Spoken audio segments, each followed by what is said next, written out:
Chapter 1 Prologue. In 1993, on a stormy night, an explosion occurred in a cylindrical building in Shuncheng, claiming the lives of 8 individuals, injuring 16 severely and 9 lightly. Only one person, who had not attended the gathering, escaped unscathed. Simultaneously, a rather somber child departed Shuncheng with his divorced mother, leaving behind cherished childhood memories, but clutching a handwritten note from his father, inviting him to enjoy a bowl of beef noodles. 4 days prior, in a cylindrical building on the outskirts of the city, over 40 individuals were crammed into a modest room of less than 30 square meters, the sweltering heat causing the confined space to become increasingly stifling. Yet, this minor discomfort was of little concern to anyone present. Not a hint of complaint marred their faces, which radiated excitement. Before them stood a middle-aged man clad in a white shirt and black vest, his hair slicked back, gesturing animatedly as he shared his insights and experiences regarding wealth. Our product embodies the latest in technology. The company has successfully gone public on NASDAQ, achieving a market capitalization of $800 billion. As members of this publicly listed company, we should all feel honored. What we must do now is vigorously promote our product. The more we sell, the greater our dividends. Recruit 1 downline, and you become a team leader. Recruit 10, and you are a department head. Recruit 100, and you are a regional manager. Wealth awaits us. Let us get moving, for you are all destined to be millionaires. The others surged out of the room like a whirlwind, fearing someone might seize the opportunity before them. Only Lin Guodong remained, having been a member of this organization for over a year, during which he had purchased over $20,000 worth of products, yet had managed to sell barely half of them. With his son needing to attend school and creditors frequently knocking at his door, the weight of life's pressure suffocated him. He resolved to return the products to the manager and lead a more grounded existence, relinquishing the dream of becoming a millionaire. Manager Wu Dexing, having collected 9,000 yuan from the seminar, was counting the money when he spotted Lin Guodong approaching. His previously jubilant expression swiftly morphed into one of seriousness. "Old Lin, why haven't you left yet? You've been at this for over a year, and you still haven't sold any products or found any downlines. Do you no longer wish to become a millionaire?" "Well, manager, I would like to return the products. My son needs money for school, and the creditors are relentless. I no longer aspire to be a millionaire and am simply not cut out for business." Wu Dexing, immediately taken aback, chastised Lin Guodong vehemently, yet ultimately could not sway his resolve. He decided to accept Lin Guodong's return, a smile returning to his face. Without hesitation, Lin Guodong expressed his gratitude and returned home, where he began to pack up his products. His heart racing with emotion, he turned to his sunny son and said, "Yuza, tomorrow I'll take you out for beef noodles. Tomorrow, Dad will get the money back. Then can I pay my tuition as well?" The sunny boy's desire for tuition far outweighed his craving for beef noodles, though he still licked his lips in anticipation. "Absolutely. Do you see all this merchandise? It will all be returned tomorrow, and we will reclaim our money. No need to wait until tomorrow. Let's go for beef noodles right now." At a roadside stall, this inseparable father and son shared a steaming bowl of beef noodles, suddenly feeling that life was exquisitely beautiful, with hope awaiting them the next day. However, Lin Guodong was unaware that the following day would bring rain. Shortly after stepping outside, the thunder roared, resonating painfully in his ears. Though he had no umbrella, he pressed on, determined to return the products and secure the money. His son, on holiday and worried about his father getting drenched, grabbed 2 umbrellas and ventured out to find him. His small steps faltered, and despite his father's burdened pace, he could not catch up, trailing behind until reaching the base of a cylindrical building. Lin Guodong entered the building, and not wishing to disrupt his father, the sunny boy resolved to wait downstairs, intending to offer his father an umbrella upon his return. Yet, he did not wait for his father to smile and accept the umbrella, praising him for his thoughtfulness. Instead, he was met with a deafening clap of thunder, as if from the very depths of hell. In that instant, a figure fell from above, landing before the sunny boy, convulsing briefly before succumbing to silence. The umbrellas fell to the ground, both discarded amidst the rain. In that downpour, the sunny boy lost his former radiance, his face a blend of tears and rain. He shook his father, hoping to rouse him, but those once kind eyes remained forever closed. An increasing crowd gathered, pointing and murmuring that a kind-hearted stranger called the police, and soon enough, officers arrived to escort the lifeless body and the tearful boy away. The harrowing scene quickly faded into the rain-soaked crowd, leaving only the relentless roar of thunder in its wake. Chapter 2. Special Case Team 8. In 2007, Liao Jumin, the deputy captain of the Shuncheng Criminal Police Team, finally received an opportunity for promotion. After 2 decades of serving as a deputy captain, he was finally confirmed in a role, albeit not as the captain of the team, but as the leader of a newly established special case teammate. Although this position was technically a promotion, it was still a rank lower than his previous role. Rather than feeling discontent, he perceived this as a place where he could truly showcase his capabilities. Upon arriving at special case teammate, he found a young man who had arrived before him. The lad appeared spirited, though his uniform seemed ill-fitted, with robust pectoral muscles nearly straining the buttons on his shirt. "Greetings, Captain. I am Cui Xinglua, formerly an officer at the 6th Division of Shunqing.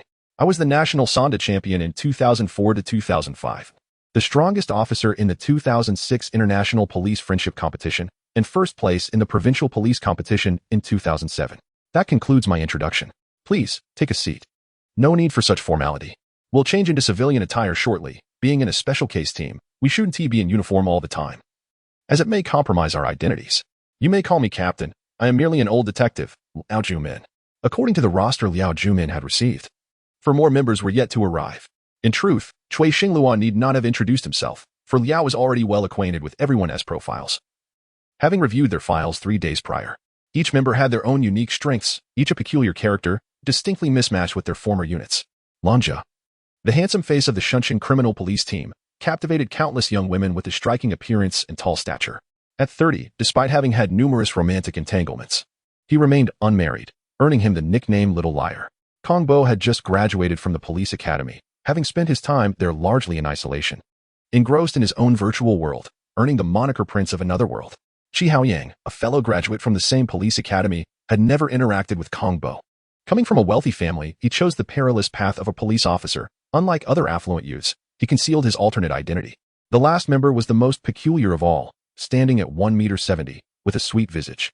She was a quintessential beauty who would undoubtedly rank among the top contenders in any beauty pageant. Yet, she had chosen the unexpected path of a police officer. As the only female member of Special Case Teammate, Mu Qingqing immediately became the center of attention upon entering. Lanja's gaze was as if equipped with a tracking system. Once he set his sights on a target, he had no intention of altering his course. "Captain, do we really have a female colleague? Allow me to introduce her. This is Mu Qingqing, our newest member and the youngest in our team. As the sole girl, please extend her extra care during our future endeavors." Even without Liao Juanmin's prompting, the decision to look after Mu Qingqing was readily embraced by the others, their resolve unwavering.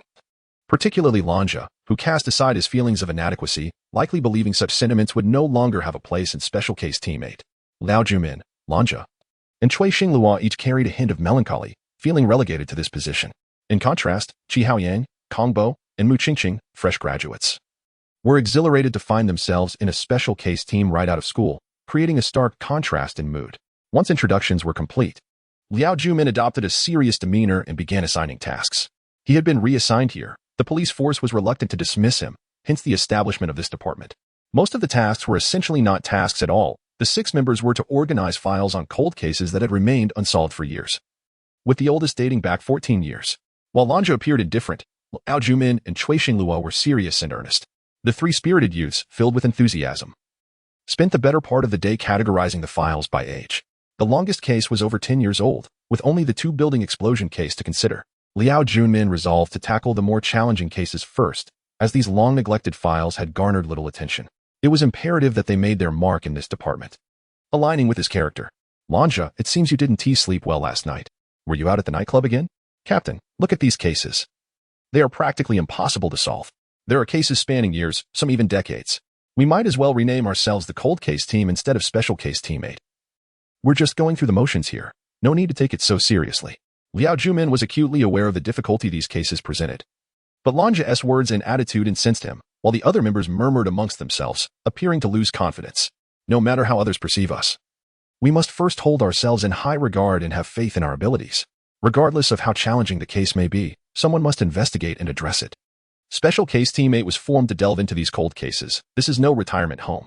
This is a place for you to demonstrate your talents. Let us rally our spirits and commence our investigation with the 2 building explosion case.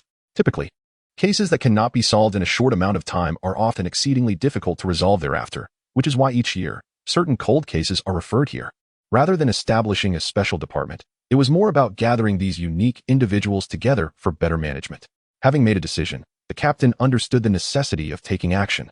In truth, apart from Lanja and Cui Xinglua, who lacked confidence, the other 3 spirited youths were eager to engage in this endeavor. Wishing to establish their worth within the team, Lanja was paired with Chi Haoyang, while Cui Xinglua was teamed with Mu Qingqing. They set out to investigate. Liao Jumin felt uncertain about whether they would uncover anything of significance.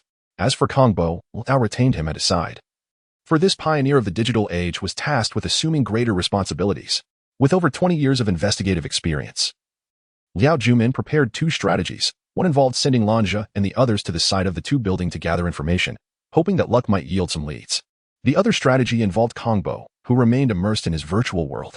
Given the vastness of online information today, there were bound to be individuals who would upload fragments of the once sensational two-building explosion case online. Liao Jumin was not well versed in the digital realm, making it an astute choice to keep Kong Bo close, reflecting the wisdom and leadership of an experienced detective. Kong Bo, I have heard whispers of your proficiency in computer applications. I need you to scour the internet for as much information as possible regarding the two-building explosion case. Should the need arise, I will request access to the database for comparison. Kong Bo sensed an aura of brilliance emanating from Liao Junmin, leaving him in awe.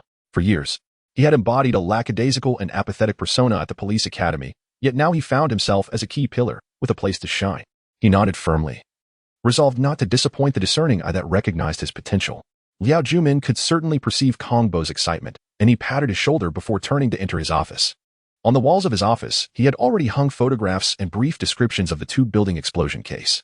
As he rested his chin on his hand, he carefully examined them, suddenly noticing a small line of text. For days before the two-building explosion, a person fell to their death from that very building.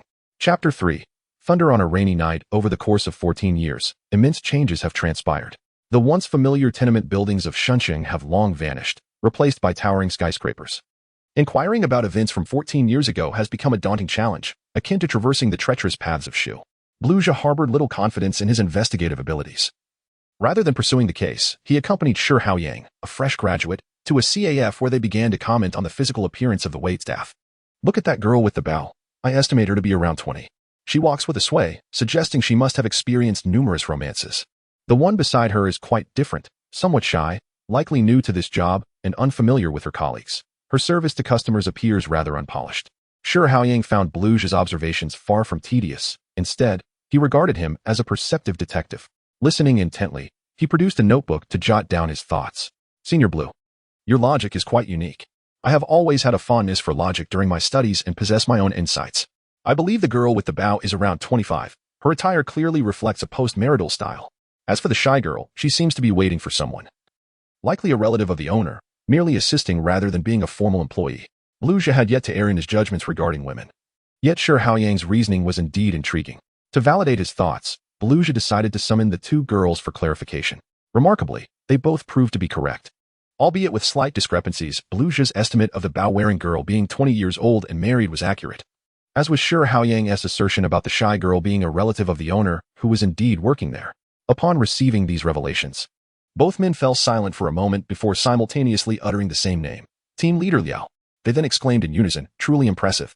Liao Jumin had assigned them to a small team, driven by his belief that their bold hypotheses and logical reasoning would significantly aid in solving cases, fostering an enjoyable collaboration. Cui Xinglua and Mu Qingqing, another duo, shared similar sentiments.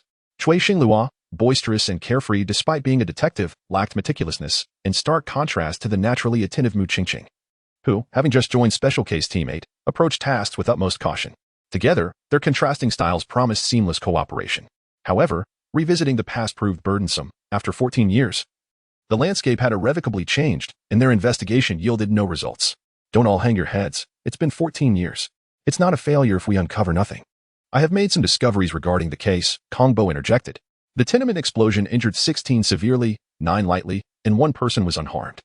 Many of these individuals have since relocated, some remain missing, while a few still reside in Shunqing. Our investigative direction has 2 prongs. First, to locate survivors of the explosion. And second, to find the families of those who fell to their deaths 4 days prior. Searching for survivors was akin to finding a needle in a haystack. Yet Liao Junmin held firm in his belief that the truth would eventually surface. He was an indefatigable, seasoned detective. Despite his unwavering confidence, he could not uplift the despondent spirits of the Special Case Team 8 members, who felt that tackling a 14-year-old unsolved case was a futile endeavor. Lift your spirits. You all know why our Special Case Team 8 was established. We are often underestimated, but we must believe in ourselves. Liao Junmin's words resonated deeply with everyone, including the 3 recent graduates who carried their own shadows of doubt. Bluja stood and declared, I have reviewed the case files of the tenement explosion and can confirm that there are 6 survivors still in Chunching. These individuals, however, are scattered across various professions. Shi Haoyang and I learned that one survivor, Wu Chengyang, has become the owner of a KTV. We can approach him for information. The task of locating Wu Chengyang was assigned to Blue Zhe and Shi Haoyang, while Cui Xingluo and Mu Qingqing were charged with finding the families of the deceased. Boss, is it necessary to exert ourselves so much on our first day? Blue Zhe remarked with a nonchalant demeanor, his earlier seriousness evaporating. His teasing prompted the other's enthusiasm, placing Liao Jumin in a quandary. He set aside the case files and paced the corridor before addressing the group. All right, but you must follow the arrangements without quibbling. If you prefer to call me boss, then so be it. It makes task assignments simpler. It was rare to have a principled individual treat them to a meal. Blue Zhe shook his head, while Cui Xingluo remained wide-eyed, leaving the 3 young men bewildered. What are you waiting for? Gather your things. We are leaving now. Mu Qingqing interjected, Boss, it's not quitting time yet. Is it all right to leave like this? I make the calls here. Who says dining out is not part of our work? Liao Junmin declared. What was initially a meal turned into a simple plate of dumplings, and as the leader, no one dared to voice dissent. Afterward, he decided to take everyone out for karaoke. They headed to Qingyang KTV. Boss, we aren't going to interrogate Wu Chengyang, are we? Shouldn't we pick another place? Shi Haoyang expressed mild reservations, feeling that mixing leisure with their case would be rather awkward. However, his objections were swiftly silenced by the group's collective silence as they followed suit into the KTV. With the rapid economic development and an enhanced standard of living, entertainment options flourished, and many sought the company of friends to unleash their frustrations after a long day. The KTV was filled with raucous noise. Melodious voices echoed through the halls, punctuated by the occasional appearance of a red-faced man stumbling towards the restroom. Boss, isn't that Director Zhang? He seems so serious all the time, yet here he is in such a state. We are here to have fun, and he is too. Let us refrain from idle chatter. Otherwise, we might just kick you out of special case teammate, Blue Zhe retorted, falling into silence. His thoughts stifled as he swallowed his reflections. The server led them to a private room, elegantly decorated, complete with a microphone on a stand. Mu Qingqing took her seat, intent on establishing her independence as a female karaoke star. A sudden thunderclap pierced through the din of the KTV, causing Mu Qingqing to flinch. What are you afraid of? Come sit beside me. My shoulder is quite sturdy, Blue Zhe teased her. At that moment, Liao Junmin abruptly stood. No, that is not thunder. He exited the room to find chaos unfolding in the corridor. Men and women were rushing towards the emergency exit. Blue Zhe and the others soon joined Liao Junmin. It's an explosion, Liao confirmed. You two, hurry downstairs to assist with crowd control, but do not let anyone leave. Kongbo, call for backup. Cui Xingluo and I will head upstairs to assess the situation. After assigning tasks, Blue Zhe and Shi Haoyang waded into the throng, while Liao Junmin and Cui Xingluo ascended the stairs, and Kongbo dialed for assistance, with Mu Qingqing trailing behind Liao Junmin. The chaos below was palpable, exacerbated by the torrential rain outside, leaving everyone trapped in the lobby. Meanwhile, the upper floors were in disarray. The offices on the 4th floor were engulfed in darkness, thick smoke swirling around in the aftermath of the explosion. Chapter 4. Assisting the investigation. A gathering ended in disarray, a thunderous explosion causing chaos. Upon receiving the emergency call, the police braved the torrential rain and swiftly arrived at the scene. With the crowd being considerable, not everyone could be taken back to the precinct for statements. Thus, Captain Pang Dehai ordered that records be made on site. Team leader Liao Junmin was also present. Captain Pang was notably efficient. Liao Junmin and Pang Dehai had been partners for over 20 years, yet they harbored mutual disdain, their tone instantly discordant upon meeting. Thank you for securing the scene in advance. It prevented any potential escapees. We will now take over this case, and you may leave, Pang Dehai stated. Liao Junmin, dutifully stationed at the site, felt a pang of discontent at being dismissed by his rival. This case is related to our current investigations. I must remain here to gather evidence. I had forgotten you were from the Special Cases Unit, quite a notable title. If you wish to intervene, then by all means. Join us, Pang Dehai retorted sharply. Cui Xingluo and Mu Qingqing discerned the palpable tension between Pang Dehai and Liao Junmin as the team leader ascended the stairs, prompting them to follow suit. They had just surveyed the explosion site, where the deceased, Wu Chengyang, the KTV owner, had been hurled through the window by the force of the blast, meeting his demise on the concrete below. The cause of the explosion remained unknown. You remain as diligent as ever. If you were willing to adapt, you might have avoided that Special Cases 8 unit. Perhaps the deputy director's position would have been yours. Pang Dehai remarked. This incident is unrelated to our previous case, and I prefer not to discuss it. However, I suspect this explosion may be connected to the incident from 14 years ago involving the tenement building, Liao Junmin countered. You are aware that case was concluded, attributed to attendees carrying explosives. Why bring it up now? Pang Dehai challenged. The two men remained at odds. Liao Junmin, accompanied by his team, swiftly departed the scene, while Peng Dehai commenced the investigation. Back at Special Cases Unit 8, Liao Junmin was visibly incensed, frustrated that his once mentee had now surpassed him and was dictating terms. Boss, do not be angry. Although we cannot directly handle this explosion case, we have uncovered numerous clues and suspect that this situation is far from straightforward. It is too coincidental that Wu Chengliang was killed just after we found him, Mu Qingqing interjected. Liao Junmin, absorbing her words, felt his anger dissipate. He did not wish to let his emotions cloud the investigation. After all, this was a homicide case, and if the truth was not uncovered swiftly, further lives could be at stake. Please, share what you have discovered, he urged. Lanja and Qi Haoyang had dispersed the crowd without any leads, while Kong Bo, having sought assistance, had nothing to report. Cui Xinglua and Mu Qingqing, having been at the explosion site, held the most authority in the discussion. Cui Xinglua, a daring individual, initiated the dialogue while everyone turned their attention to Mu Qingqing, eager to hear her significant findings. However, as she began to speak, disappointment hung in the air. Only Liao Junmin listened intently. Due to the explosion, the KTV lost power. However, I used a flashlight to examine the corridor and noticed footprints on the windowsill by the emergency exit, she explained. Lanja immediately poured cold water on her revelation. Footprints on the windowsill are hardly surprising. It's the 4th floor. Who would jump out a window? They would either fall to their death or be severely injured. Let her finish before you interject. You certainly have a penchant for excessive commentary, Liao Junmin retorted, silencing Lanja. The latter slumped into his chair, dismissive of a recent police academy graduate. Yet if not for Mu Qingqing's appealing demeanor, his remarks would have been even more scathing. Mu Qingqing continued. The footprints belonged to a man approximately 28 years old, around 175 meters tall, wearing size 43 sneakers. The residue on the window ledge indicates he indeed jumped from the 4th floor, leading me to suspect he may be the perpetrator. Is that truly plausible? Cui Xinglua scoffed, incredulous that a criminal could scale walls like a master thief and craft explosives. The notion seemed far-fetched. None aside from Liao Junmin appeared to believe her assertion. Mu Qingqing has the skills to deduce a person's physique and gender from footprints. If you doubt her, feel free to verify it privately. For now, we must rejuvenate ourselves and return to the explosion site tomorrow. Kong Bo, please remain behind. The others dispersed, while Liao Junmin retained Kong Bo, valuing his flexible schedule and needing him to gather further information. The two spent the night awake, deep in discussion about the case. Boss, are you not fatigued from a sleepless night? Kong Bo inquired. There are aspects I cannot comprehend. I am cross-referencing some to validate my theory. Is it possible that the explosion 14 years ago was not caused by the partygoers? What if the assailant utilized some chemical principles to execute the crime? A shattered plastic water barrel was found at the scene, yet explosives cannot be housed within a plastic container. Liao Junmin pondered aloud. Lanja dismissed this as inconsequential, suggesting the barrel simply shattered upon impact with the wall during the explosion. As they deliberated, a notification arrived for Liao Junmin to assist with the Chengliang KTV explosion case, once again collaborating with Peng Dehai, who had recently been demoted. These two cases may indeed be interconnected. I will take Mu Qingqing and Cui Xinglua to consult with Peng Dehai. Qi Haoyang and Lanja will interview survivors from the previous explosion case for insights. Kong Bo will provide you with the detailed records. Let us depart. Liao Junmin instructed Cui Xinglua to drive while he purchased some fast food from a nearby eatery before they proceeded to the Criminal Investigation Unit to find Peng Dehai. The information presented by Peng Dehai indicated that the explosion stemmed from the victim's contact with explosive materials, likely concealed within a package he received prior to the incident. The assailant had operated remotely, not being present at the scene. Old Peng, did you notice the footprints on the windowsill?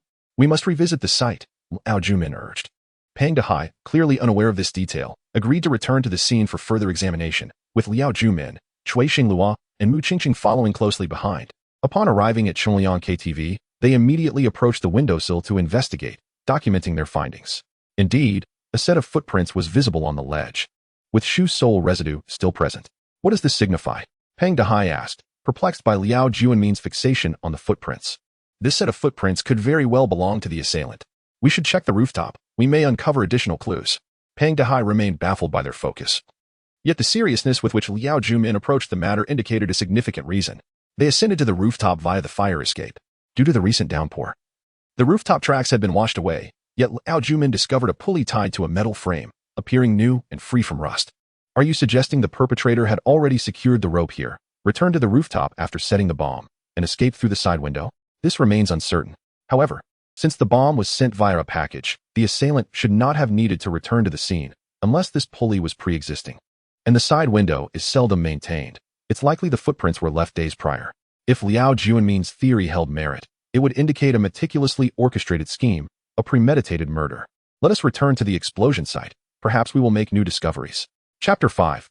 Eerie fragments. The explosion site on the 4th floor has been cordoned off, remaining in its original state.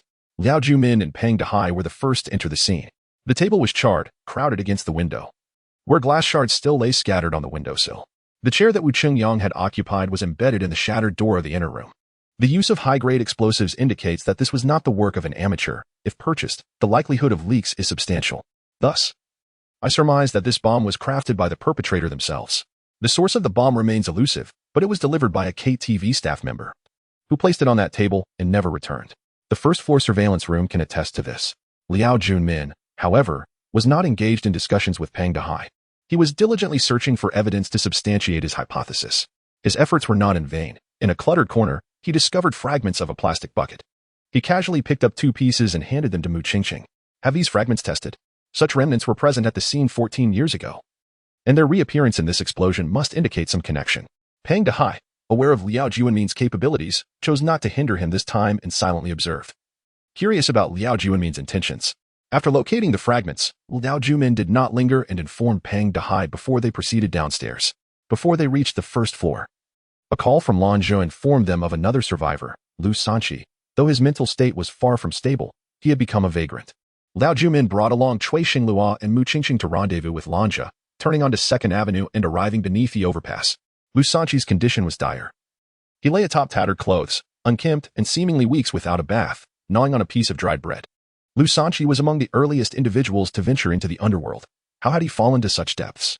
In Liao Juanmin's files, Lu Sanqi was not depicted as the disheveled figure before him, but rather as someone who had achieved a modicum of success akin to Wu Qingliang. Boss, he seems delirious. We attempted to inquire about the explosion at the tenement building, but he appeared terrified, constantly muttering about retribution, offering no useful information.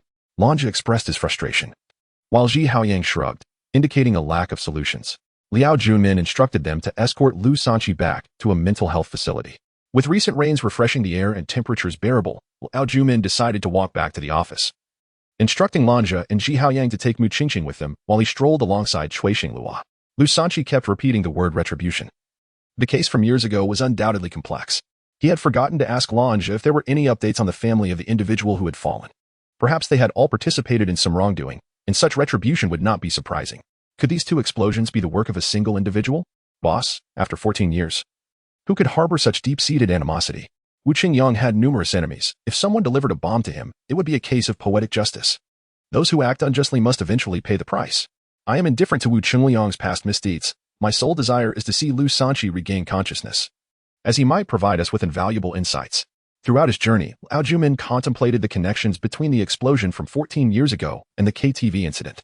The survivor, despite having numerous foes, exhibited methods of execution nearly identical to those from 14 years prior, leading him to suspect that both cases were perpetrated by the same individual. The previous case remained unsolved, and now they were devoid of leads. What secrets were the survivors concealing? Liao Juanmin believed this was the crux of the matter. Upon returning to the office, Liao Juanmin convened a meeting, presenting a relationship diagram that raised numerous questions among the attendees. Boss, I have investigated. The fall from 14 years ago was deemed an accident. The deceased was named Lin Guodong, who had a son only 13 years old at the time.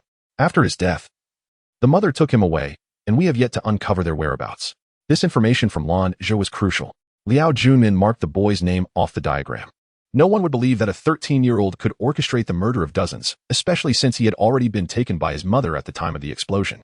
At this juncture, Kong Bo rose and approached Liao Juanmin, pointing at the names on the diagram. The 34 individuals involved in the tenement explosion were gathered for a pyramid scheme. This scheme had victimized countless individuals, and the number of enemies is unfathomable. What is certain is that the mastermind behind this organization was Wu Dexing, the current CEO of Blue Lake Group. Once a shadowy figure, he has now emerged as a well-known entrepreneur. If Wu Dexing was indeed the head of the pyramid scheme, then there would be no need to eliminate a group of people, as they too were victims. Ji Haoyang's logical reasoning was impeccable, yet this particular doubt remained unresolved. Unless they could discern the unsavory dealings of those individuals back then. Currently, we are assisting Peng Dehai in investigating the KTV explosion, so we must divide into 2 teams. The first team will consist of myself, Cui Xinglua, and Mu Qingqing, aiding Peng Dehai with the case. Lanzhou, Ji Haoyang, and Kong Bo will continue to track down the whereabouts of the survivors. The more we gather, the better. I need to ascertain whether this was a premeditated murder plot. If so, the intellect of this perpetrator would be exceedingly rare. Liao Junmin removed the relationship diagram and, accompanied by Cui Xingluo and Mu Qingqing, sought out Peng Dehai to articulate his theories in hopes of uncovering leads to expedite the resolution of the case. Kong Bo remained at the computer, continuing his research, and upon finding pertinent information, he compared it with the files Liao Junmin had procured, growing increasingly alarmed. The explosion 14 years prior had claimed 8 lives, not to mention the 16 severely injured, 9 lightly injured, and 1 unharmed individual. In the past 6 years, only 5 remained alive, the latest being Wu Chengliang. If Liao Junmin's suspicions were accurate, and this was indeed a premeditated series of murders, then the perpetrator's methodology and patience were formidable. Managing to eliminate 29 individuals over 14 years without detection, an almost superhuman killer. However, following these deaths, law enforcement largely classified the deceased as victims of accidental demise, while the murderer remained at large. Liu Jia and Ji Haoyang trembled beside Kong Bo. In unison, they exclaimed, "Who are the 5 survivors now? Where are they? We must locate them post-haste." The data indicated that 3 of them worked for the same company: Wu Dexing, the CEO of Blue Lake Group, manager Hu Kai, and accountant Wu Yulan. The other 2 were vagrant Lu Sanqi, whom they had already encountered, and the final individual was Wang Lu, a mechanical sales representative. Recognizing the magnitude of this discovery, Lanja immediately contacted Liao Junmin, refraining from making any assumptions or decisions, as the gravity of the situation required the judgment of a seasoned detective with over 20 years of experience. Upon receiving the call, Liao Junmin hurried back, startled by the information Kong Bo had provided. He suspected a connection between the survivors and the explosion, a connection that might explain the consecutive deaths of the tenement explosion survivors. Immediately to Blue Lake Group. Chapter 6. In-depth investigation. The Blue Lake Group stands as a premier private enterprise in Shunqing, with a diverse array of products and commendable market performance. The imposing Blue Lake building elicited an involuntary smile from Liao Junmin. "Boss, are you laughing at how a former pyramid scheme leader has transformed into a private entrepreneur?" Mu Qingqing had diligently memorized the details surrounding the 2 building explosion case.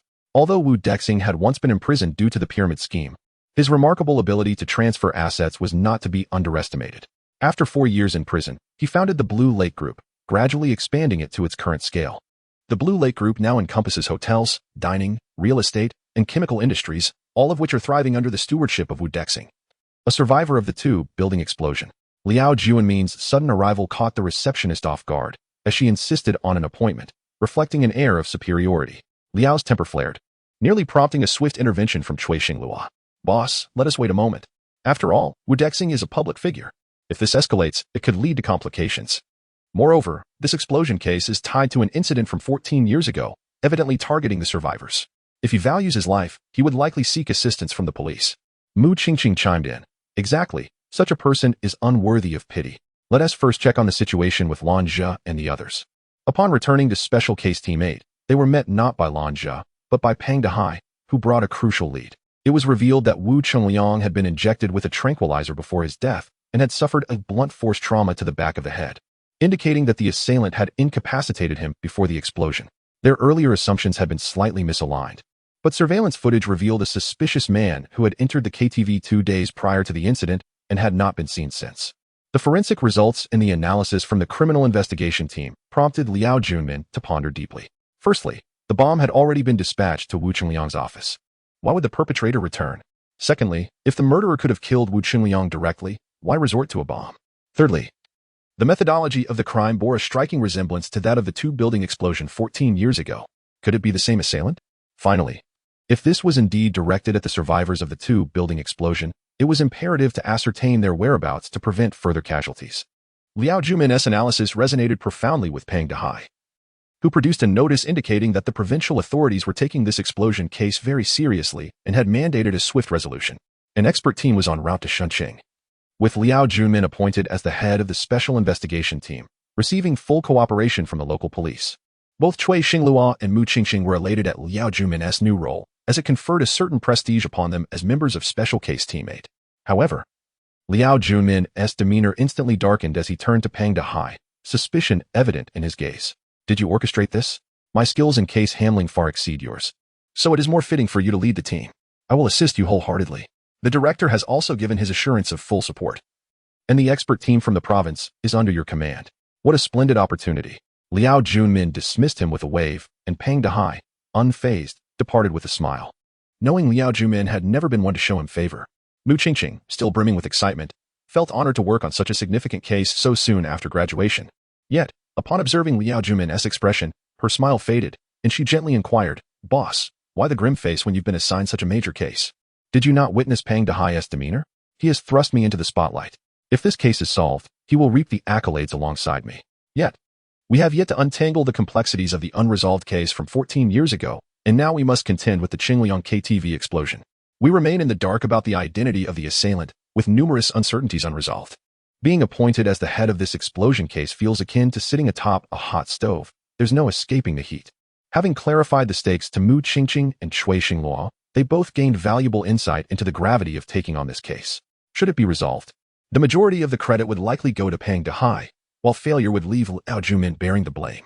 However, with the appointment already communicated, Liao Junmin found himself unable to decline, burdened once more with a weighty responsibility. Feeling a tad disheartened, Mu Qingqing and Cui Xingluo had barely settled when the phone rang. It was Kong Bo, who was with Lanja and had located one of the survivors, Wang Lu. Now that Liao Junmin had assumed the role of team leader, he approached the matter with utmost seriousness. He and Mu Qingqing headed to the forensic department to obtain the analysis results of some peculiar fragments, instructing Cui Xingluo to meet Lanja and escort Wang Lu back. Dividing their efforts, they set off immediately. Cui Xingluo arrived swiftly at the location provided by Lanja, where Kong Bo awaited in a vehicle. Together, Cui Xingluo, Lanja, and Qi Haoyang proceeded to Wang Lu's hardware store, which was essentially a large-scale hardware outlet. Cui Xingluo, being direct, entered the store and inquired about Wang Lu's whereabouts. An employee, busy unloading goods, turned around and pointed to a casually dressed man wearing a baseball cap at the back, stating, "That's our boss, Wang Lu." The employee's loud voice caught Wang Lu's attention, and upon seeing Cui Xingluo and the others approaching, he promptly turned to flee. Sensing trouble, Lanja called out to Qi Haoyang and began to pursue Wang Lu. Cui Xingluo found his niche within the special investigation team, thriving in the physical demands of the chase. With Lanja and Qi Haoyang unable to keep pace, he alone pursued Wang Lu. "Stop! Police! Police my foot! Don't think you can trick me!" Wang Lu disregarded Cui Xingluo's commands and sprinted away, quickly ascending the external stairwell of a nearby building. Cui Xingluo chased fervently after him. However, as Cui Xingluo reached the top, he found Wang Lu already on the ground below, waving mockingly. "See you later." Furious, Cui Xingluo, despite being on the third floor, braced himself against the railing, exerted force with his legs, and leaped down. Wang Lu's eyes widened in disbelief. He felt as though he were not being chased but rather embroiled in a life-or-death game. Faced with Cui Xingluo's furious countenance, his tone softened.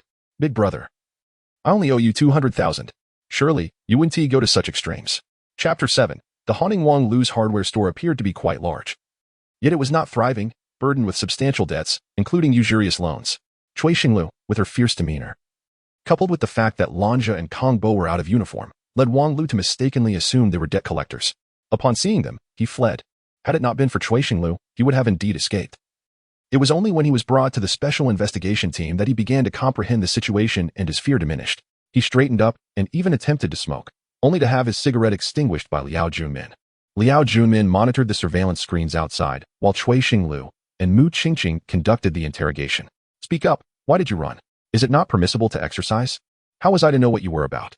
You all look like fearsome demons. If you were all as charming as this beautiful police flower, I might not have fled." His retort momentarily caught Cui Xinglu off guard. The champion fighter abruptly stood, intending to loosen Wang Lu's muscles, only to be restrained by Mu Qingqing, who pointed at the surveillance camera in the interrogation room.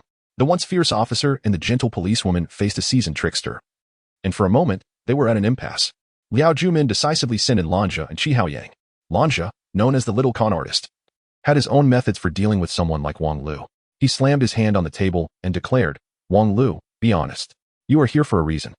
You are now a suspect in the Qingliang KTV explosion case, and we have evidence of your illicit dealings with Wu Qingyang." Before he could finish, Wang Lu's brow furrowed as if deep in thought. The bravado he previously displayed evaporated, replaced by a tentative inquiry. "Wu Qingliang is dead?" Lanja seized upon this opportunity. Sensing a potential breakthrough, he was killed in the explosion, but before that, he was knocked unconscious and hurled out of the KTV by the blast, ultimately falling to his death. If you wish to see what Wu Qingyang looked like before he died, I have photographs. But first, tell me what you were doing 14 years ago before the two-building explosion.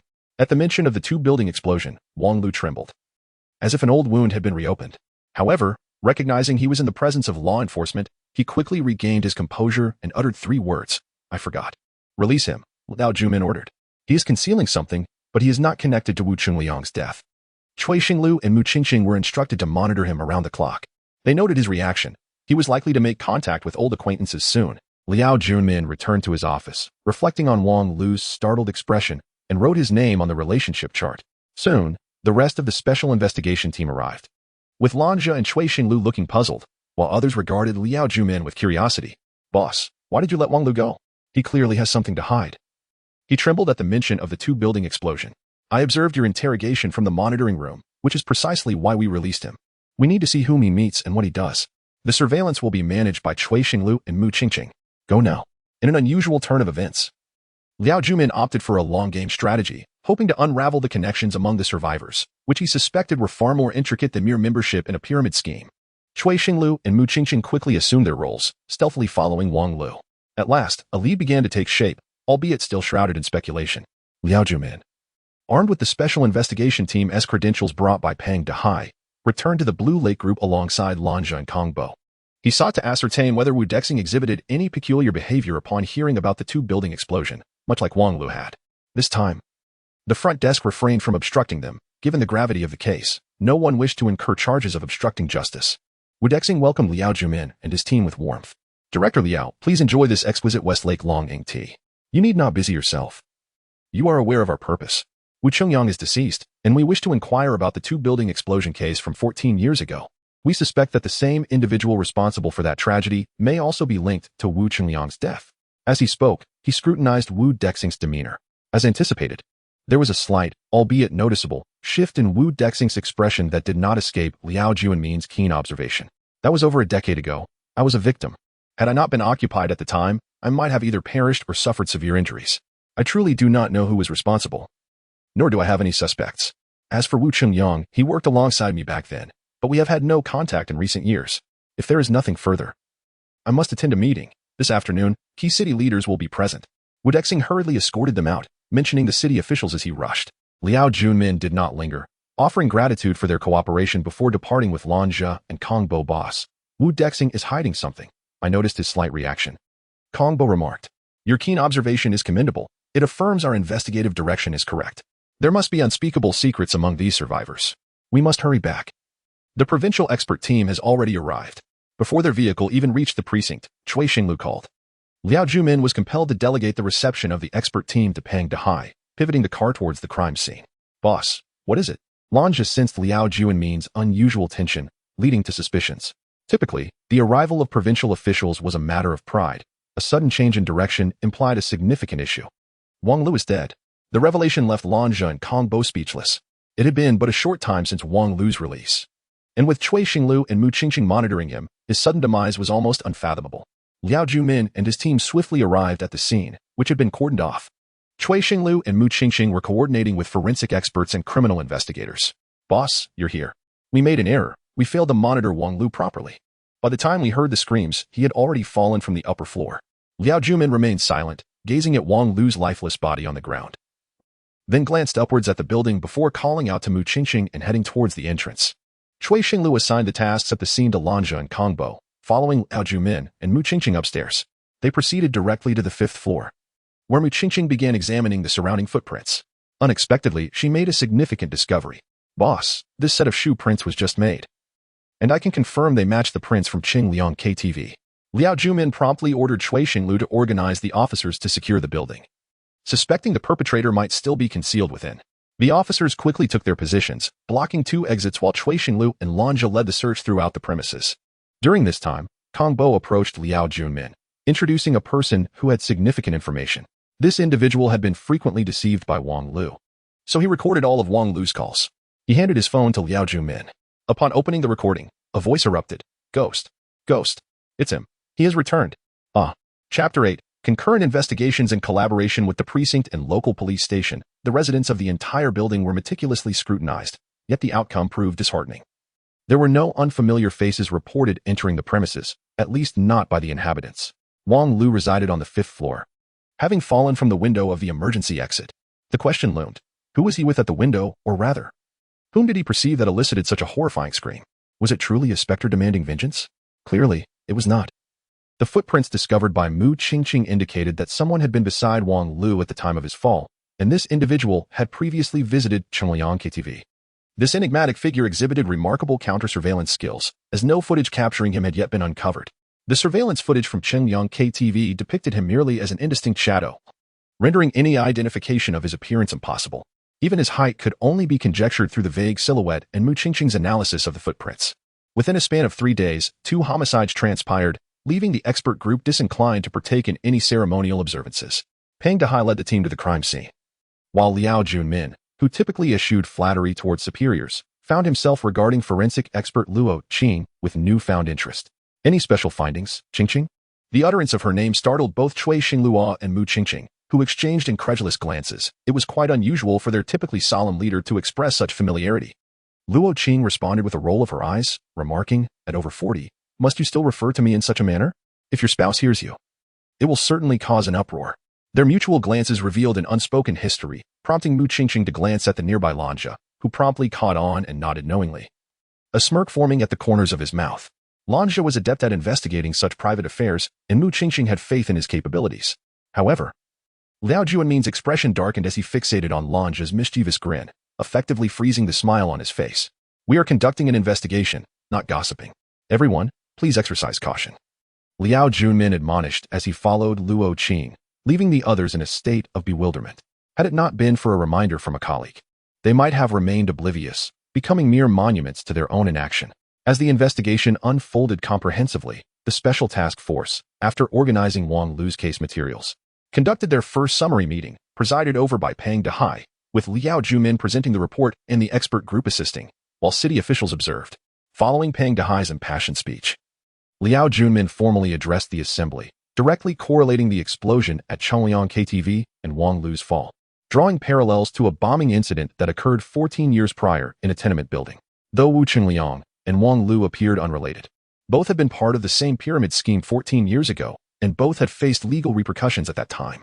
The perpetrator possessed a remarkably high intelligence quotient and executed a meticulous plan, seemingly leaving no room for error, yet had orchestrated a supernatural event that clouded our vision, instilling widespread fear.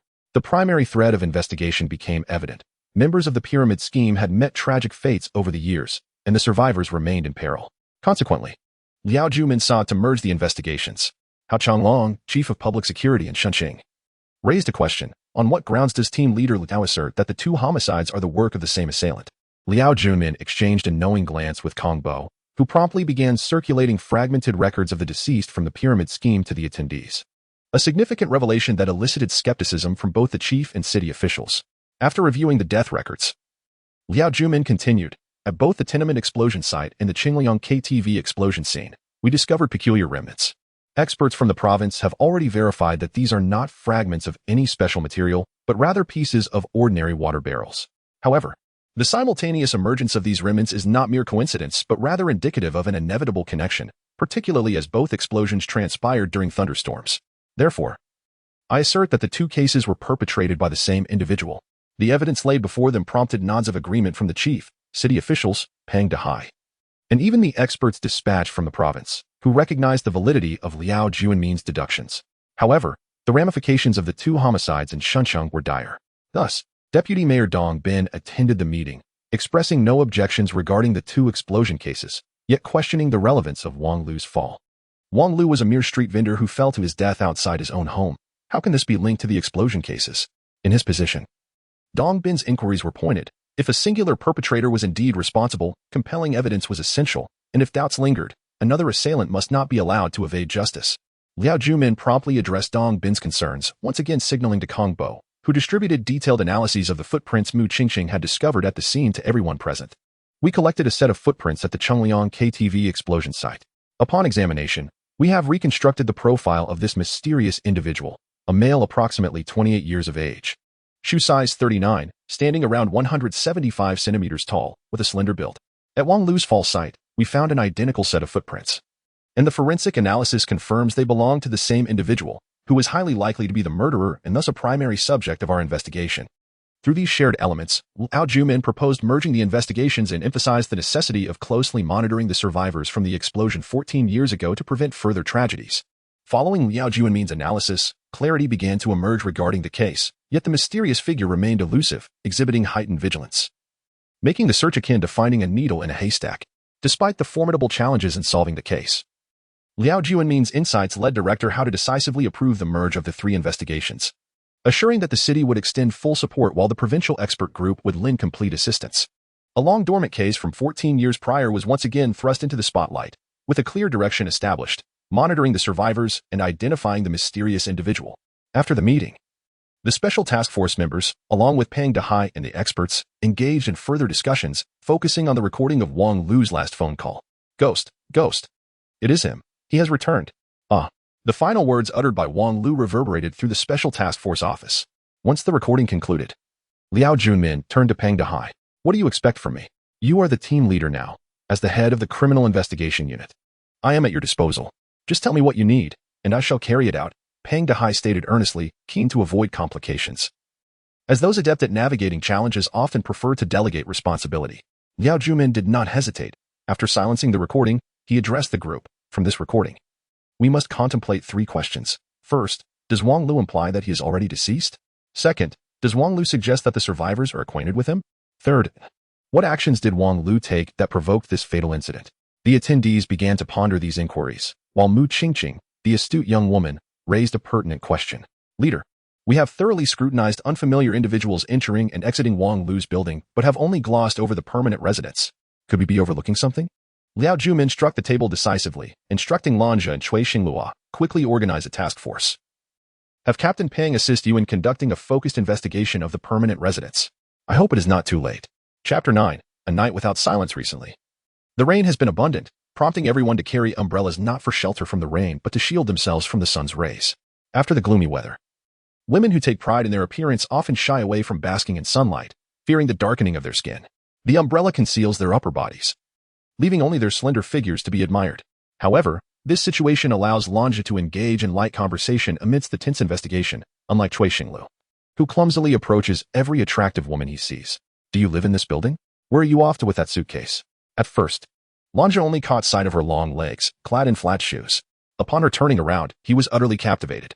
Her short hair framed a naturally beautiful face, with enchanting eyes, a delicate complexion, rosy lips, and a pointed chin. Each feature rendered him spellbound. Are you calling for me? Her voice was melodious, yet carried the charm of femininity. Lanja found himself momentarily speechless, prompting Mu Qingqing to step in. Excuse me, miss. We are conducting a survey of the residents in this building. Would you mind filling this out? Of course not. Just hand me the pen. As Mu Qingqing observed her writing, she inquired, You're quite tall, around 175, I presume? Most men don't reach your height, and you are wearing flat shoes. Where are you headed? My lease has expired. I'll be moving to the chemical factory area. How long have you lived here? For 2.5 years. My job is now at the chemical factory, so it's more convenient to stay there. Your name is Zhang Ruoxue? Not a local, then? Ah. You're an overseas returnee, possibly a PhD? Impressive. Is there anything else? No, nothing at all. After Zhang Ruoxue departed, Mu Qingqing wore an envious expression. And Lanja finally spoke. Why did you let her go? We should have asked more questions. What do you want to ask? Didn't you notice she is a woman? And she wears about a size 39 shoe. Do you suspect she is a drag queen? Lanja was left speechless, receiving numerous disapproving glances from Mu Qingqing. His reputation as a notorious flirt was solidified. He was indeed a charmer who became tongue-tied in the presence of beauty. After a thorough investigation, no new clues emerged, resulting in tension between Mu Qingqing and Lanja. Mu Qingqing disdained Lanja's lecherous demeanor, while he criticized her inexperience. Ultimately, Liao Jumin intervened to quell the discord. He instructed Lanja to accompany Qi Haoyang to surveil Wu Dexing from the Blue Lake Group, while Cui Xinglu and Mu Qingqing sought out the expert team to obtain the autopsy report on Wang Lu. Liao took Kongbo to the psychiatric hospital. Although Lu Sanqi had sustained severe injuries in the two-building explosion, he had recovered remarkably. However, it was unclear why he had become a vagabond, perpetually murmuring about retribution. If Lu Sanqi were to regain consciousness, it would constitute a significant breakthrough in the case, allowing them to glean details about the past and the circumstances leading to Wang Lu's last haunting words that drove him to madness. Upon arriving at the psychiatric hospital, Kongbo went to summon a doctor, while Liao Jumin began to inquire about Lu Sanqi's treatment progress to assess any improvements. His condition is not likely to improve anytime soon. There has been no progress. It seems he has been traumatized and is unwilling to recall certain events. I am at a loss. The doctor's words left Liao Junmin and Kong Bo feeling disheartened. Nevertheless, Kong Bo produced a small black box from his pocket and addressed the doctor. This is a recording device. Please place it discreetly by Lu Sanqi's bedside without him noticing. I have it activated. The doctor consented, tucking the recording device into his pocket before taking his leave. Afterward, Liao Junmin praised Kong Bo. Impressive. To come up with such a clever contraption. Did you make that yourself? Can it record for a day? Back in school, when no one would play with me, I enjoyed tinkering with gadgets. This is one of those creations. Let us not dwell on that. Let us check on Lu Sanqi. Perhaps we'll uncover something new. Kong Bo shrugged, appearing somewhat resigned, for they could only observe from a distance, unable to enter and question him. Liao Junmin's assertion of new findings was merely a comfort to himself. The two exchanged glances at Lu Sanqi before returning empty-handed to the special investigation team, where Cui Xinglu and Mu Qingqing had already returned with the autopsy results for Wang Lu. Wang Lu bore no signs of injury. The cause of death was a fall from a height, but his pupils were dilated, and he died with his eyes wide open, indeed, as though he had experienced extreme terror. Qingqing, did his body show any traces of anesthesia or similar substances? Boss, he died from the fall, unlike Wu Qingyang. If you don't believe me, how can you doubt forensic expert Luo Qing? Upon mentioning Luo Qing, all eyes turned expectantly to Liao Junmin, eager for him to share stories about her. However, he feigned ignorance, turning to enter his office. Standing before the relationship chart, he picked up a pen and inscribed the words mysterious person amid all the survivors and the deceased. Boss, it seems everyone else is either under surveillance or being protected. Director Hao has mobilized all officers in Shunqing to search for this mysterious figure. Are we overlooking someone? Kong Bo, sensing Liao Junmin's agitation, spoke softly, voicing a thought that had crossed his mind upon returning. Who? The Lu Sanqi we just visited. If the perpetrator is targeting survivors of the explosion, would they spare a madman? Your reasoning is sound. You cannot go alone. Take Cui Xinglu and Mu Qingqing with you. I wish to be alone for a while. Kong Bo nodded and exited, calling upon Cui Xinglu and Mu Qingqing to return to the psychiatric hospital. Now, every survivor was at risk of being targeted. Wu Dexing and his two employees were under the watchful eyes of Lanja and Qi Haoyang, combined with the formidable police force led by Pang Dehai, rendering their efforts nearly foolproof. The most vulnerable, however, was Lu Sanqi. Wang Lu's sudden demise served as a stark reminder that no one wished for such tragedies to repeat. The only solution lay in discreet protection. Kong Bo, are we perhaps being overly suspicious? Lu Sanqi seems fine. I'm merely cautious. Let us keep watch here for the day. If the murderer is indeed a lunatic, they might strike tonight. For some reason, I cannot shake the feeling that Lu Sanqi is in danger. Have you played too many games and developed the sixth sense? Haha. I assure you, it's intuition. I even brought Lu Sanqi a recording device today, hoping to glean some clues from his ramblings. As they spoke, the sun began to set. Cui Xinglu stepped out to buy food while Mu Qingqing and Kong Bo maintained their vigil at Lu Sanqi's window, refusing to relax for even a moment. When Cui Xinglu returned with the food, they rubbed their eyes and turned to grab their meals. However, upon glancing back at Lu Sanqi's window, they were horrified to see him standing on the ledge, poised to jump. Quickly, hurry. The three rushed into action. Mu Qingqing remained below, dialing Liao Junmin, while Cui Xinglu and Lanja dashed upstairs, desperate to prevent Lu Sanqi from taking the plunge. As they burst through the door, Mu Qingqing's piercing scream echoed from below. They reached the window only to witness Lu Sanqi leap from the building, convulsing upon impact with the ground. Qingqing, call an ambulance. A frantic shout pierced the air as screams erupted from the psychiatric hospital, shattering the tranquility of the night. Chapter 10. The reappearance of ghosts. The piercing screams that shattered the night pierced through the tranquility. Lu Sanqi wished to forget his past, yet misfortune still clung to him. However, he was fortunate that the fall from the building did not claim his life. He was still alive when he was rushed to the hospital at 9 o'clock in the evening. Nevertheless, Lanja did not hesitate to disturb Liao Junmin, and the call was quickly connected. Boss, Lu Sanqi jumped from the psychiatric hospital. Cui Xinglu and Qingqing are investigating the scene. I've already taken him to the emergency room. Upon hearing this dreadful news, Liao Junmin fell silent for a long moment. Though he suspected the assailant targeted the survivors of the apartment explosion, he felt an overwhelming sense of shame for failing to identify the perpetrator. He was burdened with guilt over the deceased and concern for the living. Stay at the hospital. If manpower is insufficient, directly contact Pang Dehai. We must ensure Lu Sanqi's safety around the clock. There can be no more slip-ups. Sleep eluded him as he hurried to the scene, calling Kong Bo on the way. Upon arrival, Cui Xinglu and Mu Qingqing had already collaborated with the criminal investigation team and experts to examine the site. Qingqing, have you found anything? Mu Qingqing shrugged, revealing a lack of significant discoveries. There were no signs of premeditation at the scene, yet Liao Junmin sensed that the situation was far more complex than it appeared. Boss, Perhaps Lu Sanqi's fall was due to a mental breakdown and unrelated to the case we are investigating? That cannot be. There must be a connection. We found Wang Lu, and he died unexpectedly. Now, Lu Sanqi has encountered a similar fate. This cannot be mere coincidence. The assailant's methods are so sophisticated that even I feel a sense of shame. Having served as a detective for over 20 years, Liao Jumin had never faced such a tenacious adversary. Just as he assumed full responsibility for the case, unexpected events unfolded, piling immense pressure upon him. The scene of Lu Sanqi's fall yielded no useful clues, suggesting that his actions were driven by his own mental instability, unrelated to others. The arrival of Kong Bo reignited Liao Jumin's hope, as an important clue had been overlooked. Kong Bo summoned a doctor to retrieve the recording device. The doctor used a metal hook to extract the device from Lu Sanqi's bed frame and handed it to Kong Bo, who then joined Liao Jumin and Mu Qingqing to press play. Initially, the recording consisted of Lu Sanqi's erratic ramblings, devoid of value. However, as they listened further, everyone gasped in astonishment. Ghost, ghost, do not come near. I did not harm you. The specter of death resurfaced, prompting discussions among the criminal investigators, as this was reminiscent of the panic surrounding Wang Lu's demise. Boss, I'm a bit frightened. Mu Qingqing, being a young woman, felt the weight of the eerie occurrences, her fear evident as she glanced around nervously. The expressions of the criminal team mirrored her unease. Such bizarre happenings were rarely witnessed, and their occurrence at the scene intensified the terror. Enough with the wild speculation. Document the scene and bring the recording device back for analysis.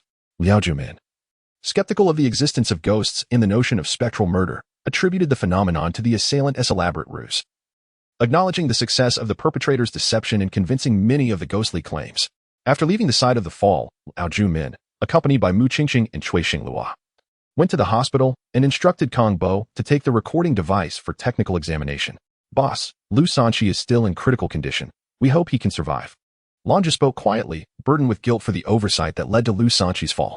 However, Liao Jumin bore no resentment towards Lanja and his team. Recognizing that this assailant was unlike any before, he pondered the bizarre utterances made by both Wang Lu and Lu Sanqi before their falls, questioning what transgressions had led them to such statements.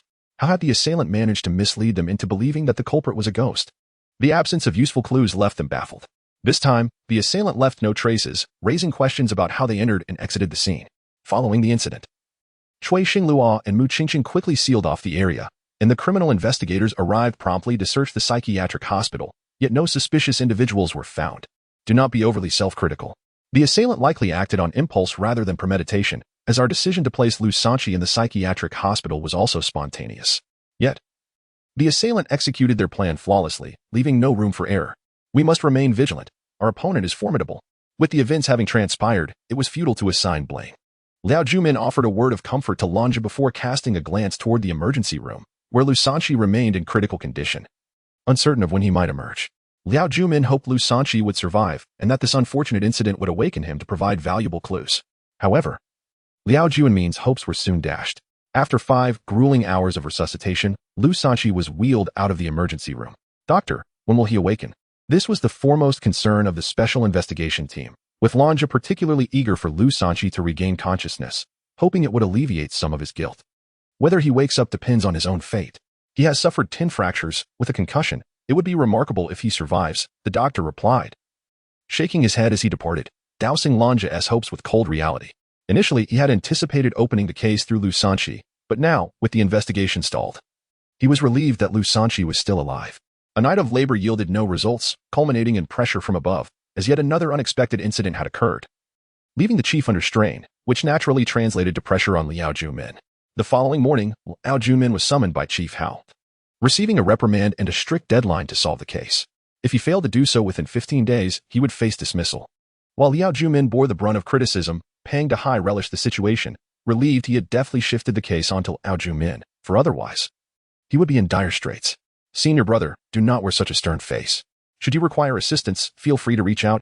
I will come immediately. 15 days to solve the case is quite the burden. Would you care to shoulder some of it? The members of the expert group would likely only offer platitudes and keep their distance. Senior brother, I have matters to attend to. I shall take my leave.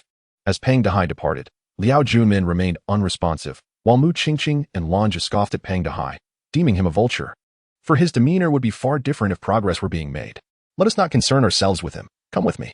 Liao Jumin entered the office and hung up a relationship diagram, inscribing the words ghost at the center, with arrows pointing to all the survivors. Chapter 11. The voices of the departed previously. All survivors pointed towards the mysterious figure, the murderer. However, now there is an additional ghostly presence. Liao Jumin gathered everyone together to brainstorm, believing that collective wisdom would aid in solving the case. Qi Haoyang, who did not partake in the scene inspection the previous night, was relatively clear-headed. Liao Jumin called upon him to speak first, as the investigation faced numerous difficulties and required fresh perspectives. Qi Haoyang, you slept well last night and should have seen Lu Sanqi's report on the fall. Please share your thoughts, Liao urged. Qi Haoyang felt somewhat overwhelmed. As a mere rookie police officer, he was hesitant to analyze such a significant case, his words stumbling. Boss, my insights are trivial and probably unworthy of discussion, he replied. Enough of your hesitations.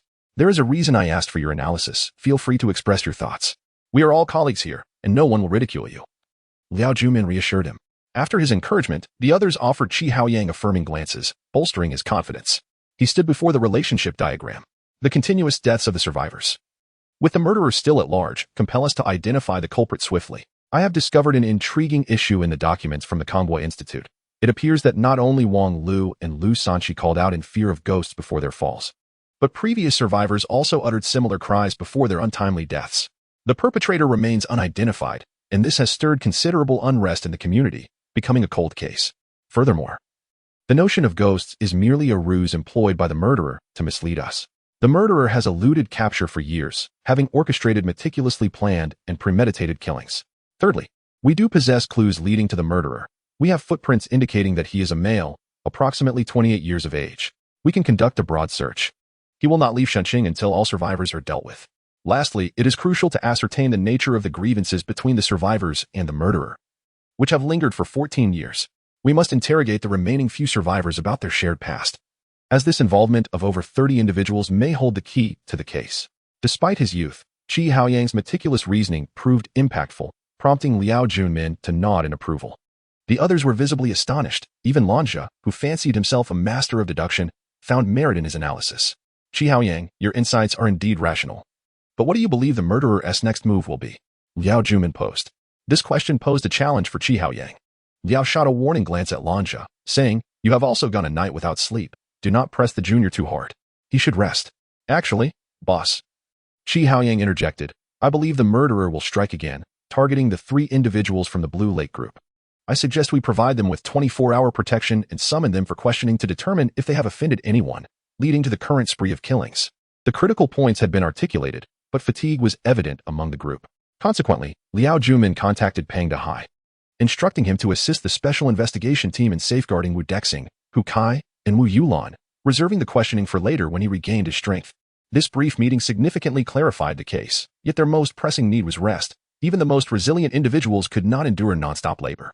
As others departed to rest, Liao Jumin retained Qi Haoyang, and they continued analyzing potential targets for the murderer and strategizing their capture, all the while seeking to quell the panic surrounding the ghostly claims.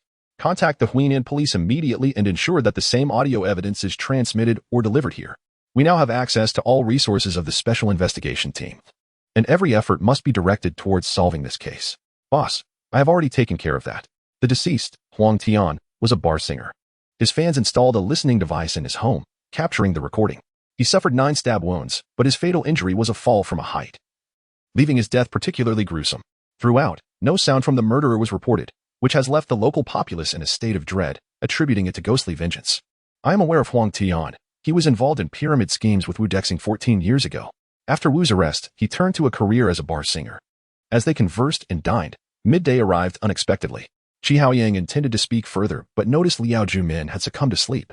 The weight of the case and external pressures were exhausting him. Recognizing his superior's burdens, Qi Haoyang stepped out of the office, where the others were rousing from their rest. The boss is truly worn out and has fallen asleep. We should refrain from disturbing him, Qi Haoyang advised. Lanja, typically irreverent, had demonstrated remarkable diligence since joining the special investigation team, significantly altering his attitude towards colleagues. He nodded in agreement with Qi Haoyang's words.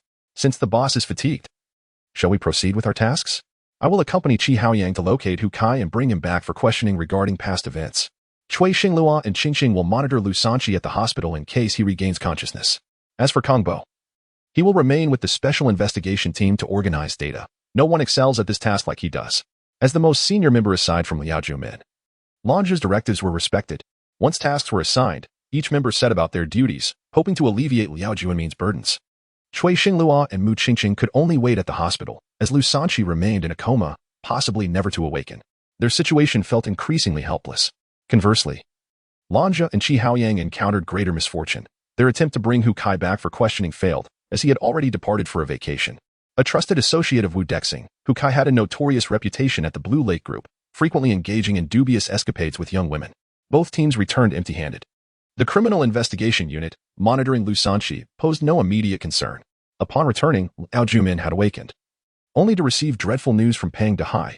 Hu Kai was found dead at the Blue Bay Villa. Cui Xinglua, Qingqing, let us go to the scene. Hu Kai has died. Every step the special investigation team took felt as if it fell into the murderer's trap. Even Lanja's last-minute decision could not retrieve Hu Kai for questioning. Only a lifeless body remained in the Blue Bay Villa. Chapter 12. The Locked Room Murder. The Blue Bay Villa serves as a retreat for the affluent elite of Shunqing, a favored locale for leisure. Hu Kai frequently visited this haven during his downtime, ultimately purchasing a villa here. However, his acquisition was not for personal residence, rather, it was intended for a mistress he maintained outside his marriage. Wealth had led him astray, blinding him to the perils of temptation, ultimately inviting his own demise. Hu Kai was found lifeless in the villa's bathtub, having met his end whilst bathing. Despite a struggle, the bloodshed within the tub sealed his fate. The deceased bore 8 stab wounds, 4 to the abdomen, 1 to the chest, 2 to the neck, and 1 to the face, with the fatal blow piercing directly into his heart. Further revelations awaited post-autopsy. As a forensic expert, Luo Qing accompanied Liao Jumin to the crime scene. Liao conducted a preliminary assessment and summoned Cui Xinglua and Mu Qingqing to examine the area.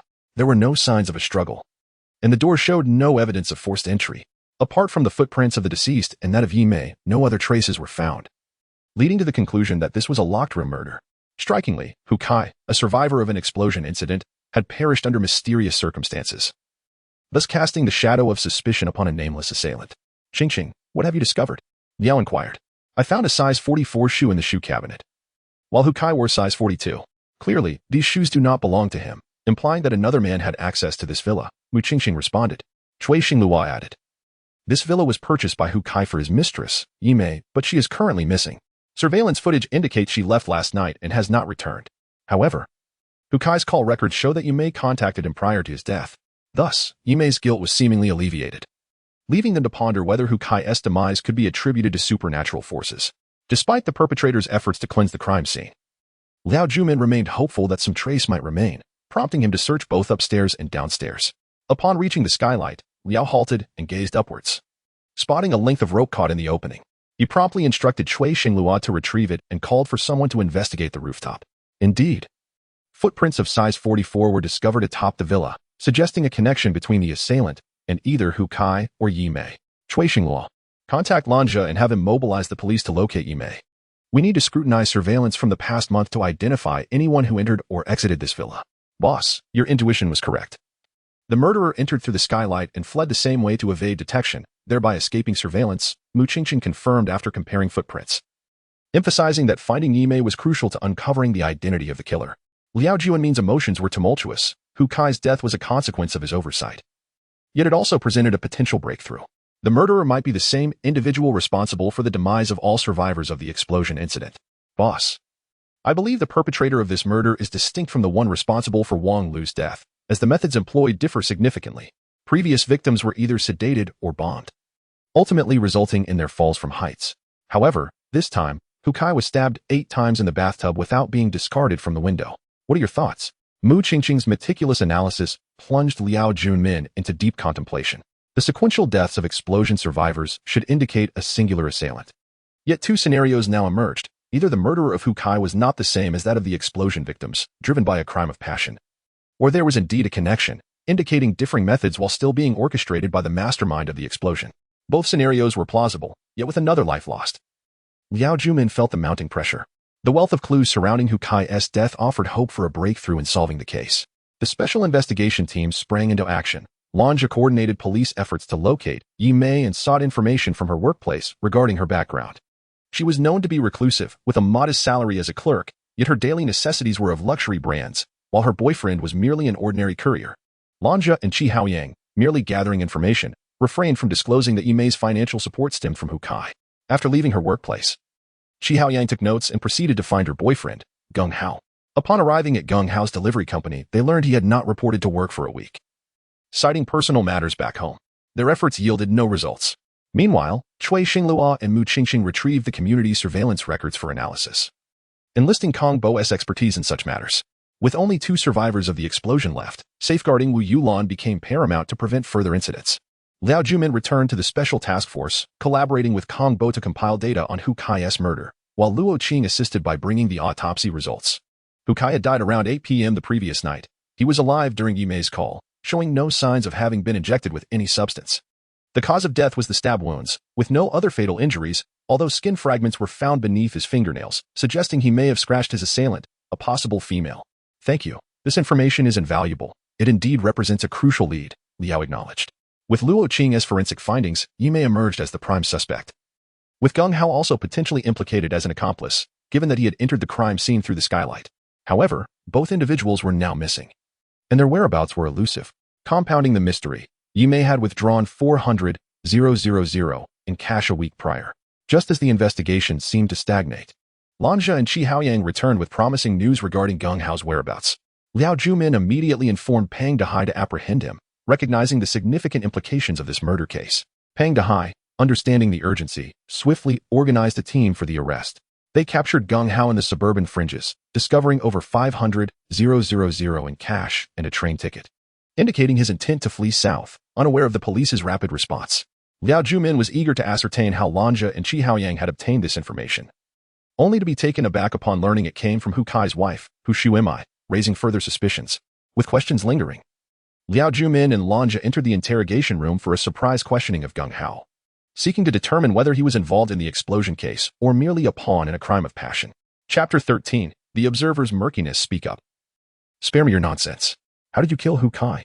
Lanja nonchalantly draped his legs over the table, attempting to intimidate Geng Hao, yet Liao Jumin, unwilling to witness such behavior, knocked his legs down. Geng Hao mirrored the action, crossing his legs defiantly, and retorted, I have no idea what crime I've committed. What do you want me to say? I hardly know Hu Kai. Be honest, Lanja pressed. You may not know Hu Kai, but you surely know Yimei. 10 visits to the Blue Bay Villa in a month is hardly a coincidence. On the night Hu Kai was murdered, you entered Villa 33. That's not an accusation without basis. A week ago, Yimei withdrew 400,000, and that money ended up in your possession. No, I'm not misrepresenting you. Where's Yimei? That hat of yours is rather dark. After a barrage of questions, Lanja noted Geng Hao's green hoodie and taunted him, inadvertently striking a chord. Don't spout nonsense. Yimei belongs to me alone. Hu Kai deserved his fate. He thought he could toy with women just because he had a bit of money. I carved him up to let his filthy blood drain, to relish in that pain. Ha ha ha. Geng Hao's agitation grew as he feigned deep feelings for Yimei. Yet he failed to mention her, instead admitting to Hu Kai's murder. Liao Jumin subsequently inquired about Wang Lu and Wu Chongyang, to which Geng Hao claimed no familiarity, indicating that Hu Kai's death was merely a crime of passion, unrelated to the bombing incident. You refuse to tell us Yimei's whereabouts, yet we are already aware. Bloodstains found on your suitcase match Yimei's. We unearthed her body in a yard at the urban-rural fringe. You never loved Yimei. You were merely enamored with her wealth. Don't elevate your motives to noble heights. You sought to punish a sinner for your selfish desires. Prepare for the law's retribution. Geng Hao believed that as long as Yimei remained elusive, he could escape justice, but he underestimated Liao Juinmin's determination. He ultimately confessed that for money, he had killed Yimei, disposed of her body, and then proceeded to murder Hu Kai at the Blue Bay Villa. At this juncture, the case became clear. Yimei's body had been recovered. Lanja compiled the record and instructed that Geng Hao be escorted from the interrogation room, while he and Liao Jumin headed to their task force office. The leads had dried up. Geng Hao was not the perpetrator of the bombing or the fall. He was merely a cuckold who, unable to contain himself, had slain a pair of treacherous lovers. Hu Kai, too, had met a deserved end. When Hu Shuimei arrives, do counsel her, lamenting over such a heartless wretch as Hu Kai is unwarranted. Lanja, stop your rambling and hand over the record. There are still matters to address. Boss, we cracked a locked room murder case in a single day, and the culprit has confessed. What further issues could there be? Lanja was about to voice another concern, but Mu Qingxing placed a hand on his arm, gesturing toward Liao Jumin, who was meticulously examining the record. He swallowed his words, awaiting Liao Juinmin's verdict on the case closure. Boss, do you suspect Hu Shuimei might be involved in this case? Qi Haoyang quickly deduced. In the locked room murder, while only 3 appeared evident, there remained an observer, Hu Shuimei. Qi Haoyang's analytical prowess shone through. He pointed out an essential detail in the record. Boss, I need not review it. I gleaned everything from the surveillance and recordings during your interrogation. My suspicion of a connection between Hu Kai's death and Hu Shuimei stems from 2 points. First, she provided Geng Hao's whereabouts, and it seems improbable that a cautious Gung Hao could be discovered by a mere housewife. Second, throughout his account of Hu Kai's murder, Gung Hao consistently claimed to have inflicted several wounds, yet the fatal blow struck directly to Hu Kai's heart. One could not deny Qi Haoyang's keen observational and analytical skills. He seemed more like a seasoned detective than a recent graduate. This insight prompted Liao Jumin to assign Qi Haoyang and Kong Bo to meet with Hu Shuimei, instructing them to monitor her closely and investigate her background without overlooking any detail. While Gung Hao is indeed guilty of murder, care must be taken not to attribute every fault to him, nor to wrongfully accuse the innocent while allowing the true perpetrator to evade justice. Haoyang and Kong Bo, hurry along. Hu Shuimei should arrive shortly. Lanja, Mu Qingqing, and Cui Xingluo will continue pursuing the bombing and fall cases. We shall hold off on closing the locked room murder case for now. We'll split our efforts accordingly. Let us move. Liao Junmin retained his position in the task force for two reasons: to organize the case details and to contend with Pang Dehai. In the locked room murder case, Pang Dehai had played a significant role, being proactive in both apprehending suspects and gathering evidence. The locked room murder case bore no relation to the bombing or the fall. Pang Dehai would not let such an opportunity for distinction slip by and would surely approach Liao Jumin to request the case be assigned to the criminal investigation team for resolution. Before the tea had even steeped, Pang Dehai burst into the room, beaming with enthusiasm. Liao Jumin pretended not to notice, continuing with his work, even lifting his own teapot for a sip. Brother, you've ignored me. How about a cup of tea for my efforts? I've been quite helpful, you see. I helped catch Gung Hao and locate Yumei's body, everything from people to evidence. He poured himself a cup, waiting by the water dispenser until the leaves had steeped. You're taking advantage of me. That tea is bitter. If you brew it like that, you might as well spit it out later. Not at all. I could never waste your tea, no matter how bitter it is. It must go down the hatch. Enough of this flattery. What brings you here? Liao Jumin was all too aware of Pang Dehai's ulterior motives, recognizing the pretense in his smile. However, he did not withhold his intentions, laying everything bare. There are still ambiguities in the case. We cannot close it just yet. Once we clarify the uncertainties, I'll hand the case over to you for conclusion. Brother, you're too kind. Let me just enjoy this tea. I told you drinking tea is a waste of resources. Look at you, soaking my file. Hurry up and go. I promise to hand it over. This tea is far too bitter. I advise you to take it easy, or you'll lose sleep over it. Can I even sleep now? Pang Dehai chuckled, grinning as he departed, not forgetting to toss his paper cup into the trash. Chapter 14. The Vengeful Woman's Blade in the cool night. Under the enchanting stars, the air was thick with solitude, and my heart wandered restlessly. Did you see? Just as I mentioned, Hu Shuimei has issues. She doesn't even bother to draw the curtains when entertaining men. Yanggu, I am aware of your prowess. Yet it seems Hu Shuimei exhibits a strong aversion. How can you judge when you cannot hear? Perhaps she merely seeks to enhance the atmosphere. Spare me. She just lost her husband and is already seeking romance. What audacity. I believe she intends to discuss how to handle the aftermath. Perhaps even transferring assets. Everything else is mere nonsense. Observe my equipment. Kong Bo promptly retrieved a pair of Bluetooth headphones from his bag, adjusted the computer settings, and connected the headphones, offering one to Qi Haoyang. The conversation between Hu Shuimei and a man resonated through the earpiece. He asked dead, what is there to fear? Tomorrow we'll register our marriage. Hu Kai's inheritance will all belong to you. Are you only after my money? That knife wound was unintentional. I never meant to kill him. It was he who wouldn't let go of me. Qi Haoyang was nearly speechless with astonishment, marveling at this technological feat that only someone like Kong Bo could execute. Kong Bo, may I take you on as my mentor?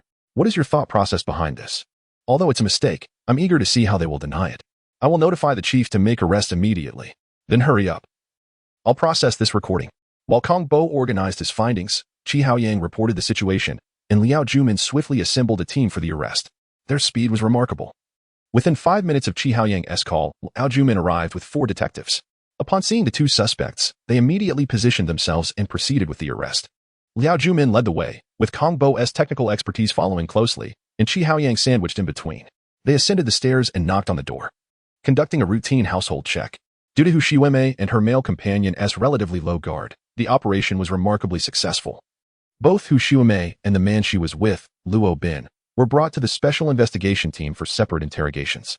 Once Kong Bo and Qi Haoyang played the recording, Hu Shuimei could no longer withstand the pressure and confessed entirely.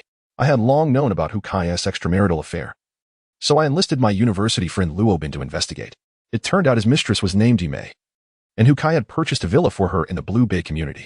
Luo Bin, having engaged a private detective, arranged for a key to the villa, planning to catch them in the act. Why not just divorce him? Why resort to murder? Kong Bo was perplexed as to how a couple married for over a decade could reach such a tragic juncture. It's not entirely my fault. Later I discovered that Yume was not wholeheartedly devoted to Hukai either. She used the money she received from him to support her boyfriend, Gung Hao. My intention was to catch them in the act and expose Hukai, but fate played a cruel trick.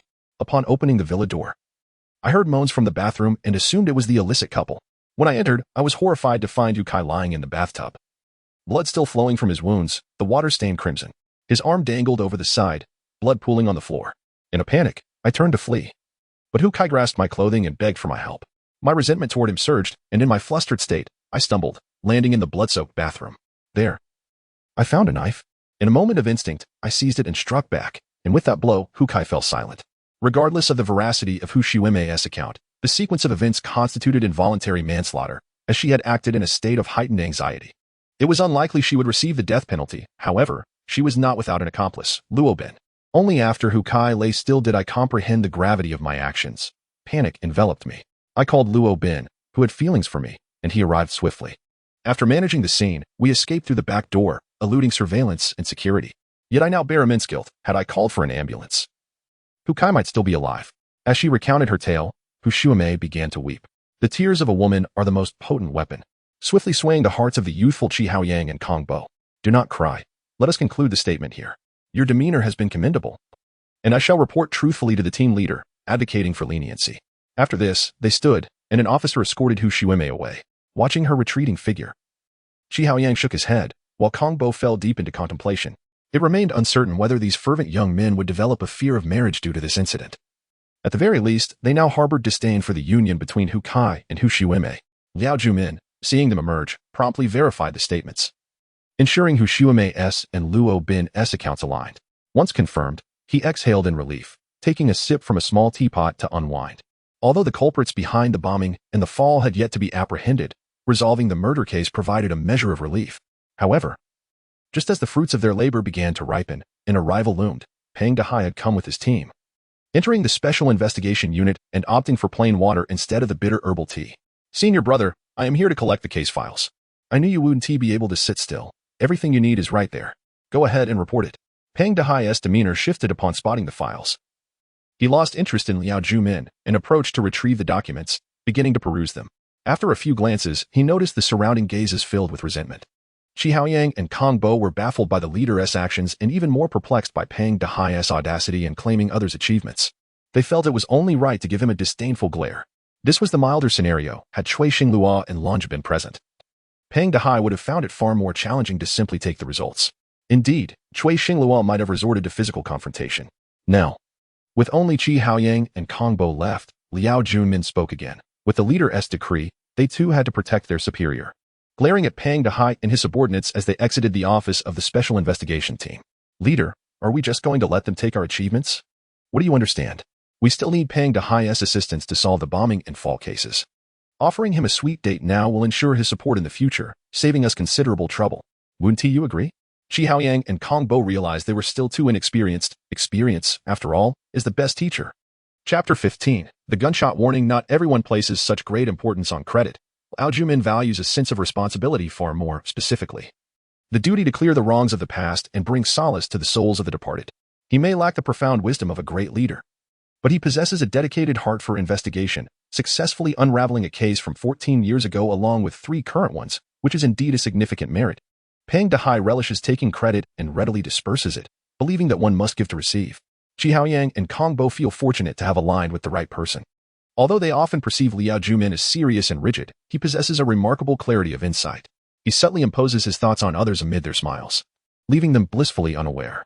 Qi Haoyang is adept at reasoning, yet he misjudged the merits of the locked-room murder case, resulting in him and Kong Bo sending Peng Dehai off with resentful glares. Let us not dwell on this matter any longer. We have much work ahead. Kong Bo, your technical skills are recognized by all of us. We shall rely on you for data comparison between the valuable online materials regarding the explosion and the fall, and our internal database to draw some conclusions. Qi Haoyang, Lonja will return shortly. You both should investigate Wang Lu's case files, paying particular attention to his connections with Wu Dexing and Hu Kai. Kong Bo quickly immersed himself in the task, relishing the opportunity to engage with his computer daily. He realized he might not even wish to leave the Special Investigation Team if offered a position as a captain. Qi Haoyang, on the other hand, eagerly awaited the return of his former senior, Lonja, hoping for fruitful discoveries that would enhance his own sense of achievement. After several outings, Liao Junmin recognized that his subordinates were not as incompetent as previously rumored. Initially doubtful and uncertain, they were now cooperating remarkably well, and his earlier reservations were fading. Observing Kong Bo's earnestness, akin to a young eagle poised to take flight, he nodded with satisfaction and a smile as he returned to his office. Upon Lange's return, Qi Haoyang briefed him on the situation. Lange chose not to disturb Liao Junmin further and led Qi Haoyang to investigate Wang Lu's network. Although their combat skills were lacking, they were armed, and with the combined intellect of Lange and Qi Haoyang, safety was not a concern. This was precisely why Liao Junmin had paired them together, while placing Cui Xinglua and Mu Qingxing in another group. Senior, shouldn't we go take a look? We've been waiting here for an hour. Qi Haoyang expressed his impatience, feeling it was time to act. We are police officers, yet we feel like thieves. From now on, call me Lan Gu, not Senior. It feels awkward. And don't rush. Those people up there may seem harmless, but they are all loan sharks. Few tough guys can keep the situation in check. Our focus is on Li San. This matter does not concern us. Just wait for him to come out and take him away. Then I'll grab a bite to eat. Qi Haoyang pulled out some food. And as soon as he opened it, Lange caught a whiff and turned to him, saying that meal must cost half a year's salary. White truffle, Kobe beef, caviar, foie gras. These are all quite expensive. I've never had such a feast before. What does your family do? Lan Gu, please don't mention this. I'll share half with you. I don't want anyone to look at me with colored glasses. As for my family's business, let us keep that a secret. Now, let us eat. As he spoke, he handed food to Lange, who accepted it with a sense of entitlement, knowing his assistance helped keep Qi Haoyang's secret. Truth be told, this was a significant discovery. Lange had never had a friend from a wealthy family. As he savored the food, he pondered whether Qi Haoyang was perhaps missing a screw, abandoning his privileged life to seek thrills in the special investigation team. Yet, he thought it best not to dwell on it. Eating was the priority. Just as the last piece of foie gras was about to reach his mouth, he spotted Li San descending the stairs alone, pointing at the windshield and speechless. Once he swallowed the foie gras, he shouted, Haoyang, get out of the car and arrest him. Then asked Li San. Qi Haoyang moved slightly faster than Lange, quickly exiting the vehicle, with Lange following closely behind. In a moment of surprise, they cuffed Li San. Be compliant. Don't speak. We're taking you back to clarify matters. Officer, what have I done? Can you loosen these cuffs? Li San pleaded, wincing in pain. Just as Qi Haoyang was about to comply, Lange stopped him, dragging Li San towards the car. Realizing he was about to be taken away, Li San yelled, Brothers, hurry down, someone is causing trouble. With that shout, 7 or 8 burly men rushed down wielding sticks. Qi Haoyang had never encountered such a scene before and instinctively turned to flee. Although Lange was known as Little Con Man, that reputation only applied to women who walked into traps. He showed no mercy towards men. He drew his weapon and fired a shot into the air, causing the group of men to freeze and drop their weapons. Li San, too stunned to speak, had seen police before, but never one who would fire without hesitation. He realized he was in a dire situation, though he was clueless about his actual offenses. There were simply too many to count. You're tough. I'll go with you. Qi Haoyang learned a vital lesson today. In dangerous situations, one must remain calm and react swiftly. He had just turned to run, which did not portray the demeanor of a police officer, especially not one from a special investigation team. Once Lange had secured Li San in the vehicle, Qi Haoyang remarked, Lan Gu, you're impressive. You handled this guy well. Stop with the flattery. Get in the driver's seat. We're heading back now. Qi Haoyang quickly fell silent, switching to the driver's seat and driving Lange and Li San back to the special investigation team, where they directly led Li San into the interrogation room. Li San appeared composed, seeming like an old hand at this, unfazed as he asked, What exactly do you want from me? Firing a gun in a crowded area shows you have quite the audacity. Don't play games with me. Tell me how you killed Wang Lu. Lange pressed, placing a heavy accusation on Li San. Immediately, Li San's demeanor shifted. The playful facade faded into resignation. I didn't kill Wang Lu. Wasn't he pushed off the building by a ghost? You can't wrongfully accuse a good person. Chapter 16. The appearance of the murderer Li San was merely a loan shark, having committed numerous unscrupulous acts, yet he lacked the audacity to take a life. Moreover, the circumstances surrounding Wang Lu's death were so enigmatic that he was even more reluctant to get involved, fervently protesting his innocence. Lange was well aware that Li San was not the murderer. His intention was simply to glean insights into Wang Lu's financial situation, specifically why he had borrowed money from him, information that could not be obtained from Wang Lu's employees.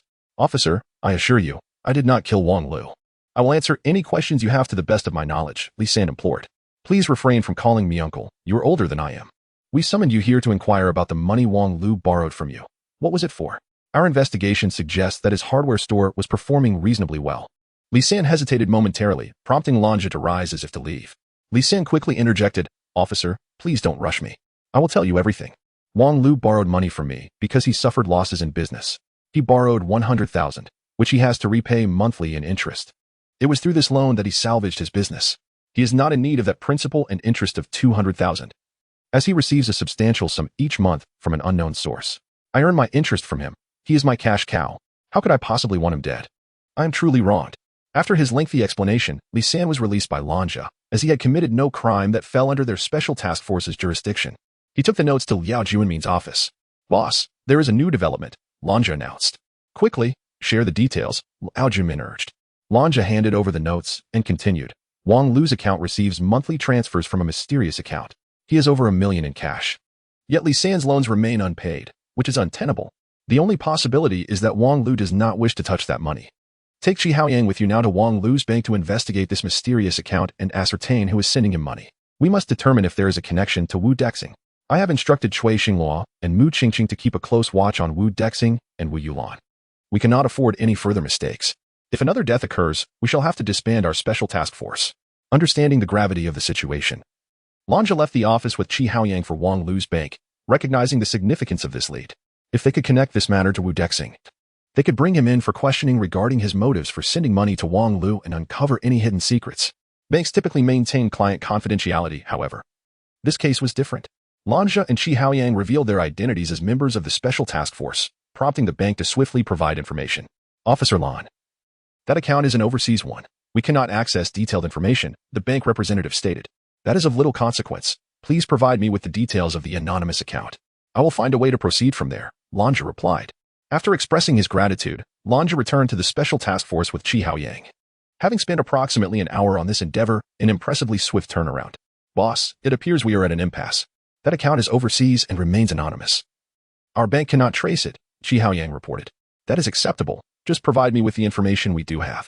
Have you forgotten that we have an expert on our side? Liao Juanmin responded. It was time for Kong Bo to showcase his skills. They were fortunate to have such an adept individual. Otherwise, Liao Juanmin could have faced a lengthy investigation process. Kong Bo diligently searched for information while Liao Juanmin and Lanja offered no assistance, opting instead to check on the situation with Mu Qingqing regarding Wu Dexing and Wu Yulan. Boss, Wu Yulan has been acting unusually anxious these past few days, likely affected by the recent deaths. Should we call her in for questioning? Mu Qingqing suggested. Let us monitor her closely for now and ensure we bolster security. I suspect the murderer will not cease their actions. With only 2 targets remaining, this individual is a madman who will not relent, Liao Juanmin cautioned. Understood, boss. We will report any developments immediately. Wu Yulan is leaving now. We are following her, Mu Qingqing confirmed. After hanging up, Liao Juanmin turned to Lanja. You should visit the Criminal Investigation Unit and borrow a few officers. I have a strong intuition that something is about to transpire. We must be prepared. I will go at once, Lanja replied, recognizing Liao Juanmin's keen foresight. At that moment, Mu Qingqing and Cui Xinghua were tailing Wu Yulan along the outer ring road. Qingqing, what do you suppose she is in such a hurry to do? Cui Xinghua pondered. Who knows? Perhaps she is heading to her demise, Mu Qingqing speculated. Wait a moment. Turn on the computer behind you.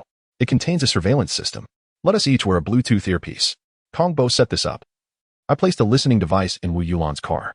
We must discover her intentions, for if another death occurs, we shall be in dire straits. As Mu Qingqing powered up the computer and activated the surveillance system, they donned their Bluetooth earpieces. However, the interior of Wu Yulan's vehicle was eerily quiet, save for the hum of machinery. Wu Yulan drove out to the outskirts, arriving at a shantytown, which surprised both Cui Xinghua and Mu Qingqing. Given her position at Blue Lake Group, this destination seemed illogical. Upon reaching the shantytown, Wu Yulan parked her car and made a phone call. The line connected quickly. Where's my child? She demanded. Proceed to the 2nd street. The 6th house will reveal your child.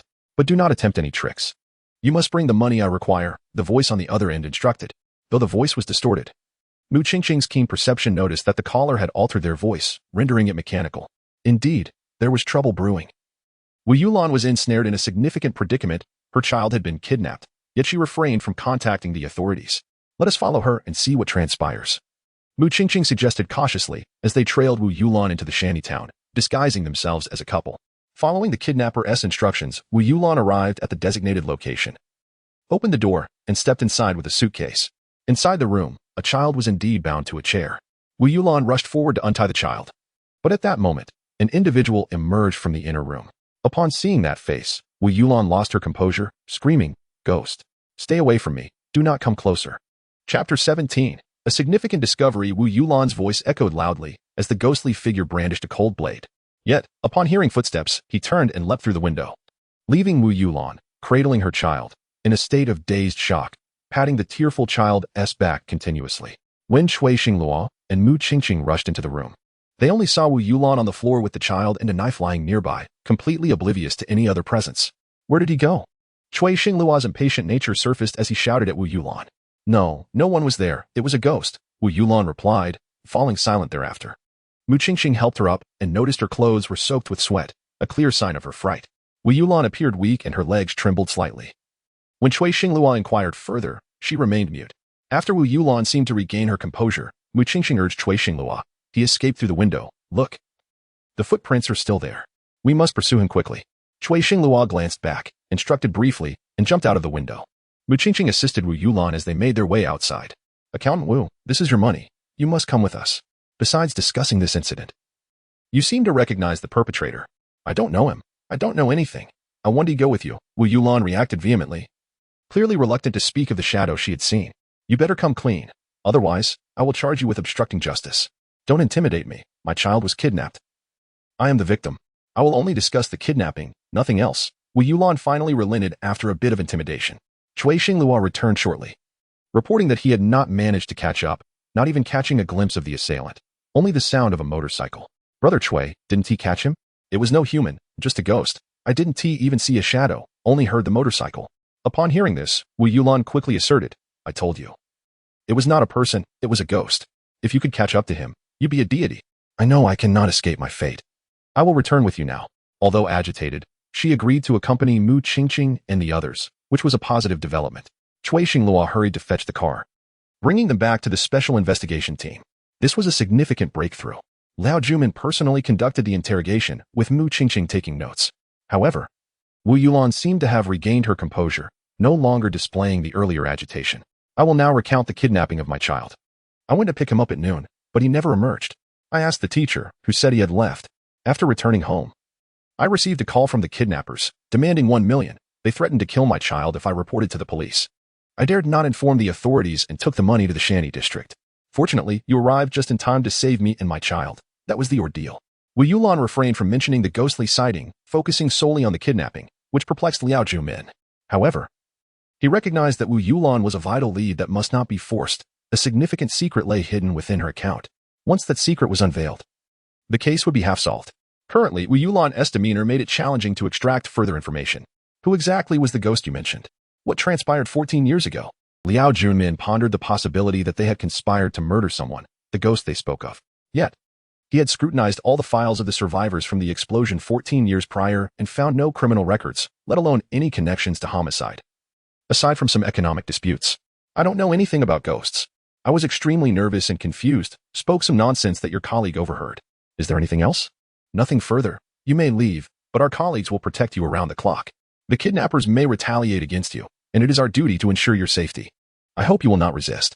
Wu Yulan nodded, her heart filled with trepidation, which Liao Jumin could clearly perceive. She indeed required safeguarding. After sending Wu Yulan away, Liao Jumin instructed Cui Xinglua and Mu Qingqing to continue following her, also requesting 3 personnel from Peng Dahai to assist in protecting Wu Yulan. The fact that Wu Yulan was not killed by the assailant was a testament to the efforts of Cui Xinglua and Mu Qingqing, which brought Liao Jumin great relief. Yet, he was certain that 14 years ago, Wu Dexing had engaged in unspeakable deeds with those involved in pyramid schemes, which explained their frantic reluctance to revisit the past. Whatever they were concealing was undoubtedly linked to the ghost they spoke of. Liao Jumin was convinced that the death of this so-called ghost was connected to Wu Dexing and his associates. However, without sufficient evidence, he dared not make any arrests. The assailant's murderous spree continued unabated, employing similar methods, necessitating a thorough investigation into the explosion and the fall. Liao Jumin promptly sought out Kong Bo, initiating an inquiry into whether similar incidents had occurred prior to the explosion at the tenement building 14 years ago, or if there had been any fatalities from falls. The case eventually pointed to the fall of Lin Guodong, but the conclusion at the time was that Lin had tragically fallen while transporting heavy goods, with many witnesses to corroborate this, leading to the case being dismissed. Wait a moment, go back. A photograph from a newspaper dated 14 years prior caught Liao Junmin's attention. Kong Bo quickly retrieved the image on the computer. Boss, is there an issue? Who is that child? Is he not Lin Guodong's son? He appears rather tall. That seems likely. Look at him holding Lin Guodong, appearing quite sorrowful over his father's death. That is not my inquiry. Why did the child arrive at the scene so promptly on the day of the incident? Moreover, it was a stormy day. How could Lin Guodong have taken him along to deliver goods? Quickly check if any witnesses from that time recalled seeing this child. Kong Bo immediately contacted the database, requesting detailed records of the Lin Guodong fall case, identifying himself as a member of the special investigation team, thus ensuring swift access to the information. Boss. All witnesses failed to mention this child, which implies he was not present at the scene initially, but arrived later. That's incorrect. Did you notice there were no police officers around the child? If he had arrived later, there would have been officers present, meaning the child likely witnessed Lin Guodong's fall. I have an instinct that Lin Guodong's death is connected to Wu Dexing and his group. Hurry and call Lanja and Qi Haoyang to inquire whether they have located the borrowed personnel from the criminal investigation team. It is imperative we find this child. We must locate him at all costs. Chapter 18. Orderly Connections. The only case linked to the explosion in the tenement building is the fall of Lin Guodong. Liao Jumin hopes this could be a breakthrough, but whether that child can provide any leads remains uncertain. Lanja and Qi Haoyang received orders from Liao Jumin to investigate Lin Guodong's residence from 14 years ago through the internal system. The place had not changed much. It still looked dilapidated. At the street corner, a grandmother in her 50s was coaxing her grandson, saying, "Waters, you must listen to your grandmother. I will buy you tasty treats, be good." Despite her heartfelt words, the child's face remained solemn, as if burdened by unspoken worries. He not only left the snacks on the stone steps untouched but also nibbled on his fingers, his gaze fixed on the road leading to the city. "Don't worry. After the next rainfall, your mother will return," the grandmother reassured him. "But Grandma, with such bright sunshine, how can it possibly rain? When will it rain?" The child's eyes squinted against the glaring sun, and after rubbing them, he suddenly spotted a cloud, which brought a smile to his face as he eagerly reached for the snacks. Lanja and Qi Haoyang observed this touching scene, feeling a sense of warmth. Perhaps this familial joy was what every elder yearned for. "Excuse me, do you know where Lin Guodong's family lives?" Upon hearing that long-forgotten name, the grandmother paused, seemingly lost in thought before replying. "Lin Guodong has been dead for many years. That was 14 years ago. He was deceived out of a substantial amount of money and supposedly jumped his death. I heard about it. Does he have a son who still lives here? Could you take us to his home?" Lanja inquired. "Sure, I can show you, but that house has been uninhabited for over a decade.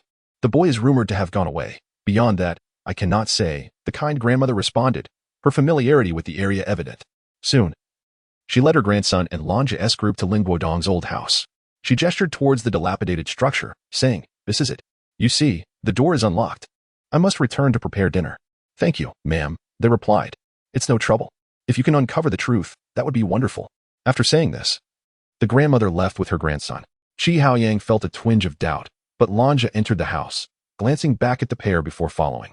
The small courtyard, once deemed worthless over a decade ago, now held significant value due to the rapid urban development encroaching upon the outskirts.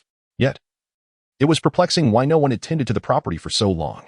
"Lan Gu, I noticed something odd about that grandmother and child," Qi Haoyang remarked. "Are you becoming overly suspicious while investigating?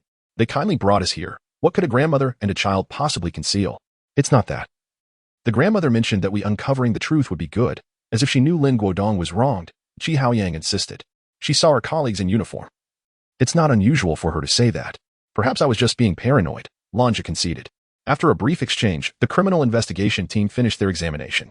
Indeed, the house had been abandoned for quite some time, yet a clear shoe print was found on the bedroom floor, undisturbed by dust. Haoyang photographed that footprint and processed it. "We need to take it back. I secured paper from Sister Luo for this purpose.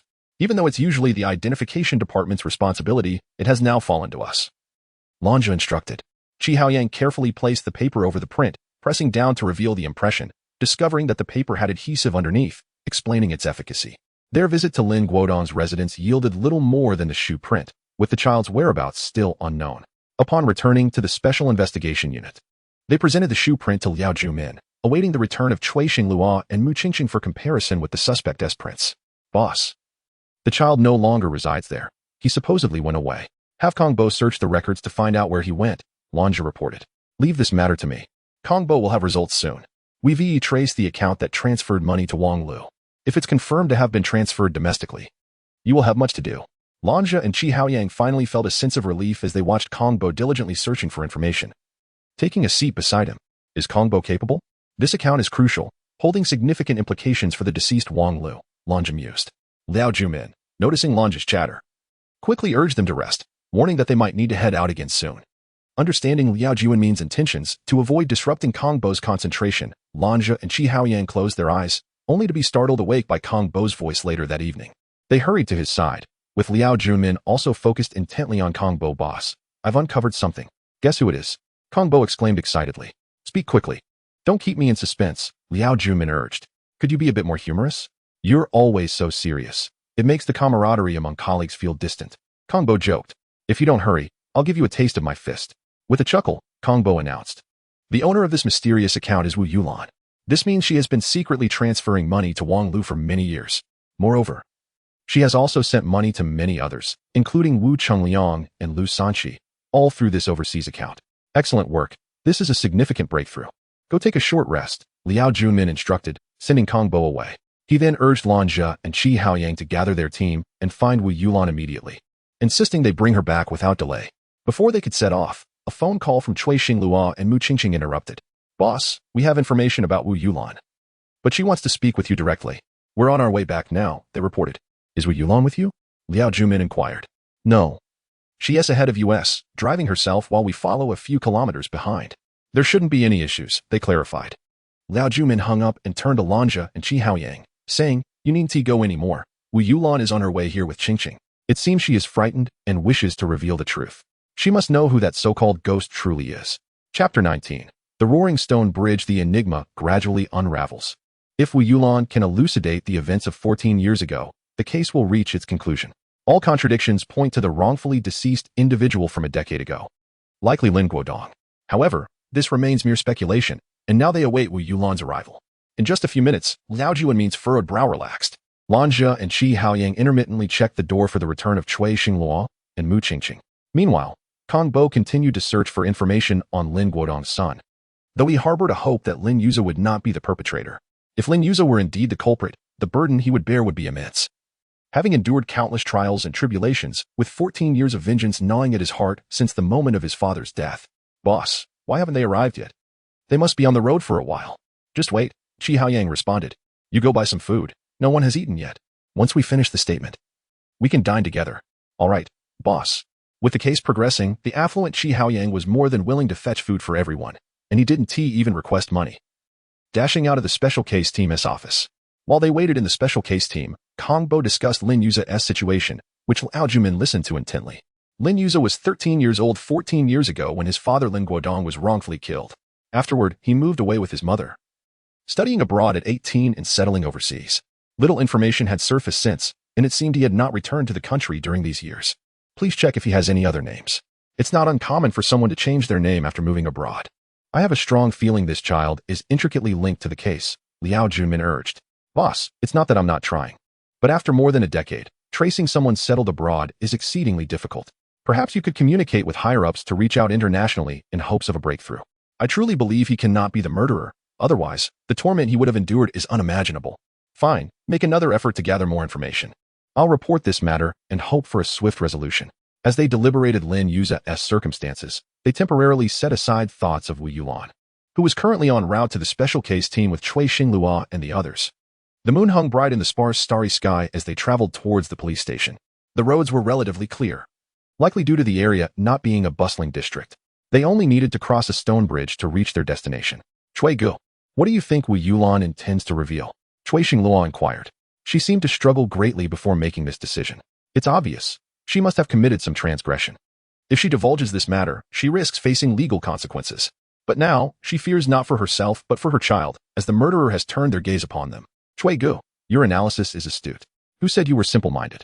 I'll scold anyone who does. Then I thank you now. Watch ahead. We're approaching the bridge. As they crossed the bridge, Cui Xinglua drove at a moderate speed, but found it challenging to keep pace with Wu Yulan's vehicle. With no other option, he accelerated, determined not to lose her, as they were now merely 1,000 meters away, and mistakes could not be afforded. Cui Gu, speed up and block her from the right. Wu Yulan's car is swerving dangerously. Not good. Something's about to happen. They observed Wu Yulan's vehicle swaying violently, ultimately veering in an S shape. The car showed no signs of stopping. Despite the low traffic on the road, the speed on the bridge remained slow, with a few cars passing by.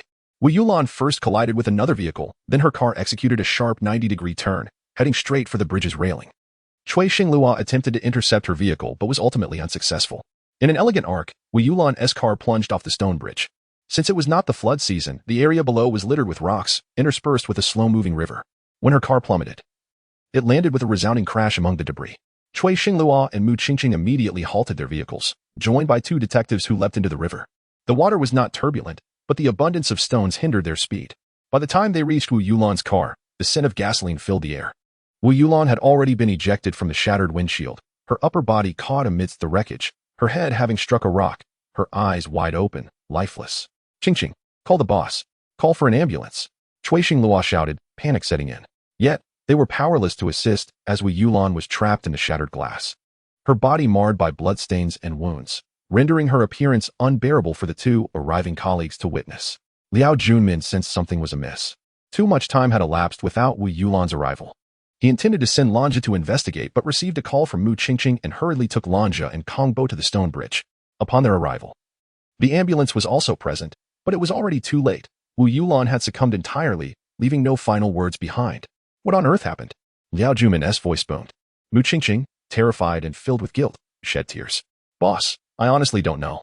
Her car was fine when it first hit the bridge, then suddenly began swerving uncontrollably before plunging off.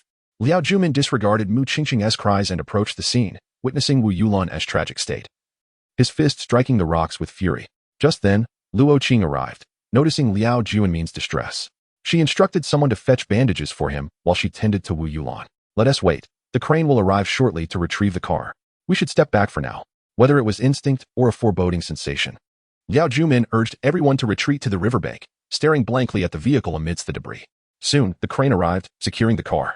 As Wu Yulan's body was lifted alongside the vehicle, Lanja suddenly noticed sparks raining down. Everyone, be careful, he shouted just in time. The group hastily retreated. And moments later, the vehicle erupted in a deafening explosion, fragments scattering in all directions. One shard struck Liao Junmin's arm, forcing him back over a meter, crashing to the ground. As everyone regained their senses, Wu Yulan's body was hurled towards them by the force of the explosion, landing grotesquely before them, charred beyond recognition. Devoid of humanity. The crane atop the bridge trembled from the blast, teetering precariously, yet miraculously, the driver remained unharmed, preventing further calamity.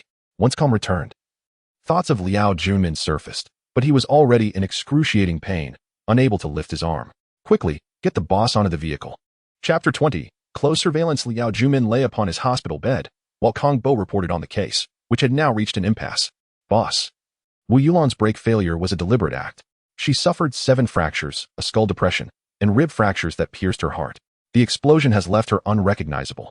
The only words captured in her car's recording were retribution. Everything transpired with an eerie naturalness, as if it were preordained. The perpetrator left no trace behind.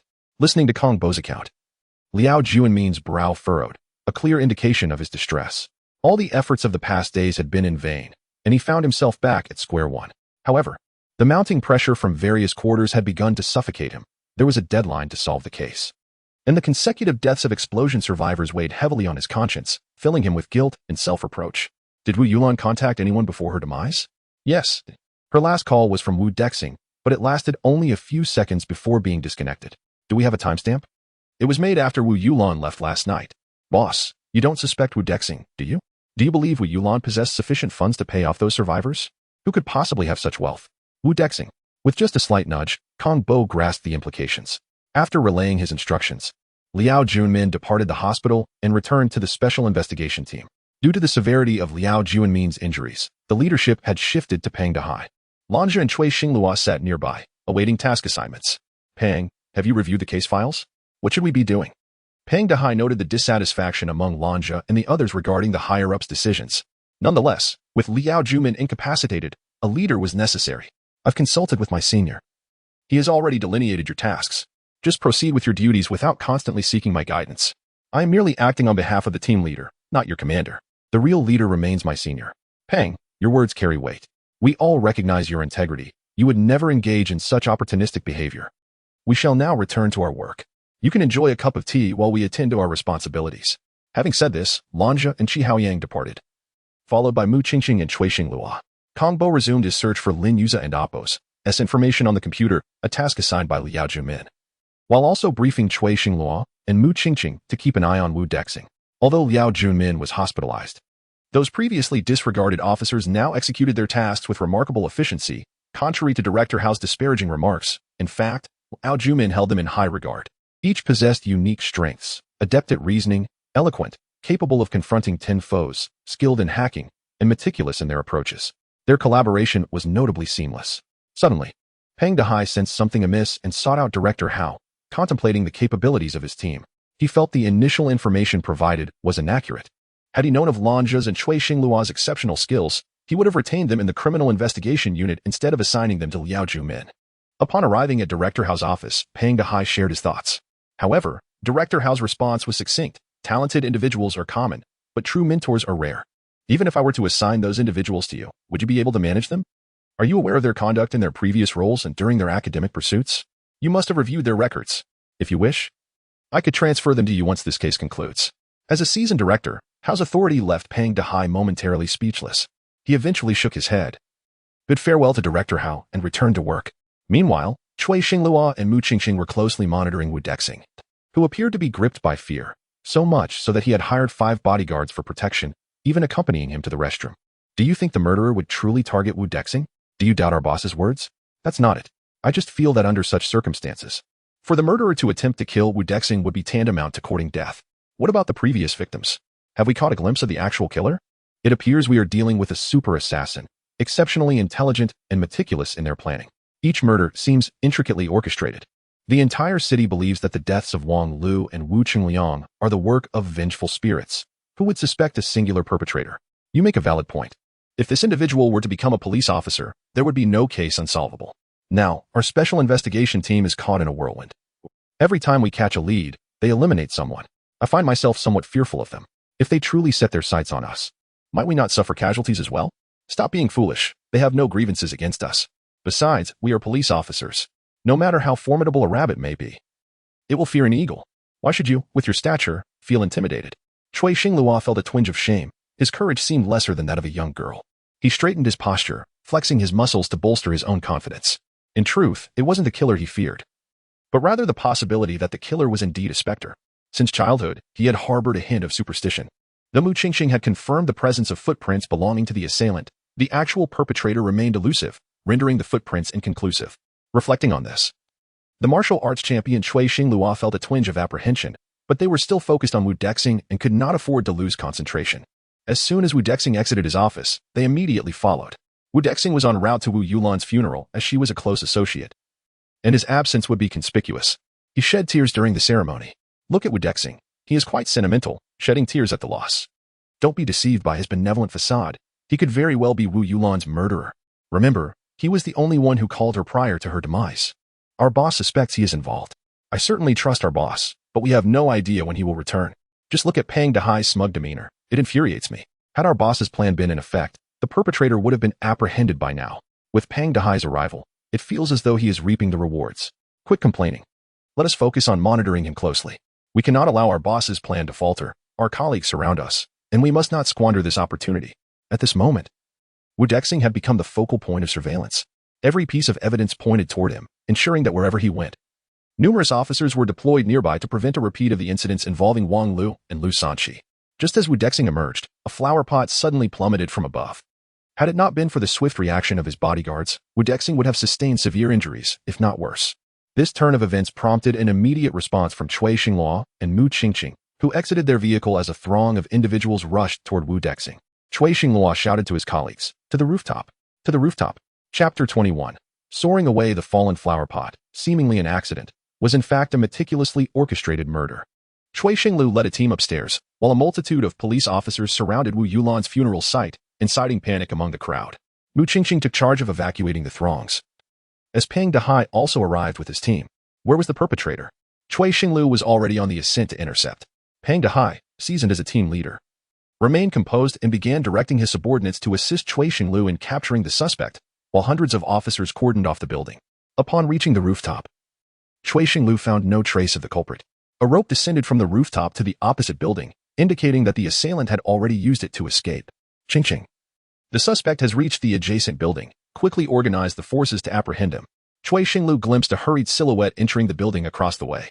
If they could secure the individuals inside, the murderer would be cornered. Time was of the essence. After Mu Qingqing reported to Peng Dehai, She led her team toward the neighboring structure, a bustling shopping center filled with people.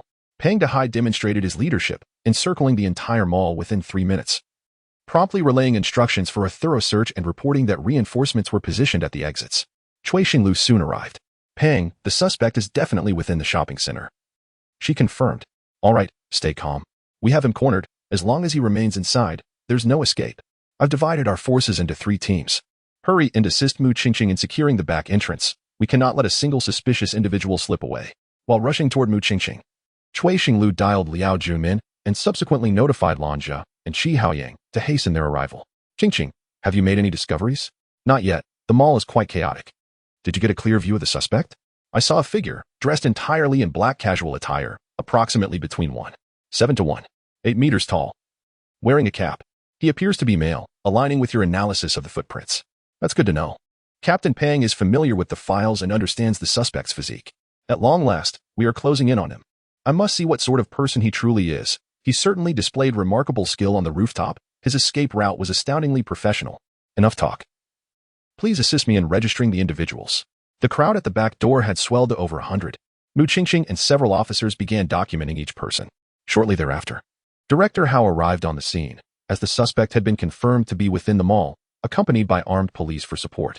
Alongside Lan Jia and Qi Haoyang at the back entrance. Cui Xinglu, can you confirm the suspect is inside the mall? I am certain. The rope remains on the rooftop. The perpetrator traversed it to enter the mall. All right, Lan Jia, Qi Haoyang, take a team each and search the mall. Ensure the safety of the patrons. This suspect is a seasoned killer, so proceed with caution. Understood, Director. After Director Hao's instructions, Lan Jia and Qi Haoyang entered the shopping center through the back door, but the crowd continued to surge toward both the front and back entrances, impeding their progress. Subsequently, Director Hao instructed Pang Dahai to organize a team to disperse the crowd within the mall, directing everyone to gather in the first-floor lobby for inspection.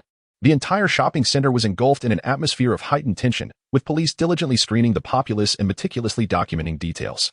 Meanwhile, armed police began their search, leaving no corner unchecked. As Mu Qingqing was registering individuals, a tall, long-haired beauty approached her. Am I able to register now?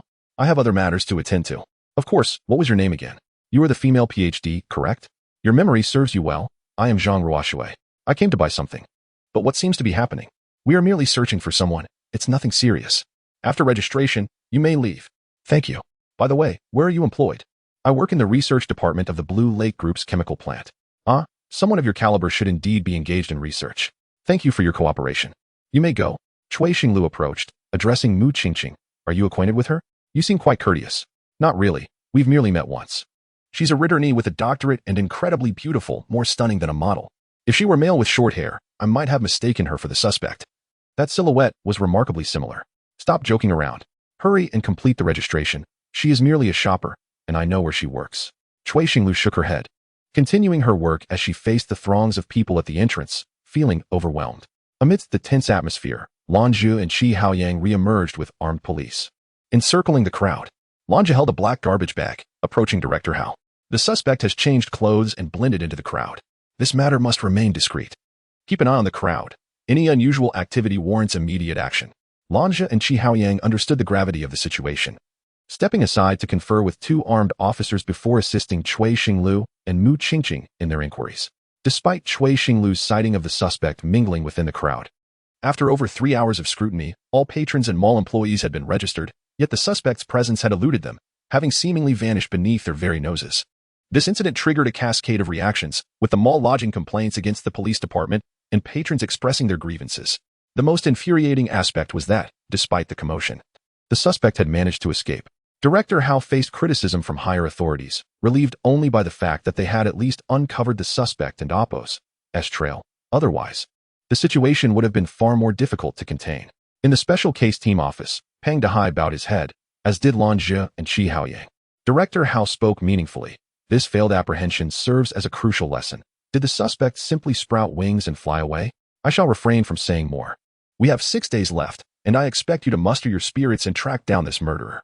Director, I truly do not comprehend how the suspect managed to change shoes. Must I spell it out for you? Quickly head to the forensic department for the fingerprints.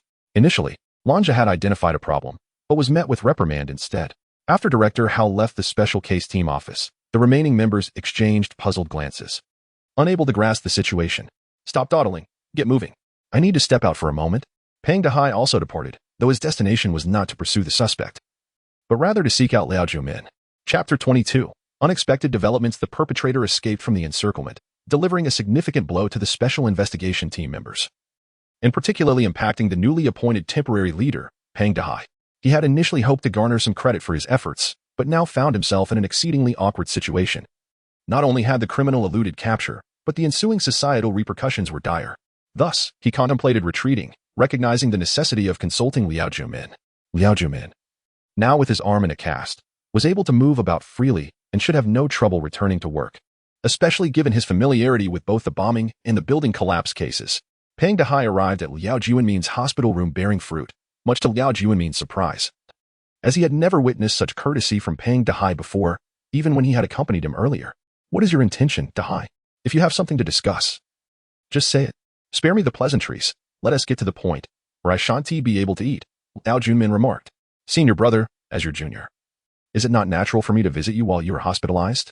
Even if you were not my senior, you are still my colleague, and thus it is all the more imperative for me to check on you, Pang Dehai replied. Enough with the nonsense. Just get to the matter at hand. I know you too well. Despite your current higher rank, I can see through your tricks, Liao Jumin retorted.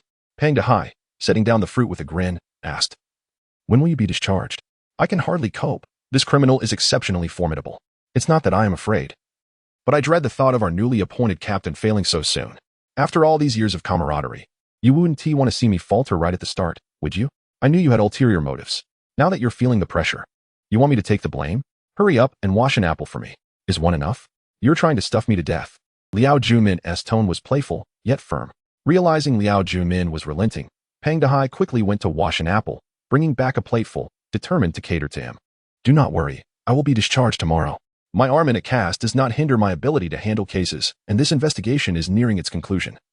Liao Jumin reassured him. Senior brother, do you possess any pertinent information? Share it with me, Pang Dehai pressed. Pang Dehai, initially contemplating a handover, now shifted his attitude upon hearing Liao Jumin's words and was eager to continue the investigation. Knowing it was a sensational case that had captured national attention, solving it would be a significant achievement. Liao Jumin, fully aware of Pang Dehai's intentions, replied, you will be free tomorrow. Why concern yourself with this? Just peel that orange for me. With no other option, Pang Dehai complied, peeling the orange for Liao Jumin.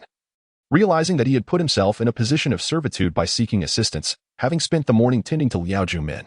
The following morning, the special investigation team members mobilized to retrieve Liao Jumin from the hospital. His presence was essential to provide the team with a sense of direction. Boss, you've finally been discharged. We've been quite distressed these past few days. With only 6 days remaining, if we fail to make progress, we might all find ourselves out of a job, Lanju exclaimed. Your chatter knows no bounds, Zhe. I must commend you. You may now choose silence, Liao Jumin responded. Lanju promptly fell silent, and laughter erupted among the others as they helped Liao Jumin load his belongings into the vehicle, heading straight for the Special Investigation Team headquarters. Upon arrival, Pang Dehai organized a welcome ceremony to celebrate Liao Jumin's return, leaving Liao Jumin bemused but graciously accepting the gesture. Senior brother, given your injury and limited mobility, Director Hao has asked me to serve as the acting leader of the Special Investigation Team. You have no objections, I trust? No objections. Then, what shall we do now? Pang Dehai inquired. Since you've prepared such delectable offerings, let us indulge while we wait. Lanja, Qingqing, why are you all just standing there? Hurry and help yourselves to the food. Do not waste Pang's goodwill, Liao Jumin urged. The team, previously irked by Pang Dehai's continued leadership, perked up at Liao Jumin's command and rushed to the table laden with treats. Pang Dehai watched in confusion as the team devoured the food like ravenous wolves, realizing their unwavering loyalty to Liao Jumin, leaving him somewhat exasperated. Observing the feasting, Pang Dehai pulled Liao Jumin aside and asked, Senior brother, what should our next move be? The perpetrator remains in Shunqing, I am certain of it. For now, we rest. They are enjoying themselves, and after the tension of recent days, they deserve a break. We will catch the culprit tonight. Also, ensure that the surveillance on Wu Dexing is withdrawn. Understood. I will take care of it immediately. The morning passed in a cheerful atmosphere. The previous day's tension dissipated. With the recent spate of deaths leaving a pall over everyone, Liao Jumin aimed to restore morale so that they could work more effectively. Perhaps it was this magnetic charm that inspired such unwavering loyalty from these eccentric team members, motivating them to wholeheartedly assist Liao Jumin in his investigation. After the revelry, Liao Jumin began assigning tasks, starting with Kong Bo, retrieving the information on Lin Yuza. Kong Bo did not disappoint Liao Junmin's expectations, successfully uncovering the details. Boss, Lin Yuza left for study abroad at 18, enrolling at MIT, a true prodigy. After graduation, he settled overseas but tragically died in a chemical accident last year. Upon hearing this news, Liao Junmin fell into deep contemplation, questioning whether his previous line of thought had been misguided. Boss, what is troubling you? Is something amiss? Did Lin Yuza truly die? Liao Junmin asked. Indeed, there is no doubt about it. Then have we been pursuing the wrong lead? But we found the perpetrator's footprints in Lin Guodong's home. Could it be that the criminal sought to frame Lin Yuza, knowing of Lin Guodong's affairs? Mu Qingqing began to grasp Liao Junmin's perspective. He believed Lin Yuza had avenged his father by murdering those individuals. Despite not knowing the full circumstances of Lin Guodong's death, who had previously been involved in pyramid schemes with Wu Dexing, everything seemed so logical and inevitable. Yet with Lin Yuza now deceased, all hypotheses appeared to collapse. Boss, do we still intend to proceed with the operation tonight? Cui Xinglua is already waiting at Wu Dexing's doorstep. Absolutely, I trust my instincts. This matter is undoubtedly linked to Lin Guodong's demise. Even if we cannot apprehend the perpetrator, we must intimidate Wu Dexing into revealing the truth about the past. Chapter 23. Ghost hunting at Blue Lake. Cui Xinglua made a phone call, but Wu Dexing had not returned home. Hence, everyone had to head to the Blue Lake group. Wu Dexing was utterly terrified. Nearly all of his associates from the pyramid scheme had perished, leaving only Lu Sanqi, who remained in a coma. Keep a vigilant watch. Under no circumstances should we allow strangers to enter. Wu Dexing could only hire more bodyguards, yet even they were afraid, remaining by his side solely for the generous compensation. They were well aware of the extensive manhunt, and despite the numerous police officers attempting to apprehend the murderer, the culprit had evaded capture. Moreover, the rumors circulating in Shunqing suggested that a vengeful spirit was exacting retribution. Anyone connected to Wu Dexing seemed to meet a grim fate. All while recorded evidence substantiated the tale of the ghost. Liao Junmin was also aware that Wu Dexing had employed a significant number of bodyguards, but he doubted whether these guards could withstand the ferocity of the murderer. A resolution was imperative, whether to quell the panic, uphold justice for the deceased, or fulfill a police officer's sense of duty. Capturing the murderer was essential to provide an explanation to the public. Wu Dexing was now in a state of panic. The key to solving the case rested with him. Unless absolutely necessary, they need not act prematurely. The most perilous moments often provide the greatest safety. The murderer had just slipped through their grasp, believing they would lower their guard, thinking he could lie low for a few days. They could not afford to relax. This was a psychological battle and a test of endurance, with a formidable opponent. Boss, rest assured, as long as he is not a ghost, I shall apprehend him. Cui Xinglua declared confidently, patting his muscular arm. For reasons unknown, the presence of Liao Junmin gave them a sense of assurance, despite previous leads falling through. Liao Junmin's instincts had not faltered. He was merely a step behind the killer. In a sense, Liao had deciphered the murderer's plan, intending to eliminate Wu Dexing and keep him in perpetual fear. We are here to capture the ghost at Blue Lake Group. We must prove the ghost's existence, tangible and real, not an ethereal myth. Do not succumb to rumors or be misled by recordings. We must look beyond appearances to discern the essence. Cultivating keen insight, this is what defines a qualified officer. Once again, Liao Junmin began his admonition, yet they listened intently. Even the cynical Longjin nodded in agreement, a sign of breakthrough and unity. Boss, will the murderer truly appear? I find it somewhat unrealistic, having just escaped. Why would he take the risk unless he is mad? It defies logic, questioned Shi Haoyang, who was known for his foresight but now harbored doubts. Perceiving the likelihood of such an occurrence as exceedingly slim, nearly impossible. Just wait and see. This is the murderer's brilliance. The more improbable the situation, the bolder he becomes. Though it is murder, it resembles the actions of a businessman, seeking fortune in peril, wagering on possibilities amid impossibilities. Following Liao Junmin's analysis, the team aligned with his reasoning, fixating on the lights illuminating the administrative offices of the Blue Lake Group. We can enter now. The murderer may be here. Look. It is starting to rain. This is the optimal moment to strike, as the rain will wash away much of the wickedness. Liao led the team inside. Leaving Mu Qingqing in the vehicle, as a woman, she was deemed unsuitable for such an operation. Yet Liao instructed her to load her firearm to guard against any feigned diversions by the murderer. As the officers proceeded, a contingent of over 20 entered the Blue Lake building. Upon nearing the administrative office, they heard a piercing scream, prompting them to quicken their pace and burst into Wu Dexing's office. Although everyone was in a state of panic, fortunately, no one was injured. However, Wu Dexing's face was ashen, rendered speechless as he pointed towards the window. Liao Junmin swiftly inquired of the bodyguards, what happened? A shadow passed by the window, then paused on the glass. Upon seeing it, Mr. Wu became like this, one guard stammered. Longjia commanded the personnel below to initiate a capture. The fact that this individual could reach here indicated a familiarity with the premises and that he had not fled far. Today, he had no opportunity to act. Everyone must exercise caution. He could be enraged. Members of the special case team, criminal police, and several SWAT officers sprang into action, determined to capture this elusive murderer. A net was cast once more over the Blue Lake group, yet unbeknownst to them, Mu Qingqing's vehicle had already left the premises, gradually disappearing amidst the bustling streets. No one suspected that the murderer could be driving away in a police car. When all efforts yielded nothing but a single piece of rope, Mu Qingqing's police car had vanished without a trace. Liao Jumin felt immense guilt, realizing he should have left someone behind to stay with Mu Qingqing. Who could have anticipated that the murderer would be so audacious? Abducting Mu Qingqing and the police car amidst so many officers? Boss, we can return now. Mu Qingqing has her mobile phone. I can track her location. Let us go. Once again returning empty-handed, the team's spirits were further dampened. Even Pang Dehai appeared dejected, knowing he was due to hand over responsibilities today and should not have continued as the leader of the special task force. Now, they had failed to apprehend the perpetrator, and one of their own had been captured by the murderer. Although her fate remained uncertain, being taken by a super killer was undoubtedly perilous. However, their immediate course of action was to return to the special task force, urging Kong Bo to activate the computer and trace Mu Qingqing's location. Coordinating efforts to apprehend the murderer, they were already physically and mentally exhausted. Meanwhile, Mu Qingqing lay unconscious in the police car. Her phone had been switched off by the murderer. Upon reaching the factory's entrance, the car was halted, and Mu Qingqing was transferred to another vehicle. This new car was not particularly spacious, and the murderer placed her in the back seat before driving to an upscale community. Had Mu Qingqing been conscious, she would undoubtedly recognize the perpetrator, as they had met before. Upon arriving at the community, the murderer changed attire, donning a woman-esque disguise, and assisted Mu Qingqing into the elevator. Upon reaching the front door, he opened it, guiding her inside and laying her on the bed. The walls of the room were adorned with photographs of a couple, including wedding pictures, a testament to a love that had culminated in marriage. These were cherished memories. Glancing at the wedding photo evoked a smile. Below the last of 34 photographs of other individuals hung the word unfulfilled, while the 33 photographs above bore distinct red lines drawn through their names. Mu Qingqing remained in slumber, and instead of ending her life, the murderer retreated to the kitchen to prepare 2 bowls of noodles, seemingly awaiting her awakening. Chapter 24, The Source of Evil. Stop searching. Both the gun and the phone are with me. I've turned them off. Please, sit down and have something to eat.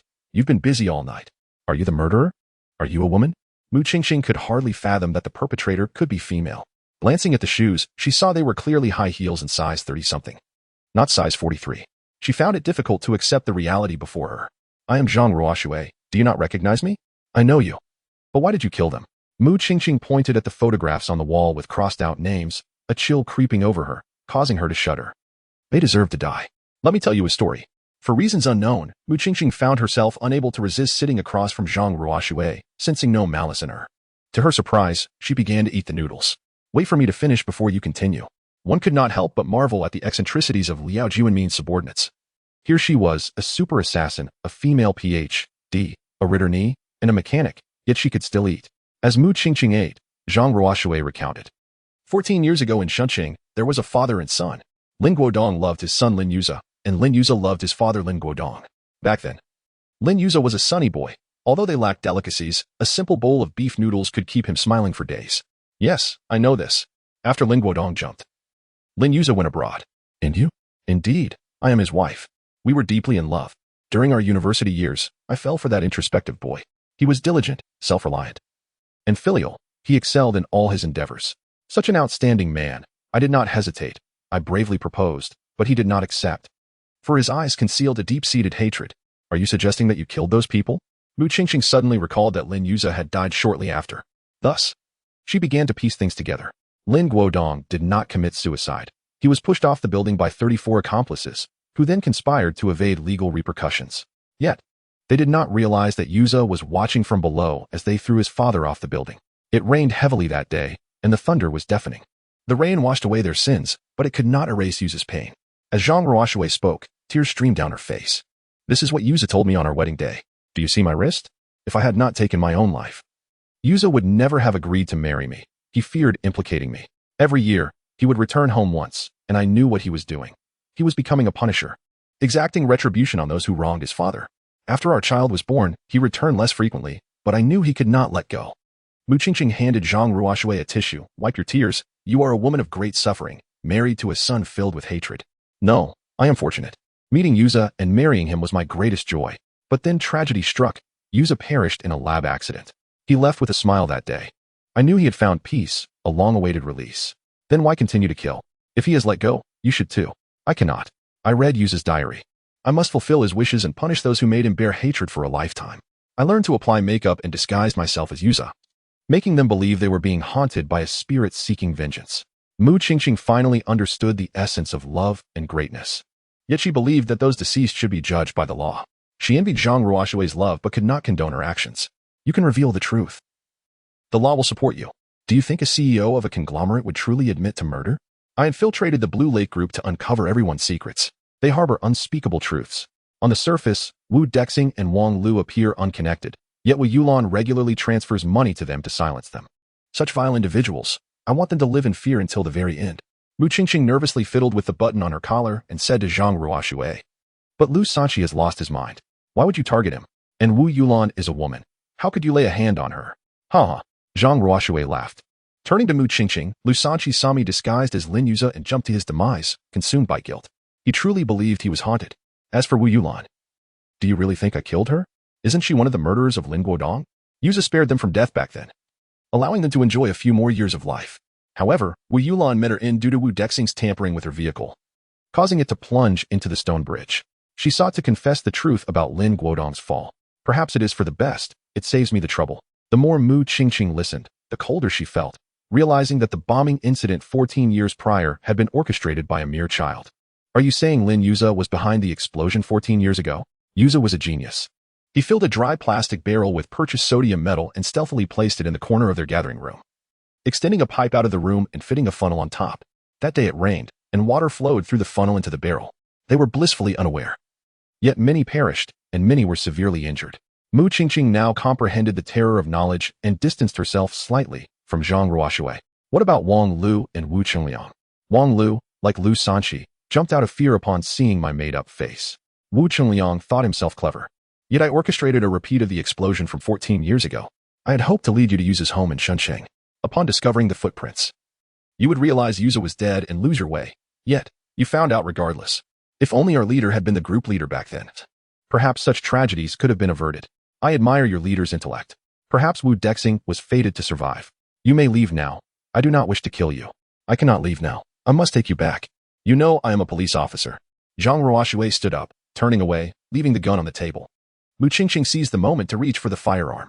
Chapter 25. The flames of despair attempting to pilfer from a deft mechanic proves to be an arduous endeavor. The moment Mu Qingqing lowered her head, Zhang Ruoshui had already turned around and swiftly rendered her unconscious. At this juncture, the special task force was in disarray. Yet all eyes were fixed upon Kong Bo, who inquired, "Have we detected anything?" "Boss, Qingqing's phone has already been turned off," replied Liao Jumin. Just then, Pang Dehai entered. Addressing Liao Jumin, "The vehicle has been located. It's right at the entrance of the Blue Lake Group's chemical plant. The perpetrator must reside nearby. I'll accompany you." "I can find Qingqing," Kong Bo asserted resolutely. This was no trifling matter. A single misjudgment could plunge Mu Qingqing into dire straits. "Let us go, get in the car, and discuss as we drive." The members of the task force boarded the same vehicle and rushed to the chemical plant. Upon arrival, Kong Bo retrieved his prized possession, a modified laptop that served as a mobile workstation. Upon opening it, a green dot appeared on the screen, motionless and stagnant. "Boss, it's right within the residential complex next to the west gate of the chemical plant. It's an upscale neighborhood." "Hurry," commanded Kong Bo. Lanja took the wheel while Liao Junmin felt a sense of trepidation. The convoy was substantial, yet in the end, it relied on Kong Bo's mobile workstation to pinpoint Mu Qingqing's location. "Boss, it's in this building, probably on the 3rd floor."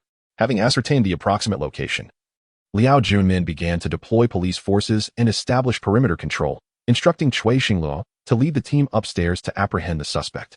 Upon reaching the 3rd floor, the key was also secured. Although it was not the original, it proved highly effective, swiftly granting access to the premises. Upon entering, the room appeared empty. But as they advanced towards the dining area, they discovered Mu Qingqing slumped over the table. Cui Xingluo hurried to assess her condition. She is still breathing. "We need to get her out of here." Such a mission was perfectly suited for Cui Xingluo. However, despite scouring the apartment, the assailant remained elusive. On the walls, they spotted photographs of the 34 victims from the 2-building explosion case, with 33 names crossed out, leaving only Wu Dexing's marked as unresolved. Liao Junmin and Lanja arrived, just as Mu Qingqing was being carried downstairs when she unexpectedly regained consciousness. Everyone was taken aback, for this notorious assassin had inexplicably spared a police officer. Mu Qingqing dashed up to Liao Junmin, exclaiming, "Boss, the assailant is a research doctor from the chemical plant named Zhang Ruoxue. She is a woman, not a man."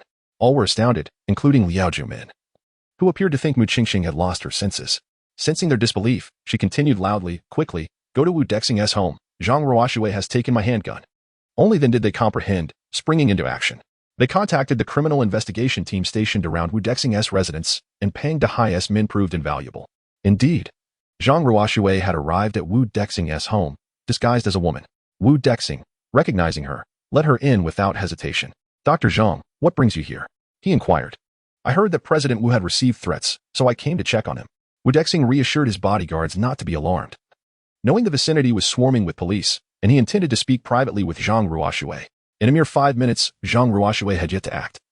When Cui Xingluo and his team arrived, Zhang Ruoxue had pulled Wu Dexing out, gun pressed to his temple. Everyone stepped back. "I need to speak with Liao Junmin." Liao Junmin cautiously approached, saying, "Release him. We're already aware of your situation. You must trust the police, and I assure you, I will deliver justice." "I believe you," Zhang Ruoxue replied, relinquishing her firearm with surprising ease. Just as the officers surged forward, flames erupted from her body, engulfing her rapidly.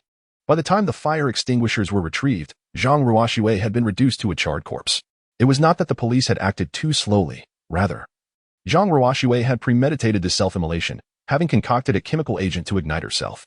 Throughout the ordeal, only her laughter echoed, devoid of any cries of anguish. With the assailant deceased, no one felt triumphant. It was a sorrowful conclusion, and Liao Junmin was left with many unvoiced questions. At that moment, Wu Dexing grew belligerent.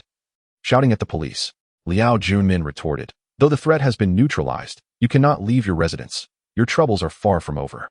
Liao Junmin called off the operation, leaving 2 officers to monitor Wu Dexing's home. This case was ostensibly closed, with Mu Qingqing's recording serving as the key evidence. Yet, with Zhang Ruoxue dead, the evidence from 14 years ago regarding Lin Guodong's fall was insufficient, and Wu Yulan's death was merely Zhang Ruoxue's one-sided narrative. Strangely, Wu Dexing remained unharmed. For more than a day, Liao Junmin pondered, furrowing his brow as he stared blankly at the names Lin Yuze and Zhang Ruoxue on the relationship chart. "Boss, it's about to rain. They say it will be a thunderstorm. Perhaps we should head home early. A man like Wu Dexing will eventually face retribution." "Thunder? Rain? No. We must call Wu Dexing and warn him to vacate the house. Danger lurks." Through Mu Qingqing's recording, Liao Junmin had discerned the method of murder in the 2-building explosion. If Wu Dexing remained in the villa, he would undoubtedly meet his demise. Liao Junmin realized the danger, yet it was already too late. Reports had flooded in of an explosion at Wu Dexing's villa, claiming 3 lives without exception. Such is fate. I had anticipated the method of murder but could not avert this calamity. Sighing, Liao Junmin recognized Wu Dexing as the murderer. Yet he felt a deep sense of self-reproach, deeming himself a most incompetent leader. "Boss, Wu Dexing got what he deserved. But it's a pity that Zhang Ruoxue died so young." Mu Qingqing bore no animosity towards Zhang Ruoxue. Instead, she felt a sense of pity for her. Meanwhile, in the suburbs, an elderly woman prepared to leave with a child, instructing, "The rain is subsiding. We must depart." "Grandma, aren't we waiting for Mommy?" the child asked. "Your mother has gone to find your father. When you grow up, they will return. You must study hard, for they are both doctors." "Yes, I want to become a dual doctorate holder and make my parents proud." "What a good grandson." Tears welled in the grandmother's eyes, yet she smiled at her grandson, her expression filled with warmth. Once the rain ceased, she hailed a cab, loading their luggage and instructing the driver to the airport. Chapter 26 Prologue to the joy of newlyweds often leads one to indulge in a few extra drinks. Yet it is not uncommon for peculiar incidents to transpire on the way home after a night of revelry. The journey between Guijia village and Luoxue town spans over 10 miles, predominantly consisting of dirt roads during the 1970s and 1980s. Walking was the norm, and bicycles were a rarity, let alone automobiles. Guolaolu, a resident of Guijia village, returned home from a wedding banquet in Luoxue town, having indulged a bit too much. He lost track of time and only realized it was already 8 in the evening. With the lengthy distance ahead, he began his staggered walk back, singing merrily along the way, his inebriation palpable. Between Luoxue town and Guijia village lies Dongjia Cemetery, said to be the resting place of all those who perished in Dongjia village during the 1930s and 1940s. Occasionally, passers-by would claim to hear weeping from the graves, though the authenticity of such tales remained unverified, as no one had truly experienced it. As Gualalu approached Dongjia's cemetery, he dimly perceived someone beckoning him. Assuming he was merely hallucinating due to his intoxication, he rubbed his eyes. Upon opening them again, he confirmed that someone was indeed calling out to him. Gualalu, come gamble with us. We are few in number, and we need another player. Feeling drowsy and yearning for home, he inquired, who are you? I don't recognize you. I am from Fengiyingzi. Ah, I don't remember. What stakes are you playing for? Not much, just 10 or 8 yuan per game. Come on. We can play a round of mahjong. All right, let's go. Uncertain of the stranger's identity, Gualalu followed him into a courtyard where a mahjong table had already been set. With him, they made a complete set of 4 players. Let us not linger here. Hurry up, we have no time during the day. Sure. Gualalu, an avid gambler by nature, saw no reason to decline, especially since they were short 1 player. As the game commenced, he picked up his tiles and burst into delight. His luck was extraordinary. In the very first round, he achieved a landlord win with his very first draw, prompting complaints from the other 3 players. Ignoring their protests, Gualalu merely collected his winnings. In his usual gambling endeavors, luck had seldom favored him, yet tonight, fortune was on his side. He scored numerous victories, and oppos, heavenly wins and oppos, and oppos, earthly wins and oppos, and oppos, pure suits and oppos, and oppos, big 4 happiness and oppos, and oppos, big 3 treasures and oppos. And astoundingly, he sat as the dealer for 14 consecutive rounds, leaving the others in despair. Having won excessively and lost minimally, Gualalu spent the night in a frenzy of gambling. As dawn approached, the other 3 players decided to call it a night. Despite his persistent pleas, reluctantly, he gathered his winnings and joyfully made his way home. Exhausted from the night's escapades, upon arriving home, his wife inquired, Laolu, did you go gambling again last night? Indeed, I triumphed spectacularly. I've won so much I've lost count. It's all in that paper bundle on the cabinet. Open it and see. After speaking, Gualalu collapsed onto the bed, ready for a well-deserved rest. However, before he could drift off, he was startled awake by his wife's horrified screams. He quickly sprang from the bed to investigate. Upon exiting the bedroom, he discovered his wife standing in shock over a pile of ash scattered across the floor, mixed with several real banknotes. Her mouth agape. She was at a loss for words. Realizing something was amiss, Gualalu dashed out of the house, retracing his steps along the route he had taken the previous night. Upon reaching Dongjia Cemetery, he was horrified to find neatly arranged banknotes lying by the cemetery gate, his own from the gambling session. Fear gripped him as cold sweat broke out on his brow. By the time he returned home, utterly drained, he fell ill and was bedridden within days, eventually passing away 2 weeks later. Word of this incident spread, and Dongjia Cemetery became a forbidden zone, with locals rarely daring to pass through at night. Only the occasional outsider would traverse the area. 3 decades have since passed, and the landscape has transformed dramatically. What was once a village has evolved into a city, complete with asphalt roads, yet Dongjia Cemetery remains untouched. In the early 2000s, a businessman from out of town ventured past Dongjia Cemetery, only to be beckoned by a group to gamble. After losing hundreds of thousands and signing an IOU, he soon discovered it was a setup, as someone informed him that the spirits of Dongjia Cemetery were involved. Dismissive of the warnings, he failed to prepare the funds as stipulated in the IOU. And a week later, he met an untimely demise. Since then, the fear surrounding Dongjia Cemetery has only intensified, for the locals dread the fatal IOUs.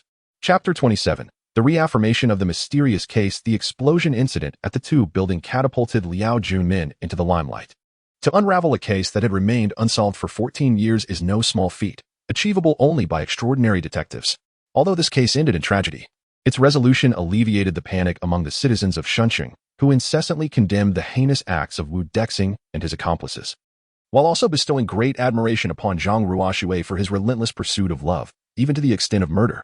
While law enforcement typically disapproves of violence as a means to resolve conflict, this particular case inspired a wave of positivity among the populace. Many citizens voluntarily took to the streets, assuming the roles of volunteers to assist the elderly and disabled. Boss, now that the case is closed, surely the province will reward us? One inquired. Will you get a promotion?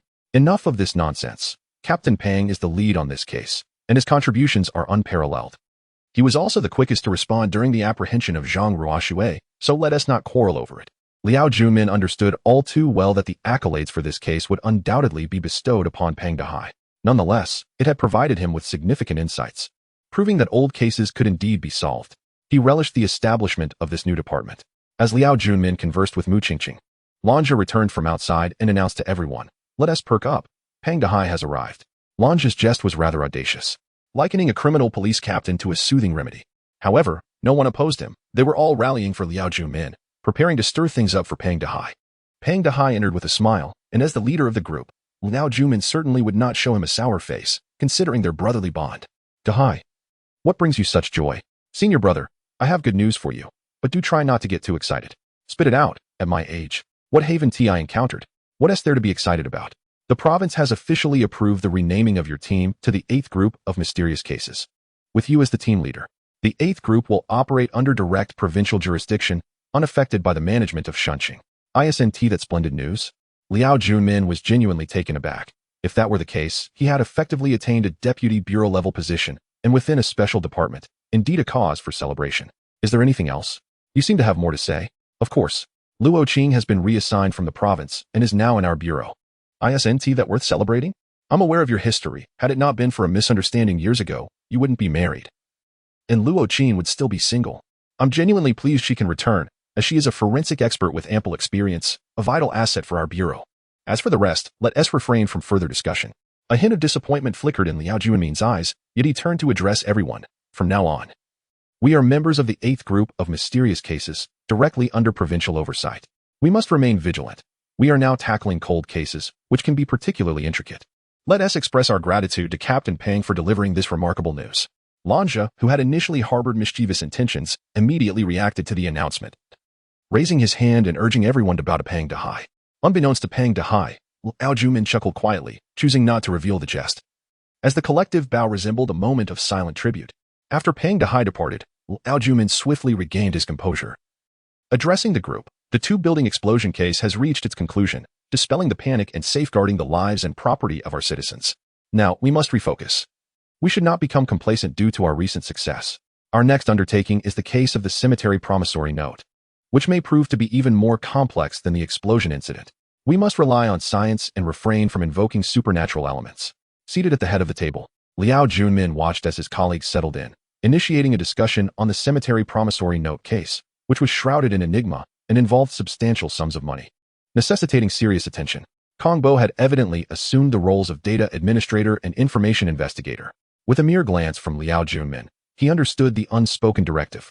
First, distributing the documents to everyone before stating, the Dong family cemetery is located along the national highway entering Shunqing, where many vehicles from the southeast must pass. Due to persistent ghostly disturbances, few dare to drive through at night, especially local residents. Most nighttime travelers are outsiders. The cemetery's reputation for haunting persisted for 30 to 40 years, with a notorious incident in the early 2000s involving a merchant from Shirtu City who, entangled with a ghost in a gambling match, lost hundreds of thousands and subsequently signed a promissory note, failing to deposit the stipulated sum at the designated location. He met an untimely demise within a week. Last year, a merchant from Hongqing experienced a similar encounter, losing over $1 million. He, mindful of the previous incident, obediently deposited the 25,000 as per the promissory note at the Shishan Cemetery, resulting in no adverse consequences. This ongoing mystery has now fallen into the hands of our 8th Group of Mysterious Cases. After Kong Bo succinctly presented the case details, the team grasped the general idea. Lanja stood and said, "Boss, I'm familiar with this incident. I was in police academy at the time, and it caused quite a stir in Shunqing. However, the perpetrator was never identified, and the locals are well aware of the cemetery's eerie reputation, seldom approaching it. Lanja, spare us your superstitions. You're the most talkative among us, and we have female members here. Your task is to locate the Hongqing merchant. Team up with Qi Haoyang to gather information swiftly, and ascertain the exact location where he deposited the promissory note at the Shishan Cemetery. Understood, boss. When do we depart? Kong Bo has already provided you with the materials. Locate the merchant based on the address provided. If possible, bring him back. If not, ensure a thorough record. You and Qi Haoyang will head to Hongqing tomorrow morning." Both Lanja and Qi Haoyang nodded in agreement. Liao Junmin then addressed Cui Xingluo and Mu Qingqing. "You two should prepare. Tonight, we'll masquerade as merchants and pay a visit to Dong Family Cemetery. Boss, your arm isn't fully healed yet. Is that wise? Just drive. Don't concern yourself with my condition. I am a ghost catcher, and all wandering spirits have nowhere to hide from me." Liao Junmin's stern yet humorous remark elicited laughter from the team. It appeared they were indeed preparing to confront the specter behind this case, eager to discover whether it posed a genuine threat to the police. Chapter 28, The Elder by the Grave as Night Fell. The office of the Special Case Group 8 remained abuzz with activity, for important operations awaited them. Lanja and Qi Haoyang, preparing for their journey to Hongqing the following day, had chosen to rest and maintain their vigor, opting out of the evening's hustle. "Boss, donning this black suit makes you resemble a true tycoon. Oh, and don't forget to add a gold chain. I snagged this for 30 bucks a pound at the market. Mu Qingqing busily adorned Liao Junmin, aiming to transform him into the image of a nouveau riche. You youngsters really enjoy teasing this old uncle, Liao Junmin chuckled. Nearby, Cui Xingluo, already suited and sporting dark sunglasses, approached Liao Junmin, asserting, "Boss, you are far from an uncle. You're more like a young lad. And you, with those muscles, indeed fit the role of a bodyguard. What about Qingqing's role?" Their transformation was orchestrated by Mu Qingqing and Cui Xingluo, unbeknownst to Liao Junmin, who was equally puzzled by the arrival of a Bentley worth millions. Cui Xingluo claimed it was arranged by Lanja, though uncertainty lingered over whether it was rented or borrowed, given Lanja's modest salary. "Boss, a tycoon must have a secretary, and Mu Qingqing shall fill that role. Every successful entrepreneur deserves a beautiful assistant," they jested. "You lot are quite the rascals. Dressed like this, would we even stand a chance against a killer if we encountered one?" Liao Junmin questioned. "Boss, have you forgotten we are armed? No matter how fast someone runs, they cannot outpace a bullet," replied Cui Xingluo confidently. "Firing a weapon follows strict regulations. Be cautious. Xingluo, you exude a rather menacing aura. Temper it a bit. Perhaps take a cue from Qingqing and learn to be more composed," Liao Junmin advised. After finishing her makeup, Mu Qingqing pouted at Liao Junmin and Appo's words. Cui Xingluo and Kong Bo's eyes lit up as they remarked, "Natural beauty is unmatched. Not only does she radiate charm, but even her displeasure is captivating. Boss, look at them bullying me," Mu Qingqing complained, prompting more laughter from Cui Xingluo and Kong Bo. Indeed, Mu Qingqing possessed striking beauty.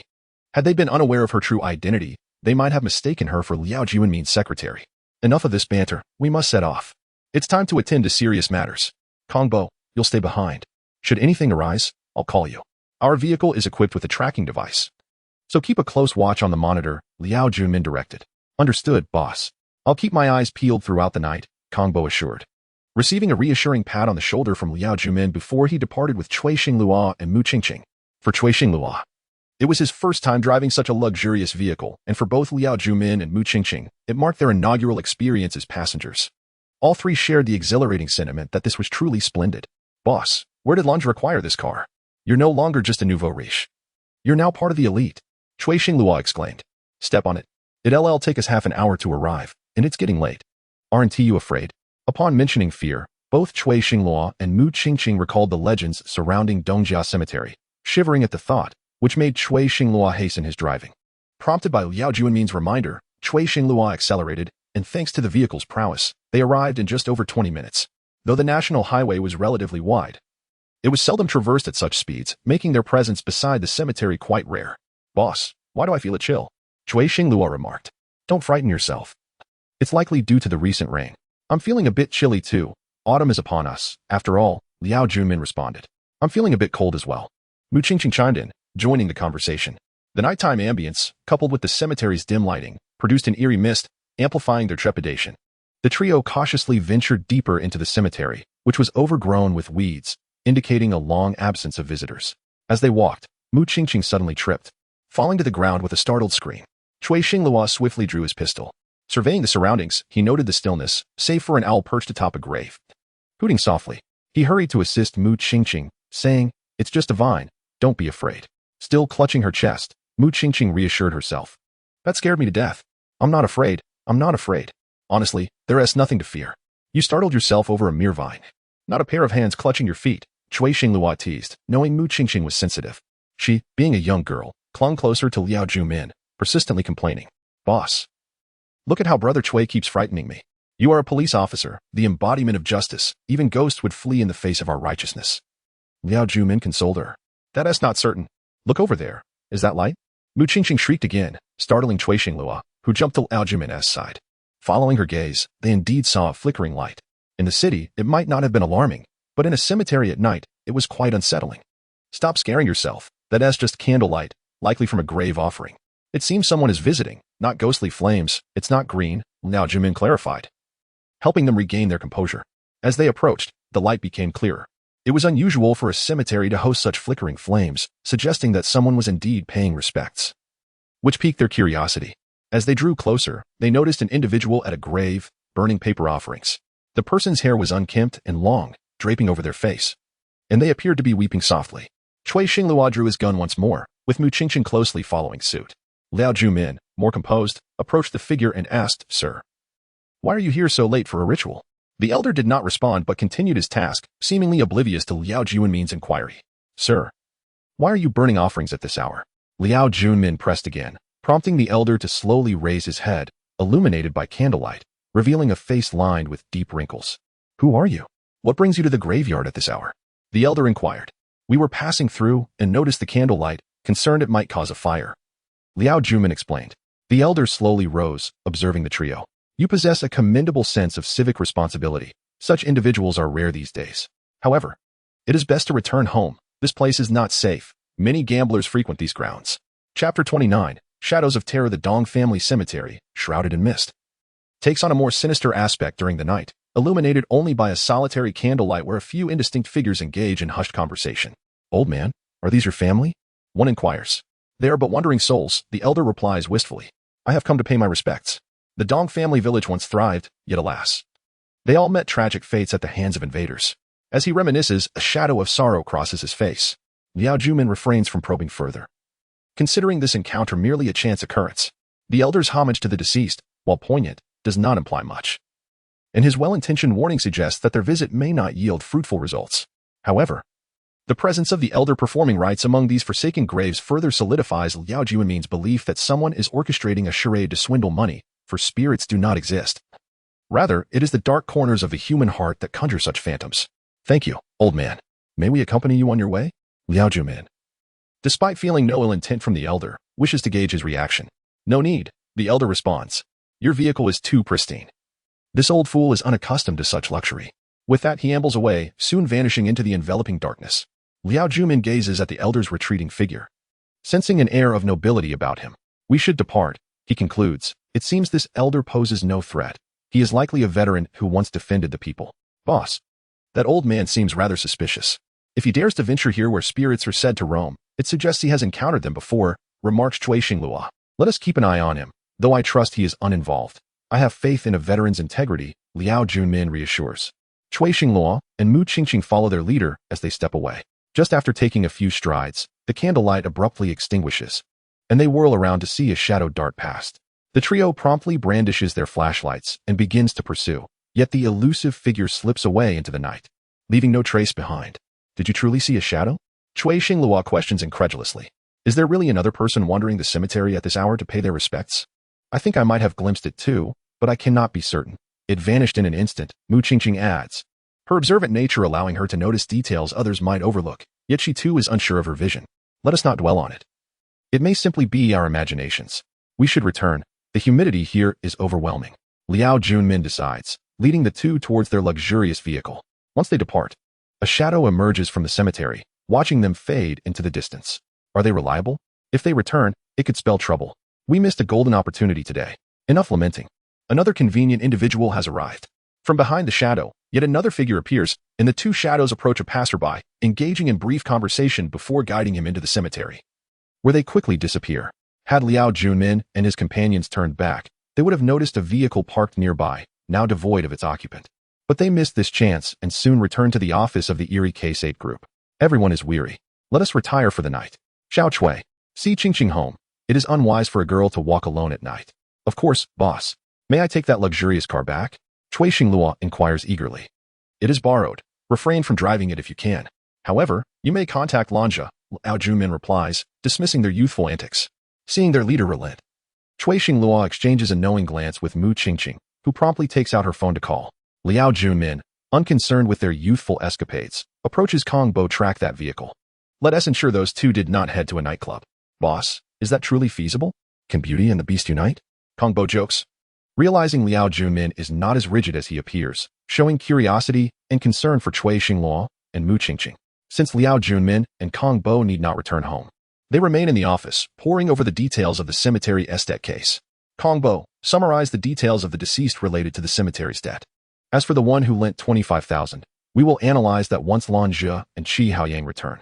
In the early 2000s, merchant Sun Xiangjuan was halted while passing by the Dong family cemetery, reportedly gambling with ghosts and accruing a substantial debt, which he documented in an IOU stating the repayment location as the Dong family cemetery, distinct from the Hongqing merchant's case concerning the Xishan cemetery. Both cases likely involve instructing individuals to deliver money to specified graves. Is there a connection between them? Liao Junmin ponders.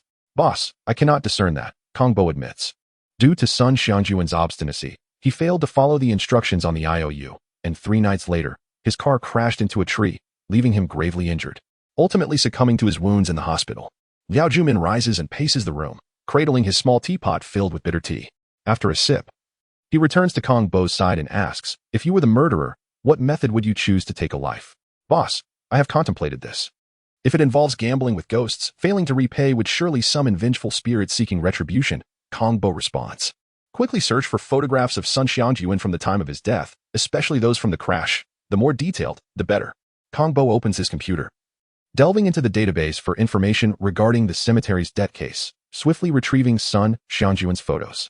Boss, observe.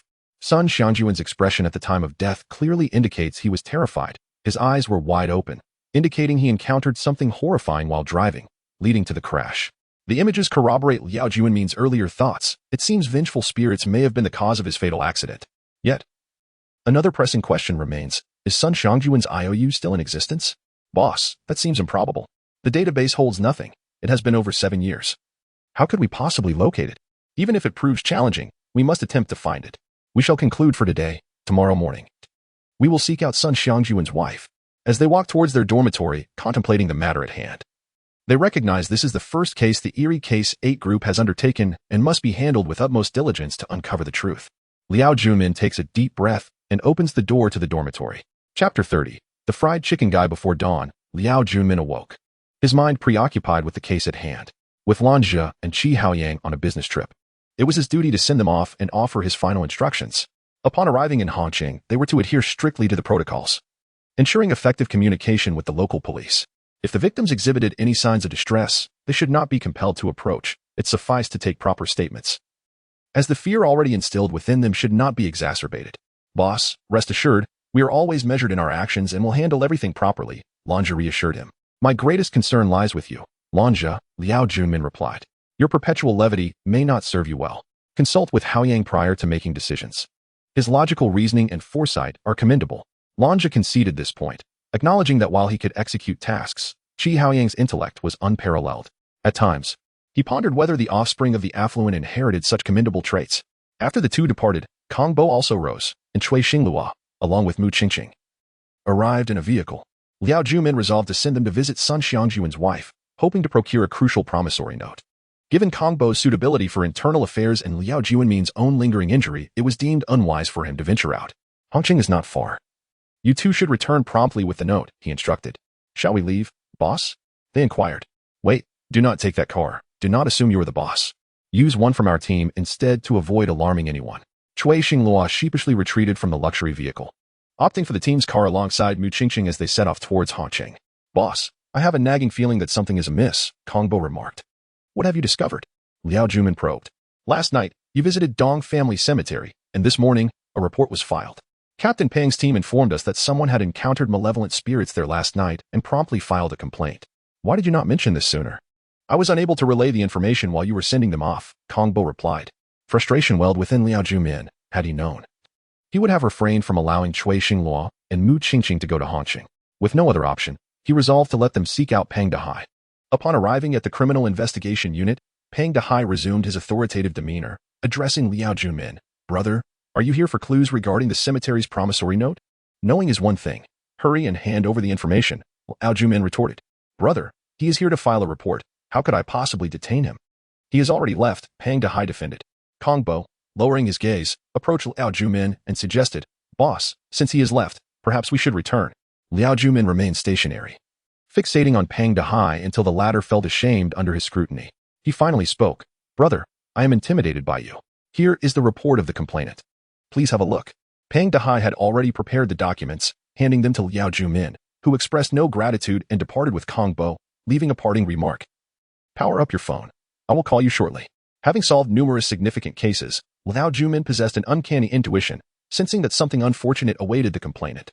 As Kong Bo drove, they soon located the complainant, Liang Fan, a vendor of fried chicken wings. With the recent surge in fast food popularity, while he was not becoming extraordinarily wealthy, he was certainly achieving modest success. Liang Fan's establishment was not particularly large but thrived due to its proximity to a school, resulting in lengthy queues of eager students.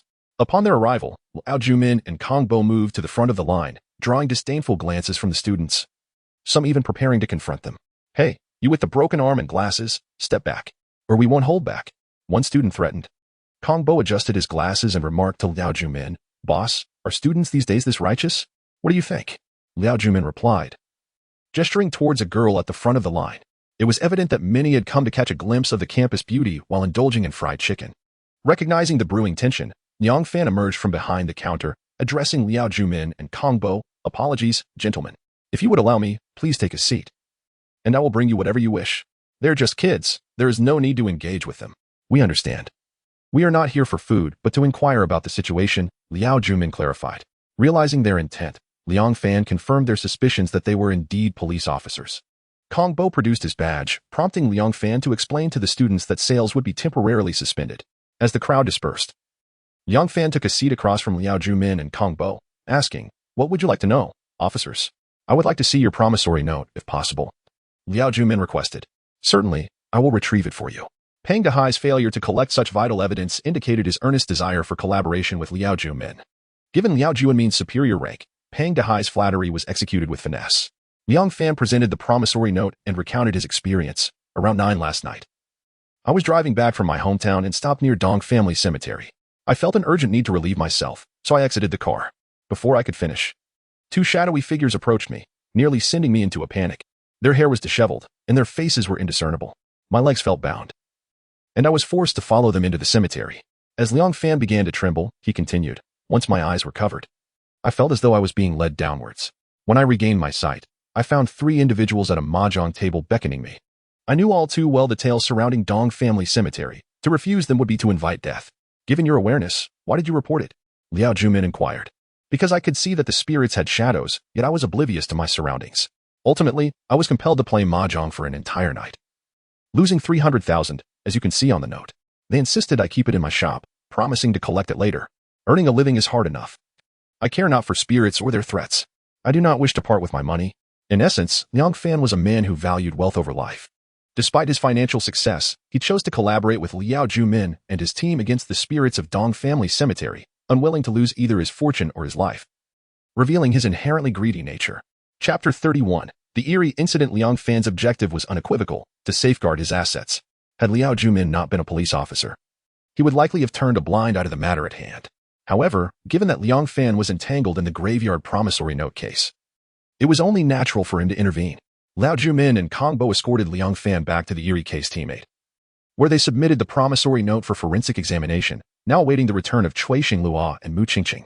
Liang Fan felt uneasy about relying on others for his protection, but with Cui Xinglua in charge, Liao Jumin felt considerably more at ease. Eventually, he treated Liang Fan to a meal in the office. "Boss, is this reimbursable?" Kong Bo fretted, concerned that he might have to pay for his takeout, which included an entire chicken.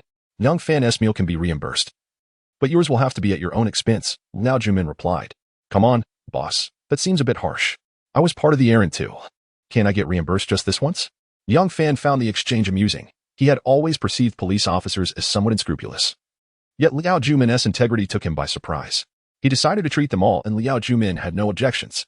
Despite Liang Fan's profession as a fried chicken vendor, he remained a savvy businessman, and one meal hardly constituted a transgression. When Cui Xinglua and Mu Qingqing returned, they were initially cordial to the unexpected presence of Liang Fan, mistaking him for a colleague until Kong Bo clarified the situation.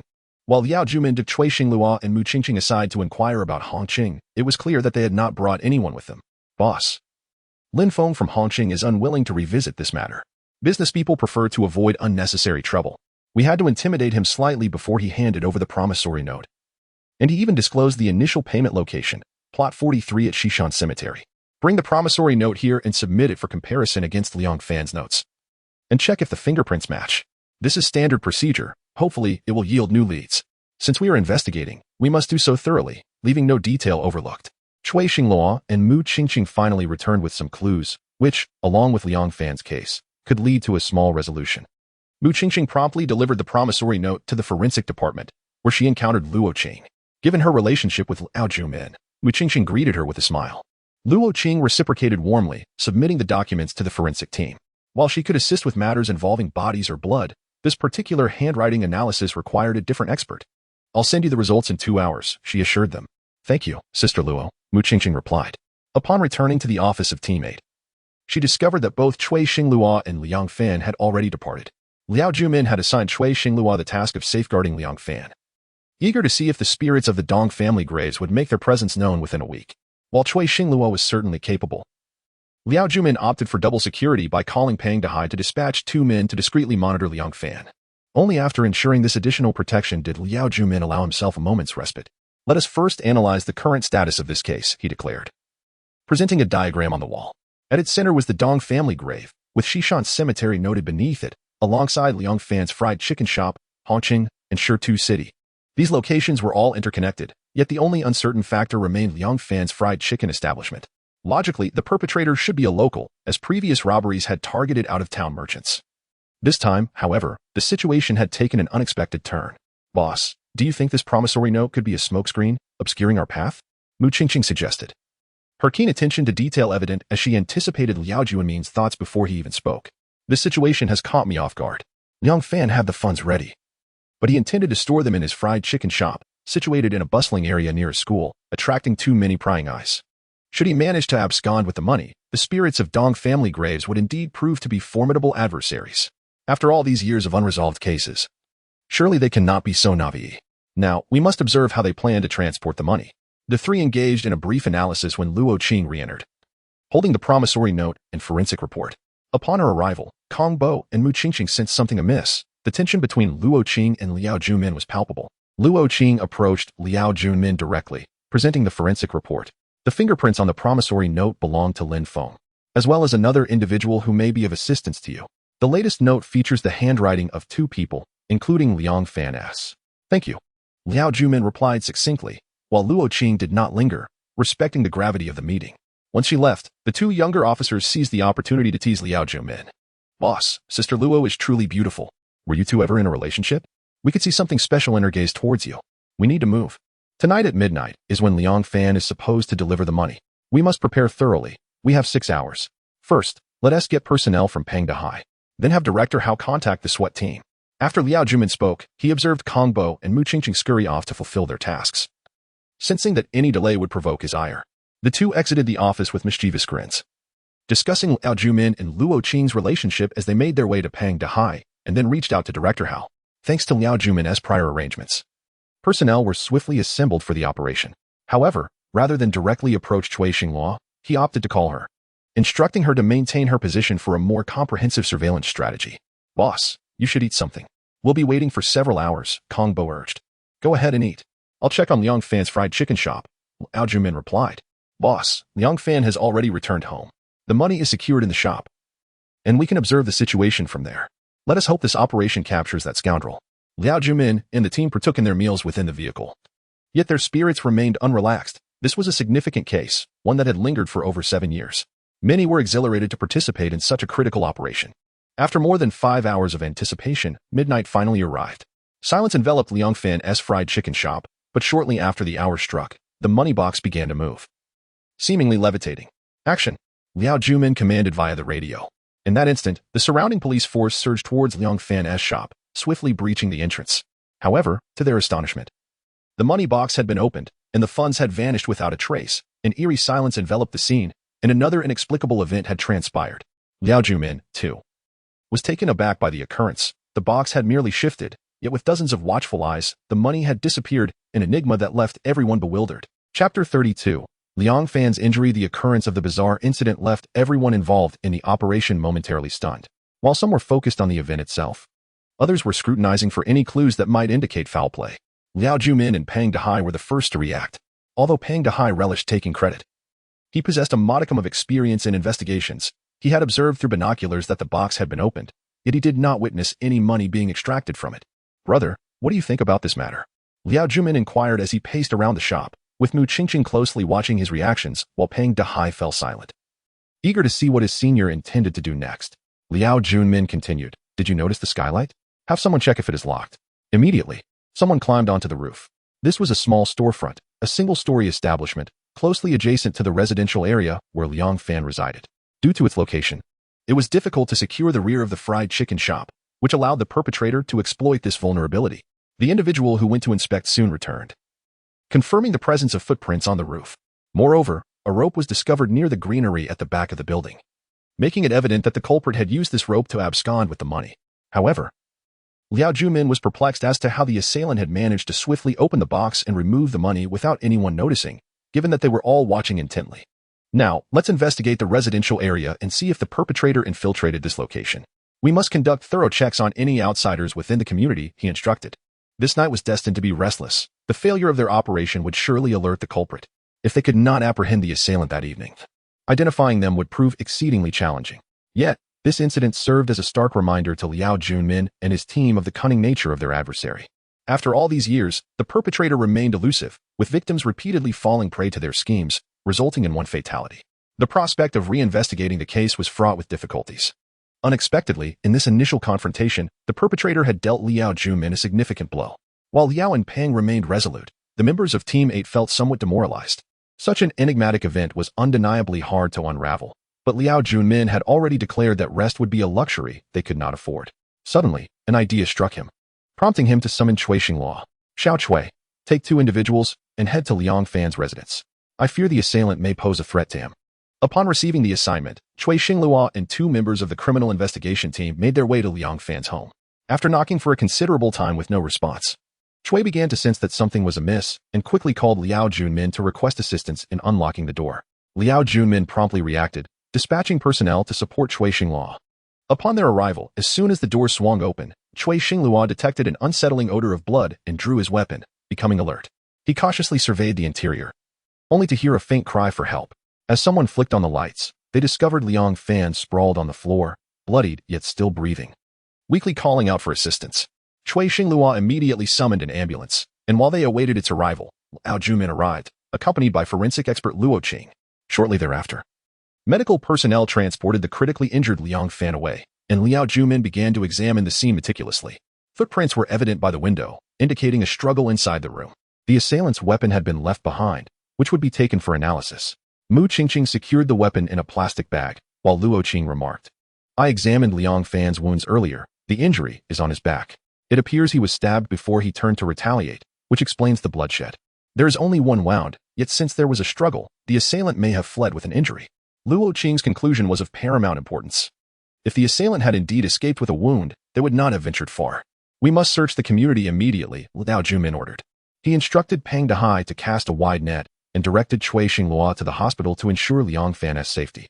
For he might have glimpsed the assailant's face, an invaluable detail that must not be overlooked.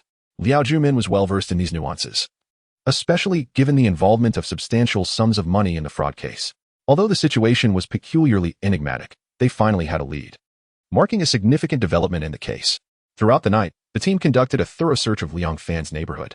While they did not manage to apprehend the assailant, they did discover bloodstains and a sum of 30,000 yuan left beneath the surrounding wall. Peng Dehai carefully collected the evidence, placing the blood samples in one bag and the money in another.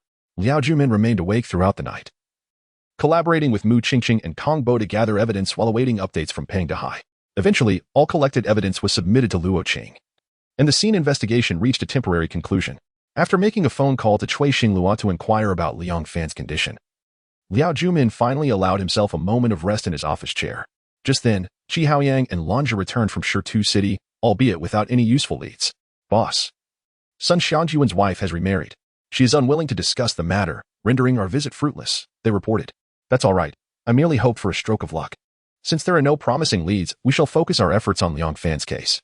The specter of Dongjia Tomb has begun to rear its head once more. Liao Junmin recounted the developments, prompting Lanja and Qi Haoyang to express their frustration at the audacity of the perpetrator. Should they remain at an impasse? Their only option would be to delve into the mysteries surrounding Dongjia Tomb. However, before proceeding, they needed to visit Xishan Cemetery. Recognizing Liao Junmin's fatigue, the two resolved to step up and shoulder more responsibilities. After departing from Team 8, they drove to Xishan Cemetery, utilizing the information provided by Liao Junmin to locate the payment site associated with Linfeng. Upon arriving at the cemetery, they noted no apparent issues. However, upon closer inspection of the tombstone, they found it clearly marked as Dong Dequan's grave, raising questions about its connection to Dongjia Tomb. If there was indeed a link, it could be intriguing. Identifying the engraver of the tombstone might lead to clues about the assailant. Swiftly, they made their way to the cemetery's administration office to investigate who had erected the tombstone for Dong Dequan. The engraver was identified as Dong Lizzie. They hurried back to Team 8 to relay this information to Liao Junmin. At this juncture, it was Kong Bo's turn to shine. He began to scour the database for information on Dong Lizzie. However, the results displayed on the computer screen sent a chill through everyone present. Dong Lizzie had passed away a decade earlier and was interred at Dongjia Tomb. At that moment, both Lanja and Chi Haoyang felt a shiver run down their spines. Chapter 33. The erected tombstone. The individual responsible for erecting the tombstone had passed away over a decade ago, a fact that left Lanja and Chi Haoyang utterly incredulous. The case was already shrouded in mystery, but this new revelation was simply unfathomable. The two swiftly relayed this information back to Team 8. Liao Jumin too struggled to comprehend the situation, yet the records provided by the Shishan Cemetery Management Office were indisputable. Hence, an investigation was warranted into both the Dong family grave and Dong Dequan, as well as the stone erector, Dong Lizzie. Xiao Chui was monitoring matters on Liang Fan's end, while the duo was dispatched to the Household Registration Department to investigate the circumstances surrounding Dong Dequan and Dong Lizzie. As the case grew increasingly convoluted, they resolved to pursue every lead, treating this investigation as their inaugural battle. Otherwise, the very existence of Team 8 could be called into question. Boss, there's no need to go. I've already looked into Dong Dequan and Dong Lizzie. Both were formerly residents of Erdeo Street, but they died over a decade ago. This implies that Dong Dequan and Dong Lizzie perished around the same time. However, according to the stone erector, Dong Lizzie erected the tombstone 7 years ago, coinciding with the year of Sun Xiangjuan's death. Aware of the significance of this matter, Lanja had preemptively gathered the necessary documentation before returning, thereby streamlining the process and alleviating some burdens for Kongbo. Not only had he unearthed this information, but he also discovered that Dong Dequan hailed from Dongjiazwang, a place rumored to be devoid of living inhabitants. Yet, the sudden emergence of these two individuals was perplexing. Lanja, did you have the management office verify Dong Lizzie's photograph? It should be on record. Comparisons have been made, and it nearly gave Chi Haoyang and me a fright. Dong Lizzie is indeed the individual who erected the tombstone 7 years ago, but a Dong Lizzie has been interred in the Dong family grave for over a decade. Strangely, this father and son duo are buried in separate locations, raising further questions. Liao Jumin fell into deep contemplation, grappling with the implications of this connection. He suspected that someone was attempting to exploit their relationship as a guise. Although the management office had confirmed that Dong Lizzie was indeed the stone erector, the records indicated he was deceased. The discrepancies were vast, suggesting a significant link between this father-son pair and the murder case involving the IOU. The perpetrator must be acutely aware of their familial ties. Liao Junmin promptly summoned Kongbo and Mu Qingqing for an impromptu meeting to analyze the case. The breakthrough might lie within this father-son relationship. Let us consider this. The assailant may very well be leveraging such connections to deceive victims, instilling fear so that they ultimately surrender their money. Victims might believe they have encountered a ghost, which would naturally deter any resistance. Moreover, those who do resist quickly meet untimely ends, further enhancing the aura of the supernatural. Consequently, the next victim would be even less inclined to resist, thereby allowing the perpetrator to achieve their goal with remarkable stealth, leading everyone to believe they are merely experiencing hauntings. At this moment, Kongbo chuckled, prompting Liao Junmin to wonder about his serious demeanor today. Kongbo, what is so amusing? We're currently analyzing a case, and your laughter seems out of place. Boss, it's not that I wish to laugh. There's a netizen named Shunqing Laolang who claims to have witnessed a deceased person returning to life to erect a tombstone. Isn't that ludicrous? As Kongbo recounted this tale, Lanja and Chi Haoyang exchanged anxious glances, recalling their recent encounter with a similarly bizarre event. Dong Lizzie had indeed passed away over a decade ago, yet he had erected a tombstone for his father, Dong Dequan, 7 years prior. Mu Qingqing, attuned to the nuances of the conversation, sensed the tension. What were you two so tense about just now? Surely, you don't believe Kongbo's claims? Unaware of the details concerning Dong Dequan and Dong Lizzie, Mu Qingqing and Kongbo were oblivious to the implications. Chi Haoyang exchanged a glance with Liao Junmin before passing the documentation to her. Liao Junmin approached Kongbo, instructing him, inquire where Shunqing Laolang witnessed this resurrection.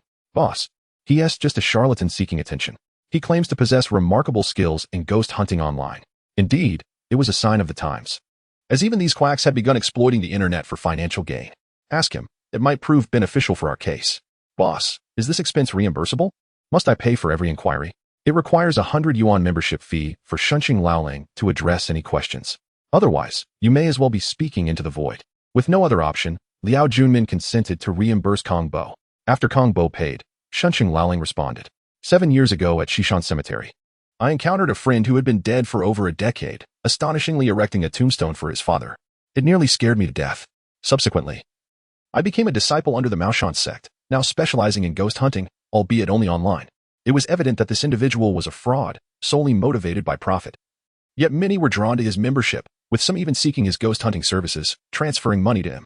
As Mu Qingqing approached and glimpsed the chat logs between Kong Bo and Shunqing Laolang on the screen, a chill crept over her, causing her to shiver. "What is the matter?" Kong Bo inquired. "It's merely the ramblings of an internet charlatan. Why are you so unnerved?" Liao Jumin cast a significant glance at Mu Qingqing, who handed the documentation to Kong Bo. Upon reviewing the materials, Kong Bo noted the similarities between the chat and the documents he held, particularly the matching locations and timelines, which sent a wave of unease through him. "Boss, is this for real?" Liao Jumin remained stoic, but the other three nodded in agreement. Kong Bo's immediate reaction was to toss the documentation onto the table. "Can you pinpoint Shunqing Lalang's location? He could be a crucial individual, perhaps privy to the details regarding Dong Dequan and Dong Lizzie. He logs on for just an hour each time, and the start times vary. It's challenging to track him down, especially since he uses a mobile device, making it impossible to trace the IP address. He is currently offline. Any lead will do. For the next few days, I want you to focus solely on monitoring Shunqing Laolang. Investigate the IOU case concerning the Dong family grave. See if he has any knowledge. His insights could be instrumental in solving this case." This was indeed a significant revelation, as he had mentioned Shishan Cemetery. The fact that he brought it up suggested he might have relevant information. After assigning this task to Kong Bo, Luo Qing entered the room, carrying a forensic report. The bloodstains in Liang Fan's room belonged solely to him, and the blood on the surrounding walls was also his. The only evidence indicating a struggle with Liang Fan was a fingerprint found. Upon reviewing the materials, Liao Junmin recognized the fingerprint belonged to a name he had recently become familiar with, Dong Lizzie. Chapter 34. The Internet Charlatan. The laboratory report concerning Luo Qing was increasingly unbelievable, as the fingerprints found at the scene of Liang Fan's struggle belonged to Dong Lizzie, who had been declared dead in the household registry. Yet, various signs indicated that Dong Lizzie still existed. Should this information be made public, the ramifications would be unfathomable. Liao Jumin understood that this would heighten the apprehension of the people in Shunqing towards Dong's family grave, reinforcing their belief in the existence of ghosts. Moreover, if another case regarding debt notes were to arise, no one would dare resist. They would comply and hand over their money without cooperating with the police. This matter must not be disclosed. Should it come to light, the consequences would be dire.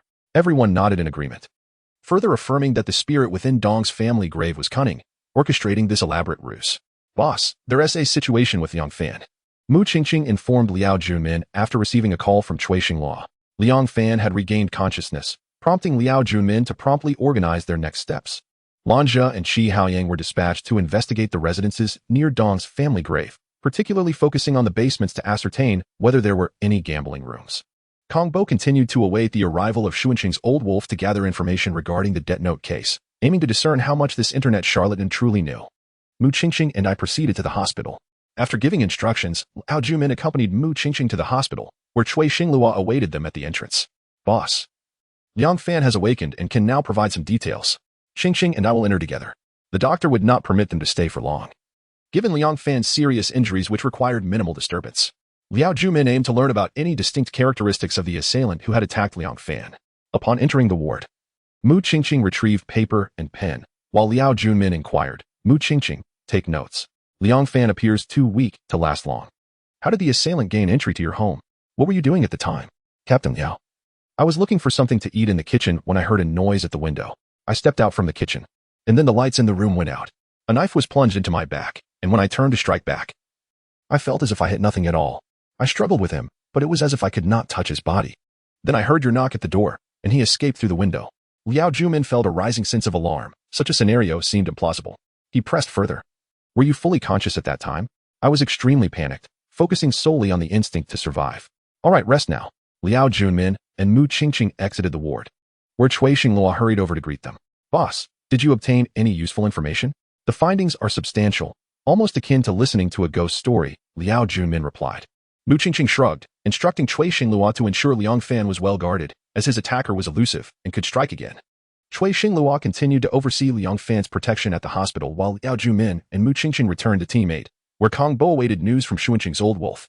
Standing before the relationship chart, Liao Jumin added Liang Fan, Dong Lizzie, Dong Dequan, and the mysterious assailant to the board. "Boss, it seemed that Liang Fan showed no signs of fear during his recounting. I noticed that as well. However, Liang Fan's injuries are undeniably real. The wound nearly cost him his life, and he bears a long scar on his arm. You should take a team to the scene and investigate further. I find Liang Fan's account somewhat implausible. If what he claims is true, then this assailant possesses the ability to defy gravity. His home is on the 7th floor. If the assailant jumped from there, survival would be improbable. Moreover, Cui Xinglua and his team arrived promptly and did not encounter the assailant. They only found clues on the community wall, which raises questions regarding the timeline. Boss, do you think Yang Fan harmed himself and staged the scene? Such a scenario seems unlikely, yet we cannot dismiss it. Examine the scene carefully. He claimed he could not touch the assailant's body. Look for any new footprints. I doubt the assailant could have tidied things up so efficiently in such a short time. Mu Qingqing took forensic personnel to Liang Fan's residence for another round of investigation. While Kong Bo announced, Boss, Xuanqing's old wolf is online. Liao Junmin hurried to Kong Bo's side. Eager to discern the internet charlatan's perspective on the Death Note situation regarding Dong's family grave, hoping to extract some clues that might assist in the case. Ask him if he knows anything about Dong's family grave and what his thoughts are on the matter. Kong Bo quickly typed out a message, and as a member, he received a prompt reply. While I am capable of exorcising spirits, I dare not inquire into the affairs of Dong's family grave, for those are vengeful spirits. My powers are insufficient to confront the ghosts residing there. I advise you not to provoke them. Doing so could lead to dire consequences. Do you truly believe there are ghosts at Dong's family grave? Of course. Are you foolish? The Death Note situation has persisted for many years, with numerous unwary souls falling victim to vengeful spirits. Just recently, there was a fellow named Liang Fan who, after reporting to the police, was allegedly attacked by a vengeful spirit, resulting in the loss of his money. I doubt he has long to live. Do you know Dong Lizzie? When Kong Bo mentioned Dong Lizzie, Xuanqing's old wolf took a considerable time to respond. The ghost I saw at Shishan Cemetery years ago was Dong Lizzie.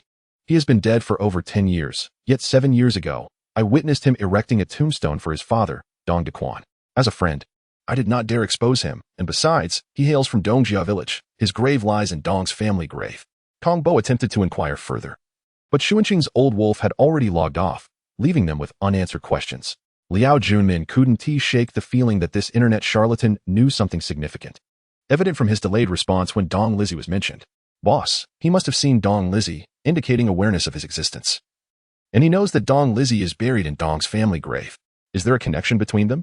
This internet charlatan undoubtedly possesses considerable knowledge. Please assist me in locating him. Finding this individual may unravel the mystery surrounding the erection of Dong Lizzie's tombstone.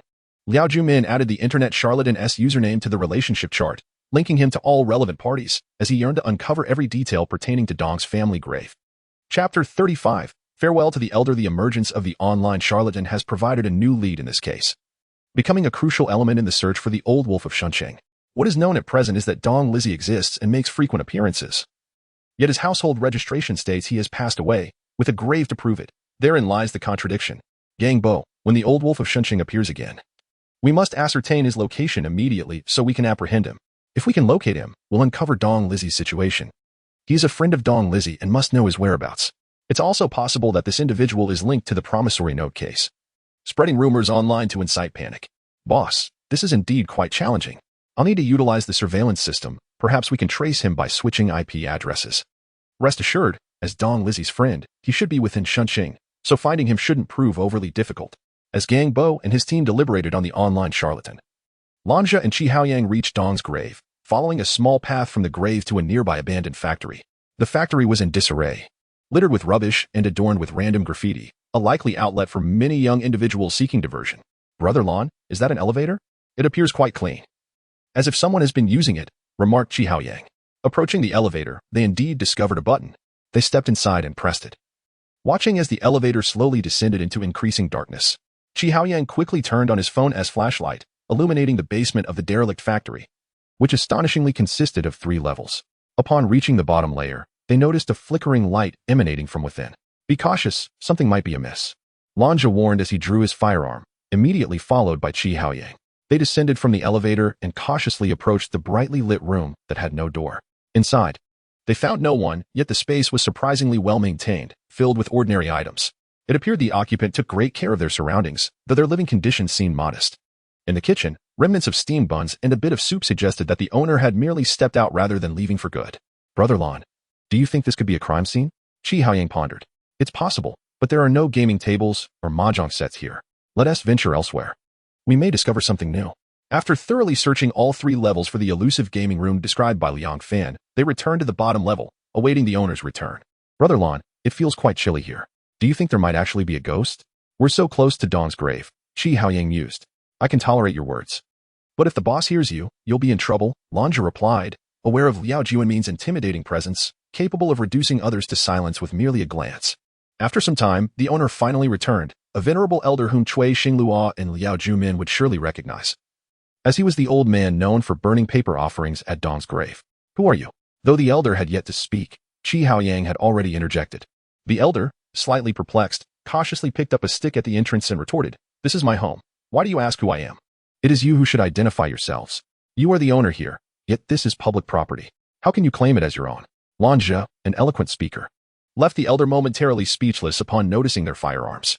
"Are you police officers?" The elder inquired, his sharp eyes assessing the situation. "Your perception is commendable. Come with us to the station. We wish to inquire if you've heard any tales regarding the spirits haunting Dong's grave. There are indeed spirits there, but they do not collect the likes of me, a mere drifter. They only take those who are cruelly wealthy." This eccentric elder intrigued Lan Zhe and Qi Haoyang, prompting them to take him back for further questioning regarding his connection to the grave and his reasons for residing in such a place. Upon arriving at the 8th unit, Liao Jumin and Mu Qingqing immediately recognized the elder. Although they hadn't seen his face clearly that day, they were familiar with the distinctive hair. "Ah, so you are a police officer. No wonder you dared to visit Dong's grave at such a late hour," the elder remarked, recognizing Liao Jumin. "You possess a righteous spirit. Thus fear not the supernatural." Only Mu Qingqing understood the full context, while the others looked at her in confusion, eagerly awaiting her explanation. Meanwhile, Liao Jumin escorted the elder into his office. "Is that elder a friend of the boss?" one asked. "No. Would you dare to burn offerings at Dong's grave at night?" Mu Qingqing replied. Upon hearing her words, everyone turned their attention to Liao Jumin's office, eager to glean insight into the conversation.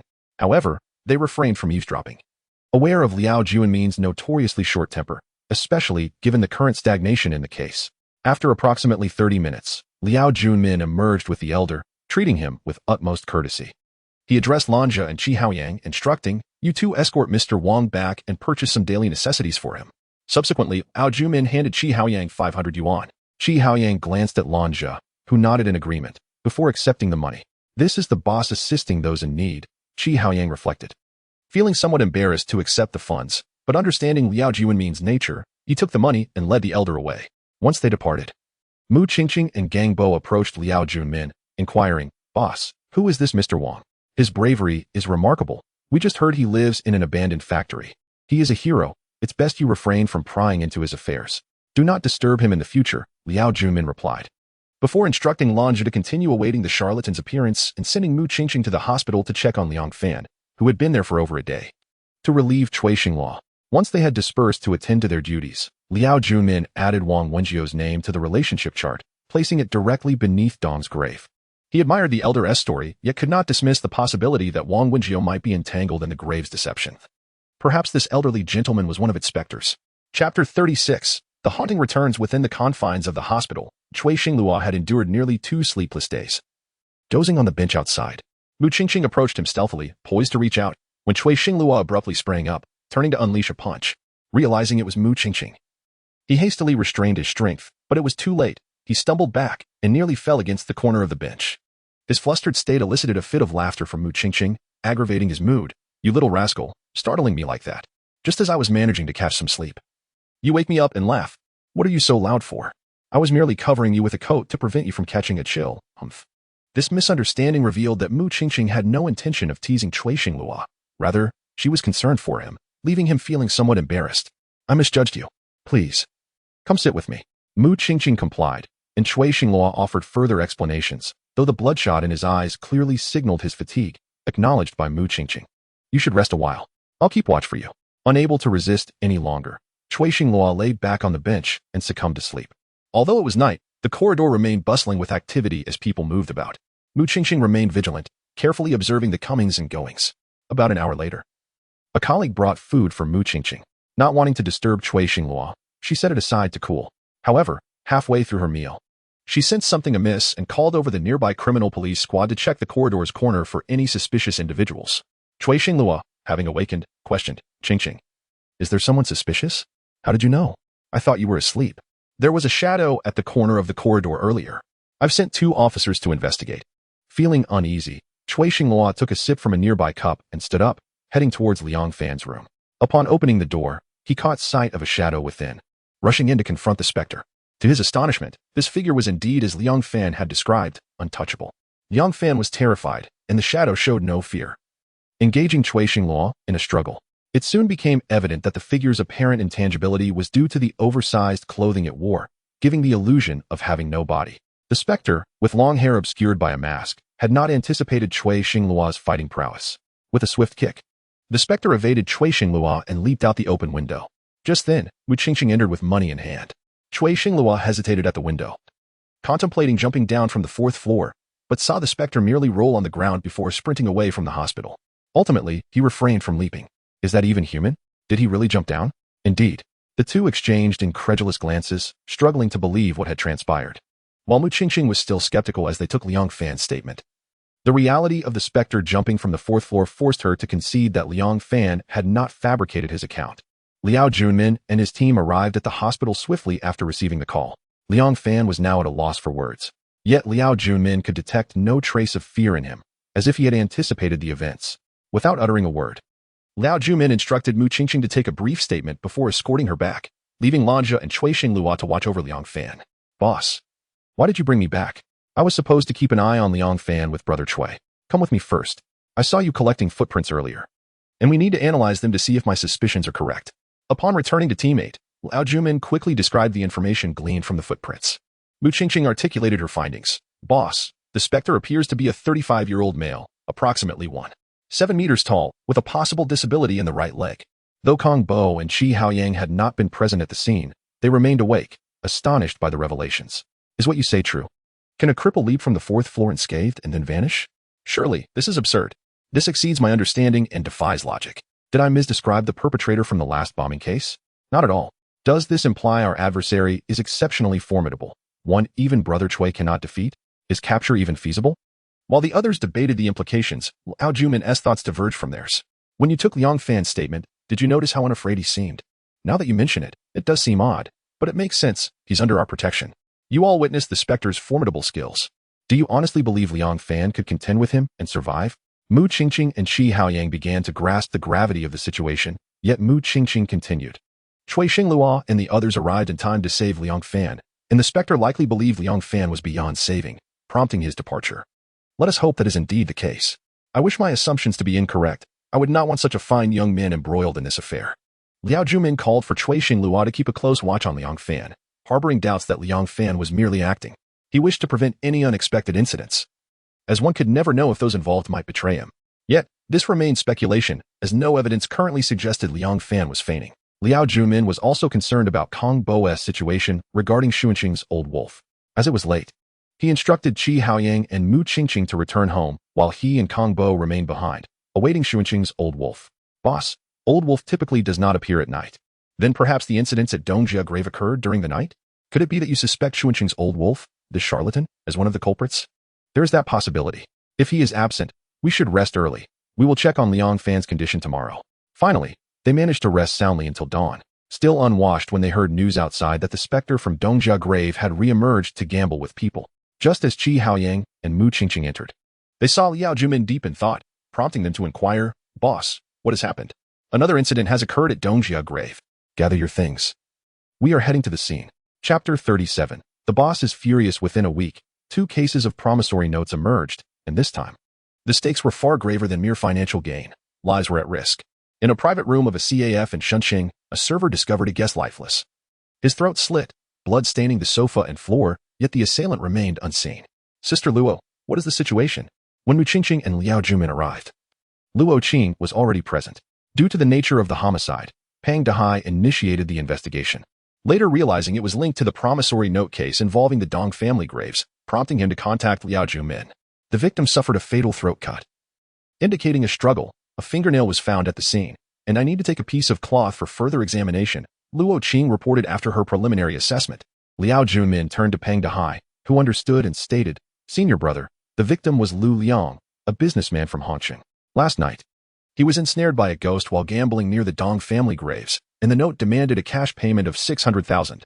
I have spoken with his secretary and the CAF staff. Did anyone else come in? Liao Junmin inquired.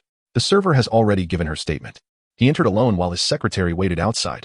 No one else was seen entering the room, only him carrying a case, which has now vanished alongside the body. The case of a locked room murder intertwined with the promissory note case became increasingly convoluted. If there were any leads on the assailant's whereabouts, it would aid in the investigation. But the audacity of the murderer committing such a brazen act in a public place, seizing $600,000 in cash within mere minutes, left no witnesses. This audacity ignited a deep fury within Liao Jumin. Ching, summon Cui Xingluo and Lanja back from the hospital. I require a meeting. This was the first time Qi Haoyang and Mu Qingqing witnessed Liao Jumin so enraged. In the past, he remained composed regardless of circumstances, but this incident was different.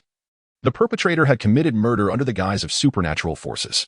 After Liao Jumin left, Qi Haoyang and Mu Qingqing followed, while Pang Dehai, astonished by his typically calm senior's fury, dared not speak, urging his subordinates to expedite the scene's processing.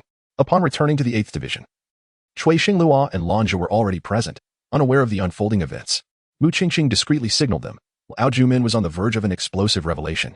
Now that everyone is here, I shall commence with task assignments. Firstly, Kongbo, locate the online trickster known as the Old Wolf of Xuanqing in the shortest time possible. Regardless of his involvement in the Dong family grave's promissory note case, bring him to me. Lanja and Qi Haoyang keep a close watch on Wang Lao. Although he is rather reclusive, he is definitely not alone. Exercise caution. He was a scout in the past. Boss, you believe Wang Lao is a scout? Do you think we can handle him? Lanja whispered. You two are the brightest in the 8th Division, so devise your own strategies. Wang Lao is undoubtedly linked to this case. While I respect his integrity, there are matters we must uncover. Before Lanja could respond, Liao Jumin turned his attention to Mu Qingqing. Qingqing, assist Dr. Luo, document every detail meticulously.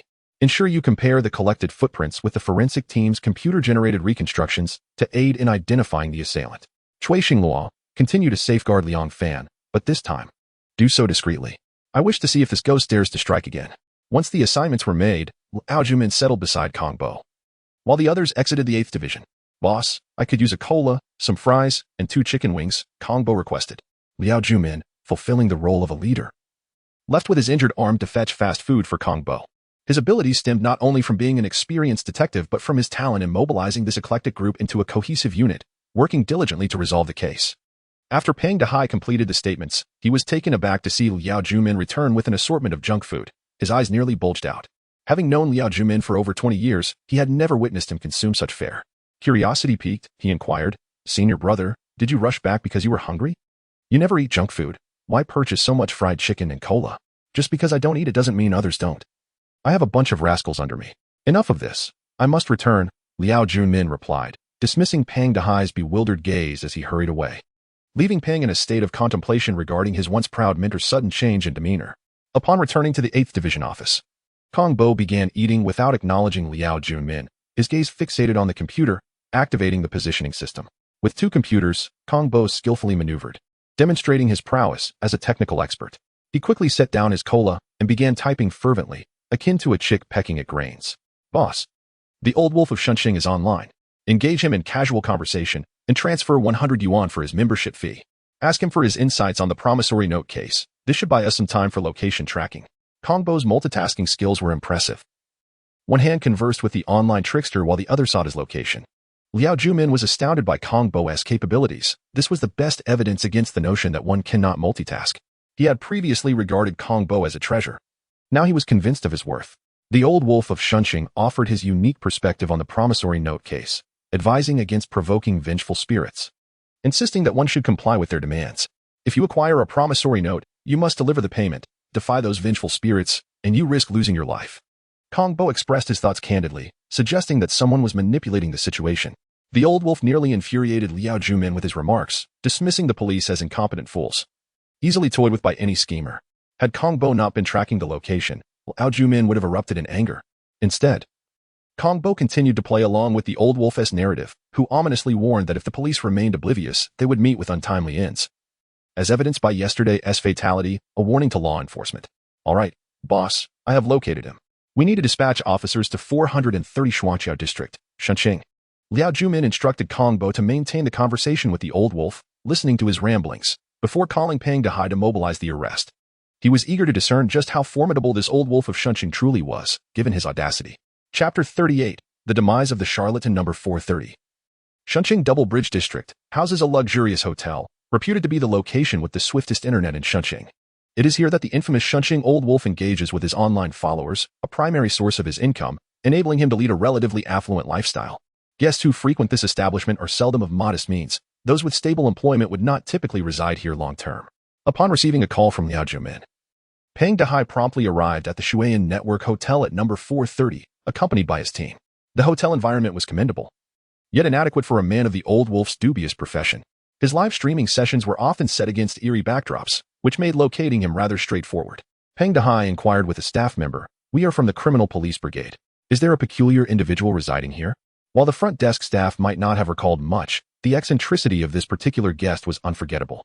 Upon his arrival, Shunqing Old Wolf had clashed with hotel employees over unauthorized alterations to the decor, leaving a lasting impression on the staff. Room 401 was their destination. For safety, Peng Dehai instructed the staff member to accompany him as he prepared to breach the room. At the door to 401, the staff member knocked, and it appeared that two individuals were engaged in a loud conversation inside. The knock silenced their chatter, and a man with a buzz cut answered the door. Peng Dehai swiftly entered, subduing the man and placing him in handcuffs. A search of the room revealed no one else present. "Do you comprehend the gravity of your actions?" Peng Dehai pressed. "I don't know what you're talking about. I'm merely a streamer. What could I possibly have done? I've hardly left my room all day." Peng Dehai, exasperated, retorted, "Do not feign ignorance. Look at this place. You've transformed a fine room into a chilling abode. You haven't even opened the curtains in broad daylight, truly deluding yourself into thinking you're some sort of deity." After a moment of reflection, Peng Dehai ordered the staff to escort Shunqing Old Wolf away, while he and two others began to inspect the room.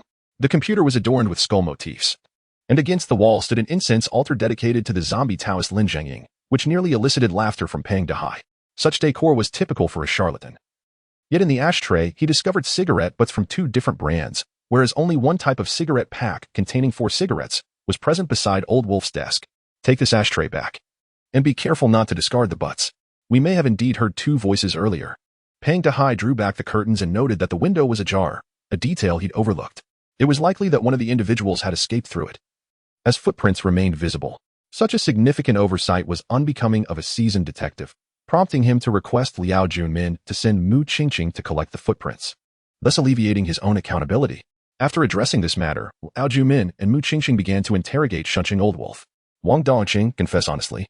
Do you understand where you are?" Police often employ riddles to elicit confessions, as many guilty individuals inadvertently disclose information they ought to conceal. "I was live streaming when you barged in. What do you want from me?" "I'm just a scammer on the internet. That's all there is to it." Liao Junmin continued. "Let me give you a hint. You must know Lu Liang, right?" Upon hearing Lu Liang's name, Wang Dongqing's countenance shifted dramatically. "Lu Liang just died, and yet you have the audacity to disseminate news online. Your sources are impressively well-informed, better than ours. Is it not clear what I am implying? Are you the perpetrator of the Dongjia grave debt case?" Wang Dongqing began to falter, his complexion turning an alarming shade of purple. He struggled to speak. I'll tell you, the murderer is." But before he could finish, he collapsed to the floor. Liao Junmin and Mu Qingqing rushed to his side, while outside, Kong Bo called for an ambulance. "Boss, he has gone. This is an affront. They're challenging us, daring us to respond. It's a warning, and we must retaliate," Liao Junmin thought, astonished that someone could be killed right under his nose. The audacity of these murderers had reached an abhorrent level, eliminating their accomplice to cover their tracks. Luo Qing soon arrived at the interrogation room. Observing Wang Dongqing's lips were dark and purple, indicating a clear case of poisoning. He was fine when he arrived. "How could this have happened?" "Do not fret. Group leader. Once I conduct the tests, we will have our answers." Peng Dehai retrieved several cigarette butts, which are laced with a potent toxin. "If the autopsy reveals the same substance, we will have identified the cause of death." Luo Qing instructed her team to transfer Wang Dongqing to her lab for an autopsy, while Liao Junmin sat in a chair, poring over the relationship diagram. Awaiting updates from Luo Qing, Mu Qingqing approached, stating, "Boss, we discovered another set of footprints at Wang Dongqing's residence. He is likely the murderer. Unfortunately, he fled too swiftly for us to catch him. Contact Lan Zhe and Qi Haoyang." Instructing them to return, Liao Junmin commanded. He was deep in thought. A sense of apprehension had begun to take root within him regarding this group. As an experienced detective, he knew he ought not to feel this way. Yet their adeptness in murder left him feeling unprepared.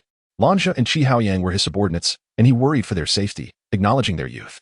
To capture the murderer, it was essential to stage a trap.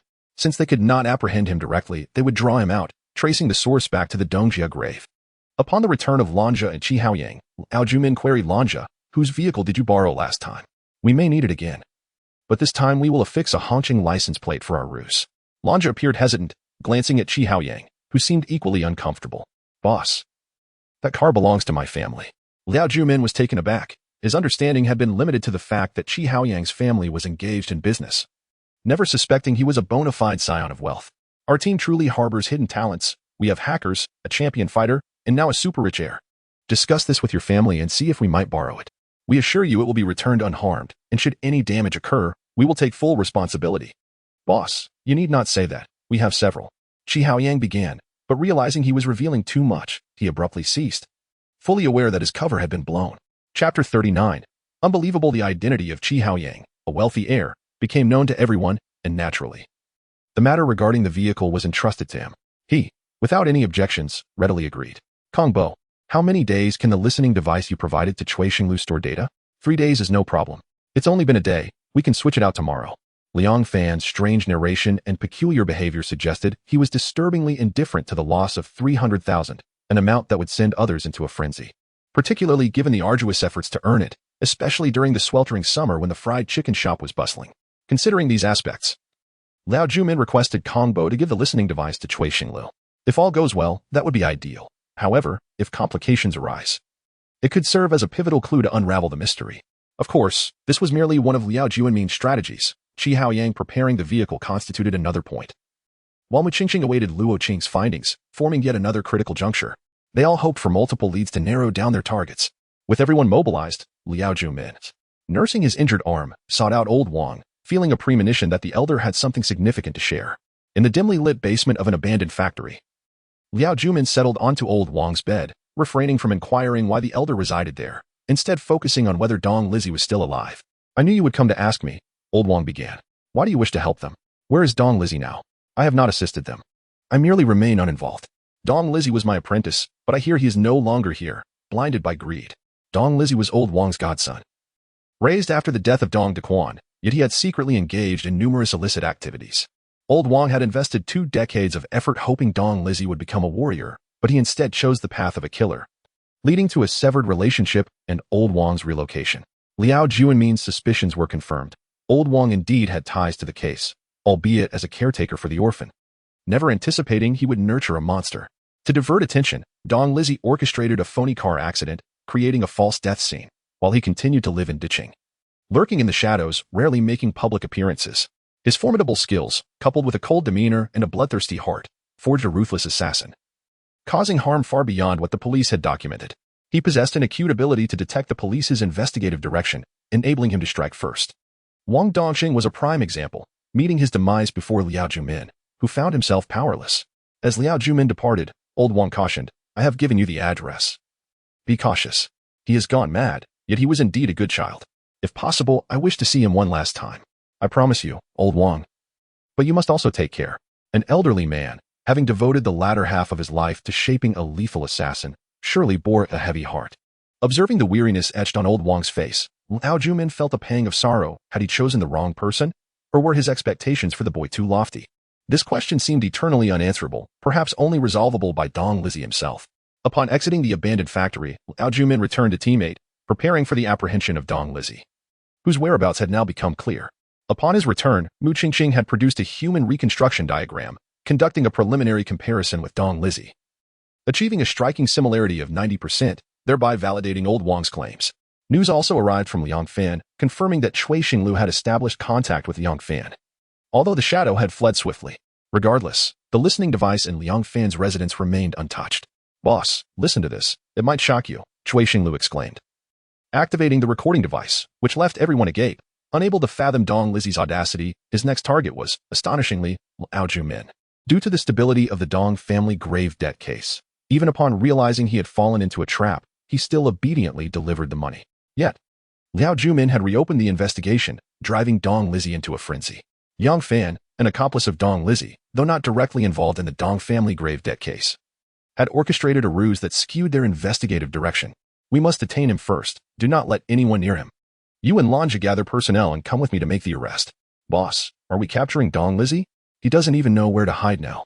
Liao Jumin offered no further explanation and instructed Lanja to mobilize their forces. Cui Xinglu joined him in the vehicle, discussing how they had acquired Dong Lizzie's address. Qi Haoyang, Kongbo, and Mu Qingqing remained at Team 8, monitoring the operation from a distance, prepared to respond should any unforeseen events arise.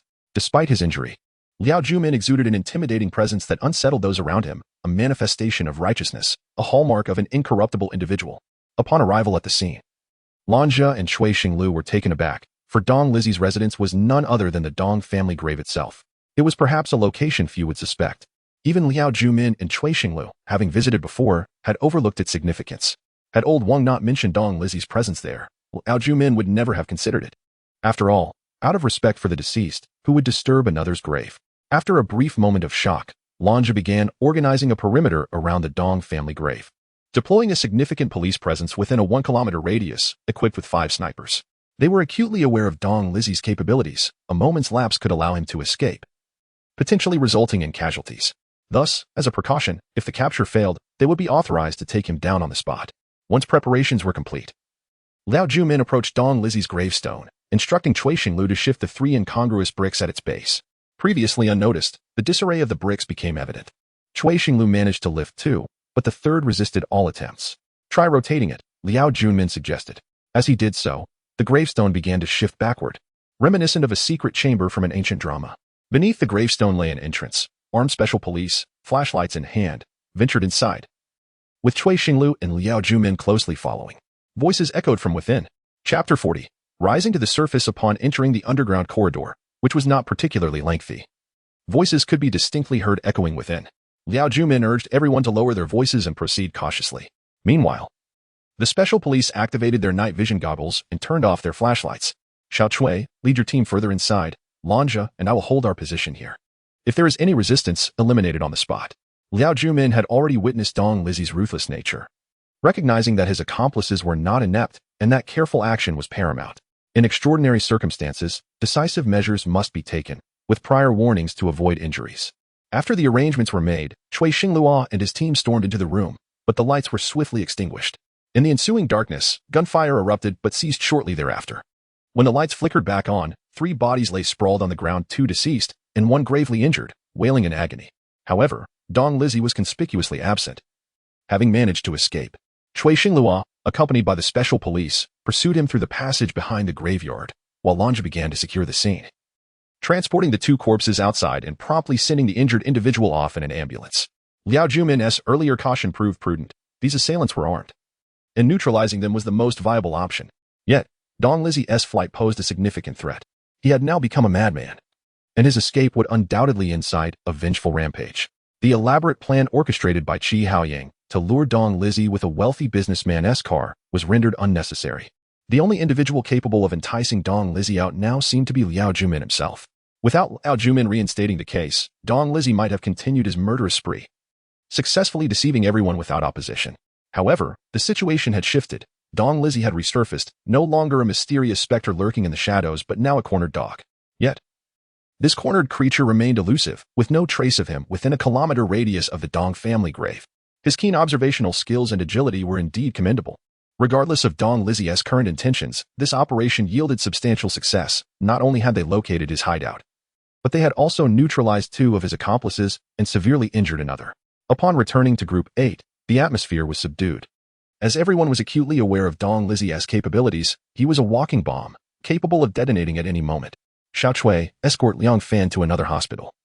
He is now a suspect, an accomplice of Dong Lizzie. Regardless of his involvement in the killings, he must be secured. Liao Jumin felt a twinge of concern, worrying that Dong Lizzie might suspect Liang Fan of being an informant and take lethal action, exacerbating the situation. After Cui Xinglu departed with his team, Liao Jumin instructed Lanja and Qi Haoyang to retrieve Old Wang. Whether Dong Lizzie would pose a threat to him remained uncertain. Boss, are you being overly cautious? After all, Old Wang is his godfather, and he owes his skills to Old Wang's teachings. How could he possibly harm him? Have you ever considered the process by which a child transforms into a cold-blooded killer? The one who trains him holds a significant place in his heart. I believe that place is filled with hatred, a hatred that requires a spark to ignite.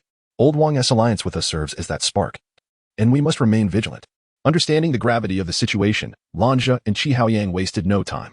However, upon reaching the dilapidated factory, they found Old Wang missing. The interior, a scene of chaos, clearly indicating a struggle. They quickly relayed the situation via phone. Liao Jumin instructed them to investigate the scene for evidence, emphasizing that the pivotal information still lay with Liang Fan, who alone might know Dong Lizzie's whereabouts. Liao Jumin decided to take Kongbo and Mu Qingxing with him to contact Cui Xinglu before heading to Shuncheng Police Hospital. He aimed to persuade Liang Fan to cooperate. At the hospital, Cui Xinglua and his team stood guard at the entrance, with 2 officers stationed downstairs to remain alert for any potential ambush by Dong Lizzie.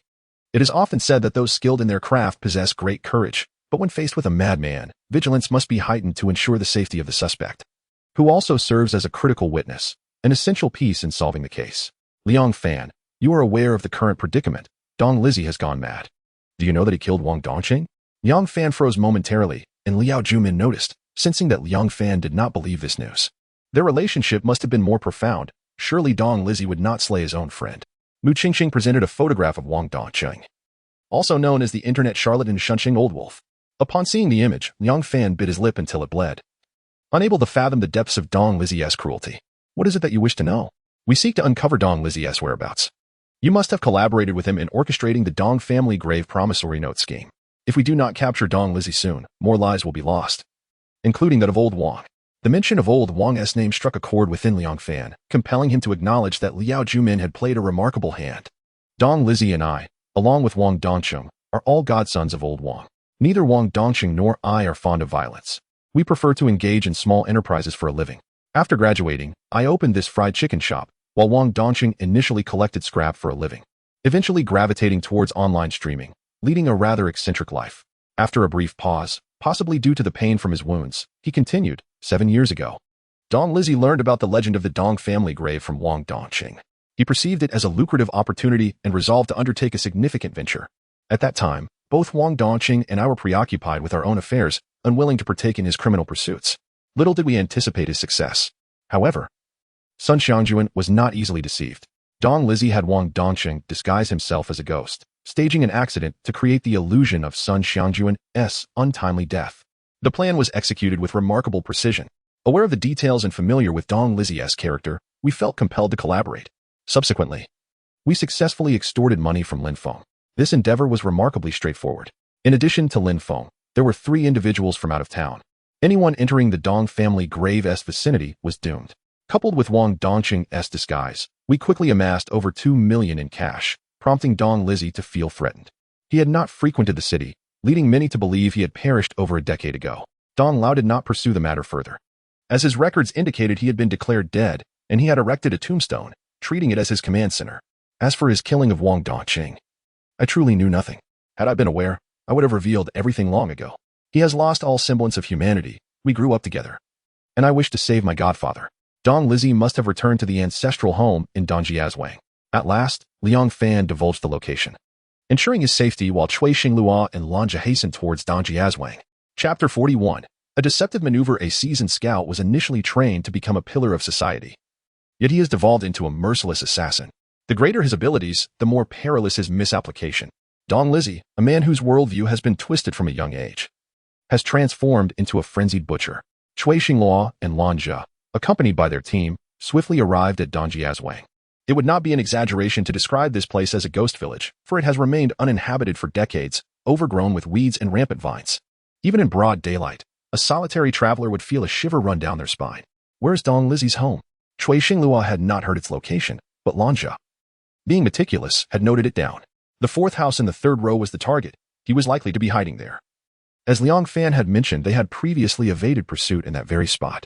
With the precise location in mind, Cui Xinglua led one team from the west while Lanja flanked from the east, intending to corner Dong Lizzie. If he was indeed present, escape would be impossible. The house was modest, yet the sparse vines suggested it had indeed been frequented recently. Cigarette butts littered the yard, indicating someone had been there. The 2 teams began to encircle the dwelling, with Cui Xinglua being the first to burst inside. However, neither Dong Lizzie nor Wang Lao was in sight. Scattered across the floor were bags of puff snacks, and a bowl of noodles sat on the table, the broth still unspoiled, indicating that the occupants had left not long ago. Cui Xinglua hurriedly called the chief, reporting the failure to apprehend Dong Lizzie and advising caution. He was aware that Dong Lizzie had shifted his focus onto the chief, believing that Liao Junmin had thwarted his plans. Lanja immediately produced a satellite phone to contact Liao Junmin, but the call went unanswered, igniting his anxiety. He then reached out to Mu Qingqing, who informed him that Liao Jumin and Qi Haoyang had gone to the Dong family cemetery for further investigation, searching for new clues. This news deepened Lanja's apprehension. Liao Jumin had become Dong Lizzie's sole target, trapped in a desperate struggle, while the bloodthirsty madness continued unabated. Realizing the urgency, Lanja and Cui Xinglua hastily drove towards the cemetery, persistently attempting to reach Liao Jumin and Qi Haoyang. However, at that moment, Liao Jumin and Qi Haoyang were underground at Dong Lizzie's grave, where the signal was poor, resulting in missed calls. Qi Haoyang had his phone, but it remained in the car, unanswered despite having a signal. Lanja and Cui Xingluo were now like ants on a hot stove, filled with unease. Don't fret. The chief will be fine. Qi Haoyang is with him, and he is astute and capable. Even if Dong Lizzie attempts a surprise attack, they should be all right. Lanja reassured himself, though he seemed more anxious than the rugged Cui Xingluo, a marked change from his usual demeanor. Reflecting his growing concern for Liao Junmin and every member of their team, an unprecedented sentiment in his past experiences. Let us hope they are unharmed. Dong Lizzie is relentless. Now that his plans have unraveled, he should surrender and release Wang Lao for the sake of his reputation, Lanja mused. Cui Xingluo urged them to hurry. As they raced toward the Dong family cemetery, Mu Qingqing and Kong Bo were also alerted and began organizing a team to head there. Meanwhile, 2 detectives remained at the hospital to protect Liang Fan, with 3 others maintaining surveillance downstairs. Unbeknownst to Liao Jumin and Cui Xingluo, chaos was brewing outside, with 4 individuals accompanied by dozens of SWAT officers converging upon them. Chief, do you see the freshly plastered wall? Qi Haoyang, with his meticulous nature, noted the signs of recent renovations and promptly reported to Liao Jumin. After inspecting it, Liao Jumin struck the wall with a hammer he found beneath the bed, producing a muffled response from within, as if someone was moaning. Upon hearing the sound, Liao Jumin and Qi Haoyang began to demolish the wall. Given that it was a makeshift barrier, they quickly broke through, revealing a hand. As they enlarged the hole, a bound figure gradually became visible, gagged and restrained. It's Wang Lao. The group had been searching for Wang Lao, speculating that he had been captured by Dong Lizzie, and they were correct. Had it not been for Liao Juanmin's keen instincts to revisit the grave site, Wang Lao might have faced a grim fate. As Wang Lao was extracted, gasping for air, Liao Juanmin and Qi Haoyang placed him on the bed to recuperate. Moments later, Wang Lao abruptly sat up, grasping Liao Juanmin's hand and urgently imploring, "Hurry and save Liang Fan. Dong Lizzie has gone mad. He intends to kill us all. Rest assured, Liang Fan is under our protection, and we have sufficient manpower to ensure his safety," Liao Juanmin reassured him. However, Wang Lao distrusted his own senses. For just as Liao Juanmin and Qi Haoyang rejoiced in rescuing him, Cui Xingluo and Lanja entered the room, followed closely by Mu Qingqing and Kong Bo. "What brings you here? Did you capture Dong Lizzie?" Lanja exclaimed, visibly relieved at Liao Juanmin's safety. Yet, Liao Juanmin's expression turned grave. "Qingqing, tend to Wang Lao. We must urgently contact Pang Dehai to reinforce the police hospital. Dong Lizzie has executed a feint and is targeting Liang Fan." The revelation sent shockwaves through the group, compelling them to admire Dong Lizzie's counter-surveillance acumen and to acknowledge Wang Lao's role in shaping such a formidable killer. However, it was too late to contemplate the past. Dong Lizzie was already in motion. After stepping outside, Lanja called Pang Dehai. The police station's response would be swifter than that of the Dong family cemetery, and with sufficient manpower, they believed they could thwart any reckless actions Dong Lizzie might attempt. Time was of the essence. Dong Lizzie might already be at the police hospital. Liao Jumin and his team hastened towards the hospital, hoping to prevent any further loss of life. It must be said that Dong Lizzie's maneuvers were executed with remarkable finesse, presenting Liao Jumin with a formidable challenge. Faced with such a highly alert, exceptionally skilled, and utterly ruthless adversary, he was determined to do whatever it took to halt Dong Lizzie's rampage and bring him to justice, ensuring no more lives would be endangered. Chapter 42. The Great Escape. Within the bustling corridors of the hospital, Officer Pang Dehai had already arrived with his team, dispersing personnel while keenly observing the movements of every individual within the facility. "Senior brother, I have reached the hospital. There is no unusual activity. I have reinforced Liang Fan's security detail and am monitoring from the surveillance room. Please keep a close watch on the hospital staff. You are aware of Dong Lizzie's capabilities. He can easily disguise himself as hospital personnel, so we must not let him exploit any gaps in our vigilance." Pang Dehai was acutely aware of the situation. He reasoned that under such heightened security, if Dong Lizzie dared to show up, it would be tantamount to courting death. No one is foolish enough to make such a move. Indeed, Dong Lizzie was no fool, but rather a madman, capable of executing the most reckless actions, such as sealing his mentor, who had nurtured him for a decade, within a wall. This illustrates the turmoil within his psyche. Currently, Liang Fan's hospital room was under strict surveillance. Although he was recovering swiftly and could walk, he was still barred from leaving his room, with a dozen police officers keeping watch outside. The stringent security measures were in place to ensure Liang Fan's safety, a fact he understood. Yet he felt suffocated by the scrutiny, believing that even if guilty, he did not deserve such treatment. Unbeknownst to him, Dong Lizzie was plotting his assassination, leaving him in a state of discontent. He thought it might be better to turn himself into custody, although involved in the Dong family estate case. He had not committed murder and could expect a sentence of only a few years at most. I need to use the restroom. Can you wait a moment? Let us wait for Captain Liao and the others to arrive first. I'm rather urgent. Fine, fine, you really are troublesome. Two members of the criminal police escorted Liang Fan to the restroom, oblivious to the pair of eyes that were intently watching them, which followed their retreating figures into the restroom. Pang Dehai, heeding Liao Juanmin's instructions, was diligently observing the surroundings from the surveillance room, particularly scrutinizing the hospital staff. However, he had relaxed his vigilance concerning the patients, leading to a critical oversight. Liao Junmin and his team moved swiftly, arriving at the hospital entrance. He sensed that Dong Lizzie was somewhere within, hoping that Pang Dehai would soon locate him. Xiao Chui, you and your team enter with me. Lan Jia and Qingqing will secure the front, while Ji Haoyang and Kong Bo will monitor the back entrance. Ensure strict scrutiny of everyone entering and exiting. Understood, boss. All responded in unison, promptly dispersing to their designated locations. Cui Xinglua remained by Liao Junmin's side, leading the charge towards Liang Fan's hospital room. Upon arriving, 3 colleagues from the criminal police were stationed at the door. Liao Junmin approached and inquired, "Is Liang Fan inside?" "He just went to the restroom." A sinking feeling washed over Liao Junmin. He quickly instructed Cui Xinglua to head toward the restroom. Outside, 2 colleagues were keeping watch, reporting that Liang Fan had entered for a brief moment. Sensing something amiss, Cui Xinglua rushed into the restroom, but Liang Fan was nowhere to be found. "He's gone, boss." Cui Xinglua hastily relayed the situation to Liao Junmin, noting that the restroom window had been opened and there were footprints leading away. The 2 colleagues stood dumbfounded, completely unaware of what had transpired. As silence reigned within the restroom, where could Liang Fan have vanished? It would take a remarkable individual to orchestrate his abduction. They swiftly exited the restroom and rushed downstairs, with colleagues using their radios to inform Lanja and Ji Haoyang to intercept anyone who might have jumped out from the 3rd floor restroom. However, Lanja and Ji Haoyang, stationed on the ground floor, had seen no one descend, let alone someone carrying another person. "Boss, are you joking? How could anyone carry someone else while jumping from the 3rd floor window? It defies all logic. The person must still be inside the hospital. Let's head to the surveillance room." Ji Haoyang's reasoning held merit. Liao Junmin joined Pang Dehai in reviewing the footage, and to their astonishment, just a minute prior, around the time they had vacated the restroom, 2 cleaning staff had exited. Yet, when Cui Xinglua entered, there had been no one else present, let alone 2 cleaning personnel. Liao Junmin instructed Cui Xinglua to conduct another search, realizing they had acted too hastily and failed to check the green trash bin nearby. Inside, they discovered Liang Fan's clothing alongside that of another man. Everything suddenly fell into place. Dong Lizzie had engaged in psychological warfare. His ruse was to conceal himself in the most dangerous location, making it appear as the safest. The footprints on the window were a mere distraction for Liao Junmin. In truth, both he and Liang Fan had hidden within the green trash bin, a hiding place no one would have thought to inspect in their frenzy. They're at the 3rd floor elevator. Move quickly. Liao Junmin now directed Cui Xinglua and the others to apprehend the culprits. But was Dong Lizzie truly that easy to capture? Certainly not. By the time they reached the elevator, there was no sign of anyone. Lan Jia and Mu Qingqing had already positioned themselves at the ground floor elevator, waiting. Those attempting to ascend were startled to see armed officers and quickly withdrew, deterred from approaching. When the elevator doors opened, neither Dong Lizzie nor Liang Fan was in sight. Only 3 elderly women emerged. Liao Junmin rewatched the footage and realized that Dong Lizzie and Liang Fan had not taken the elevator, but instead navigated through a blind spot, diverting into the emergency exit. Xiao Chui, Lan Jia, take your teams to block the rear greenery.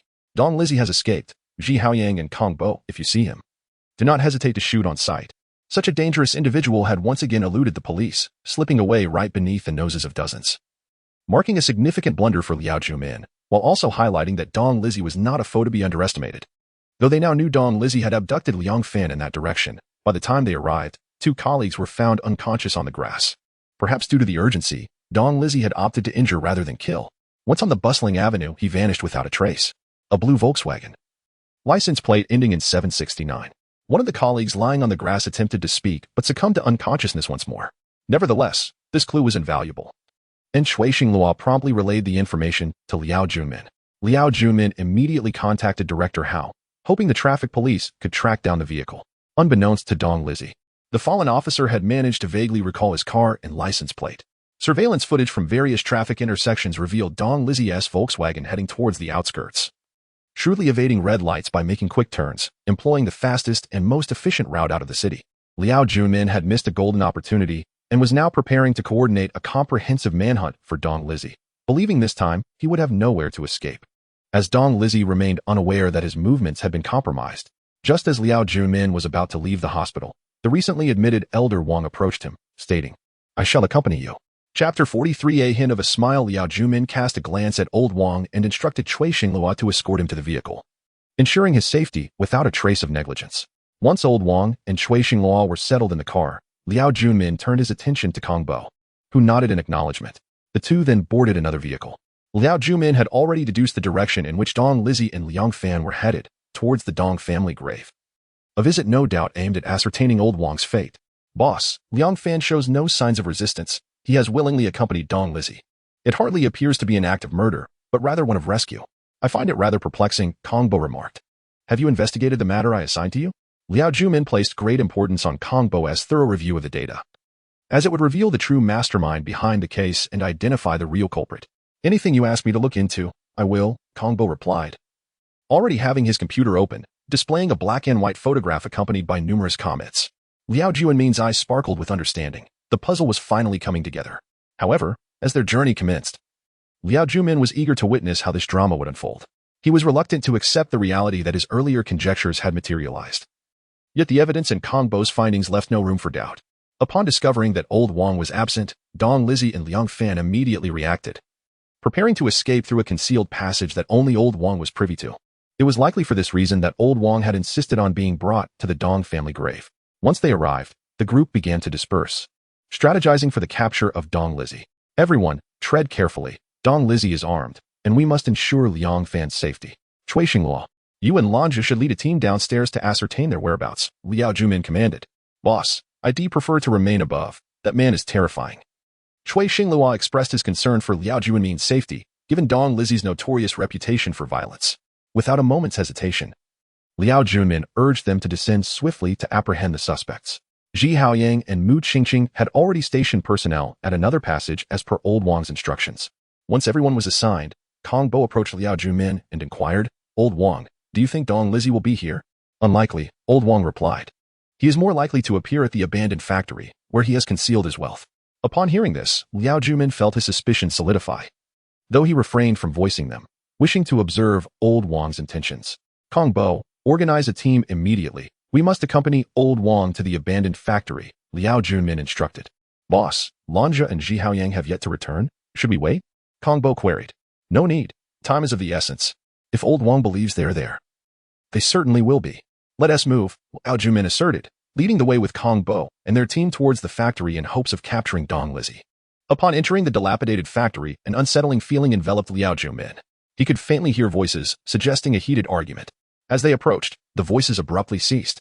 Liao Junmin urged his team to rush towards the source, convinced it was Dong Lizzie and Liang Fan. Turning a corner, they indeed spotted them, Liang Fan unharmed. While Liao Junmin finally beheld Dong Lizzie's true countenance. Rather than fleeing, Dong Lizzie confronted Liao Junmin, declaring, Leader Liao, you are no ordinary person, despite my caution. You have found me. It is your godfather's influence. Your actions towards him warrant his assistance to us, Liao Junmin retorted. Just then, Old Wang emerged from behind, causing Dong Lizzie's expression to shift dramatically, igniting a frenzy as he lunged at Old Wang with astonishing speed, grasping his throat. In that instant, the crack of a gunshot rang out as a bullet struck Dong Lizzie's head. His grip slackened, and he cast a final smile at Liang Fan before collapsing lifelessly. Liao Junmin was taken aback by the turn of events. Dong Lizzie had sacrificed everything to eliminate Old Wang. Kong Bo advanced to confirm the death before bringing Liang Fan over, along with a briefcase containing 100,000 in cash. Boss, Dong Lizzie is dead. Shall we return? Liao Junmin glanced at Liang Fan, whose eyes brimmed with unshed tears, swirling in anguish. He signaled for the team to retrieve Dong Lizzie's body and contacted Lanja. When Lanja and Cui Xinglua arrived, the body had already been loaded onto the vehicle by Luo Qing and others. Mu Qingqing approached Liao Junmin, remarking, Boss, your sleight of hand was impressive. Amidst our numbers, none spotted Dong Lizzie, yet you managed to eliminate him with just a few. Enough talk. Let us return. Have Xiaochui guard Old Wang. I fear for his safety, Liao Junmin instructed. Recognizing the venomous hatred in Liang Fan's gaze towards Old Wang, a resentment born of years of hardship and despair. Chapter 44, Justice served Dong Lizzie has met his demise, and Liang Fan has been rescued. One would presume that the Dong family grave debt case would reach a satisfactory conclusion, which indeed warrants celebration. Liao Junmin, in honor of the killer Dong Lizzie's elimination, gathered all members of the 8th team, along with Pang Dehai and Luo Qing. the trio once known as the Three Musketeers of the Police Academy. Their romantic entanglement, particularly between Liao Junmin and Luo Qing, had stirred quite the gossip back in the day, though they ultimately failed to unite. Years later, as they sit together, it feels as though time has folded back upon itself, yet the fervor of their past affections has settled into silence, no longer on display. Since it is rare for you to treat us, especially after cracking such a significant case, I shall indulge myself. 10 plates of lamb, mind you. When the case is concluded, you must ensure my contributions are duly recognized, declared Peng Dehai, ever eager to seize an opportunity for gain, whether through food or accolades. All right, that's enough. You know my meager salary. Hand the menu to Qingqing and let her select the wine. We still await one more person, Liao Junmin replied. The mention of Qingqing sparked a light in everyone's eyes, as it was the second time they had heard that endearing term, while Peng Dehai was unfazed.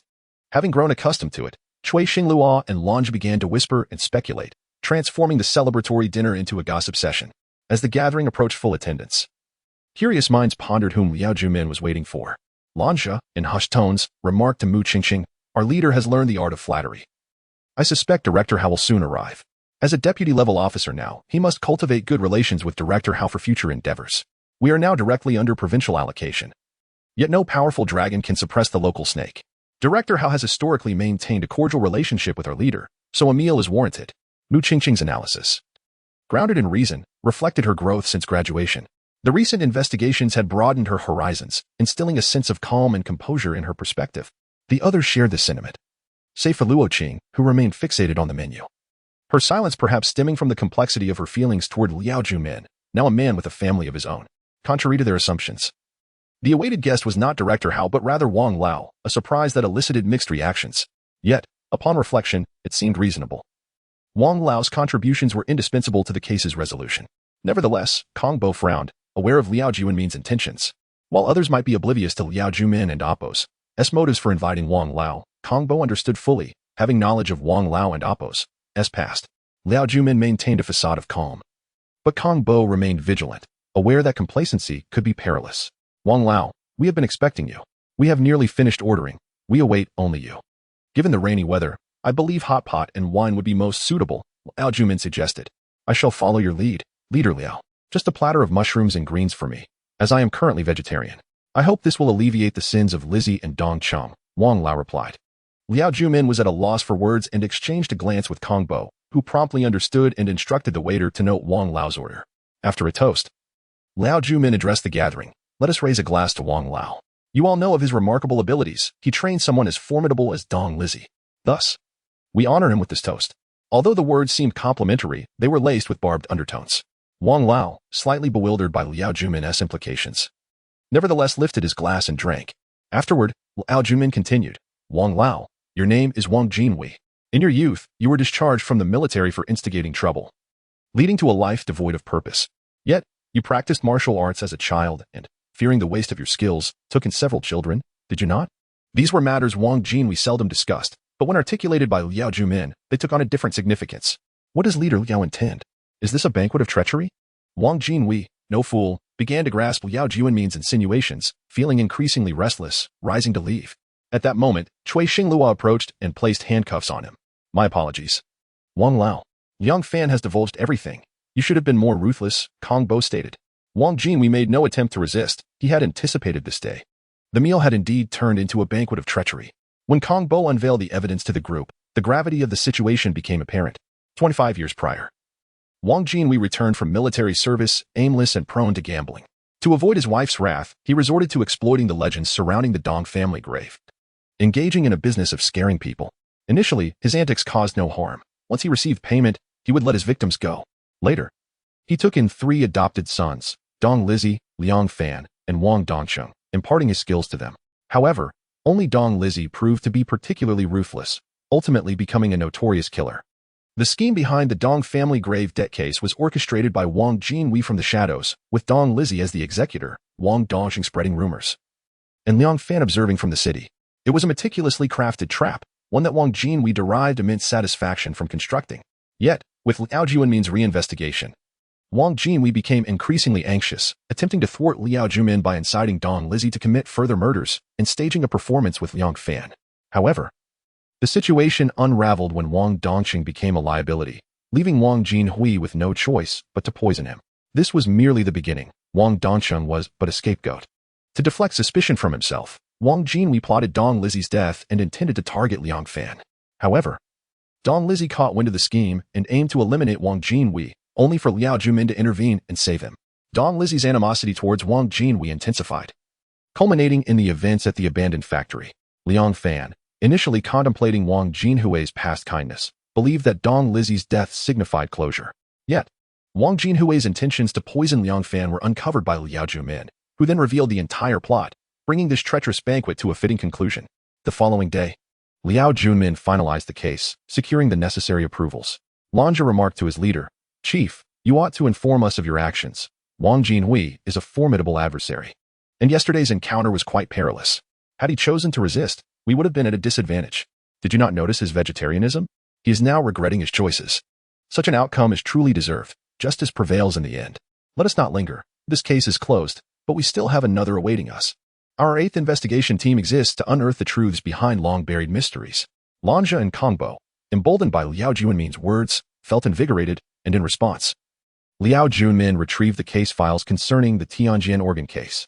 Chapter 45 Prologue 3 Gazing at the flourishing corn seedlings, Hulu's furrowed brow softened, his mischievous smile radiating warmth, yet veiling the weariness of his years. His life had been entwined with the cornfields, and he bore no grievances. He cherished this place, relishing the joys and sorrows the land bestowed upon him. The cornstalks had grown taller than a man, and traversing through them no longer offered the vast vistas of spring. At most, he could see 3 to 5 meters ahead. Hearing a rustle within, he hurriedly advanced, hoping to uncover the source of the commotion, perhaps even catch a rabbit to accompany his evening drink. However, the deeper he ventured, the more despondent he became. For there were no signs of rabbits, only a pair of small footprints, unmistakably feminine. Concerned that someone might be pilfering his corn, he was mistaken. The woman clad in white was not there to steal, but rather to relieve herself, which left him utterly embarrassed. He hastily retreated, fearful of being branded a scoundrel if discovered.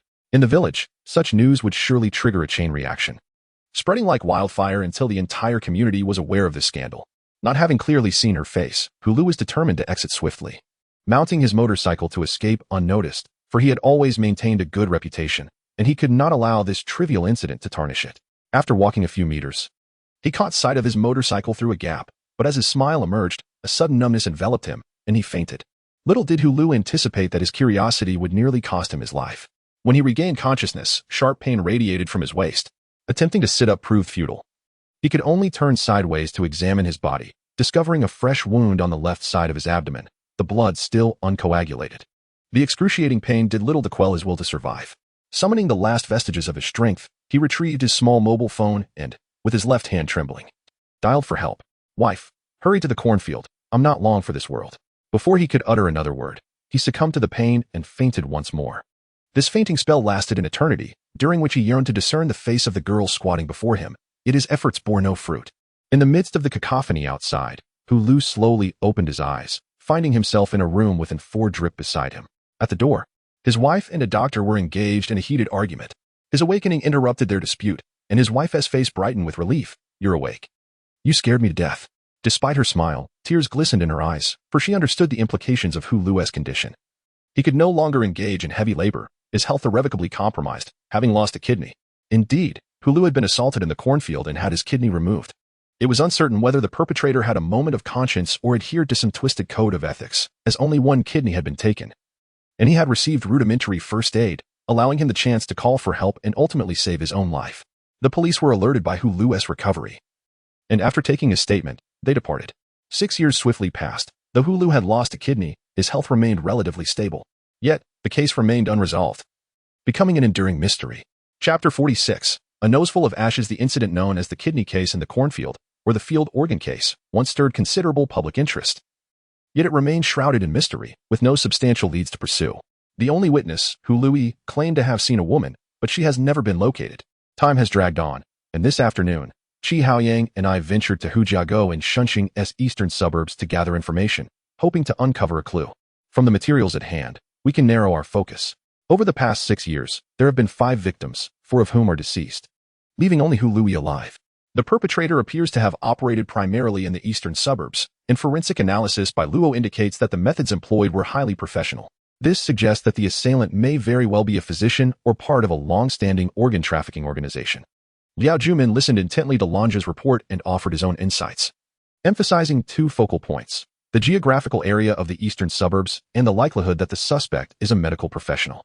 Boss, the organ trafficking trade is becoming increasingly rampant, luring young individuals into its web. Some are so easily deceived that they would sell a kidney for the latest smartphone, Mu Qingqing remarked, adopting a tone of exaggerated wisdom, as if she were far older than her mere 20-something years. Her comments provoked a retort from Lanja, who quipped, "Little junior sister, at just over 20. You're already like this? At this rate, you might end up a fierce old lady, and who would want to marry you? Look, boss, he's picking on me again," Mu Qingqing complained, pointing an accusatory finger at Lanja, prompting laughter from the group. It was evident that this light-hearted banter served to ease the tension. Given the complexity of the cases handled by the 8th team, a junior sister's presence to lighten the mood was indeed a welcome addition. Lanja, be quiet and hurry along with Chi Haoyang to Hujia go to gather information. Stop wasting time here, Liao Jumin commanded. Lanja wanted to protest about perceived favoritism, but Chi Haoyang pulled him away to prevent any backlash, knowing full well that Mu Qingqing had always partnered with Cui Xinglua. If they were to quarrel, neither would emerge unscathed. After they departed, Liao Jumin dispatched Cui Xinglua and Mu Qingqing to the eastern suburbs as well, albeit to different locations. Adhering to his strategy of diversifying their investigative efforts, Kong Bo continued to manage logistics, though his role was far from straightforward. He was tasked with comparing online comments with case files and organizing maps of the eastern suburbs, while also compiling addresses for all health clinics, including some rural veterinary stations. Every detail was essential. Thorough preparation would facilitate their operations, allowing them to refer to maps and data seamlessly as they moved forward. Boss, do you need another diagram board? This is the third one I brought you, he stated. This is not the third. I've lost count of how many I've used. I have a penchant for collecting them. But you're right, this is the third since joining the 8th team, Liao Jumin replied. Kong Bo understood Liao's sentiment after 2 decades of his career. He had undoubtedly solved countless cases, and for each case, Liao maintained a relationship diagram, a habit he had cultivated over the years. A brand new relationship diagram was hung on the wall by Kong Bo, and Liao Junmin promptly marked the eastern suburbs on it. Hujiago was noted as the second location. While Hu Luyi's name was relegated to a corner, Kong Bo, though puzzled, sensed its significance.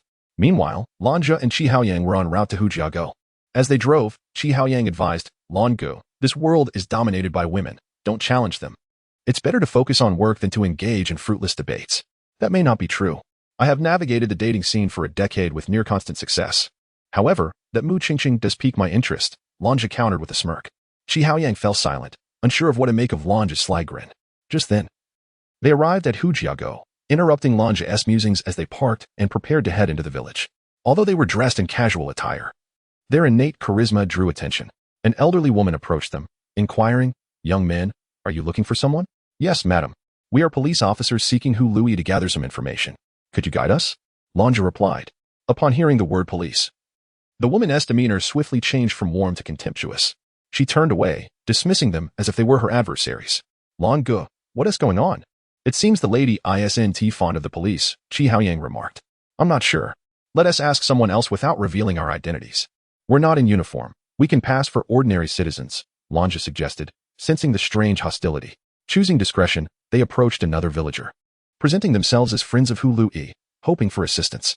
Without disclosing their official status, this local was quite amiable, leading them through the village until they arrived at Hu Lui's home. In the yard, a woman in her 50s was feeding pigs. Upon noticing their arrival, she hurriedly ushered them inside, asking, "What do you want? Are you here for me? Are you Hu Lui's wife, madam?" Lanja inquired. The woman, Lu Lanji, bristled at the term madam, retorting, "Am I that old? I'm only 39. Lu Lanji was no longer the woman she had been 6 years prior. With Hu Lui unable to perform heavy labor, she had shouldered much of the household burden, and the passage of time had taken a toll on her youth. "Forgive us, we are police officers seeking Hu Lui to discuss the details of the kidney theft case from years ago," Lanja clarified.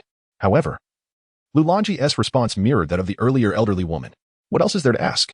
I've answered these questions countless times, and they've yielded no results.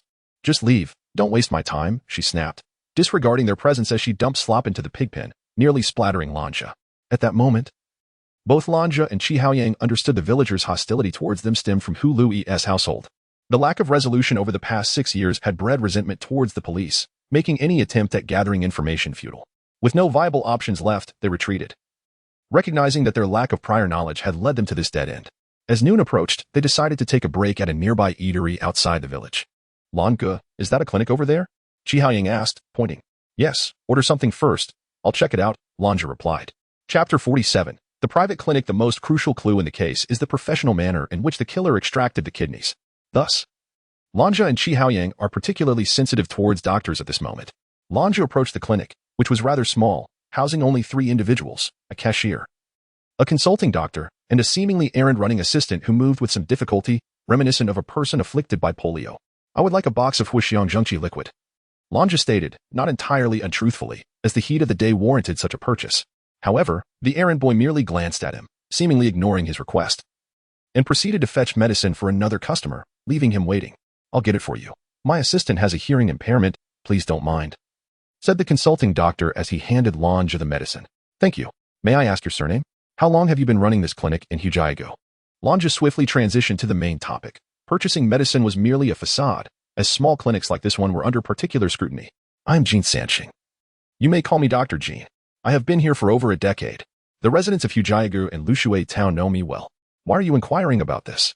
Dr. Jean seemed reluctant to discuss such matters, perhaps embodying the compassion of a healer, content to work here for years without seeking fame. It's nothing much.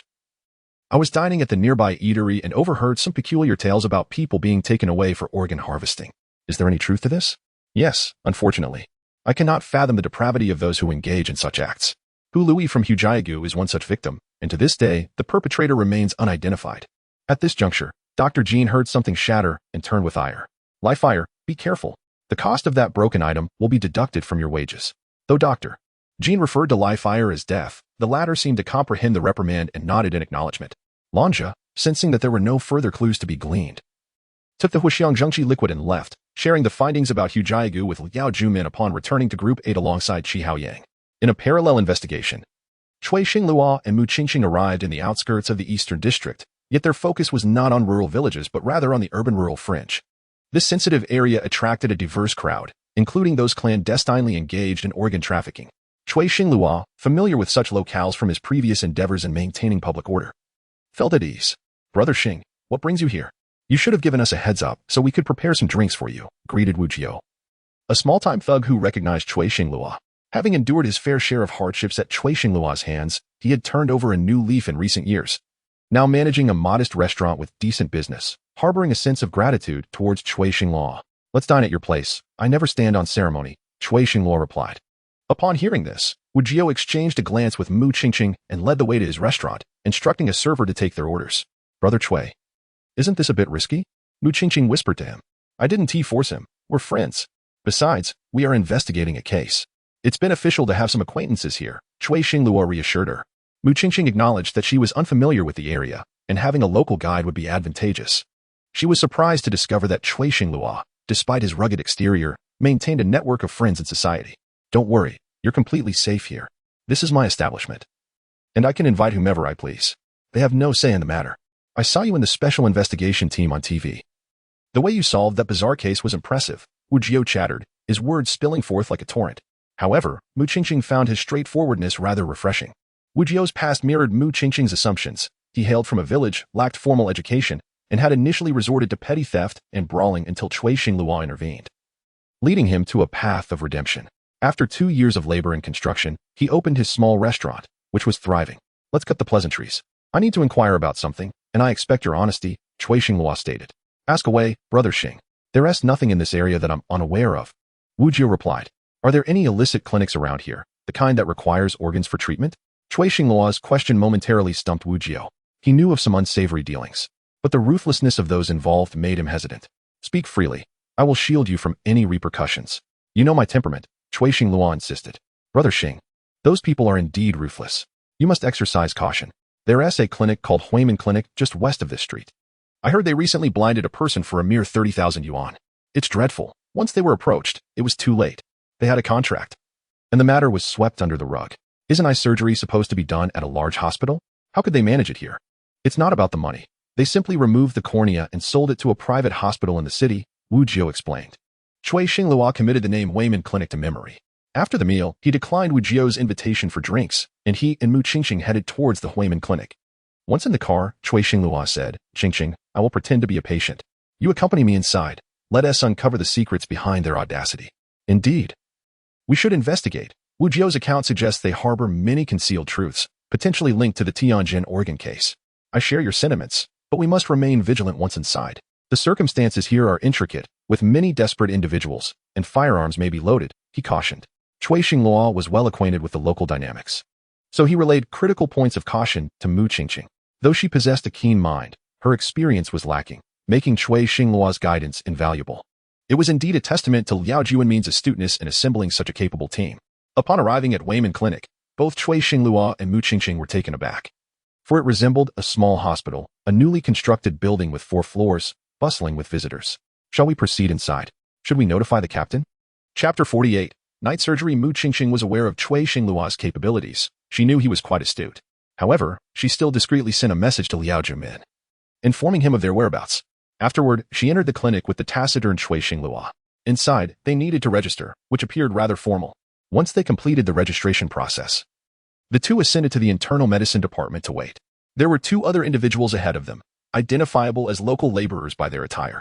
The costs at larger hospitals were exorbitant, which was why they opted for this relatively better environment for treatment. Brother, what ailment do you have? How's the doctor here?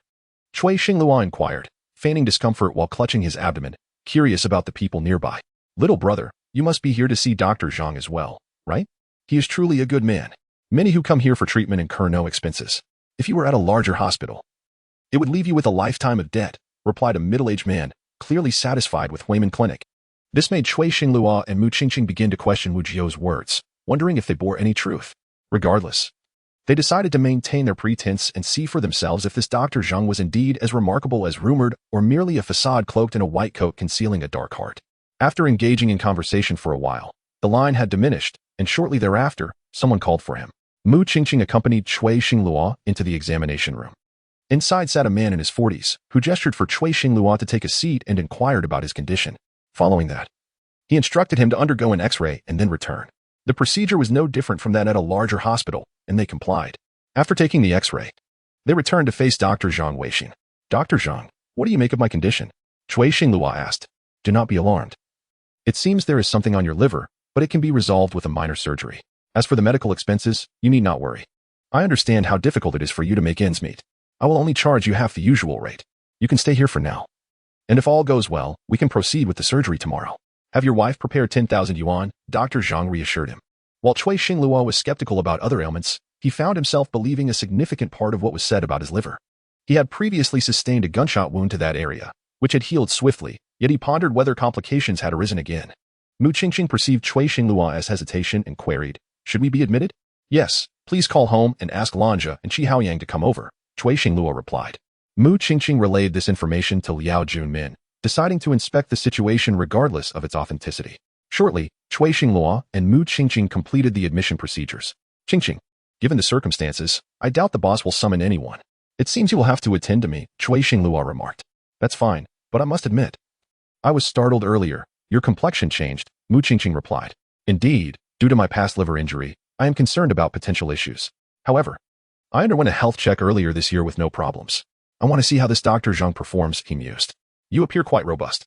Yet you possess a sharp mind, she teased. Cui Xinglua was admitted to the clinic's ward. As evening fell, while Mu Qingqing dined, he could only watch. As eating before surgery was prohibited. Do share some food with me, I am unconcerned. After all, this is merely an act. Should any complications arise, I must have the strength to protect you, Cui Xinglua insisted. Do not underestimate me. My combat skills are commendable. While I may not match your prowess, it's unlikely anyone could best me, Mu Qingqing retorted. Cui Xinglua had not anticipated this resilient side of Mu Qingqing, yet she offered him some of her meal. Having him nearby certainly provided a sense of security, which was undeniable. Just after their meal, while his lips were still unclean, Zhang Weixin arrived. Your surgery can be expedited. We will commence this evening, he announced. Mu Qingqing was perplexed by the urgency but consented, stating, please wait, I must inform my family. The funds will arrive shortly. Financial matters can wait. We must prioritize the surgery. His health is paramount, Dr. Zhang insisted, his words eloquent yet shrouded in mystery. Mu Qingqing pondered the underlying schemes at play, while Cui Xinglua showed no dissent as preparations began. Cui Xinglua was wheeled into the operating room, leaving Mu Qingqing outside. Barred from entry. Inside, the staff prepared to administer anesthesia. Observing his surroundings, he felt no immediate cause for alarm and casually asked, is surgery absolutely necessary? I am quite apprehensive. Fear not, everything is ready. After administering the anesthesia, We shall begin. Once the surgery is complete, you will be fine, they assured him. Is that truly the case? Cui Xingluo's unusual behavior began to irritate Zhang Weixin and his assistant, with one assistant snapping, "Why are you dragging your feet?" Dr. Zhang has made his decision. Undergoing surgery without cost is a rare opportunity, yet you seem to have many reservations. Initially, Cui Xingluo contemplated evading the surgery. But the assistant's bluntness provided him an exit. He stood abruptly from the operating table. "Who are you to dictate my choices? I will not be coerced," he declared, irritation flaring. With this bravado, an altercation ensued, revealing the assistant's true nature. "You will undergo the surgery, whether you wish to or not. Your consent is irrelevant. Now, comply, or we shall not be gentle," they threatened, advancing towards him. As they reached for his arms, they were met with resistance. This time, however, the outcome was not in their favor. In a swift motion, Cui Xingluo kicked one aside and struck the other with a punch, rendering him dazed. Realizing the situation had escalated, Zhang Weixin seized the opportunity. While the assistants were preoccupied, he stealthily approached Cui Xingluo with a syringe filled with anesthesia. As Cui Xingluo attempted to retreat, a sharp pain pierced his back, and he spun to confront Zhang Weixin, but his strength rapidly waned, and he felt himself succumbing. Meanwhile, Mu Qingqing remained oblivious to the turmoil inside, as Cui Xingluo was dragged into a hidden chamber within Huimin Clinic, where a woman awaited. "Shanfeng, this individual is quite formidable. Your skills surpass mine. You handle this. He cannot leave conscious, as there is someone waiting outside, along with family on their way," she instructed. "Rest assured, I will execute this task swiftly and cleanly. He will neither perish nor regain consciousness," Shanfeng replied confidently. Chapter 49. The hellish chamber. Cui Xingluo had already been rendered unconscious by anesthesia. Mu Qingqing sensed something was amiss and began to urge Lanja and Qi Haoyang. By the time the two arrived with personnel and opened the operating room, it was completely vacant. Perhaps in their haste, they had inadvertently left a clue. The entrance to the secret chamber had been discovered. "Brother Lon, it appears that this place has been tampered with. Quickly, move that sign aside." Two colleagues came over to shift the sign that was leaning against the wall, revealing a door that seemed to be equipped with some sort of mechanism. Resisting all attempts to push it open, "Find something to break it down." Lanja, anxious for Cui Xingluo's safety, began to contemplate unconventional means to force the door open. However, Mu Qingqing and Qi Haoyang simultaneously noticed a peculiar detail. Above the wall hung an incongruous oil painting, framed but not budging when Qi Haoyang shook it. Mu Qingqing reached up and pulled the painting down, and the door swung open. Lanja was the first to rush inside, revealing a lengthy corridor. It appeared that the inhabitants had heard the commotion and began to flee. Upon entering the secret chamber, they found only Zhang Weixin and two assistants present, while Cui Xingluo lay unconscious on the operating table. "Hands up, police." Lanja brandished his firearm at the individual poised to operate on Cui Xingluo. Mu Qingqing and Qi Haoyang hastened to assess Cui Xingluo's condition. Fortunately, they arrived in time. The operation had yet to commence, but Cui Xingluo remained in a deep stupor. "What on earth is happening here?" Lanja approached Zhang Weixin, but the latter appeared rather unfazed. "We were in the midst of a procedure. Your intrusion is rather perilous." He attempted to argue his case, prompting Lanja to consider taking matters into his own hands, yet Qi Haoyang intervened, advising Lanja to bring them to the department head for proper handling. "This individual is clearly seasoned. Do not allow him to find leverage against us." Though anger simmered within, composure was paramount. Just as the confrontation reached a lull, Mu Qingqing suddenly noticed numerous glass jars within the chamber. The dim lighting compelled her to switch on a flashlight for a closer inspection, and what she beheld nearly terrified her to death. Many of the jars contained human organs, evidently preserved in a chemical solution. This is a clinic, not a hospital. Possessing this many human organs is illegal. Qi Haoyang spotted livers, kidneys, human brains, eyes, and even a jar containing what appeared to be an infant. "Take them all back." Lanja commanded his colleagues to apprehend the suspects. At that moment, Zhang Weixin and his assistants realized the gravity of the situation. The light suddenly went out, plunging the room into darkness. However, most of Lanja's team carried flashlights, allowing them to control the situation within the secret chamber, though two individuals managed to escape. Nonetheless, Zhang Weixin and the majority were apprehended. Most of the clinic's personnel were taken to the 8th Division, while Mu Qingqing and Qi Haoyang transported the stalwart Cui Xingluo to the hospital, uncertain if he would regain consciousness. Liao Junmin observed as Lanja returned with over 30 individuals, realizing the enormity of the task ahead. However, he focused on the primary suspects, conducting an overnight interrogation of Zhang Weixin alongside Lanja. "Is there anything left unsaid? Speak for yourself." "I have nothing to say. What harm is there in a doctor collecting specimens? You may choose silence, but once we uncover the truth, you will face severe consequences." Lanja's disdain for such individuals had reached its peak. While they interrogated Zhang Weixin, Luo Qing arrived at the underground chamber to examine the specimens. confirming that most of these organs were extracted from living individuals. Zhang Weixin's demeanor revealed everything. He understood that his fate was sealed, adopting a defiant attitude, refusing to concede any wrongdoing. The only concern that troubled him was Cui Xinglua. He had merely administered anesthesia. If Cui Xinglua awoke, he would have little to fear. Liao Junmin recognized that Zhang Weixin was a formidable adversary. Rather than confront him directly, he opted to interrogate his assistants, knowing that while the clinic director could withstand pressure, the assistants were likely less resilient. As the night wore on, they finally completed the interrogations, thanks to the assistance of Peng Dehai. My brother, how many lives have been impacted by this case? Peng Dehai inquired of Liao Junmin, his expression grave. You may speak. I can endure. 6 individuals have been murdered, and 32 more have lost vital organs due to Zhang Weixin's procedures. However, they mentioned one individual we did not locate among those apprehended. Her name is Shan Feng, Zhang Weixin's superior.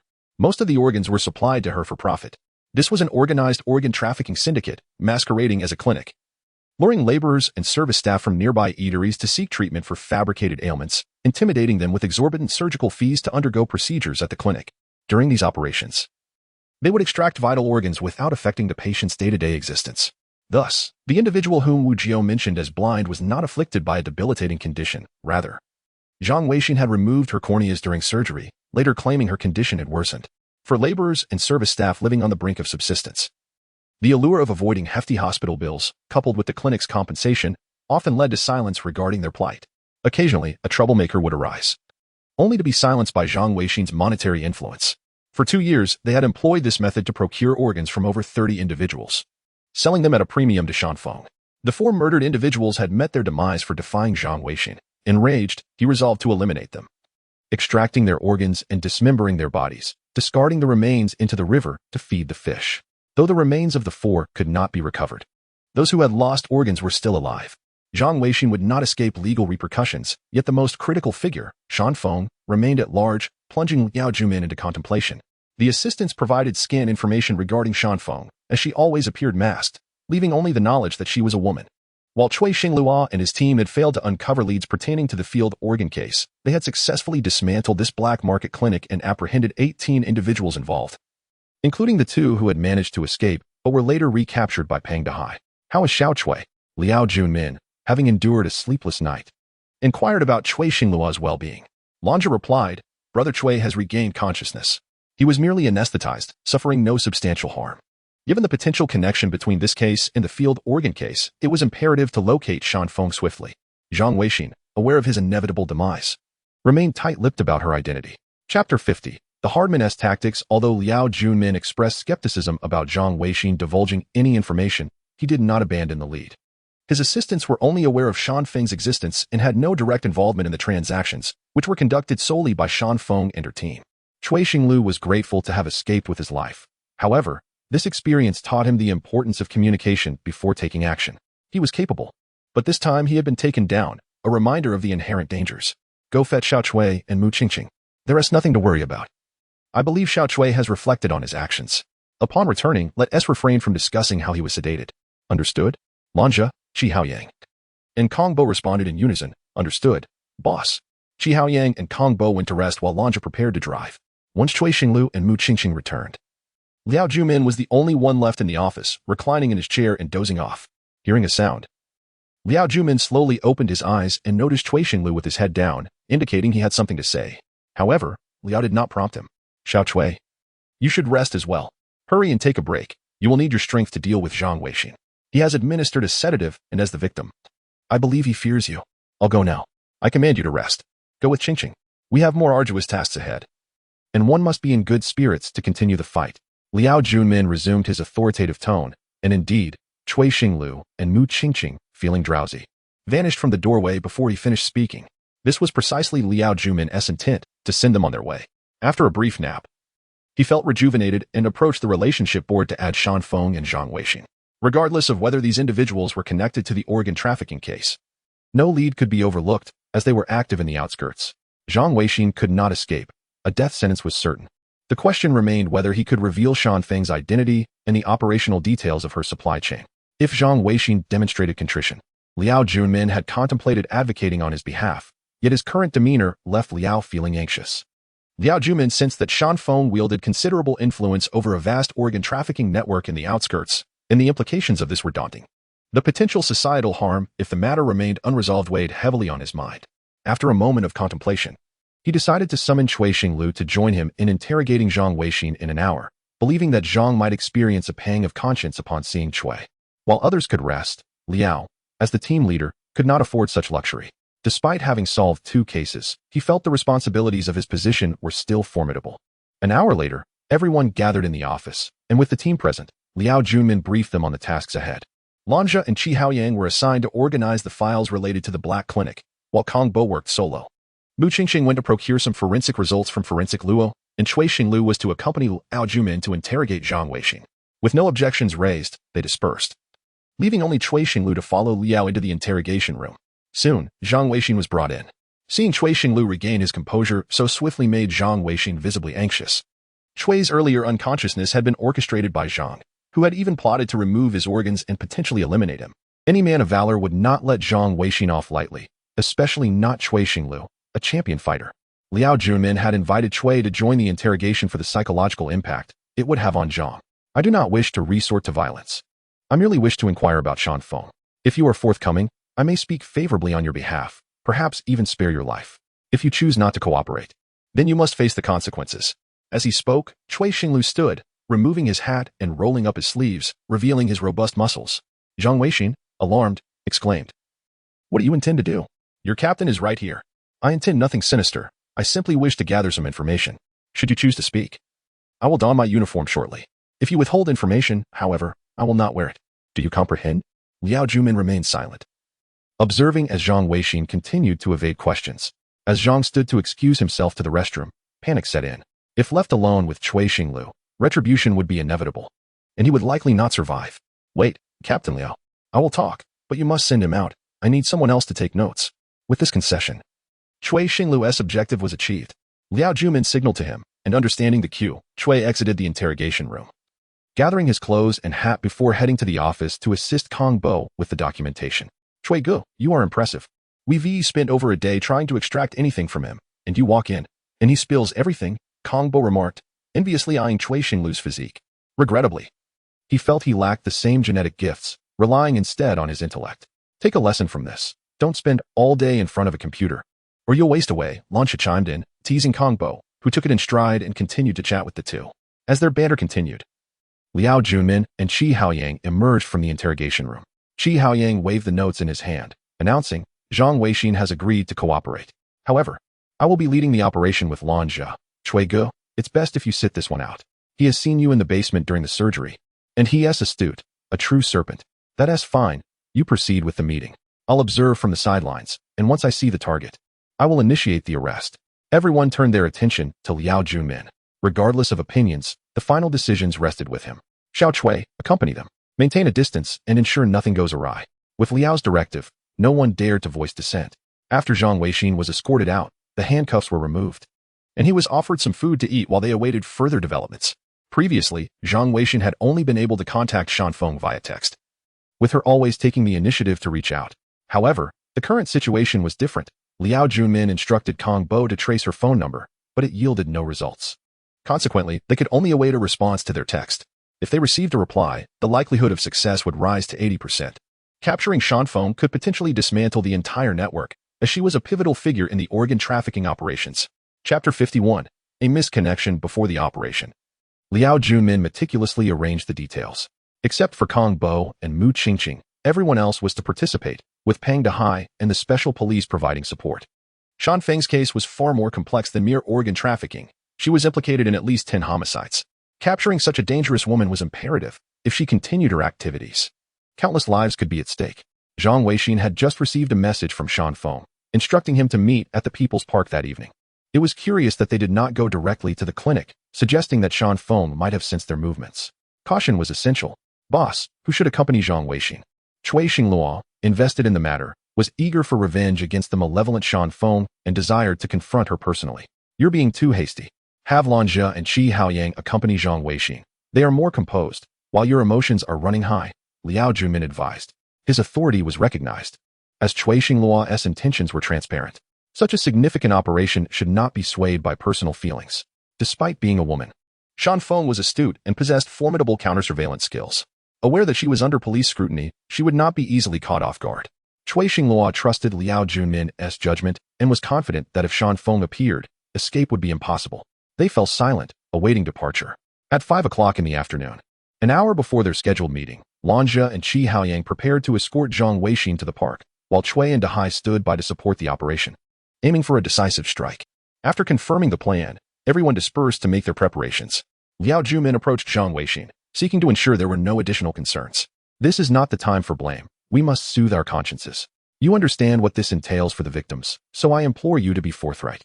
If there are any details worth noting, disclose them before we proceed, Liao Jumin urged. Shan Feng had a habit of sending someone to probe the waters before revealing herself. If your team accompanies me, she will surely avoid the rendezvous. I trust you. Once we arrive at the People's Park, I will instruct you to meet her alone. But exercise utmost caution. It is possible that Shan Feng is already aware of your capture and has sent someone to eliminate you. Zhang Weixin acknowledged the potential danger, but appreciated Liao Juanmin's heartfelt concern, hoping to put an end to this malevolence and restore safety. After their discussion, Liao Junmin approached Kong Bo, inquiring if he had uncovered any information about Shan Feng, only to be met with disappointment. Shan Feng seemed to vanish like a specter, her organization operating with such precision that even the police could not detect her presence. Kong Bo, do not lose heart. Organize the victim's information. We might capture Shan Feng tonight. Do not be disheartened. If these cases were simple, they would have been resolved long ago. Liao Jumin sought to bolster Kong Bo's spirits. Recognizing his youth and the pressures he faced, a moment of reassurance was necessary. Around 5 o'clock, Liao Jumin issued the command to commence the operation. Lanja and Qi Haoyang did not accompany Zhang Weixin directly. Instead, they prepared from a distance. Everyone donned their earpieces and radios, with Liao Junmin coordinating from a vehicle outside the park. Keep a close watch on Zhang Weixin. I am not worried about him fleeing. My concern lies with potential threats against him. Cui, you are positioned closest. Act immediately if anything seems amiss to ensure Zhang Weixin's safety.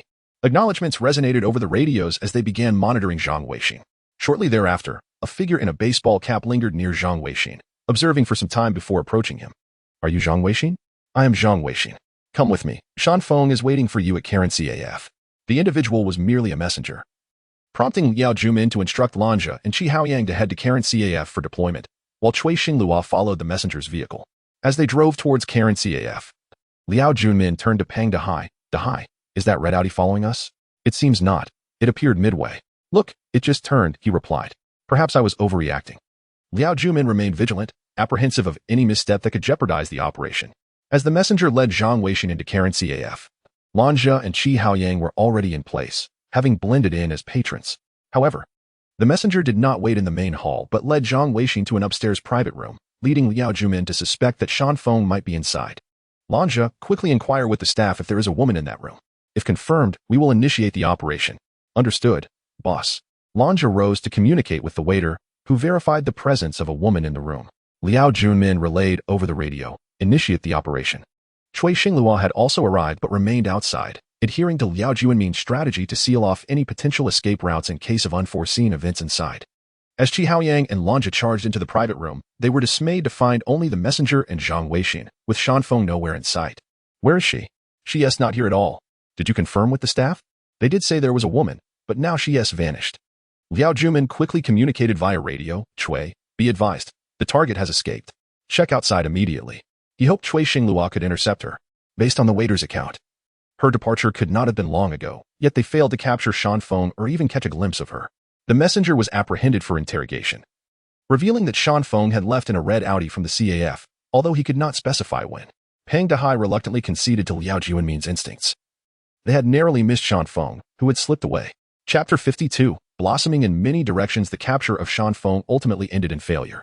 Leaving the organ trafficking organization in the outskirts of the city unscathed, Liao Junmin was quite infuriated, yet his frustration proved futile. Boss, there's a website that has been consistently active online. Although it is based abroad, its contact point is in Shunqing, which could very well be linked to Shan Feng and his associates. Liao Juanmin's encouragement had a miraculous effect on Kong Bo. Although he had not participated in operations for the past few days, he diligently organized information, identified problems, and sought breakthroughs in his most proficient manner. The case of the organ trafficking in the fields was utterly lacking in leads. Everyone had hoped that this operation would yield some results. only to find it was a fruitless endeavor. Now, any clue related to organ trading in Shuncheng warranted attention. Kongbo's discovery was crucial, reminiscent of the last time when the online charlatan from Shuncheng played a pivotal role. Everyone gathered around Kongbo, observing the webpage on his computer. The site not only displayed promotional content, but also facilitated online communication with clear pricing. It published information about those in need of organs, allowing sellers to connect directly. All transparently priced. Numerous organs had listed prices, and the site explicitly stated that it could purchase organs or facilitate direct contact with buyers. If it were merely a referral service, it might not be illegal. Perhaps they would even receive a commendation for good citizenship. However, the presence of phrases indicating organ procurement necessitated further investigation. Kongbo, reach out to them now. It's time to change your phones, Lao Jumin quipped. Lightening the previously tense atmosphere, Lanja and Qi Haoyang chuckled and nodded in agreement. Xiao Chui, you and Qingqing should also be productive. Summarize the case of Zhang Weixin. That case can be concluded separately from Shan Feng's, as he is the mastermind behind the Black Clinic. Shan Feng's case may lead to uncovering a larger organization. Understood, boss. We'll verify the information with forensic expert Luo and then organize it for Kongbo afterward. We'll submit it for review. Once Cui Xinglua and Mu Qingqing departed, Liao Junmin began discussing the website with Lan Zhe and Qi Haoyang. Kongbo was still attempting to establish contact, though no one was responding online at that moment. After receiving news from Kongbo, Liao Junmin instructed, "You cannot go dressed like that. It would be best to wear the attire of laborers to gain their trust." Boss, can we trust such a website? They could only hope for luck concerning the case of the organ trafficking in the fields. Liao Junmin acknowledged the uncertainty. Yet they could not abandon this lead. They were still reviewing the surveillance of the red Audi. If they could trace its whereabouts, it could potentially serve as a breakthrough. Your foresight is commendable, boss. Pursuing multiple leads will surely crack the case. Lanja, enough with the flattery, quickly prepare 2 sets of laborers' clothing. This is of utmost importance. Lanja, not daring to be negligent, urged Qi Haoyang to drive them to a nearby construction site to find the necessary clothing. As they left, Lao Jumin awaited updates from Kongbo and the red Audi, which held paramount importance in his mind. He held little hope for the website. Boss, I've received news. They want me to meet at the Tianli Hotel on the 1st floor tomorrow. How should I respond? Go directly to discuss pricing. If it's a kidney sale, they will undoubtedly be most concerned with money. Observe what price they can offer, appearing as greedy as possible. Given that they operated such a website, they likely possess some discernment regarding whether someone was fishing for information or genuinely seeking to sell. Initially, they claimed to be a legitimate site merely facilitating contacts, asserting they would not engage in organ trading, with prices listed being those provided by individuals requiring transplants. Under Liao Juanmin's guidance, Kongbo managed to finalize the negotiations, though the website did not disclose specific prices, indicating that everything would be discussed in person. After concluding their conversation, Liao Juanmin remarked, "You must share your chat ID with Lanja. If they are cautious, they will verify it, so we must anticipate every possibility." As they conversed, Lanja and Qi Haoyang returned, holding 2 filthy work uniforms, a sight that would have been unimaginable for someone like Qi Haoyang, who had never considered donning such attire. In fact, Liao Jumin could not comprehend why Qi Haoyang chose to become a police officer instead of taking over the family business and living the life of a wealthy heir. Qi Haoyang explained that he had a profound passion for detective novels, which inspired him to immerse himself in the role of a detective, seeking the thrill of the chase. While the others could only nod in acknowledgement of his peculiar hobby, they refrained from commenting, unable to grasp the whims of the affluent. Kongbo had received notification that the meeting was set for 10 o'clock the next morning at the Tianli Hotel, where they were to carry a white cup as a signal. However, they also needed to have Kongbo's chat ID on hand to prevent verification issues. Boss, should we deploy personnel around the area? For the initial meeting, we must not raise any suspicion. Just the 2 of you will suffice. If negotiations go well, we can formulate a subsequent plan. For now, as long as Kongbo secures the location, we need not discuss this further.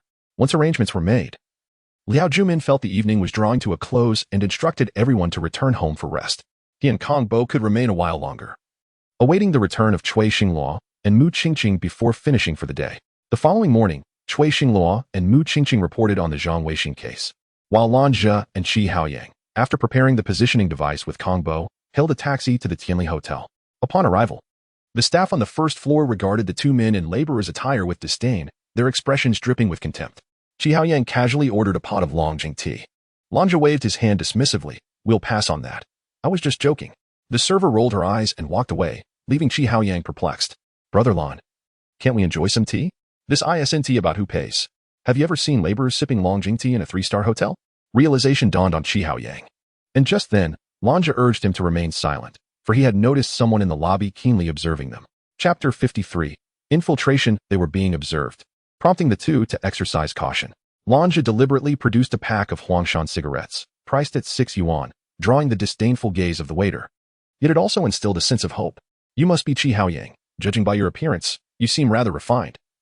Not at all like someone who works on a construction site. A stranger initiated conversation and took a seat beside them. Lanja, possessing more experience than Qi Haoyang, addressed the potential con artist directly. Who are you? We do not know you.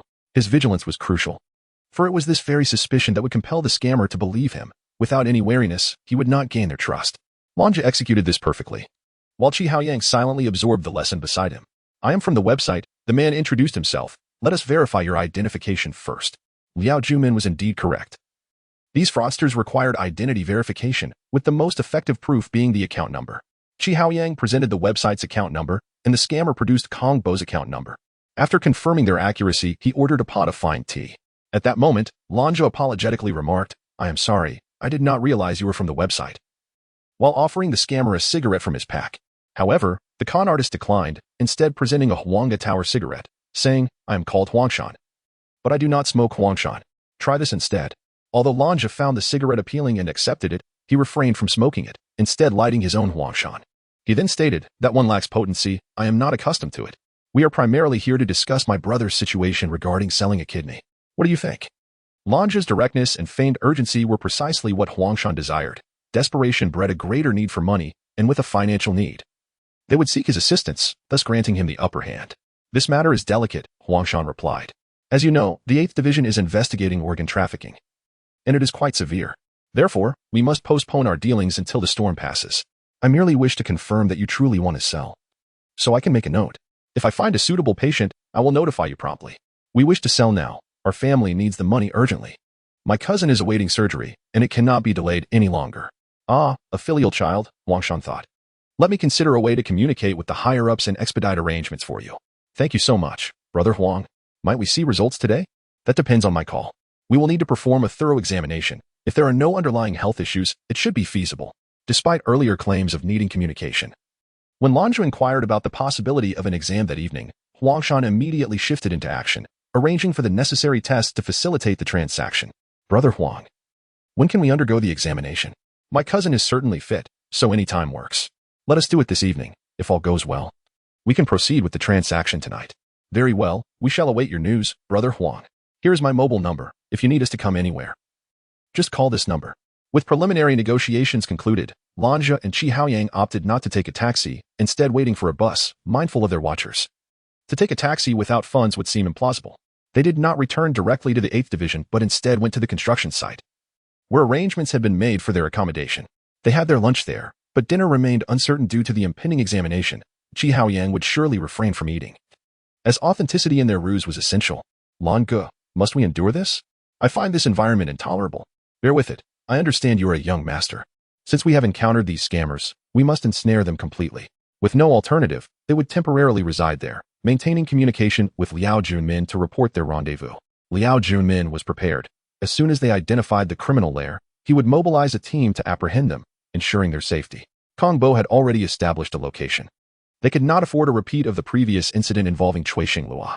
Both were astute. Should danger arise, they would promptly withdraw, never overstepping their bounds.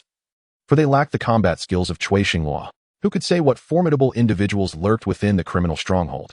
At 7 o'clock that evening, Huangshan called Lanja, stating they could proceed with the examination, and if all was well, the surgery and transaction could be completed. Upon arrival, Lanja surmised that this organization was likely connected to Shanfeng, as the small private hospital remained within the outskirts of the region. Once at the hospital, Huangshan arranged for several essential tests, primarily blood work and assessments of liver and kidney function. As long as there were no issues, they could discuss pricing. The results arrived swiftly. Qi Haoyang exhibited no problems, much to Huangshan's delight. Congratulations, your cousin is healthy. Now let us discuss the price. I have heard that a kidney transplant costs around 600,000. We require 300,000. Without that, we will not proceed. That is mere fiction. Do you truly believe the television dramas? We can only offer 150,000. That is the highest price. If you agree, we will draft a contract. If not, we shall part ways, wasting no more time, as you surely have patients to attend to. Huangshan subtly hinted that others awaited surgery, needing the funds. They would not be compelled to proceed against their will. Lanja and Qi Haoyang conferred at a corner, sending a message to Liao Junmin with the private hospital's location. After a while, they returned to Huangshan, stating, "We agree to the surgery. However, you must cover the hospitalization fees post-operation. That is no issue. We have a cooperative relationship with this small private hospital. Your stay here will be without concern." Exchanging glances, Lanja and Qi Haoyang nodded in agreement. And they followed Huangshan to the top floor. Upon reaching the top floor, they entered an office rather than an operating room. It was only upon entry that they realized the hospital's decor was carefully curated. Only on the top floor could they access the private elevator leading to a secluded space, where a doctor and 3 assistants awaited them. Chapter 54. The house of Sin Huangshan had long been prepared. Otherwise, he would not have been ready upon the arrival of Qi Haoyang and Lanja. The group appeared menacing, as Lanja had already marked the place during their journey, hoping that Liao Junmin and the others would arrive promptly. It was time to commence. Huangshan seemed impatient, yet Qi Haoyang and Lanja had pressing matters to address. "Shouldn't we finalize the price and sign the contract now?" Yes, I almost forgot about that." Huangshan was clearly attempting to renege on the agreement, suggesting that the previously discussed sum of 150,000 might not hold, which displeased Lanja greatly. If the payment was not made up front, we would not proceed with the operation. At this moment, a doctor approached Huangshan and inquired, "What is going on? Didn't we agree? Don't waste my time. There are 3 others waiting inside." "Dr. Ma, no problem. I will inform them. They are on their way," Huangshan replied. The moment Dr. Ma spoke, Huangshan's demeanor darkened, revealing his dissatisfaction with Qi Haoyang and Lanja. Lanja realized that Huangshan was merely an intermediary, devoid of any genuine concern for the surgery. "You would do well to behave. This is not a place for your antics. Whether you want the surgery or not, you will comply or face dire consequences." The previously friendly facade vanished, revealing Huangshan's true intentions. There was no agreement for 150,000. It was merely a scheme to lure individuals for organ harvesting. Lanja and Qi Haoyang heightened their vigilance as 4 individuals emerged from a nearby room. Clearly the ones they had summoned. "You look like laborers. We have no intention of deceiving you. Let us get the surgery done quickly to avoid further suffering. After the procedure, you will receive 1,000 yuan for nutrition. We do not wish to abandon you in a filthy ditch," the leader asserted. Lanja exchanged a knowing glance with Qi Haoyang, who understood the necessity of action. If they did not subdue these individuals, their escape would be severely hampered, and they needed to buy time for Liao Junmin and the others to locate them. "Let us begin," he declared. Although Lanja was articulate, he was equally adept in physical confrontation. He shed his jacket and initiated the attack. In the ensuing chaos, Lanja felt a sharp pain in his abdomen and collapsed. When Qi Haoyang turned on the light, only Lanja remained in the room. The others had fled to the elevator. "Brother Lan." Lanja was bleeding profusely, and Qi Haoyang rushed to grab some gauze from the operating table to apply pressure. "I'm fine. Hold them back. Call the boss. Do not let anyone escape," he urged. "The boss is on his way. You must hold on." Qi Haoyang, filled with dread, noticed the gauze was soaked, and the bleeding showed no signs of stopping. The knife that had wounded Lanja lay discarded at the doorway. "There are hemostatic drugs inside the room." Seizing this glimmer of hope, Qi Haoyang dashed into the inner room, where he found an abundance of medicine. After knocking over 2 rows of containers, he finally discovered the hemostatic agent. He rushed back to Lanja, applying it and wrapping the wound, but it was still insufficient. The phone lines were down, leaving them to pray that Liao Junmin and his team would arrive soon. He placed Lanju on the operating table to rest and await rescue. Outside, reactions were beginning to stir, and the elevator finally arrived. Emerging from the lift were Cui Xinglua and Mu Qingqing. Upon seeing familiar faces, Qi Haoyang shouted, "Brother Cui, hurry and say Brother Lan." Several colleagues rushed over, lifting Lanja into the elevator, while Cui Xinglua instructed others to bring the assailants as well. "Are you all right?" Mu Qingqing asked, noticing Qi Haoyang's blood-soaked state and anxious expression. "I'm fine. You go ahead. I'll stay here with Brother Cui." "Wait, I'm uninjured. Let me show you the room." As Qi Haoyang gathered supplies, he glanced around the room, realizing it housed not only medicine but also 3 individuals. He guided Cui Xinglua and Mu Qingqing into the room. Upon witnessing the scene, both were momentarily rooted in place, their expressions betraying a hint of fury, a manifestation of their anger. Within the confines of the room were 3 individuals, a middle-aged man with multiple deep lacerations, clearly inflicted by a knife, another, a woman in her 20s, trembling in fear, her disheveled hair and blanket revealing her terror at the sight of strangers. Qi Haoyang and Mu Qingqing, fresh graduates, struggled to contain their emotions in the face of such horror. Cui Xinglua, being somewhat older and having witnessed much evil, though shocked, maintained his composure. "Take the uncle and this woman outside. My colleagues will come down to carry the child out shortly," he instructed. Chapter 55. Stirring the grass and startling the serpent Lanja's injury in the incident where Cui Xinglu was injected with a tranquilizer filled Liao Junmin with immense indignation. The audacity of those engaged in organ trafficking is simply outrageous. An old case has unexpectedly unraveled numerous new ones. The suspects dare to commit murder, brandishing firearms and wielding knives, even employing thugs. If the situation had been slightly different, Lanja could have suffered a fatal blow to his spleen. Although the perpetrator of the Tianjin organ case has yet to be identified, the Criminal Investigation Unit is currently overwhelmed with suspects. Had Liao Jumin and his team not been specifically investigating organ trafficking, they would have remained oblivious to the rampant organ trade in Shunqing. Director Hao, in collaboration with various precincts in Shunqing, launched a comprehensive inspection of numerous clinics, hospitals, and small outpatient facilities across the city, targeting the suspects involved in organ trafficking. In a short span, over 20 clinics and private hospitals were shut down, each connected to the organ trafficking cases to varying extents. Lanja's bloodshed was not in vain. He felt rejuvenated as he watched the deranged individuals being apprehended on television, clad in white coats, yet harboring dark intentions. He applauded in delight. While Mu Qingqing peeled bananas beside him, "Hero Lan, could you contain your excitement? Those matters no longer concern you. Otherwise, your wound might reopen. And the boss would reprimand me for negligence," she remarked. "I'm elated. These scoundrels deserve this all along. They have harmed countless people," he replied. "Do not rejoice too soon. Our Tianjin organ case has made little progress.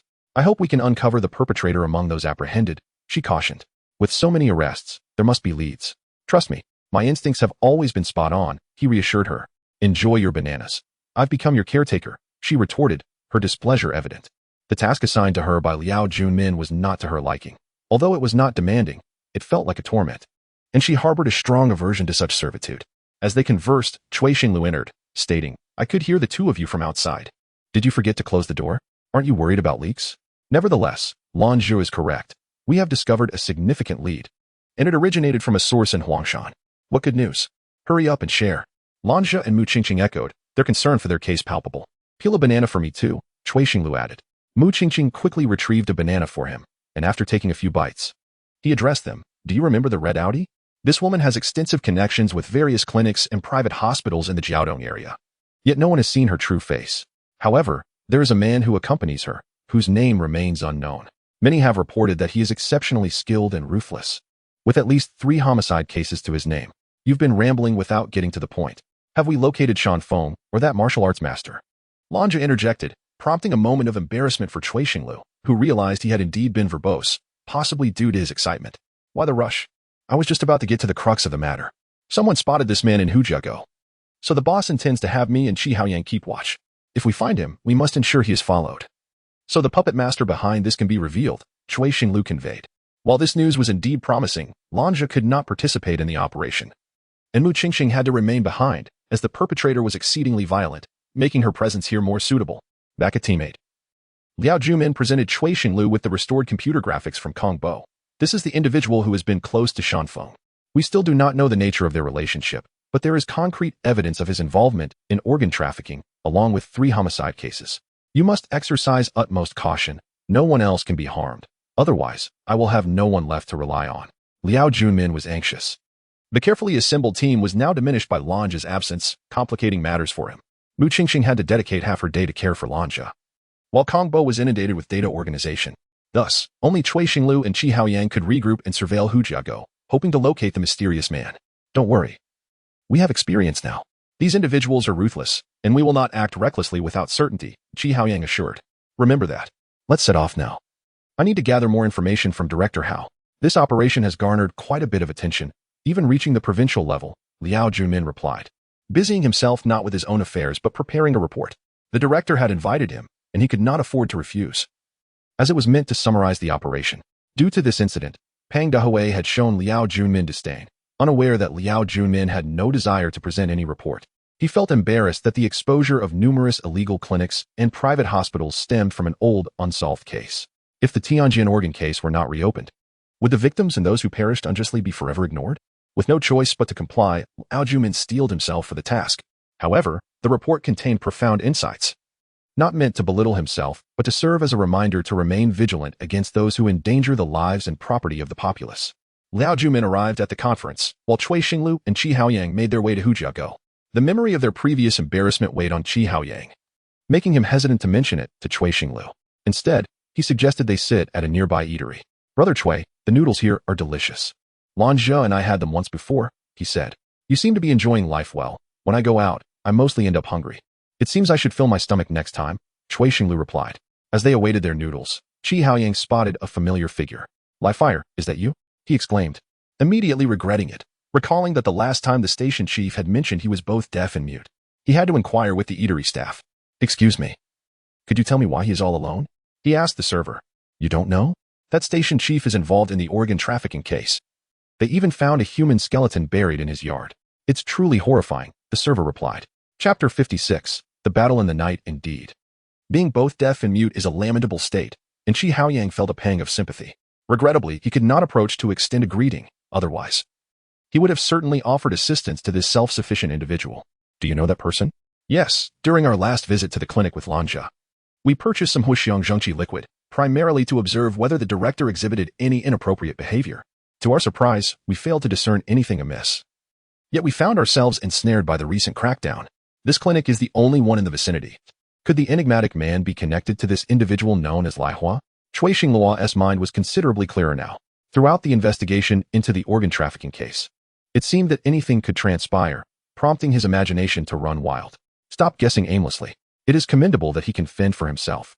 How could he possibly be involved in organ trafficking? Perhaps I have overthought it.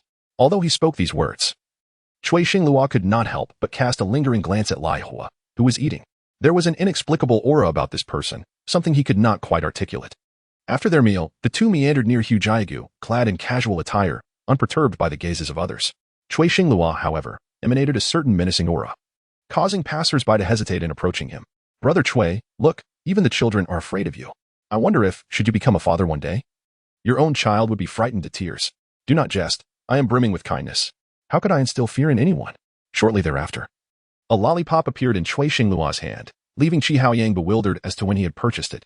He observed as Cui Xinglua ambled toward a child and offered the candy. Strangely, the child, who had previously been inclined to flee, accepted the candy and remarked, "Thank you, Uncle Policeman." This utterance piqued the curiosity of both Qi Haoyang and Cui Xinglua. How did this child recognize them? Inquiring proved futile, as the child merely laughed a couple of times before dashing away. Cui Xinglua dismissed the child from his thoughts, yet the astute Qi Haoyang sensed something amiss. He gazed in the direction the child had departed, and suddenly his eyes sparkled with realization. What are you staring at so intently? Do not speak. Let us return. But do not look back. First, we must call the boss for reinforcements and approach from behind. Qi Haoyang whispered emphatically to Cui Xinglua. Understanding their mission, Cui Xinglua recognized that Qi Haoyang's caution indicated he had spotted the mysterious man. Turning past the front houses and onto Hojia, the two commenced a sprint, needing to quickly circle around to intersect with the enigmatic man conversing with the child on the street ahead. Qi Haoyang lacked Cui Xinglua's stamina and was left behind. Yet he pressed on relentlessly. They were up against an adversary who was astute and agile, capable of utilizing children to probe the identities of strangers, a feat that even the logically inclined Qi Haoyang had to admire. Cui Xinglua darted between two residential buildings, while Qi Haoyang opted to continue running straight through the homes ahead.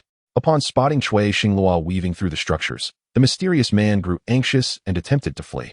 Cui Xinglua seized him, yanking off his black leather jacket. "Don't you dare run," he exclaimed, offering no kind words to this deranged individual. The mysterious man, taken aback by Cui Xinglua's tenacity, turned to confront him. However, he realized that this was not a viable strategy. If he were detained, his fate would be sealed. Cui Xinglua sensed the man's formidable skills and recognized that capturing him immediately was unfeasible. Thus, he resolved to delay him until reinforcements arrived. By this time, Qi Haoyang had reached the front street, positioning himself behind the mysterious man. Seeing that he could not overpower Cui Xinglua, the man turned to escape. Cui Xinglua pursued him into the space between two residential buildings, returning to the back street where they clashed once more. This time, Cui Xinglua was determined not to squander the opportunity, striving for close combat to deny the mysterious man any chance to flee. Nevertheless, amid the fierce struggle, the mysterious man produced a dagger from beneath his arm, forcing Cui Xinglua to retreat. Taking advantage of this moment, the man made another bid for freedom. At this point, Cui Xinglua had lost his patience. The mysterious man merely let out a soft grunt, yet his speed only intensified, and he quickly vanished from sight. Qi Haoyang soon caught up, and the two exchanged glances at the injured mysterious man, both filled with a sense of admiration for his tenacity. As he fled even faster than before toward Hujiagu and the town S road, having finally spotted the mysterious man, Cui Xinglua and Qi Haoyang were resolute in their pursuit. If their previous dash had been a sprint, this time it was a full-throttle chase, striving to close the gap. However, the mysterious man appeared exceedingly familiar with the area. As he neared the road, he veered onto a side path, leaving Cui Xinghua and Qi Haoyang with a considerable distance to cover. They had no choice but to follow him once more. Upon reaching the back of the clinic, the shadow of the mysterious man began to blur. And with the darkness enveloping the night, he soon vanished from their view. When the two arrived at the rear of the clinic, they noticed someone there. Li Hua was pouring water, a basin still in hand. Did Li Hua see anyone pass by? Cui Xinghua, in his haste, forgot that Li Hua was deaf and mute. Qi Haoyang interjected, Brother Cui, we should continue searching. He is injured and cannot have gone far. The boss and the others will arrive soon. Asking him is pointless. Have you forgotten he cannot hear or speak? Cui Xinghua stamped his foot, resuming the search. Outside Hujiagu, sirens wailed, and amidst their relief, the shadow had already slipped inside the clinic. Quickly, fetch me the bandages and hemostatic agents. You need to go to the well. Their people have arrived. Chapter 57. Silent Inferno. Cui Xinghua and Lonja converged with the individuals brought by Liao Junmin, yet despite scouring Hujiagu, they found no trace of the person they sought, fully aware that he was somewhere within the vicinity. This was a perilous situation. Should this enigmatic man have infiltrated the homes of Hujiagu, the ramifications could be dire. Liao Junmin reprimanded Cui Xinghua and Qi Haoyang for their reckless actions, which had frightened the mysterious figure into fleeing. Now, injured, he could become incensed, and if any harm befell the residents of Hujiagu as a consequence, the burden of responsibility would rest squarely on Liao Junmin's shoulders, implicating Cui Xinghua and Qi Haoyang as well. Boss, we acknowledge our misjudgment. However, we were so close to apprehending that mysterious individual, only for him to vanish unexpectedly. I suspect he has accomplices in Hujiagu, Qi Haoyang articulated. Liao Junmin found Qi Haoyang's observation worthy of consideration. After all, Hului had originated from Hujiagu. If he was unaware of their whereabouts, how could illicit activities be executed? The dynamics would shift significantly if there were insiders aiding him. Very well, you shall scour each household, but do so discreetly to avoid inciting panic, Liao Junmin commanded. Though anger simmered within him, the priority was to locate the mysterious man, not to assign blame. Qi Haoyang's discovery was pivotal. He had never previously entertained the notion that the villagers might harbor ill intentions, but now the approach warranted a reassessment. Throughout the night, Liao Junmin remained vigilant, having recently had his arm freed from a cast. He spent much of the night confined to his vehicle, yet despite the tumult, the elusive figure remained unfound. Ultimately, the only conclusion drawn was that the mysterious man had vacated Hujiagu. Despite the considerable manpower mobilized, they returned empty-handed. It was Qi Haoyang who identified the crux of the issue. The enigmatic man had sustained injuries, and traces of blood should remain. With dawn breaking, everyone commenced the search for bloodstains, leading them to the clinic where only Li Hua was present.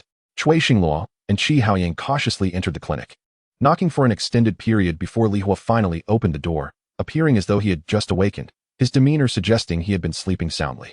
Communication with Li Hua was limited to written notes, and ultimately, both men shook their heads at Liao Junmin, indicating that Li Hua possessed no knowledge. Liao Junmin lit a cigarette, snuffed it out, and discarded it into Li Hua's trash bin, which was surprisingly tidy, indicating Li Hua's diligence. Over 20 individuals had retreated from Hujiagu. This time, they had truly startled the snake in the grass. They had failed to apprehend anyone, complicating future efforts. Cui Xinghua and Qi Haoyang returned to draft a self-critique, relieved that no unforeseen calamities had occurred. Had anyone been abducted or harmed by the mysterious man, the consequences would have been grave. Brother Cui, Qingqing was quite worried about you just now, Kongbo jested, eliciting laughter from Qi Haoyang. Beauty and the Beast, a real-life version. Enough of that. Focus on your writing, or you might find yourself in hot water with the boss, Qi Haoyang retorted, while Kongbo continued to jest, oblivious to Liao Junmin's approach. Still not taking this seriously? Liao Junmin interjected, playfully rapping both of them on the head, catching them off guard. Qi Haoyang protested, we truly did not act with malice. It was Kongbo stirring us up. Liao Junmin shot Kongbo a knowing glance, prompting him to retreat to his computer in silence. Haoyang, when you encountered Li Hua, had he just woken up? Indeed, he was still rubbing his eyes, so we must have been the ones to rouse him, Qi Haoyang affirmed. Stop writing for now. We need to return to Hujiagu. Something is amiss. Cui Xinghua and Qi Haoyang exchanged puzzled glances, questioning how Li Hua's morning grogginess could be problematic. Yet, Liao Junmin's heightened urgency suggested he had discerned something critical.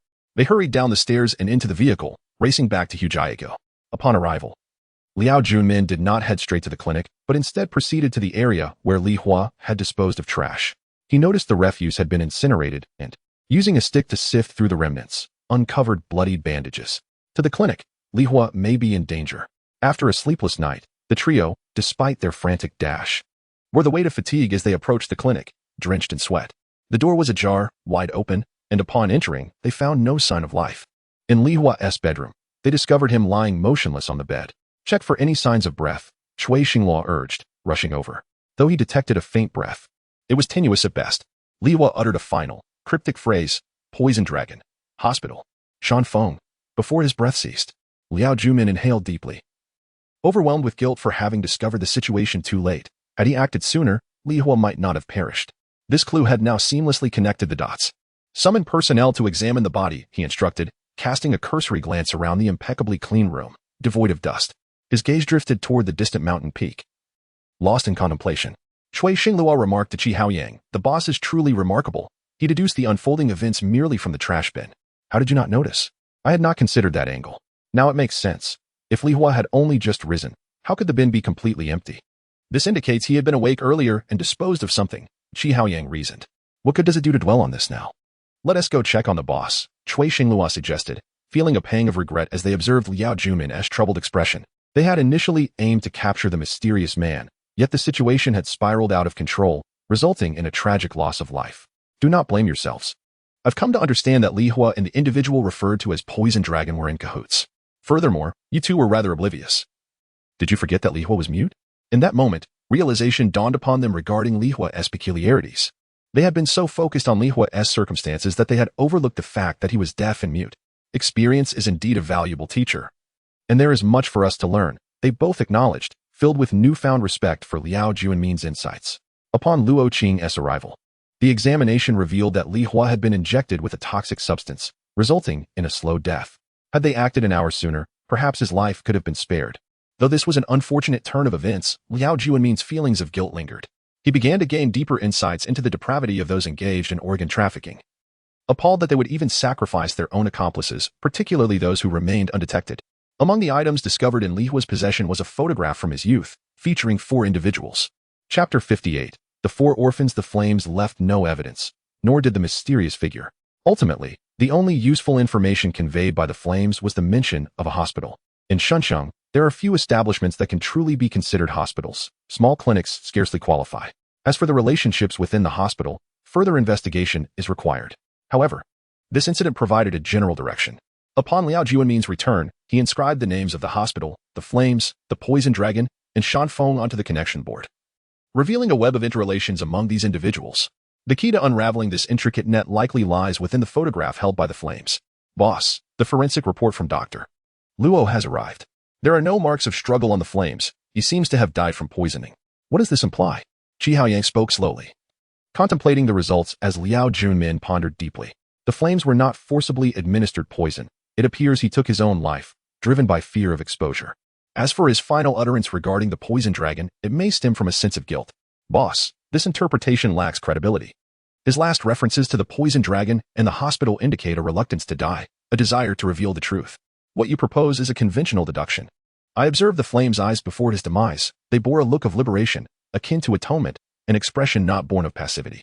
Qi Haoyang recalled that despite the flame's faint voice prior to his death, there was an absence of survival instinct, mixed with a strange sense of satisfaction. Then I shall record it as suicide rather than homicide. Very well, let us conclude this. However, you shall delegate this matter to Kong Bo. You and Cui Xinlu will accompany me to the Jiaodong Welfare Institute. Liao Jumin had already investigated the 4 individuals in the photograph, all originated from the Jiaodong Welfare Institute, indicating they were essentially orphans. Boss, did you summon me? Quickly gather your belongings. We are heading to the Jiaodong Welfare Institute. Cui Xinlu hastily packed and followed Liao Jumin and Qi Haoyang out. Upon arriving at the Welfare Institute at noon, the attendance was sparse. Liao Jumin sought out the director, presenting his credentials.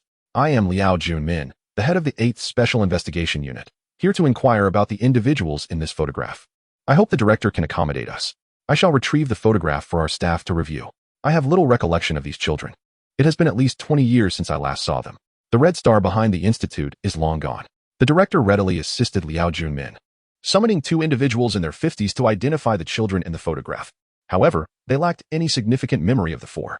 Ultimately, a cleaning lady provided a lead, suggesting that while the institute's records were scant, the old director might possess more information. Madam, do you know the old director's residence? I can take you there after my shift. Seeing that the matter did not concern him, the director became even more cooperative, urging the cleaning lady, let us go now. It is imperative to assist the police. After exchanging thanks with the director, Liao Junmin followed the cleaning lady to locate the old director. The place was not easy to find, but the old director's residence was quite pleasant. Haoyang, please escort the lady back. I will enter with Xiao Chui. Be careful. I will accompany her. The recent events had been overwhelming and increasingly perilous, leading Qi Haoyang to grow suspicious of everyone around him. Liao Junmin remained silent. While Cui Xinglu smiled, entering the courtyard with Liao Junmin, a middle-aged man emerged, inquiring, "What brings you here?" "We are police officers seeking to speak with the old director regarding some matters. Please, come inside." The middle-aged man, Liang Zhongxin, was the son of the retired old director. Liang Ji. After his father's retirement, he had taken on the responsibility of caring for him, embodying the essence of filial piety. Liao Junmin felt a sense of comfort witnessing this scene. The old director, aged 82, retained his faculties. Upon seeing the 4 children in the photograph, he remarked, "These 4 are all good children, particularly the young girl. Each time she received something nice, she would share it with these 3 boys. They were once supported and attended medical school, even donating to our institute last year. Have they ever visited you? Do you know the donors' identities? They came to see me once, arriving in cars quite successful now. However, the donors never revealed their names." Liao Junmin conversed with the old director for over an hour, gaining valuable insights while Cui Xinglu diligently took notes. As they departed, the old director and his son accompanied them to the entrance. Investigate Chu Liahua, Du Qinglong, Dong Shanfeng, and Wang Xiaohu. Ascertain which medical school they attended, where they currently work, and their present whereabouts, Liao Junmin instructed as they walked out. Finding Qi Haoyang had already parked the car outside. Once inside the vehicle, Cui Xinglu remarked, "Boss, we should return you first. The team requires your guidance. Haoyang and I will look into these individual circumstances. Let us stop by the hospital. I wish to check on Lan Jie's condition." Upon arriving at the hospital, they found Lan Jie's recovery progressing well, and after a brief glance, Cui Xinglu and Qi Haoyang departed for more pressing matters. "Boss, I can't contribute to the team right now. I've gained weight over the past fortnight. That is due to Qingqing's excellent care. She currently has half a day off, officially approved by the higher-ups. You must ensure she receives her wages. Rest assured, I will cover everything." Qingqing is indeed a wonderful girl. As they conversed, Mu Qingqing entered with freshly washed fruit. "Are you talking about me?" "Not at all. I was praising you before the boss, acknowledging your excellent care and tireless work. Now that I've nearly recovered, you can return. That is more like it. I had long wished to leave. When have I ever waited on anyone?" With that, she pouted slightly. Liao Junmin, burdened by numerous concerns recently, found solace in the youthful banter before him, a refreshing reminder of vitality. "Qingqing, upon your return, continue to work alongside Cui Xinglu. Qi Haoyang recently mentioned needing assistance with a corneal transplant for a childhood friend. He could use your help." Chapter 59. The Angelic Dean. Although Lan Zhou was temporarily unable to leave the hospital, he was still able to take action, allowing Mu Qingqing to officially rejoin the team and temporarily fill the void left by Qi Haoyang. In the previous 2 operations, Qi Haoyang had made accurate judgments and demonstrated keen insight. Liao Junmin hoped that Mu Qingqing could employ her unique talents to uncover more clues. After leaving the hospital, Liao Junmin and Mu Qingqing returned to the team, where Cui Xingluo and Qi Haoyang had yet to arrive, and Kong Bo was diligently verifying data. Upon seeing Mu Qingqing's return, Kong Bo set aside his work to greet her. "Sister Qingqing, I've missed you dearly." Mu Qingqing embraced Kong Bo, surprising Liao Junmin, who was taken aback by her sudden warmth. Kong Bo felt awkward, unsure of how to position his hands. "I'm finally back. I'm truly happy to see you. I can finally escape that medicinal smell." It turned out that Mu Qingqing's exuberance stemmed from her excitement at returning, and as she calmed down, she sat beside Kong Bo to inquire about Lange's condition. Over the past few months, their time together had fostered deeper bonds, and Kong Bo had often contemplated seeking Lange as a mentor to refine his communication skills and address his own emotional challenges. After conversing for a while, they noticed Liao Junmin deep in thought as he examined the relationship chart, prompting them to cease their chatter and stand beside him. "Look, all 4 of these individuals hail from the Jiaodong Welfare Institute, and someone has funded their education. They all attended medical school with a clear purpose, to cultivate talent for personal gain. They have emerged as 4 exceptional individuals. If they were to apply their knowledge for the greater good, they could make significant contributions to society. Alas, it's a pity. Boss, everyone has their own path to tread. Just like us police officers, our salaries may be modest, yet we face dangers in all weather. One misstep can result in injury or peril. Although they possess talent, if they harm society, they must face consequences. Perhaps I am being overly sentimental. Kong Bo, have you organized the data?" Kong Bo nodded, and Liao Junmin, along with Mu Qingqing, approached the computer. The displayed data stirred their emotions. The 4 orphans had consistently excelled in medical school. Once Cui Xingluo and Qi Haoyang returned with detailed records, they would focus on apprehending these individuals. As they reviewed the four individuals' backgrounds, Cui Xinghua and Qi Haoyang arrived, carrying documents. All four had graduated from the same school with outstanding grades and had gone on to intern at a private hospital in Jiaodong, after which they had vanished without a trace. Boss, my cousin works at the Sijia hospital. Their equipment and medical environment are top-notch, and they have matching corneas, which is crucial. Moreover, Dean Shi Sijia is quite affable and an exceptional doctor. Qi Haoyang was somewhat familiar with the Sijia hospital and held a deep impression of Dean Shi. Since these individuals had interned there, it would be prudent to pay a visit, especially considering Qi Haoyang's cousin was performing surgery there. Qingqing, you and Qi Haoyang should go together. Think of it as a break, but do retrieve the information on those four individuals. I trust your meticulous nature will serve you well in this task. Understood, boss. We shall depart at once. With efficiency in mind, they proceeded directly to Sijia Hospital, while Cui Xinghua and Liao Junmin returned to the Jiaodong Welfare Institute, with Kong Bo remaining behind as usual. Qi Haoyang, a scion of a wealthy family, found his cousin's household to be quite affluent. Upon their arrival, his uncle greeted them warmly, mistakenly assuming Mu Qingqing was Qi Haoyang's girlfriend. Haoyang, you've really taken the reins this time. As I age, it's up to you to handle these matters. Not at all, uncle. When my parents were often away, it was you who took care of me and taught me. Gratitude and respect always enhance familial bonds. Now that Qi Haoyang was a police officer, he was even more discerning and attentive to his cousin. He had personally arranged for connections regarding this surgery, and even Mu Qingqing recognized his capabilities. Cousin, is your girlfriend exceptionally beautiful? This innocent remark from his cousin caused Mu Qingqing to blush, prompting Qi Haoyang to attempt an explanation, but she interjected. Haoyang, you continue your conversation with your uncle. I will go speak with the dean to gather information. Mu Qingqing prepared to leave, as she was on a mission. However, Qi Haoyang's uncle, Huang Yue, remarked, no need for that. The dean has arrived. You may converse here. A middle-aged man in his 40s, wearing a name badge and exuding a remarkable aura, entered the room.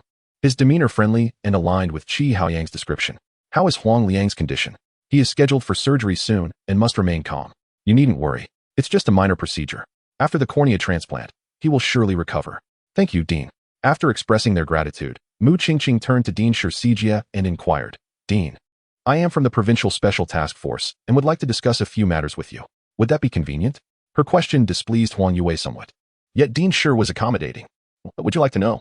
How should I address you? I recall that Haoyang is also part of your team. Indeed. I am a colleague of Qi Haoyang. My name is Mu Qingqing. I would like to inquire about Chu Liahua, Du Qinlong, Dong Shanfeng, and Wan Xiaohu. What can you tell me about them? Certainly, I will have someone escort you to the Human Resources Department. There are some matters I am not entirely familiar with, but they maintain detailed records. You may review the files there, and should you require further assistance, feel free to come to me directly. I will cooperate fully. Dean Shi's demeanor was indeed commendable, and Qi Haoyang nodded at Mu Qingqing, signaling that this dean was no different from an angel, truly deserving of his white coat. Thank you, Dean Shi. I will proceed now, and should any questions arise, I will trouble you again. Very well. Xiao Wang. Please take Officer Mu to the Human Resources Department and ensure a smooth collaboration. Understood, Dean. Mu Qingqing followed Xiao Wang, while Qi Haoyang apologized to Dean Shi for the intrusion, acknowledging that their surgical efforts had already inconvenienced him, and it was unexpected to bring along a colleague for investigation. Upholding justice is your duty. We must actively cooperate. Haoyang, do not bear any psychological burden. Your father and I are old friends. How could I hinder your work? Besides, the innocent will clear their names. Chapter 60. Many questions. Mu Qingqing held a remarkably favorable impression of Dean Shi Sijia. Not only was he an exceptional physician, but he was also an outstanding entrepreneur in Shunqing, radiating an air of humility that was uncommon among hospital directors.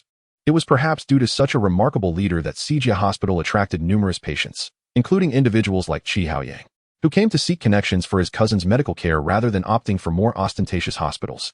Xiao Wang was exceedingly cooperative with Mu Qingqing's efforts, retrieving the information of the four individuals. The records clearly indicated that they had interned at the hospital, but subsequently vanished without a trace, as if they had simply evaporated. Qi Haoyang stayed at the hospital to accompany his cousin, while Mu Qingqing returned to the 8th Division with the materials.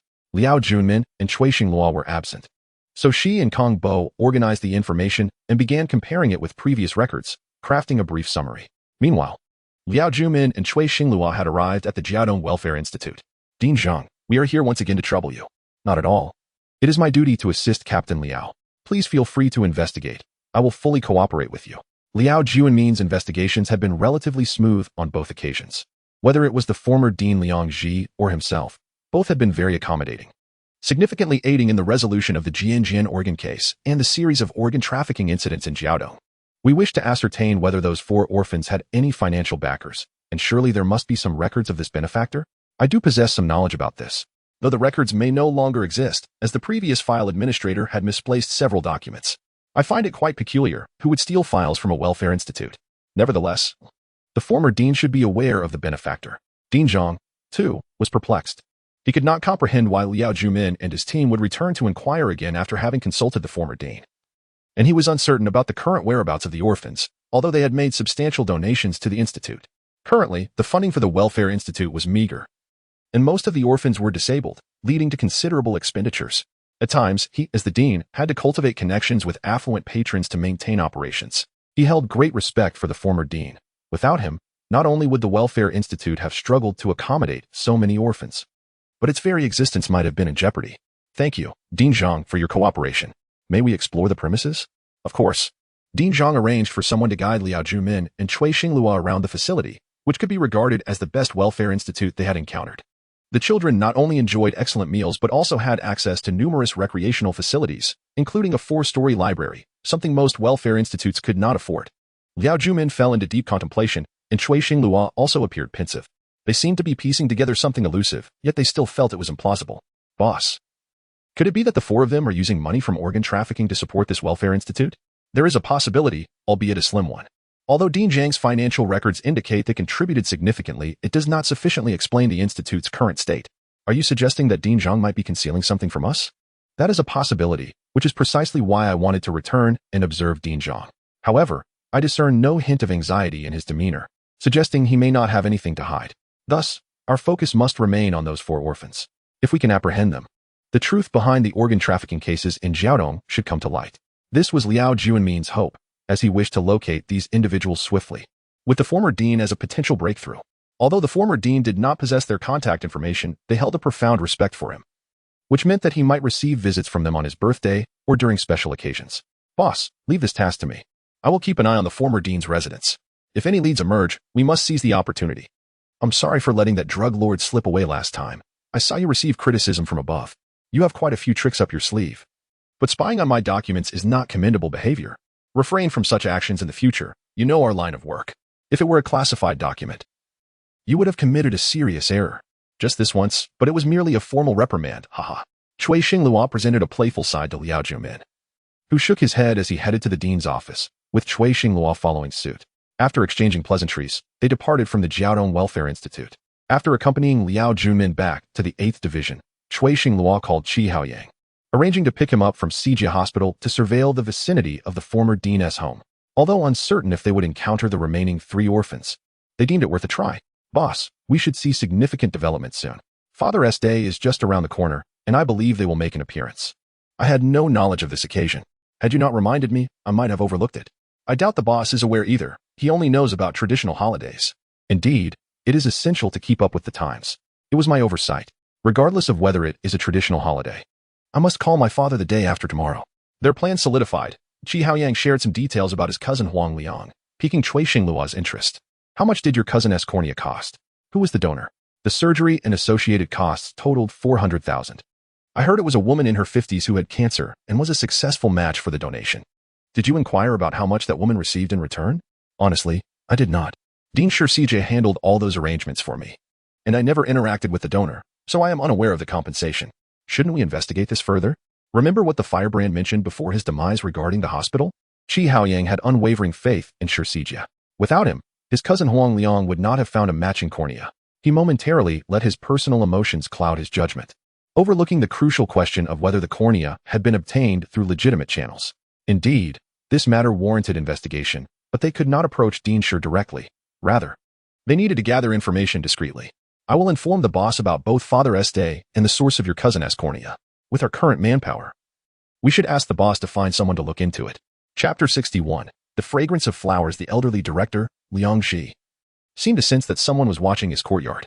First, he drove out himself, followed by his son, Liang Zhongxin. Cui Xinglua and Qi Haoyang kept a close watch on the old director, suspecting that Shan Feng and the others might come into contact with him.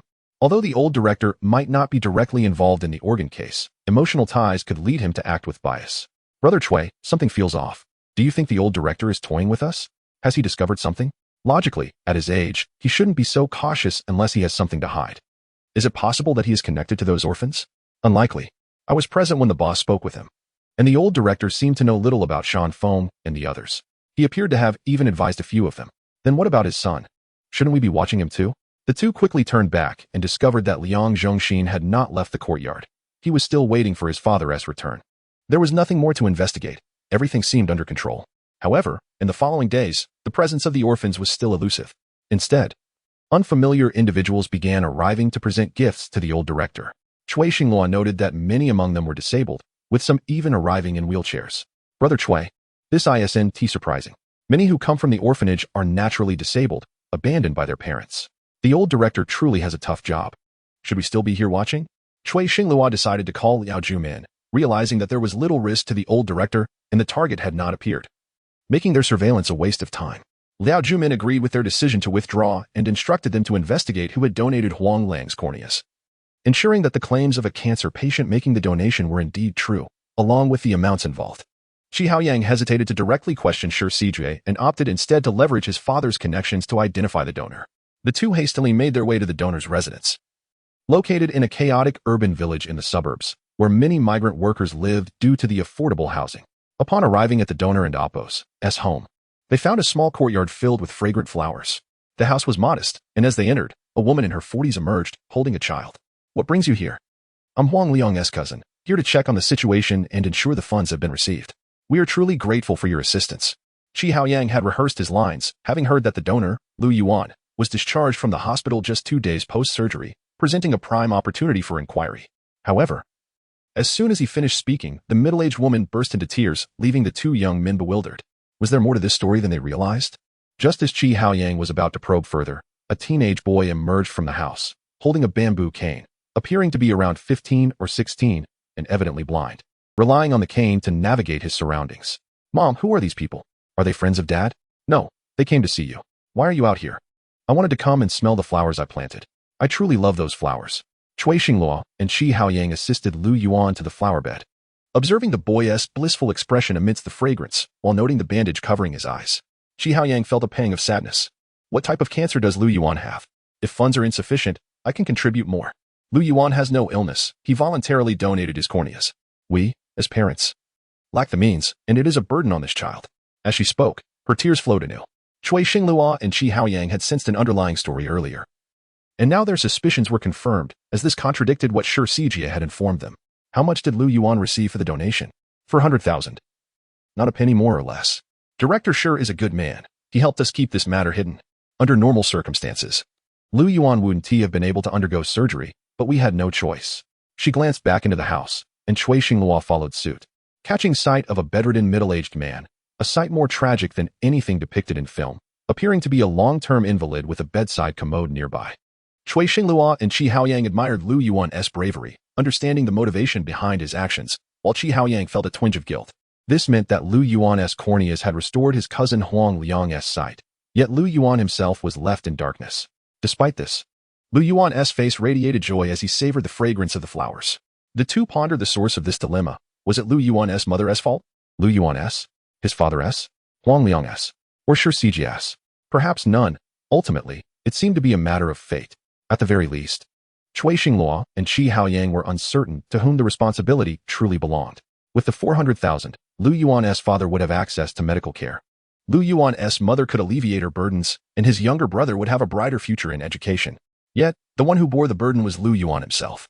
He was a remarkable child, one worthy of emulation, and while his decision may not be endorsed, it was clear to all that Lu Yuan felt hopeful that the arrival of these funds would lead to gradual improvement for his family. He would no longer hear his mother's sobs, nor his father's complaints, nor worry over his brother's toys, nor feel guilty for his mother's frail health due to excessive labor for a mere chicken leg. Shi Haoyang left his phone number with Lu Yuan's mother, along with 3,000 yuan, and as he departed, he uttered an apology, offering assistance if needed. He did not wish to delve deeper into the situation. Rather, he sought to alleviate any feelings of guilt, intending to inform Huang Liang that the sight he regained was at the cost of another's light. Throughout their journey, silence enveloped them, moved by the tears of a mother and struck by the realization of their own ignorance and insignificance in the face of a boy who had bravely confronted hardship for his family. What fortified this boy's resilient spirit? It was a selfless love willing to sacrifice everything for family. Cui Xinglua and Qi Haoyang may not have been capable of such strength, but this teenager had. Upon encountering Liao Junmin, their expressions turned grave, unsure of what to say, still struggling to return to reality from the poignant scene they had just witnessed. Chapter 62. Tracing clues with a sense of guilt weighing heavily in their hearts. Qi Haoyang and Cui Xinglua returned to teammate. Liao Junmin discerned their troubled minds. It appeared they had not achieved any significant breakthroughs and were further unsettled by the events. One must not be ensnared by immediate subjective judgments but instead confront matters with objectivity. Some situations have already taken shape, so it is futile to ruminate excessively. Instead, one should contemplate how to remedy them afterward. The leader is indeed a leader. He could see that Qi Haoyang was perturbed. It was the first time he witnessed such empathy from a wealthy heir, as he had always thought that the affluent were devoid of compassion.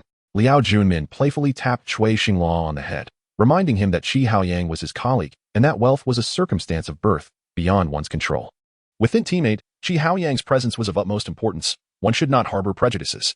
This sentiment was Liao Junmin's message to Cui Xinglua and others, emphasizing the necessity of unity. Having granted Qi Haoyang a half-day leave to regain his composure, Liao Junmin understood that unless he overcame this psychological hurdle, he could not work with peace of mind. The case at hand was growing increasingly intricate, with its implications expanding. If they did not solve it promptly, the pressure would soon become suffocating. After comprehending the situation presented by Cui Xinglua, Liao Junmin found himself perplexed. Logically, hospitals should charge certain fees. Yet Shijie had astonishingly paid a full sum of 400,000. Was this an overflow of compassion? Or were there other entanglements requiring further investigation? Shijie's actions seemed irrational. They needed to monitor his movements closely, as Liao Junmin harbored doubts about his seemingly benevolent nature. A covert inquiry into Sijie Hospital was imperative, and he requested assistance from the criminal police team due to a lack of manpower. Chief, are we being overly cautious? I genuinely believe Shijie is a good person. I used to think hospitals were the epitome of corruption, but today I feel I've encountered a benefactor. Let us hope that that's the case. Once Liao Junmin had delineated the situation, he approached Kongbo to inquire about Shijie's background. Wishing to scrutinize this individual's history, Chief, I have gathered Shijie's personal information, and I found nothing amiss. On the contrary, his actions are commendable, and he is widely praised. It is precisely because he is too virtuous that issues may arise. Is it conceivable that a person is infallible? Kongbo scratched his head and replied, Chief, it seems I am rather error-free. You've only been here for 2 days, and already you're puffing your chest out. While tasked with investigating Shijie, you've managed to insert yourself into the narrative. Liao Junmin had no time to entertain the jovial antics of this young man. Yet he had noticed Kongbo becoming increasingly cheerful, a positive development that indicated a departure from his previous reclusive demeanor. Occasionally, Kongbo even engaged in playful banter with Lan Zhe and Cui Xinglua. Upon reviewing Shijie's dossier, Liao Junmin indeed found no faults. In fact, he felt an inclination to admire this individual, as his deeds were worthy of applause. Qingqing, take a look at these documents and see if you discern any discrepancies. Mu Qingqing perused Shijie's records and offered a solitary remark that resonated deeply with Liao Junmin. Chief, he is an orphan. That statement sufficed. Although Shijie was an orphan, he had not grown up in an orphanage, but rather under the care of an elderly man residing in Shunqing. Qingqing, you and Kongbo should seek out this elder to learn more about Shijie's background. I refuse to believe he is as flawless as he appears. Liao Junmin was not driven by a vendetta against wrongdoing. He had long surpassed such youthful naivety. However, given Shijie's exceptional nature, he now harbored skepticism. Following the address, Mu Qingqing and Kongbo located the elder who had raised Shijie. The elderly man's living conditions were quite comfortable, indicating that Shijie was likely dutiful. Who are you looking for? A woman in her 40s emerged from the house, unrecognizing Mu Qingqing and Kongbo, and began to close the door. We are looking for Guan Qinglin. What do you want with the old man? I don't know you. We are police officers seeking to gather information about Shijie. The woman allowed them entry, revealing herself to be Guan Qinglin's caretaker. Aware of their profession, she treated them with great courtesy. I'm curious as to why you wish to see me. We would like to inquire about Shijie, as we understand you took him in years ago. I genuinely care for this child. He is bright and ambitious. Even after achieving his own success, he has not forgotten this old man. I consider myself fortunate. Although he is not my biological son, he surpasses any child of blood relation by 100-fold. It must have been challenging for you to support Director Shi through school and cover living expenses.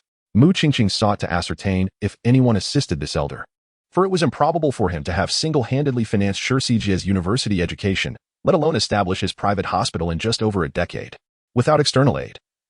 Sure, Jie would indeed be an impeccable individual. Sure, Jie had benefactors. He received assistance during his studies, or he wouldn't have attained his current accomplishments. Do you know the name of the benefactor? Where are they from? Alas, I do not. Sure, Jie never revealed their identity, only that they were a good person. Their visit to Guanqinglin was not in vain. They learned of the existence of a benefactor, akin to the orphans at Jiaodong Welfare Institute. All aided by kind-hearted individuals, yet their fates diverged, with one achieving greatness while 4 others descended into infamy. Upon returning to teammate, Liao Jumin added a pivotal figure to the relationship chart, the mysterious benefactor. It was essential to ascertain whether this benefactor simultaneously supported both Shi Jie and the 4 orphans from Jiaodong Welfare Institute. Yet a pressing question arose. Who was this enigmatic benefactor, and where could they be found? Perhaps capturing one of the notorious figures like Shanfeng, Du Long, or He who would provide answers. Whether by luck or the inherent vigilance of Liao Junmin's team, Lange's wounds had nearly healed, allowing him to recuperate at home. He intended to return to Team 8 for a visit, but encountered a red Audi en route. As he instructed the taxi driver to follow the red Audi, he called Liao Jumin to request backup from Team 8. This was a once-in-a-lifetime opportunity. Capturing Shanfeng could unravel many of the case's mysteries. Chief, I'm at the intersection of Sandow Street. Please contact Director Hao and block their path. All right. Keep a close watch and exercise caution. If you are discovered, do not engage. Remember, a poisonous dragon accompanies her. While Liao Jumin coordinated with Director Hao for reinforcements and arranged for traffic police to review surveillance footage, he also mobilized personnel to support Lanja. It seemed fortune favored him, and Liao Jumin mused on Lanja's remarkable luck. Chapter 63, The Pursuit of Shanfeng. The surveillance system throughout the entire city of Shunqing was activated in an instant. The operation to apprehend Shanfeng was of great significance, and Liao Jumin was determined to succeed. Cui Xinglua and Qi Haoyang were en route. While Shanfeng was fleeing towards the outskirts of the East District, we had already traced her path, and you must cease your pursuit immediately, to ensure Lanja's safety. Liao Jumin was compelled to make such a decision, and at each intersection, personnel had been deployed to intercept Shanfeng's vehicle. Escaping the police encirclement this time would not be so simple. For safety reasons, Cui Xinglua had already led a team from Sijie Hospital towards the urban area of Shunqing to cut off Shanfeng's escape. Qi Haoyang and Mu Qingqing were pursuing from the city towards the East District to rendezvous with Lanja. Kongbo and Liao Jumin were at the command center, providing real-time updates on the direction of the red Audi, delivering first-hand information. Boss, I'm the closest. I must follow. Don't lose track again, one officer insisted. Be cautious. If Shanfeng becomes aware, you must immediately halt the pursuit, Liao Jumin cautioned. Lanja agreed, but did not heed the warning. Shanfeng was not merely implicated in 1 or 2 cases, she was the largest organ trafficker in the East District. Capturing her could resolve numerous issues. However, the desire to apprehend her clouded his judgment, preventing objective contemplation. With such a multitude of serious allegations against her, how could her vigilance be so weak? Shanfeng had already noticed she was being followed and was devising a way to shake off her pursuers. While navigating through the streets, she entered the East District, initially circling around with Lanja. Upon spotting police vehicles approaching head-on, she turned back and darted into a roadside repair shop. By the time Cui Xinglua and Lanja arrived at the repair shop, following Kongbo's guidance, 8 minutes had elapsed. They parked in front of the shop and entered, only to find no trace of Shanfeng's red Audi. Instead, a silver Audi sped away. Lanja noted the different license plate, and several officers rushed into the repair garage. Upon seeing the police enter, the workers panicked, halting their tasks. Officers, is there something wrong? Where is the red Audi that just came in? There was no red Audi. You can check at your leisure. The repair shop owner denied any knowledge of Shanfeng's vehicle entering, despite earlier reports confirming its arrival. 3 minutes later, despite Lanja and Cui Xinglua searching the garage with a dozen officers, they found no sign of the red Audi, let alone Shanfeng. Meanwhile, Liao Jumin contemplated the situation at the command center when Kongbo remarked, Cui, the silver Audi that just left was Shanfeng's. It is headed towards the East District Welfare Institute. Understood, replied Lanja and Cui Xinglua, who quickly made their way toward the Welfare Institute. While Qi Haoyang and Mu Qingqing apprehended the repair shop owner. In mere minutes, a red Audi had entered and exited as a silver one. The speed of the switch was astonishing. Her ability to alter appearances was remarkable. If not for Kongbo's discovery of tire marks, Shanfeng could have easily deceived them. Yet, she had underestimated the expertise of the computer was stationed at the command center, who meticulously compared every detail of the vehicle, ultimately uncovering the truth. Though the color and license plate had changed, the body remained the same, and the significant flaw in the tires allowed Kongbo to shine in this instance. Previously, Shanfeng may have utilized such tactics to evade capture, often with success. Yet this time, she had grown careless, leading her directly to the East District Welfare Institute and exposing herself. Cui Xinglua and Lan Zhi requested reinforcements, while Qi Haoyang and Mu Qingqing, having dealt with the repair shop owner, rushed to the Welfare Institute. At this critical juncture, Peng Dehai, usually absent, made an appearance, dispatched by Liao Zhumin. An extensive team of nearly 100 officers, including criminal and special police, surrounded the East District Welfare Institute. The operation was led by Cui Xinglua, with Peng Dehai blocking the rear entrance. Lan Zhi, injured, could not partake in the final capture, while Qi Haoyang and Mu Qingqing approached from the side. Ding Zhang was flustered, uncertain of the purpose behind such a large-scale operation. Perhaps he wished to avoid such a commotion. Even attempting to organize the orphans within the institute to obstruct Cui Xinglua and his team's entry. What are you doing here? This is a welfare institute. Do you intend to frighten the children? He protested loudly. Cui Xinglua had every reason to believe Shan Feng maintained a close relationship with Ding Zhang. Ignoring Zhang's objections after spotting the silver Audi, he ordered the control of Zhang and pushed into the institute. However, a group of orphans blocked their path. With no other option, Cui Xinglua instructed his colleagues to maintain order while he continued the pursuit of Shan Feng alone. Upon reaching the rear mountain, Shan Feng's trail vanished. Qi Haoyang and Mu Qingqing soon arrived, prompting Cui Xinglua to say, "Qingqing, it's up to you now." Mu Qingqing understood her role, examining the ground for recent footprints. On the stone steps, she discovered the prints of a woman who had just passed. Pointing to the steps, Cui Xinglua and Qi Haoyang immediately led their team in pursuit of the direction indicated. At the end of the stone steps lay the orchard behind the Welfare Institute. Although the fruits had yet to ripen, the young green apples were already forming. Gazing at the unripe apples and the charming two-story building in the distance, Cui Xinglua and Qi Haoyang surged forward without hesitation. The quaint two-story building featured 3 entrances, 2 side doors, and 1 front door, but no rear entrance. Cui Xinglua and Qi Haoyang instructed their team to secure the side doors before charging inside. From the outside, the building appeared charming, but upon entering, they discovered it was scarcely furnished. Not a single person was found within the 2 floors after searching every room. A living person could not simply vanish into thin air. And both Cui Xinglua and Qi Haoyang were skeptical of this possibility. "Brother Cui, doesn't that large garbage bin seem excessively oversized?" Qi Haoyang observed with meticulous logic, noting the illogical presence of a trash bin in such an unfurnished space. Cui Xinglua approached slowly, lifting the lid only to find the bin empty. However, beneath it, there appeared to be light emanating, accompanied by the sound of a child calling. Chapter 64. The Crimson Chamber. Qi Haoyang's deduction was indeed correct. There was something amiss beneath the trash bin. Cui Xinglua and Qi Haoyang descended with their team, finding steps leading down into a dimly lit corridor lacking illumination. A colleague activated a flashlight, revealing a lengthy passageway. As they cautiously advanced, they spotted an iron door at the corridor's end. Upon opening the door, the source of the unsettling sounds became apparent. It was a secret chamber housing a dozen individuals, along with numerous lifeless bodies. The sight of intruders sent the occupants into a state of panic, huddling in a corner. Adjacent to them stood an operating table, covered with more corpses. "Don't move. We are the police," Qi Haoyang declared. Yet, the individuals remained motionless, as none were the perpetrators. They were all victims brought to this dreadful place. Most among them were disabled, with some even lacking both legs. The eldest was merely in their 20s, while the youngest appeared to be around 10. Instead of relief at the police's arrival, they exhibited an inexplicable terror. "Do not be afraid. We are here to rescue you," Cui Xinglua reassured them. Suddenly, a knife was thrust towards him by one of the youths. Reacting swiftly, Cui prevented the teenager from succeeding, bewildered by the attack. He instructed a colleague to restrain the agitated child.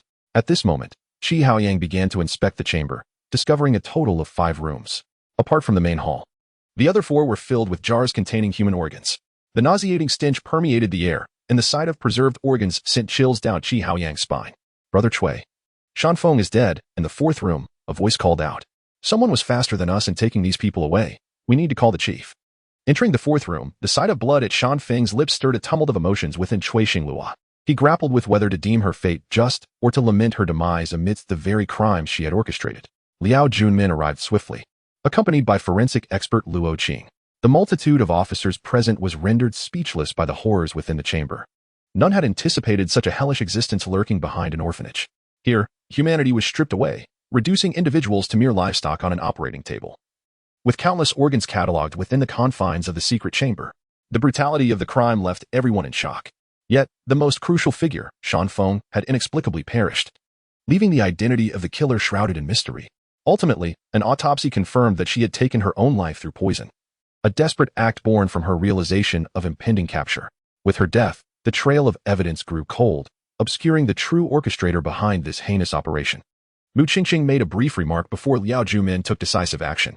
Arrest Director Zhang immediately. Chief, Director Zhang is already dead. How did he die? He was struck in the back of the head with a blunt object. With the two primary suspects in the organ trafficking case now deceased, the search for leads could only resume with the notorious figures known as Poison Dragon and Black Tiger. However, their whereabouts remained unknown. Liao Junmin instructed his team to gather evidence at the scene and, along with Qi Haoyang and Mu Qingqing, proceeded to Director Zhang's office, hoping to uncover some clues. Yet, the office appeared ransacked, making the discovery of useful information nearly impossible, despite rescuing many individuals and uncovering the crime scene along with evidence. The deaths of the perpetrators rendered their efforts futile in establishing new connections to the case involving the farm organs. Nevertheless, Liao Junmin was convinced that the organ trafficking ring was linked to the broader mystery of the farm organ case, and he anticipated that the shadowy figures behind it would soon be revealed. Although Shan Feng's testimony was unattainable, the organ trafficking scandal continued to reverberate throughout Shun City. Who would have suspected that an orphanage could serve as a hub for organ trafficking? The most unlikely places often harbor the greatest secrets, which is precisely why it had remained undetected. Yet, Liao Jumin found himself perplexed by a troubling phenomenon. Upon the return of the rescued disabled individuals for questioning, they exhibited a surprising hostility towards Liao Jumin and his team. What's the matter, Lanja? Chief, I've just returned as well. These individuals were on the brink of being exploited for their organs. It seems they harbor significant resentment towards us, as if being subjected to organ removal is a source of pride for them. This isn't entirely unexpected. Have you forgotten that they are orphans from the welfare institution? Director Zhang was complicit in this affair. They have been brainwashed into believing that donating their organs is a means to support the institution. They feel no resentment, viewing their sacrifice as voluntary, unaware of the fatal consequences. You are correct, Chief. The corpses discovered within the chamber were predominantly orphans from the welfare institution. Additionally, 8 skeletons were excavated nearby. Are there any further findings? We are still in the process of investigating. The organ trafficking case had become increasingly clear, revealing a nefarious agreement between Shan Feng and Director Zhang, driven by a desire to sustain the welfare institution's operations. The question remained, who was truly at fault? Is disability a valid reason for abandoning orphans? Should the welfare institution endlessly accommodate them? Who ought to be concerned for these vulnerable children? Liao Jumin found himself ensnared in contemplation, torn between his role as an investigator and the moral dilemmas that plagued him, leaving him profoundly unsettled. You are still recovering. Do not concern yourself with matters outside for now. You performed admirably during this operation. Spend the next few days organizing the files with Kong Bo. The case should not be closed just yet. Summon Cui Xingluo and Qi Haoyang. I require a meeting. Lange's mood was equally somber. Although he had not witnessed the grim scene in the chamber, the harrowing photographs he had seen filled him with rage. The members of the 8th team quickly assembled. Their collective efforts had led to the dismantling of this criminal enterprise, and Liao Jumin commenced by commending everyone for their hard work. He then outlined the subsequent steps on the relationship chart. Observe, both Shan Feng and Director Zhang are deceased. Shan Feng took her own life out of fear of culpability, while Director Zhang was murdered. This indicates that someone wishes to conceal the identity of the individual behind Zhang. Now, let us consider where these organs ultimately ended up. This is the trail we must pursue to unearth the vast organization lurking in the shadows. Chapter 65. The Trail of the Black Tiger. The entire office remained silent, save for Liao Jumin, as everyone fixated on the relationship chart, contemplating the identities of those who might receive the organs. Few dared to undertake such audacious acts within public hospitals, yet vigilance must not wane. Despite a citywide search having taken place, the extensive organization behind this operation had yet to surface, necessitating further investigation. Now, everyone was invited to share their thoughts. Liao Junmin and Appo's conjectures were rather audacious, yet they aligned well with the evidence at hand. Although direct proof that these organs were destined for hospitals within the city remained elusive, it was evident that a transit point was essential for transportation elsewhere, which was the crux of the matter. In his dying moments, Liao mentioned the word hospital. And considering the current evidence, it was reasonable to deduce that this batch of organs was likely meant for a hospital in Shunqing City.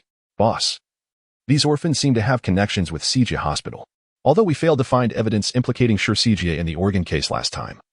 One certainty remains, he too received external support. Like the orphans, his involvement in the medical field stemmed from donations, albeit while Liao and Shan Feng sought profit. Sijie established his own hospital. Qi Haoyang had consistently interacted with Sijie, yet this time, he harbored suspicions about him. His seemingly perfect persona raised doubts. Cui Xingluo and Mu Qingqing embarked on a detailed investigation into Sijie's background, seeking to uncover the sources of his funding and support for his hospital. For someone lacking a substantial background, Rapidly establishing a leading private hospital in the city and province necessitated significant assistance and funding. Caution was paramount. They must not alert Shijie. Understood, boss. Cui Xinglua and Mu Qingqing formed an effective duo once again, with one being meticulous and the other remarkably brave, making them a fitting partnership. Lanja and Qihaoyang paired up as well, due to Lanja's lingering injuries.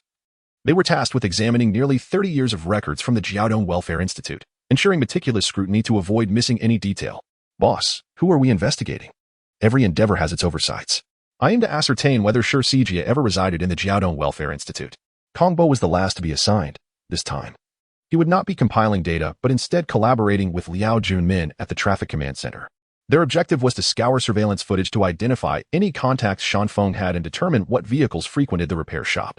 Finding traces of the poison dragon and the black tiger was crucial for solving the case. Shanfeng had perished before Cui Xinglua's arrival, just as Liao Junmin and his team had uncovered clues leading to the demise of Liao. If they could discover the black tiger and the poison dragon this time, they must avoid any blunders.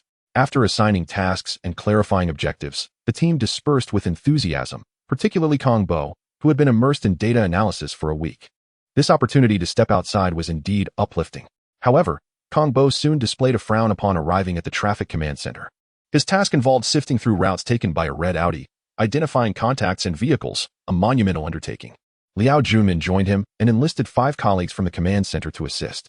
After more than 10 hours of labor, Kong Bo and Liao Junmin finally unearthed some leads. The red Audi had interacted with a black Mitsubishi sedan and had been in the vicinity of Sijia Hospital and the former principal's residence. Boss, the individual associated with that black Mitsubishi is unlikely to be the poison dragon. Although it was nighttime, I recall the poison dragon's considerable height, while the driver of the black Mitsubishi was merely around 1.60 meters. This must be the black tiger. Are you suggesting the black tiger is in Hujiagu? He should be nearby. We've visited there numerous times, making it ostensibly the most perilous area. Yet, boss, ISNT had often said that the most dangerous places can also be the safest. An astute observation. We shall revisit Hujiagu, but this time we must switch vehicles. We cannot drive the same car. After noting down the information, Liao Junmin and Kong Bo set off for Hujiagu. However, they opted to wait at the main access route rather than entering the area, having brought water and bread from the city, preparing for an overnight vigil. Though this strategy seemed clumsy, it could also be considered a prudent approach of waiting for the enemy. Liao Junmin wished to avoid a repeat of the previous encounter with the poison dragon, realizing that if not for the latter's escape, the case could have been resolved by now. Boss, your decision to bring me along is undoubtedly correct. Behold my high-tech equipment. Kong Bo unveiled his small camera and connecting cables. Will this truly be effective? Given the speed of vehicles, even capturing a photo would be challenging, let alone recording. Do not underestimate this device. It is the culmination of 3 years of research, capable of taking thousands of photos per second, with a resolution of 36 million pixels. It guarantees high definition. It will capture any passing vehicle. Your invention rivals speed cameras. Kong Bo's enthusiasm plummeted at Liao Junmin's comment, who had unintentionally deflated his excitement. Indeed, what difference was there between this camera and a speed camera? Feeling somewhat disheartened, Kong Bo received reassurance from Liao Junmin. Lift your spirits. While speed cameras are swift, they cannot be employed here. Your invention allows for continuous photography, which is invaluable for our investigation, so I believe it is quite useful, especially for our current situation. Regardless, Kong Bo proceeded to affix the cameras to the vehicle's exterior, positioning them to capture footage from both directions of the road, ensuring clarity for any vehicles that might pass. Once everything was prepared, Liao Junmin reviewed the recordings of the black tiger and the black Audi, addressing Kong Bo. Kong Bo, do you recognize where this cornfield is situated? It appears there is a house nearby. This is Kong Bo indeed recalled the location and, after a moment of contemplation, finally connected the dots. Boss, this is Hulu's cornfield. Not far from it lies a livestock slaughterhouse. That is precisely where the slaughterhouse is. Regardless of whether Kong Bo's memory was accurate, the matter warranted serious attention. Liao Junmin instructed Kong Bo to stow away the recording device and urgently return to enlist the assistance of special police forces, emphasizing the need to investigate the slaughterhouse. The previous case had uncovered a clandestine organ extraction chamber in a temporary residence at an orchard. Now, with this slaughterhouse's remote location and its proximity to the cornfield where Hulu had once had a kidney removed, this suspicious site could not be overlooked. Chapter 66. Luring the tiger out, Cui Xinglua, Mu Qingqing, Lanja, and Qihaoyang returned to teammate. Liao Junmin deemed it essential to bring back the black tiger alive. Only then could the investigation advance, and it was time to ensnare this formidable prey. Cui Xinglua and Mu Qingqing positioned their team at the entrance of Hujia Gully, determined to block any escape route for the black tiger. Meanwhile, Lanja and Chi Haoyang set up checkpoints along the main road, intent on severing the Black Tiger's connections to the outside world. Kong Bo accompanied me to apprehend the target. The group was somewhat taken aback. The usually inconspicuous Kong Bo was to take on an active role, leaving everyone unsettled. However, Liao Juanmin's decision was made after thorough consideration, ensuring no rash actions would be taken. Kong Bo's involvement in the capture hinted at his exceptional capabilities. In truth, Liao Juanmin believed Kong Bo's unfamiliar face would facilitate infiltration into the slaughterhouse. Cui Xinglua and the others frequently roamed about, and if recognized, the situation could quickly deteriorate. If the Black Tiger became aware, or if someone else identified them, the plan would be thwarted. As the time synchronized, they commenced their operation, each heading to their designated posts, with only Liao Juanmin taking Kong Bo to the slaughterhouse. The area surrounding the slaughterhouse was devoid of obstructions. A glance could encompass the activities within a 2 to 3 kilometer radius, and their arrival immediately caught the workers' attention. "Brother Tiger, look, those two are approaching us. What's there to fear? We are but pig slaughterers. Humans are like pigs. If they comply, we feed them well. If not, the knife awaits." Indeed, in the eyes of the Black Tiger, humans were mere tools, akin to weeds, insatiable individuals unworthy of sympathy. Rarely had anyone shown him compassion. Before long, Kong Bo and Liao Juanmin entered the slaughterhouse. Observing over 20 pigs awaiting slaughter, nothing appeared amiss, but they were particularly intrigued by a black Mitsubishi sedan. "We are from Fuxing Mining. I am Kong Bo, and this is my assistant, Lao Liao. This slaughterhouse is quite close to our mine. With the August festival approaching, we intend to provide benefits for our employees, not only hosting a celebration at the mine, but also offering tangible rewards to our key technical staff. Thus, we wish to inquire if you could deliver 10 pigs and 5 sheep by tomorrow. We require them processed, with the offal retained." The Black Tiger had indeed heard of Fuxing Mining. It was near the slaughterhouse, and merely following the main road would reveal the 6-story building of Fuxing Mining, which alleviated much suspicion. "Ah, we do have pigs available. However, the sheep will only arrive this afternoon. If you don't mind, you could join us for lunch. Our meat is fresh and guaranteed to make you crave more." "That doesn't seem appropriate." "What is inappropriate? The place may not look grand, but our chef's skills are first-rate, and not everyone gets the privilege to dine here." The Black Tiger placed a hand on Kong Bo's shoulder and led him toward the building, with Liao Juanmin following suit after a quick rotation of his neck. Inside, the environment was modest yet clean. Through the glass, they could see someone in the kitchen preparing a meal, iron pot braised meat. "This may not compare to your mine, but we make do with simple fare. The highlight here is our chef's renowned braised pork. Such hospitality from Boss Liang is truly appreciated. Had I known earlier, we would have established a cooperative relationship sooner." But Kong Bo hesitated, rubbing his fingers, hinting at a commission, money talks, and everything else could be negotiated. "Not a problem, Director Kong. As long as we can maintain a long-term partnership, we will offer favorable pricing, and invoices will reflect an elevated price." "Brother Liang, you are astute. I must raise a toast for this." As Kong Bo conversed with the Black Tiger, Liao Juanmin inquired about the restroom and exited the building. Guided by an employee at the slaughterhouse, Liao Juanmin arrived at the restroom, and upon observing the courtyard, he discreetly cleared his throat. Liao Juanmin detected no anomalies. He merely noted the luxurious bathing facilities within the slaughterhouse. "Brother, this bathing setup is quite convenient." "Not really. The baths have long ceased operations. Our boss takes us out for showers. It's far more comfortable." "Your boss is indeed wealthy. Not as affluent as your mine. Our boss simply enjoys a lavish lifestyle. We should return. We wouldn't want our boss to catch us dawdling. He wouldn't be pleased." The Black Tiger's employees refrained from engaging Liao Juanmin further and led him back, awaiting the braised meat from the iron pot. Kong Bo's plan was indeed clever. His mention of kickbacks effectively dispelled the Black Tiger's suspicions, and the Black Tiger even brought out his fine liquor. As the Black Tiger prepared to enjoy a hearty meal with them, the members of Team 8, alerted by Liao Juanmin's signal, began their deployment outside, poised to rush in once Liao Juanmin and Kong Bo emerged. Through conversation, Liao Juanmin learned that most of the Black Tiger's employees were unaware of his illicit dealings. Most were genuine butchers, engaged in the slaughter of livestock. At the dining table, Kong Bo elaborated on Fuxing Mining's circumstances, and the Black Tiger listened intently. He had not anticipated that this young deputy director possessed such extensive knowledge of the enterprise, articulating profound insights. These details were beyond Liao Juanmin's knowledge. Kong Bo had thoroughly studied Fuxing Mining's affairs before arriving, ensuring no slip-ups. "Brother Kong, should you require any meat from the mine in the future, do not hesitate to let me know.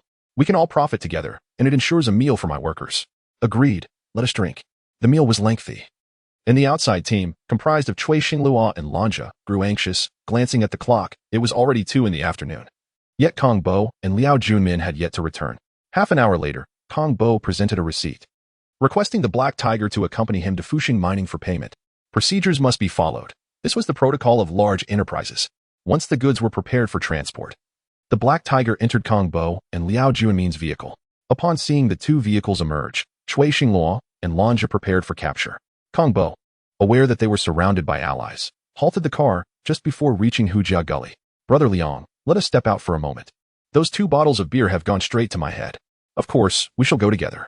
Unbeknownst to the Black Tiger, dozens of police officers lay in ambush within the adjacent cornfield, awaiting their arrival. Chapter 67. The poisonous dragon falls into the net. The footsteps were hurried, and Black Tiger realized his fate was sealed.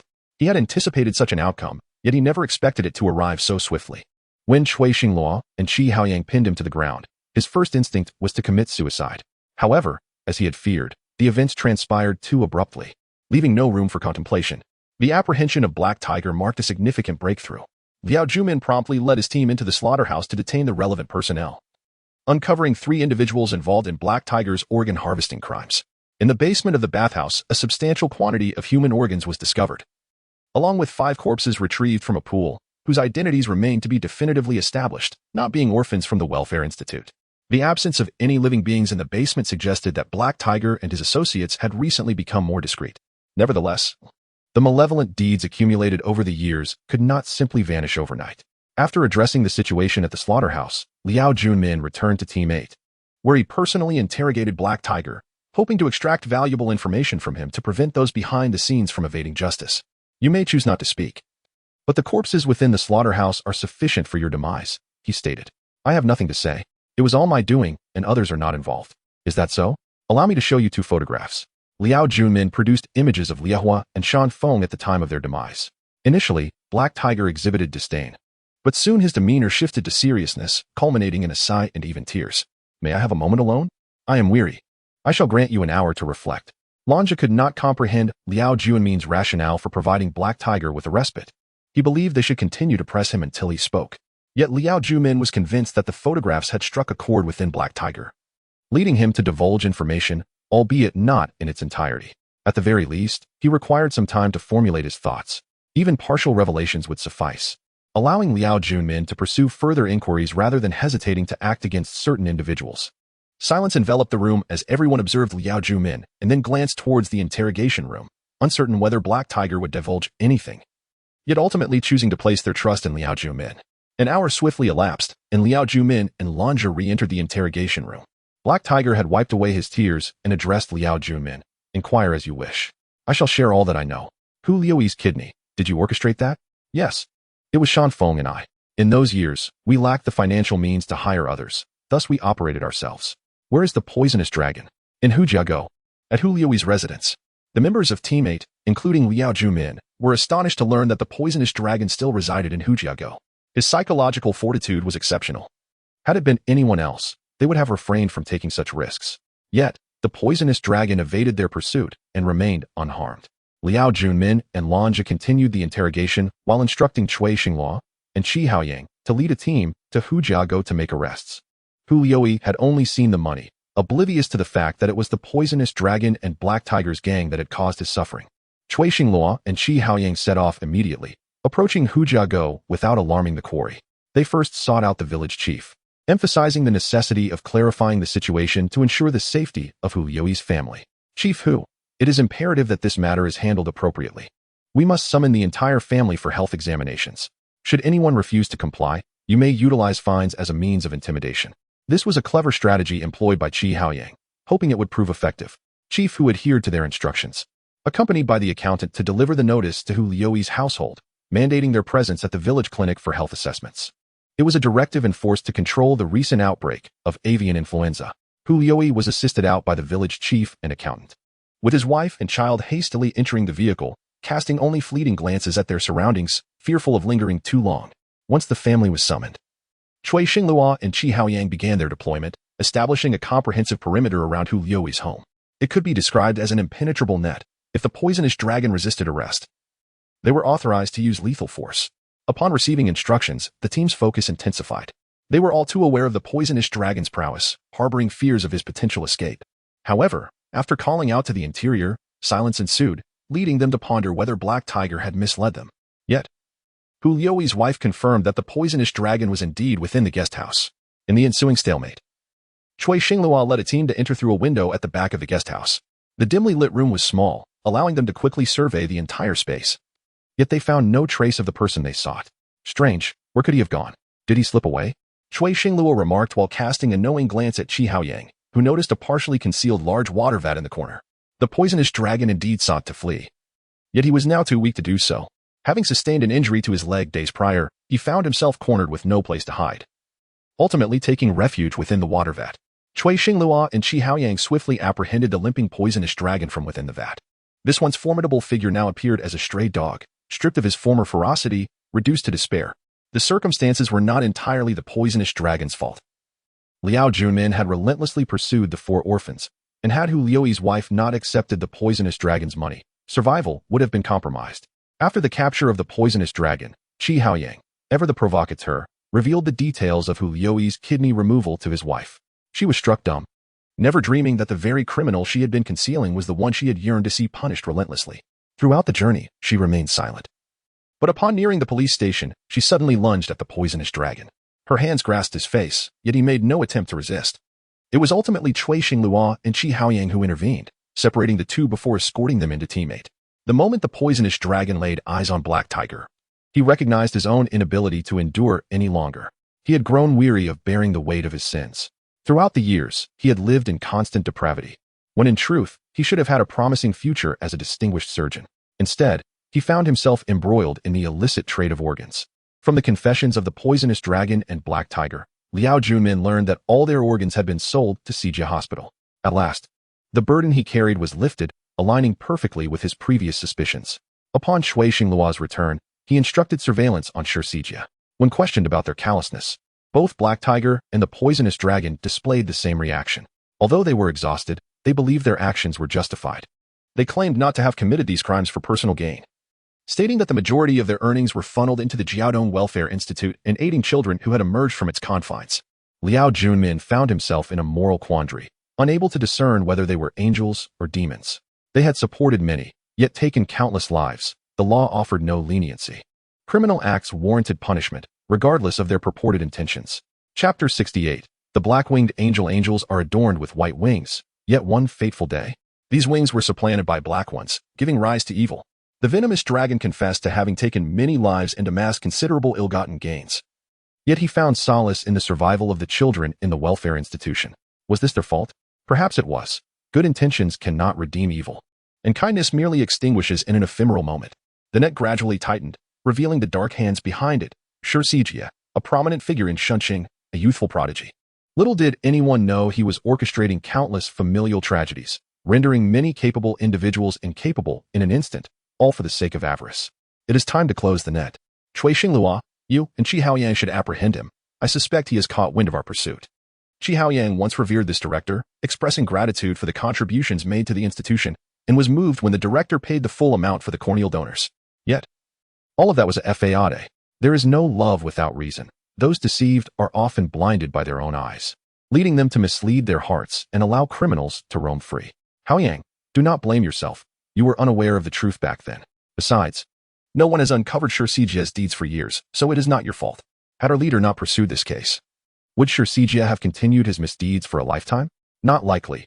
Evil always surfaces in due time, as is the divine punishment that must come. Now is the moment for retribution. The two, accompanied by their colleagues, arrived at Sijia Hospital. The colleagues stationed outside greeted Cui Xinglua, who exchanged pleasantries before leading them in. The 5 made their way directly to the director's office, only to find no trace of Sijia. Panic gripped Cui Xinglua, prompting him to call for a review of the surveillance footage. It soon became evident that Sijia had left through a side door shortly after arriving that morning and had not returned. Cui Xinglua immediately contacted Liao Junmin. A citywide manhunt for Sijia was initiated. It was still not too late.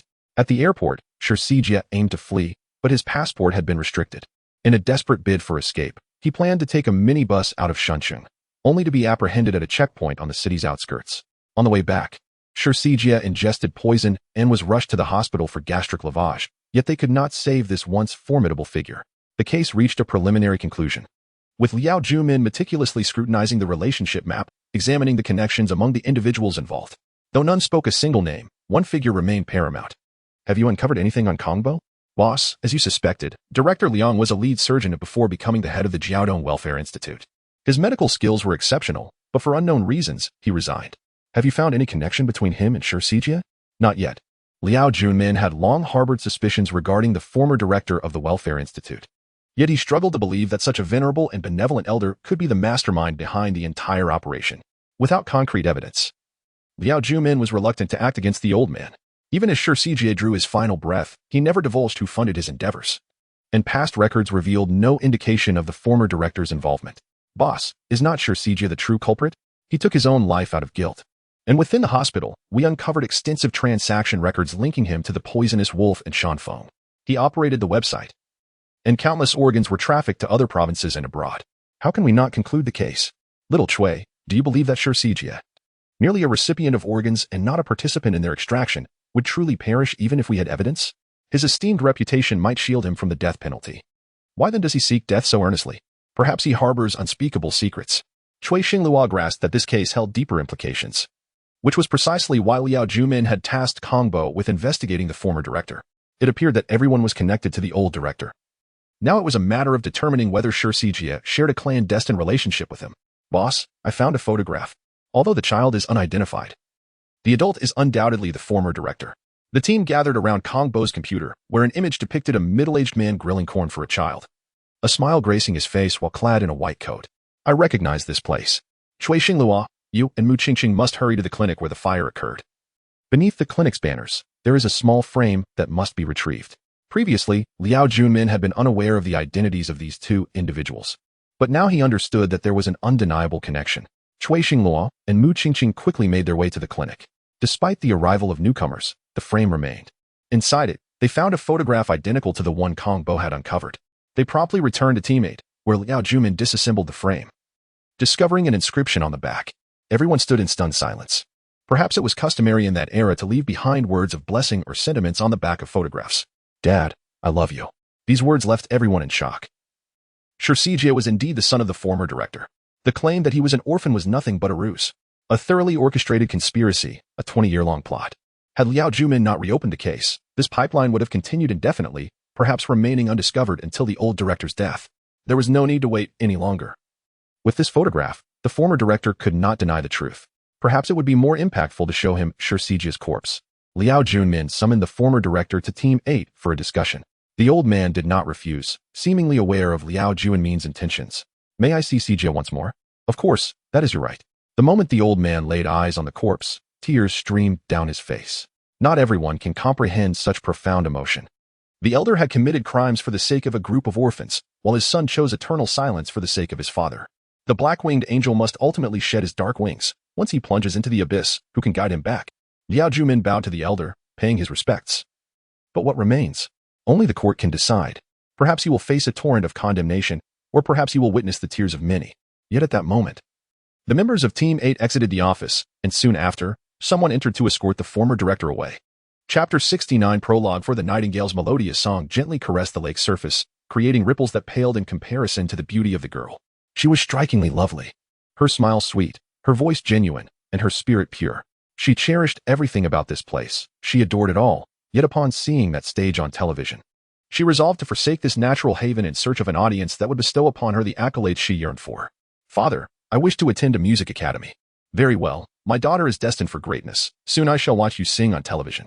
From that moment on, the girl ascended through the ranks, never forgetting that stage. After graduating from high school, she successfully gained admission to the music academy, where her enchanting voice left audiences in awe, and her academic performance was outstanding. On the day of her impending graduation, a few classmates embarked on a camping trip in a tranquil valley, amidst picturesque countryside. They pitched their tents, reveling in joy and laughter. Little nightingale, how is it that your singing is so delightful? Because I am a part of this nature, I stand here. Among the mountains and waters, with frogs and grasshoppers, everything is my friend. Then you ought to return to nature, to the dust from whence you came. In that moment, those once envious of the nightingale's talent transformed into grotesque figures. They would not permit a standout among them, nor allow a powerful voice to stand side by side. The brilliance that once belonged to them was now overshadowed by the nightingale's presence, and they sought to obliterate this dominance, to reclaim the stage that they believed was rightfully theirs. Struggling in the water, the nightingale beheld fish breathing, the sand beneath, and the bubble she exhaled. She longed to cry out, yet she remained voiceless until the very moment she succumbed to the depths. Chapter 70. The enigma of Yanbei. The illustrious reputation of the 8th Investigation Unit resonated throughout the province following the resolution of the case concerning the organs found in the fields. Director Hao received directives from superiors to summon Liao Jumin to his office. He intended to leverage the talents emerging from Shunqing to enhance their notoriety. But he also needed to ascertain Liao's willingness to cooperate. Old Liao, although you are no longer under my jurisdiction, I must express a few sentiments. Please take a look at this document, said Director Hao. Liao Jumin took the file, and upon reading its contents, his demeanor grew serious. The case was far from trivial and had remained unsolved for over a year, making it a formidable challenge. Are you reluctant to take this on? Director Hao observed Liao's hesitance and awaited a response. We will accept the case. However, I insist on bringing my original team along, Liao replied. That is a given. You are part of a provincial unit, after all. I was merely voicing my concerns. My old leader, there is no need for such humility. Regardless of our respective departments, we are all citizens of Shunqing, Director Hao affirmed. After conferring on the particulars of the case in the office, Liao Junmin returned to the 8th Unit's office with the materials. The team was diligently organizing their files when Liao instructed everyone to pause their work and gather together. He handed the case information provided by Director Hao to Mu Qingqing. Everyone has reviewed the case details, I presume? I must clarify that this directive comes from the province. I will be heading to Yanbei shortly to ascertain your thoughts on the matter. Lanja, typically the most vocal, was the first to speak. Boss.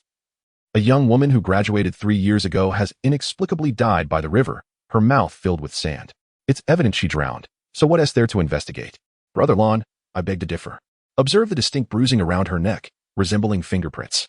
It is clear that someone forced her head underwater, Qi Haoyang interjected. Always adept at noticing subtle details. His deduction aligned with Liao Junmin's thoughts, who nodded in agreement towards Mu Qingqing. Boss, there is a large footprint on the girl's back, appearing to be a size 45, likely belonging to a man. The force of the impression and the extent of the bruising suggest a middle-aged individual, approximately 50 years old, Mu Qingqing noted. Qingqing, I truly admire your expertise. Gleaning such information from a mere footprint is something those in Yanbei would overlook, added Cui Xinghua, who always supported Mu Qingqing. Well, everyone has contributed their insights. Let us prepare, we will depart this afternoon. Kongbo, do ensure you bring your equipment, Liao instructed. Understood, boss, replied Kongbo, who had remained on standby. Liao Junmin recognized that Kongbo's skills were irreplaceable, as many documents required his examination. After lunch, the team boarded a Toyota bus bound for Yanbei. The atmosphere was charged with excitement. Within mere months, their reputation had flourished significantly. Yanbei, the second largest city in the province, was expected to be rife with skilled professionals. Yet the case remained unresolved. Upon arriving in Yanbei, the reception was not as grand as anticipated. Only 3 individuals greeted them at the entrance. We've heard much about you, Chief Liao. Your team has solved several perplexing cases splendidly. We have one lingering case that remains unsolved, hence your esteemed presence, said Lao Qin. Let us dispense with the formalities and discuss this indoors, Liao suggested. Right. I almost forgot. Let us hurry inside. I've prepared a meal. And the sun is nearly setting, Lao Qin replied, leading Liao Junmin and his team to a modest eatery adjacent to the police station, where they shared a few dishes as a welcoming gesture. Lao Qin and Liao Junmin had a history, both being former members of the Shunqing Criminal Police Force. Due to his roots in Yanbei, Lao Qin had been reassigned there. After years apart, they shared drinks and reminisced. While the members of the 8th Unit mingled with Lao Qin's subordinates, though none indulged in alcohol, they were displeased with the reception standards, believing that the team should have been welcomed by the head of the criminal police or a deputy director, rather than Lao Qin, who oversaw logistics. Reflecting the low priority given to the 8th Unit, Cui Xinghua and Lanja departed early, but Liao Junmin and Lao Qin engaged in conversation late into the night, discussing topics ranging from a decade ago to the present.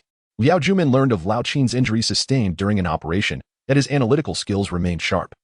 Even if the head of the criminal police, Huang Dali, overlooked his insights. Old Qin, I am keen to hear your perspective on this case, Liao said. I lack any substantial insights. However, I believe this incident is far more complex, akin to an act of revenge. The girl was treated with cruelty after drowning. She was placed on the bank in a kneeling position, gazing at the rushing river, as if conveying a message, Lao Qin speculated. This girl was a minor celebrity, suggesting her connections were intricate. Do you possess any insider information? Liao inquired. None. Such third-rate celebrities are often involved with wealthy patrons. Without that, survival in the entertainment industry is challenging. Her death could be a case of passion gone awry, but that's merely my conjecture, as the perpetrator remains at large. Their discussions continued well into the night before they parted ways. Liao Junmin returned to the modest hotel where the 8th Unit was lodged, sharing a room with Lanja. who was still awake. Boss, you certainly can talk. It's already 2 o'clock, Lanja remarked. Yet you're still awake. Please don't be upset. As the leader, I bear the same sentiments. This was never our case to begin with, and our involvement may reflect poorly on others. It's understandable to feel conflicted. If the roles were reversed and another team came to Shunqing, you would likely feel the same. Thus, we must execute our duties impeccably to prevent ridicule, Liao advised. I understand, boss. We will manage our emotions, Lanja assured him. Excellent. Rest well. Tomorrow, we will confront Huang Dali, Liao concluded. The following morning, Liao Junmin, accompanied by Lanja, made their way to Huang Dali's office. Despite Huang's irritation, he maintained a facade of courtesy towards Liao Junmin. Chief Liao is indeed a renowned detective. We entrust this case to you, as we lack the capability to solve it. Over a year has passed with no leads. And all files are right here for your perusal, Huang stated, handing over the documents. Thank you for your support, Captain Huang. May we visit the riverside where the girl was found kneeling? Liao requested. I'll have someone take you, Huang replied dismissively, intending to mock Liao Junmin by sending an underling along without attending himself. Chapter 71. By the Jade Belt River. Yankai City is nestled in the mountains, with a grand river, the Jade Belt River, coursing through its heart. The waters are remarkably clear, presenting a serene visage, yet the current rushes swiftly beneath the surface. From the riverbank, one can observe numerous small boats frolicking upon the water, blissfully unaware that this very river has claimed countless lives, yet it continues to flow quietly. Have you noticed?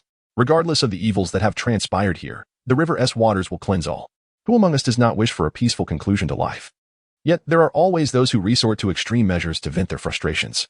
Boss, we are here to investigate a case, not to indulge in sentimentality, remarked Liao Junmin. I wish I could relinquish this role of a police officer. I long for a world devoid of criminals, yet reality often defies our wishes.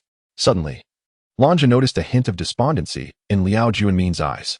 Confused by his colleague's musings, he glanced at Huang Dali's subordinate and began their investigation.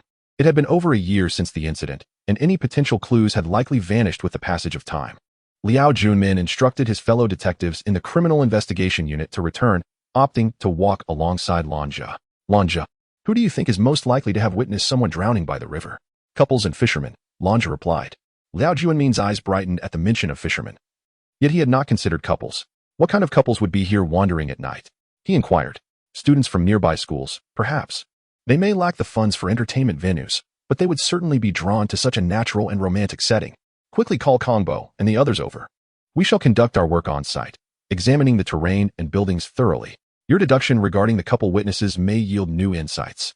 20 minutes later, Cui Xingluo and Kongbo arrived. Upon surveying the surroundings, they were all impressed by the scenic beauty, relishing the opportunity to work in such a delightful environment. Boss, the scenery is charming. How romantic. Enough with the frivolity. I summoned you here for serious business, Liao Junmin admonished. Cui Xingluo chimed in. Qingqing is right.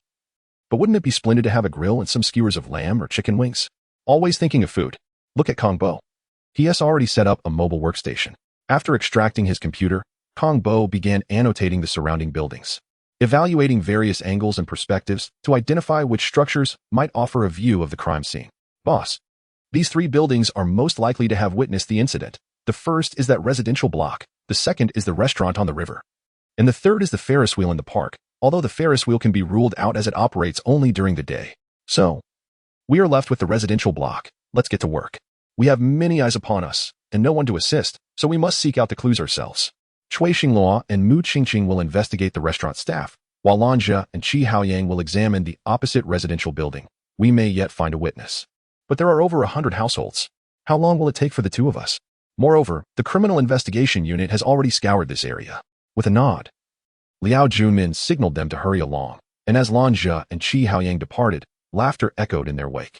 Cui Xingluo and Mu Qingqing proceeded to the waterside restaurant, uncertain if they would uncover any new leads, hoping to return with valuable information. Once they had left, Liao Junmin approached Kongbo, who was diligently organizing data. This gem had truly proven to be a fortuitous selection.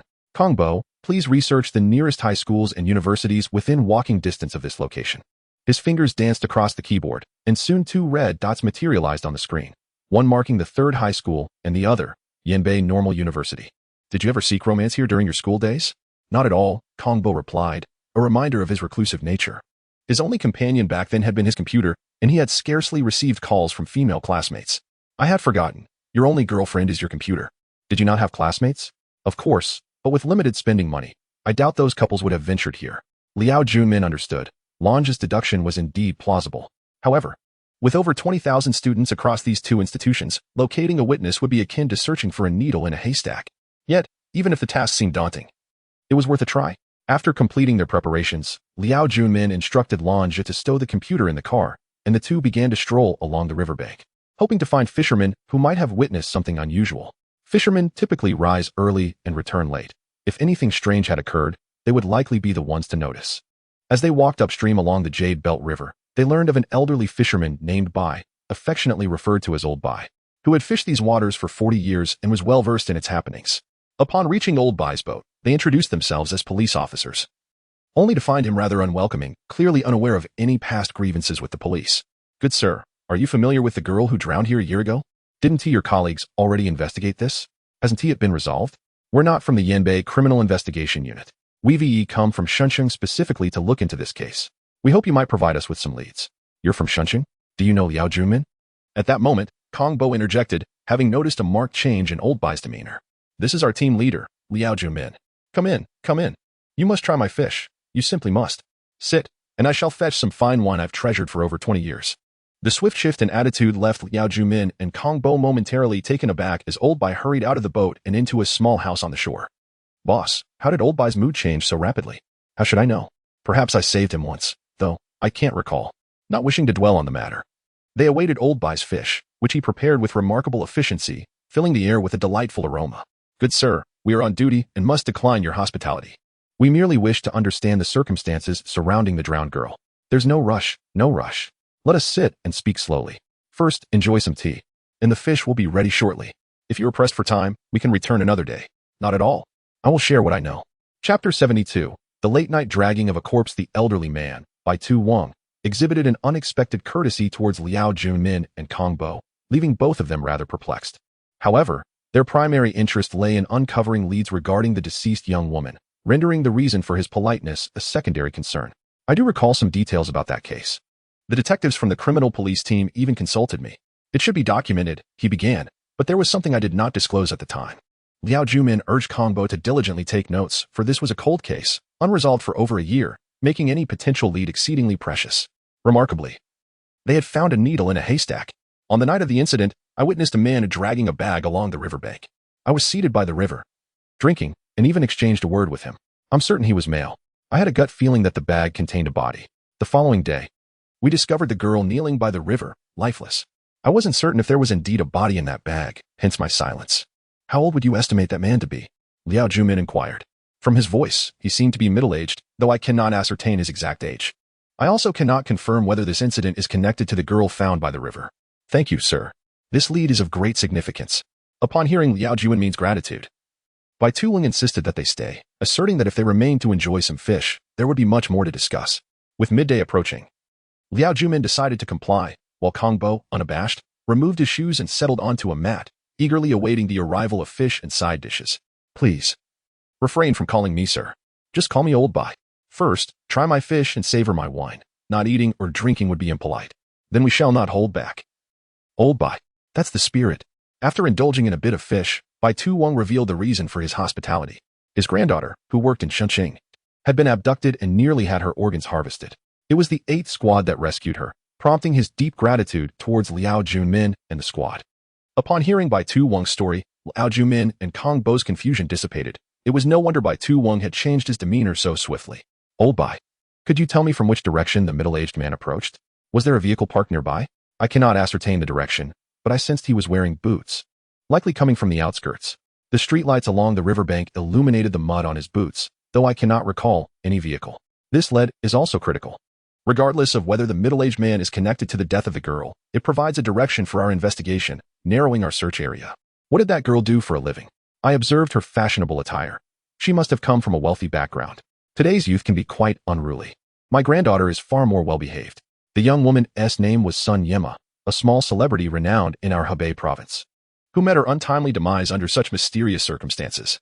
It is a tragedy, just in her 20s, with her vibrant youth extinguished. What is the most tragic aspect of life? The elation of newfound beginnings abruptly swallowed by sorrow, forever lost opportunities, leaving loved ones engulfed in grief and indelible scars. Liao Junmin refrained from elaborating further. Yet Bai Tu Wang could discern from his expression that Liao Junmin regarded this case with utmost seriousness. Previously, he had been skeptical of his granddaughter's praise for the 8th Squad, but witnessing Liao Junmin's earnestness instilled belief in her words. While they enjoyed their meal, the team members, Cui Xinglua and Lanja, toiled until the sun dipped below the horizon before returning, due to the high density of residents in nearby buildings. Cui Xinglua and Mu Qingqing, after visiting the waterfront restaurant without any leads, sought assistance from Lanja and Qi Haoyang. The camaraderie within the 8th Squad had noticeably strengthened, though they were aware of their leader and Kong Bo indulging in delightful fare. Boss, given our exhausting day, shouldn't we show some appreciation? Indeed. Old Bai and I have come to an agreement. I purchased a few fish from him, and Kong Bo procured some meat. Tonight, we shall host a barbecue gathering by the Yudai River. Liao Junmin, mindful of his subordinates' efforts, had everything prepared, even setting up the barbecue grill. Bai Tu Wang was eager to assist, taking on the role of head chef, while Lanja and Qi Haoyang reveled in the feast. Regardless of whether they could crack the case, this experience was invaluable, a treatment they had not previously enjoyed. Boss, I've prepared some paper money to burn for the deceased girl. Although a year has passed, I feel compassion for her as she met her end here. Mu Qingqing, being a young woman, was particularly affected by the loss of Sun Yima. Go ahead, she was a remarkable girl, excelling at the music academy and achieving a measure of success. Cui Xinglua accompanied Mu Qingqing as she burned paper money for the departed Sun Yima, while Lanja sprinkled some wine over the ashes, a gesture to console her spirit. Kong Bo, what song are you listening to? It's one sung by Sun Yima. Quite melodious. Here, have a headphone. Kong Bo offered a headphone to Qi Haoyang, and they both immersed themselves in the music. Though the voice belonged to a departed artist, it remained enchanting. Before long, Qi Haoyang sensed an oddity, as if Sun Yima's song were a confession, expressing remorse for past transgressions. Have you been reading too many detective novels? Don't be paranoid. I didn't catch that. Perhaps I overthought it. Let us go. It's rare for the boss to be so agreeable. Indeed, Liao Junmin had exhibited a notable shift in demeanor since arriving in Yinbei City. Indulging in drinks and organizing a barbecue gathering for his team members, an unexpected transformation. Boss, have you noticed how uncharacteristically relaxed it is here? I noticed long ago. Yet I cannot fathom the reason behind it. Surely, there must be a purpose for your actions. As laughter and discussions filled the air, time slipped away. And as midnight approached, they prepared to depart. Suddenly, a piercing scream echoed from across the Yudai River, unmistakably the cry of a young girl. Old Bai, quick. Take us across. Without hesitation, Bai Tu Wing instructed them to board, revving the motor and heading towards the opposite bank. However, upon arrival, they discovered only a white Chanel handbag and a series of distressed footprints, with no sign of a person in sight. Chapter 73, The Tentative Suspect, Please Step Aside. Kong Bo requested, taking the flashlight, while Lanja prepared his camera to capture the scene. Boss, let me have a look first, Mu Qingqing said, crouching down to examine the footprints and tire tracks. She was astute when it came to footprints, a skill passed down through generations, but for the tire tracks, it was best to consult the affluent Qiao Haoyang. Boss, the tire tracks belong to a domestic warring states Jeep. Its performance is not particularly remarkable.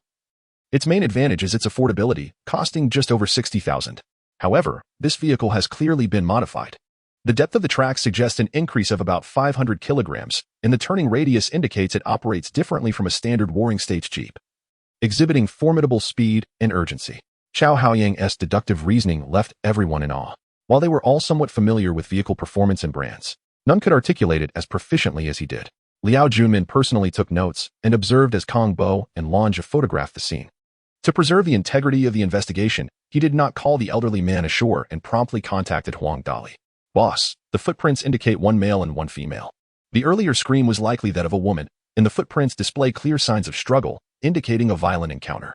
The woman appears to be approximately 28 years old, while the male's prints suggest a robust middle-aged individual, likely around 50. Once Captain Huang arrived, Al planned to relay this information to him, leaving it to Huang to determine its credibility. Boss, we can't just ignore the cases we uncover. We are directly under the provincial authority. Why should we be concerned about Huang Dali's opinions? Lanja expressed his confusion over Liao's approach. Liao placed a reassuring hand on Lanja's shoulder, taking a seat on a nearby stone.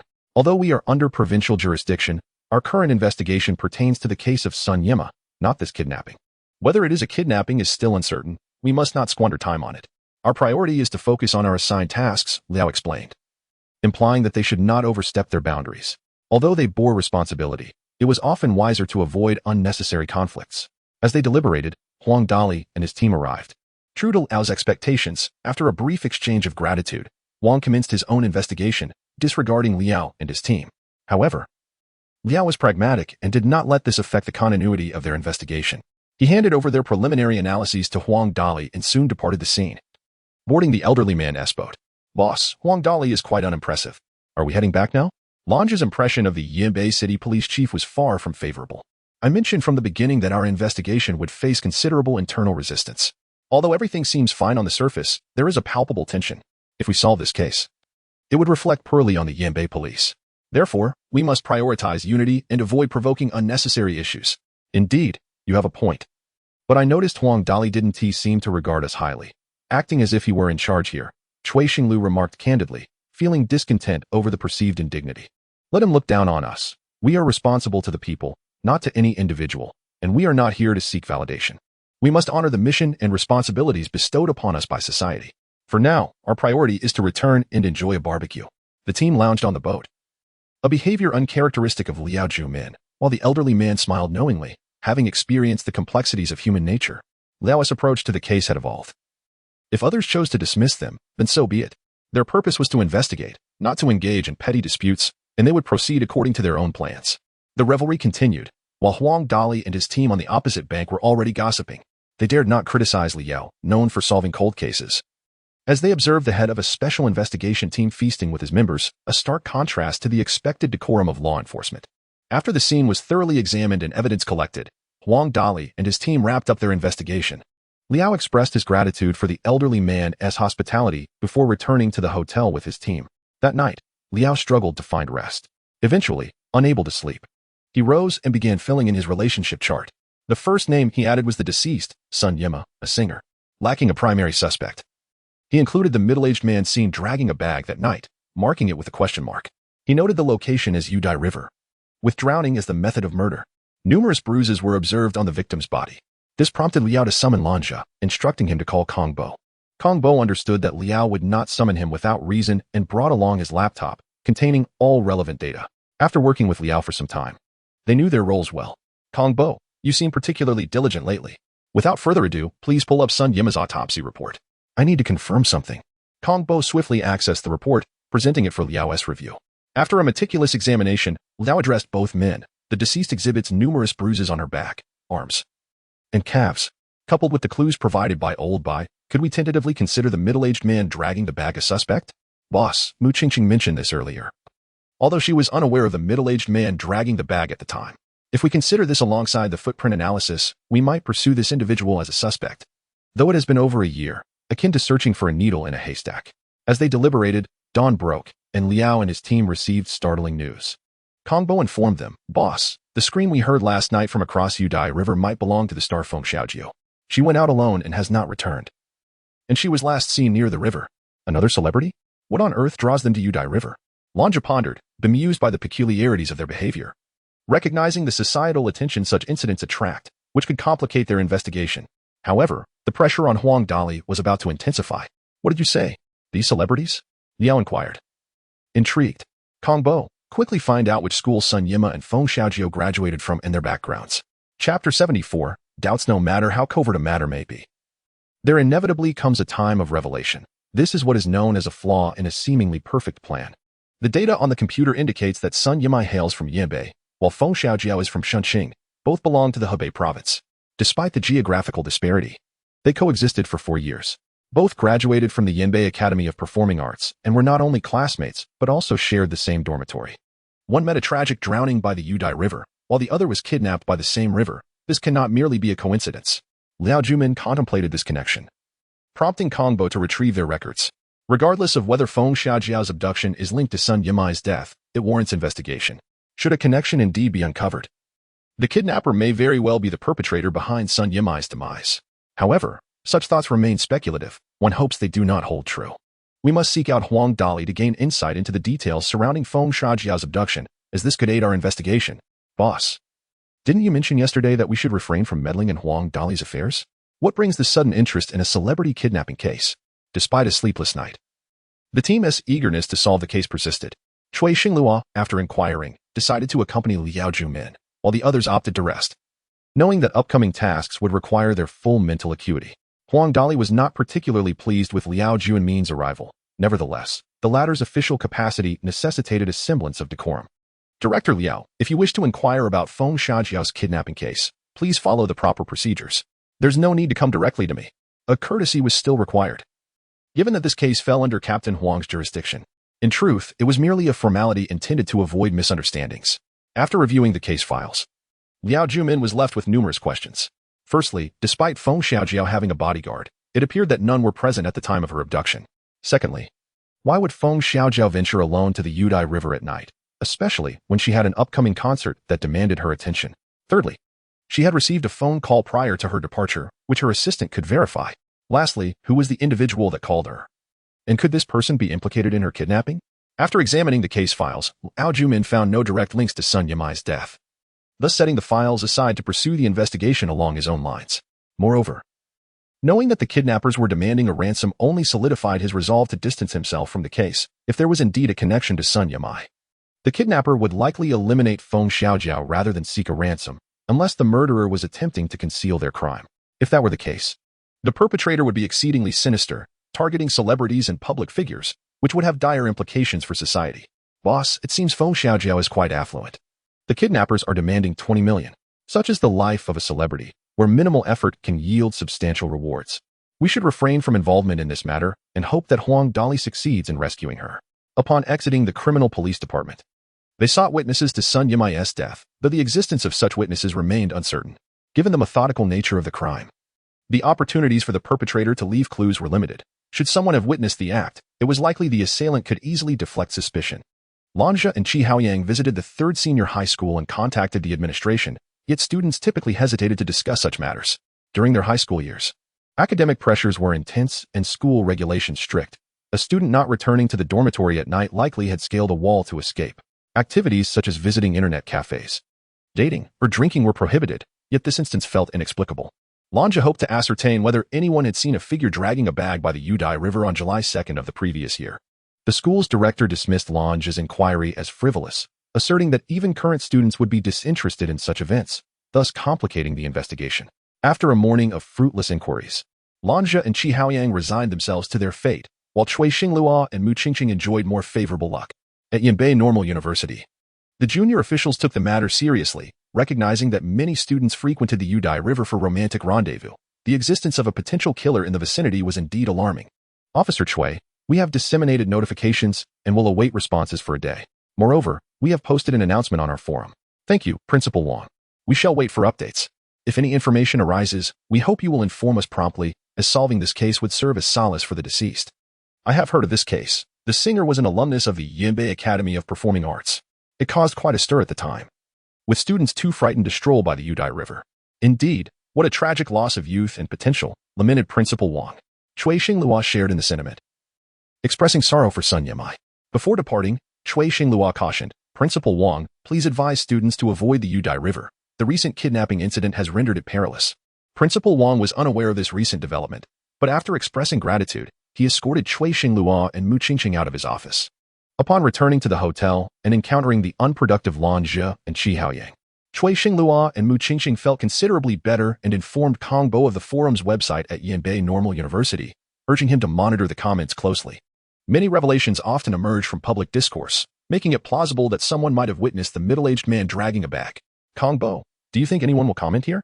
Liao Junmin, unfamiliar with the nuances of the internet, seemed out of touch with current trends. Certainly, today's students may not engage in much serious work, but they eagerly discuss gossip. Just wait. Once this information hits the forum, there will undoubtedly be many comments. As Kong Bo predicted, it was not long before a comment surfaced on the forum, stating that a middle-aged man was seen dragging a bag by the Yudai River on the evening of July 2nd last year, with what appeared to be faint groans emanating from within the bag. This information proved crucial, prompting Liao Junmin to personally visit Yanbei Normal University in search of the eyewitness, believing that their description could provide vital clues regarding the man's appearance. Chapter 75. Remarkably astute clues are of paramount importance. One could assert that this matter supersedes even the documents provided by Huang Dali.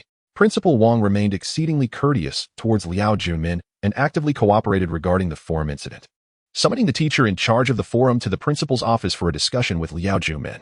Is it possible to locate someone named Qian Duoduo? Indeed. That is not merely a pseudonym but his actual name. Within the Normal University, he is quite well known. Qian truly possesses an abundance of charm. Yet this youth often meanders along the banks of the Udai River, believing it to be a locale where many beautiful women frequently appear. The teacher managing the forum seemed to be quite familiar with Qian Duo, speaking at length about the student. Perhaps out of admiration or perhaps with a tinge of disdain for this romantic individual. Before long, Qian Duo was brought in. This student appeared to harbor numerous questions in his eyes, likely having committed many mistakes in the past, yet this was probably his first visit to the principal's office. It is hardly surprising. In university, visiting the principal's office is a rare occurrence, and for students, even encountering their academic advisor is infrequent. The casual habits and procrastination in studies may indeed reflect the reality of contemporary university students. Some students, through this lifestyle, gradually begin to realize the importance of diligent study. However, many others seem destined to inherit their family's enterprises, continuing to indulge in a lavish lifestyle. Qian Duo chose the latter path. We wish to inquire about the middle-aged man you encountered a year ago by the Udai River, who was dragging a bag. Ah, so that is it. I had thought I had erred. This is indeed my first time in the principal's office. Enough of the rambling. Please promptly relay the details to Officer Liao. As Qian Duo spoke, Liao Jumin diligently took notes, leaving no detail unrecorded and even filmed Qian Duo, enabling Kongbo to analyze the situation effectively and construct a simulated profile based on the description provided. The middle-aged man he described was approximately 6 feet tall and quite robust, dragging the bag with apparent ease. Although the contents of the bag were unknown, Qian was certain they contained something alive. When he inquired about the bag's contents, the man replied that he had purchased a pig, intending to roast it for dinner. Such a butcher was of little interest to Qian Duo, who continued to pursue his own objectives. Romance was paramount, since the criminal investigation team had not uncovered this matter. Qian Duo remained oblivious to the existence of the middle-aged man until he came across a post on the forum. Realizing it related to the deceased singer who had perished by the riverbank, Liao Junmin expressed profound gratitude towards Principal Wang and Qian Duo for their cooperation, suggesting a reward for Qian Duo, albeit not a lavish one, which would be delivered shortly after. Principal Wang escorted Liao Junmin to the door, and after witnessing him board his vehicle, returned to cast a stern glance at the teacher managing the forum's website. Such incidents on the forum reflected poorly on the faculty's responsibility. Wandering the streets and parks late at night showcased a lamentable lack of discipline. Instead of receiving a reward, Qian Duo faced a public reprimand, which left him feeling somewhat disillusioned, believing the world to be rather unfair. His good intentions had incited the principal's ire, leading him to resolve that in the future, he should refrain from meddling in affairs that do not concern him. Following this incident, the number of students remaining out overnight at Yanbei Normal University dwindled significantly as regulations became stringent. It is not entirely fair to fault Principal Wang. As the head of the institution, he bore the responsibility for his students and could not afford to overlook any incidents. At this stage of life, students ought to focus on their studies rather than enter the fray of societal challenges. Upon returning from the school, Liao Junmin heard explosive news. The kidnappers of Feng Xiaojiao had raised the ransom to 40 million, threatening to execute her if their demands were not met. Huang Dali, already irked, found himself even more enraged. This was clearly a provocation. The implications of this case were profound, given that Feng Xiaojiao was a public figure and a celebrity, causing many to be eager for updates on her situation. Although directly contacted Feng Xiaojiao's company, they were unwilling to shell out the 40 million, and her family, having only recently risen to fame, could not muster such a sum. Ultimately, Directorly decided to utilize bank funds, albeit with certain manipulations that regrettably led to Feng Xiaojiao's demise. The kidnappers specified that the ransom be delivered at the central square of Yanbei City, a location bustling with foot traffic, complicating law enforcement's ability to manage the situation effectively. The ransom was to be placed inside a vehicle located at the southeast corner of the square, which raised Huang Dali's suspicions regarding the audacity of the kidnappers, believing it imprudent to assume they could escape with 8 boxes of cash in a mere pickup truck. Indeed, the Yanbei police deployed numerous officers around the square. Yet the kidnappers appeared undeterred, persistently urging for the ransom. As the ransom was placed within the pickup truck, Huang Dali surveyed the surroundings, failing to identify any suspicious individuals, and soon began contacting the kidnappers to ascertain their location and intentions for the money. The truck's rear cover was closed, and while no one was seen inside, it was equally evident that no one approached the vehicle, leading all to await the arrival of the kidnappers. Huang Dali, in his negotiations, returned empty-handed. As they could not trace the call's origin, the kidnappers employed a satellite phone, rendering their number and location untraceable. After a tense 15 minutes, both Huang Dali and Directorly sensed something was amiss. Upon returning to the pickup truck and lifting the cover, they were met with shock. The kidnappers had indeed absconded with the money right under their noses, and they were none the wiser. In such a brief span, It seemed implausible for the money to be removed, especially with so many eyes watching and the truck remaining stationary. The boxes were still open, yet the cash had vanished. Huang Dali instructed his team to remove the boxes and inspect the pickup truck. A closer examination revealed that the vehicle's underside had been tampered with. There were clear signs of cutting, and with a simple pull, a large section of the metal cover was lifted, revealing a corresponding sewer outlet beneath. The kidnappers had demonstrated remarkable cunning, exploiting the pickup's incline to obscure the view of the underside, then accessing the chassis through the sewer to transfer the money. Immediate investigations were ordered to trace the sewer's path, and all sewer outlets within a kilometer radius were to be examined. Chapter 76. The involvement of the 8th team. The reason for the missing ransom has been uncovered, yet the whereabouts of the kidnappers remain a mystery. No one knows where they are, except for a rugged vehicle stationed near a sewer entrance, merely 800 meters away. 2 individuals emerged from the sewer entrance, and after 2 trips, they managed to load all the bags onto the vehicle. It remains uncertain whether the bags contained other items or the ransom amounting to tens of millions, but they effortlessly secured the money, all under the watchful eyes of the public. By the time the police were alerted, it was already too late. The vehicle had sped off into the outskirts. The plan executed flawlessly without a single misstep. That afternoon, the family of Feng Xiaojiao received another call. Half of the money was counterfeit. This time, they demanded that the remaining 20 million be prepared, promising to release her thereafter. Failure to comply would result in a grim fate. The audacity of the kidnappers left everyone astonished. Having succeeded once, could they possibly achieve it again? Clearly not. However, this time the police were indeed prepared with the full amount of 20 million. Due to the gravity of the case, the provincial authorities dispatched Li Changshun, the director of the Yanbei Public Security Bureau, and Huang Dali, the captain of the criminal investigation team, to collaborate with Liao Jumin, the leader of the 8th group. In solving the case, Liao Jumin did not anticipate his involvement in this case. He found himself unable to evade the circumstances. He began communicating with Li Changshun and obtained relevant information from Huang Dali before promptly heading to the site where the ransom had gone missing. Boss, you can't possibly be sending me down there, can you? Lanja expressed his helplessness, but Liao Jumin's gaze indicated that descending into the sewer was imperative.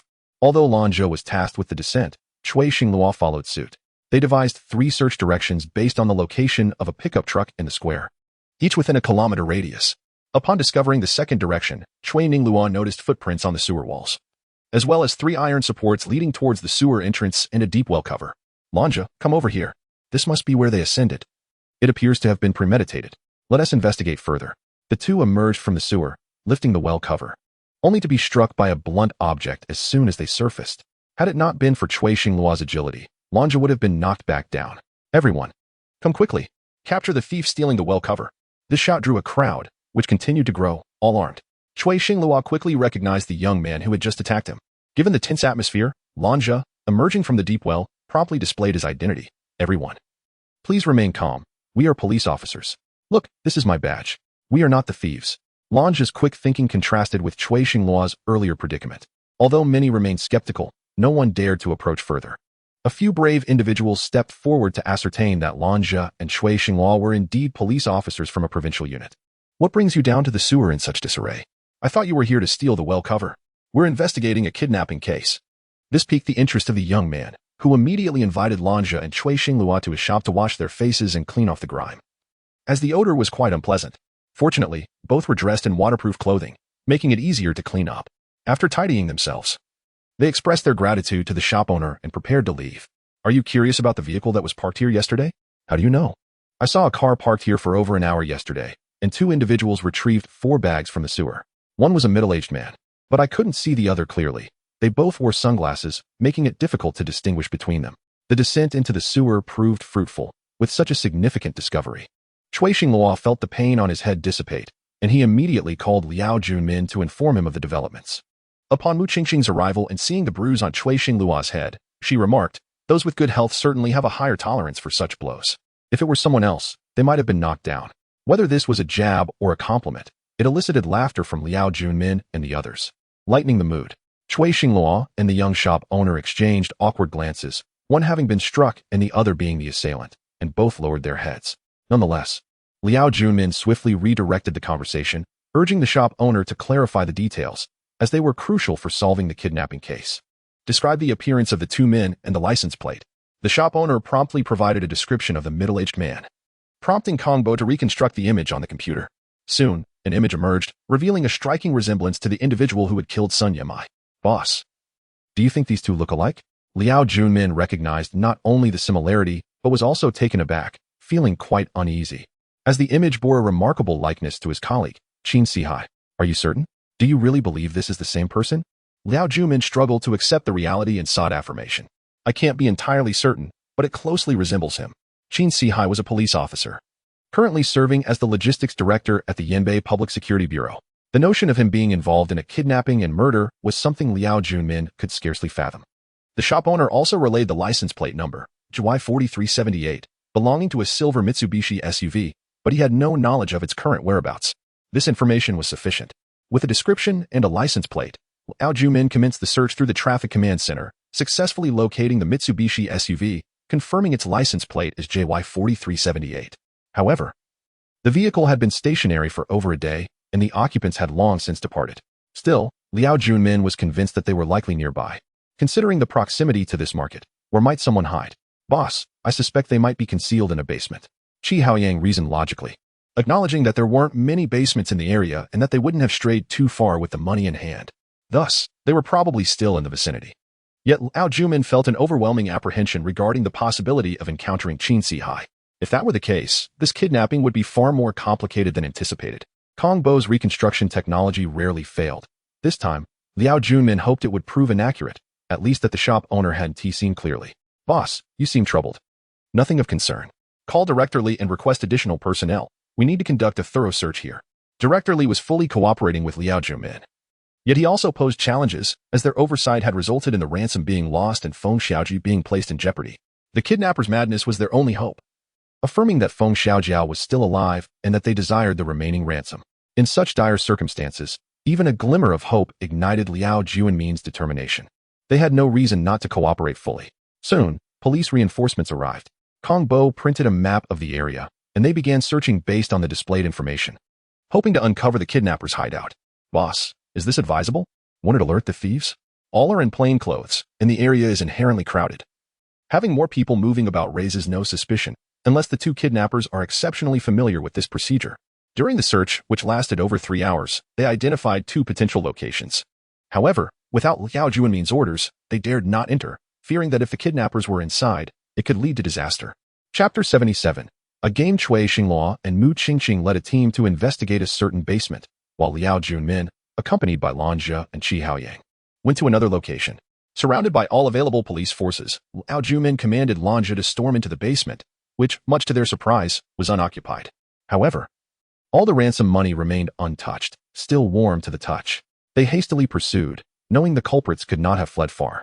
Despite this, the area was a bustling market, making it difficult to accurately identify the kidnappers without alerting them, especially since Feng Xiaojiao was still in their grasp. While the money had been recovered, the whereabouts of Feng Xiaojiao remained a mystery. The kidnappers made a final phone call, taunting the police to search for the brightest spot on Dongshan, possibly indicating Feng Xiaojiao was still alive. Naturally, Li Changshun was pleased with the recovery of the money. Yet a new conundrum arose. Where exactly was the brightest place on Dongshan? Liao, the pressure from the province is immense. We cannot allow Feng Xiaojiao to perish on our watch. His identity and influence are significant, and many fervent supporters have been pressuring the police, came the urgent plea. I will do everything in my power to investigate, hoping to rescue Feng Xiaojiao. The kidnappers have given us a clue. We must pursue this lead. However, I suspect their motives extend beyond mere monetary gain, or they wouldn't be engaging in this elaborate game with us. The kidnappers were indeed audacious, openly challenging the police, specifically targeting Liao Junmin, which added an unsettling layer to the situation. After exiting the chief's office, Liao Junmin gathered everyone and instructed Kong Bo to retrieve the topographic map of Yanbei City to ascertain whether Dongshan was indeed the highest point. Familiarity with the terrain was essential to navigate this game successfully. Lan Zhe, Yu, Cui Xinghua, and Mu Qingqing must head to Dongshan for an inspection. We have merely 6 hours left. I hope we can rescue Feng Xiaojiao. Boss, the brightest spot can only be seen at night. Shouldn't we wait? Since the kidnappers have provided us with a lead, we must act. Go now. Once the trio departed, Liao Junmin took Qi Haoyang and Kong Bo to Yudai River, feeling an instinct that the resolution lay near the riverbank. The river remained tranquil, yet the surroundings buzzed with activity, as if an event was underway. With a large crowd gathered. Boss, what are we doing here? Contact Lan Zhe and the others. Can they see Yudai River from Dongshan? Can they see us? Upon confirmation from Kongbo that Udai River was indeed visible from Dongshan, Liao Jumin spoke to Lanja. Is Udai River currently the brightest spot in Yanbei City? Boss. Your comment resonates. Under the sunlight, the river's reflection is blinding. There is nothing brighter in the entire city. After hanging up, Liao Jumin immediately called Li Chongshan, conveying a clear message. He needed a significant number of personnel for a thorough search along both banks of Udai River. Summon Lanja and the others back. We have work to do. The members of Team 8 quickly assembled by Udai River, where Li Chongshan's team also arrived promptly, initiating a search along the 13-kilometer stretch of the river. However, hiding someone over such a distance proved exceedingly easy, and even a search involving hundreds might yield no results without pinpointing suspicious locations to narrow the investigation. Kongbo's computer analysis revealed 5 potential sites, each assigned to Lanja, Qi Haoyang, Chui Xinglua, Mu Qingqing, and Huang Dali for investigation. While capturing the kidnappers seemed implausible, rescuing Feng Xiaojia remained a possibility. Following the orders, the team dispersed, with the command center established alongside Udai River. Kongbo maintained communication with the teams through locating and communication devices. Li Chongshan and Liao Junmin acted as the overall commanders of this operation, emphasizing the urgency to save Feng Xiaojiao without any missteps. This was their final opportunity. The kidnappers had played a significant game with Liao Junmin, and only time would reveal who would emerge victorious. Liao, do you have any confidence in this operation? 50%. Liao Junmin could not guarantee success, but he vowed to exert every effort. Failure would not only bring misfortune upon his team, but also implicate Li Chongshan and Huang Dali. At that moment, Liao Junmin felt compelled to meet someone, as only Li Chongshan and Kongbo remained at the command center. Who do you intend to see? An old friend. Liao Junmin drove back to the police station, seeking out Qin Sihai, who was engaged in light-hearted banter with colleagues. Taking a deep breath, he approached Qin Sihai and greeted him. Old Liao, aren't you supposed to be assisting Li Chongshan with the case? What brings you here? I need to access someone's household registration information. Can you assist me? Of course, as the head of the special investigation team, your word is my command. Please check the origin of Feng Xiaojiao. Without hesitation, Qin Sihai delegated the task to his subordinates, who swiftly provided Feng Xiaojiao's information. However, Liao Junmin did not linger. He merely wanted to confirm Qin Sihai's presence, finding comfort in his continued involvement, which alleviated his doubts regarding the computer forensic analysis. Upon Qin Sihai's return to the command center, Lanja relayed the news that Feng Xiaojiao had been found at the bridge pier of Udai River and was en route to the hospital. Though his chances of survival remained uncertain, Li Chongshan finally exhaled with relief, as did Liao Junmin. At least a resolution had been reached, preventing the worst outcome and alleviating public pressure, though the ability to save a life remained beyond their control. Liao, I must admit, your judgment was remarkably accurate. Your efforts in rescuing Feng Xiaojiao have been invaluable. Now we should head to the hospital. The group quickly boarded their vehicle and rushed to the hospital, where Lanja waited at the entrance, his expression revealing disappointment. It appeared that Feng Xiaojiao's condition was grave. Boss, by the time we arrived, Feng Xiaojiao had nearly drowned, with only a fragment of clothing remaining. He was submerged for too long. The doctors say if he wakes, he may be left a fool. Did you witness the kidnappers throwing him into the water? No. When we arrived, he was bound to a metal rod at the bridge pier. Unfortunately, it was the day the floodgates were opened. He was fortunate to have been able to breathe at all. Chapter 78. The tear-stained dollet was indeed a day for the release of water, allowing the kidnapper to slip away unnoticed. If they had managed to locate Feng Xiaojiao prior to this, it would have been a stroke of luck for Liao Junmin. Unfortunately, their timing was slightly off, a situation that had been preordained.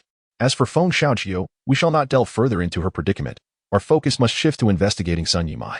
We shall take our leave now. Should any difficulties arise, Team Leader Liao, do not hesitate to voice them. The Yanbei City Bureau will undoubtedly extend its full support. Liao Junmin had assisted Li Chongshan in resolving a significant issue, and in return, Li Chongshan made a promise to him, though such a promise bore little weight. It would facilitate smoother operations for Team 8 in Yanbei in the future. Thank you, Director Li. We shall take our leave now. As Liao Junmin and his team exited the hospital, they passed by Huang Dali without so much as a glance at his expression, fully satisfied with the outcome. Huang Dali, feeling somewhat helpless, escorted them to the door. It was undeniable that Liao Junmin's judgment was markedly superior, yet this did not diminish Huang Dali's capabilities. Liao Junmin remained courteous. Boss, you were too polite just now. If it were me, I would have given him a good telling off.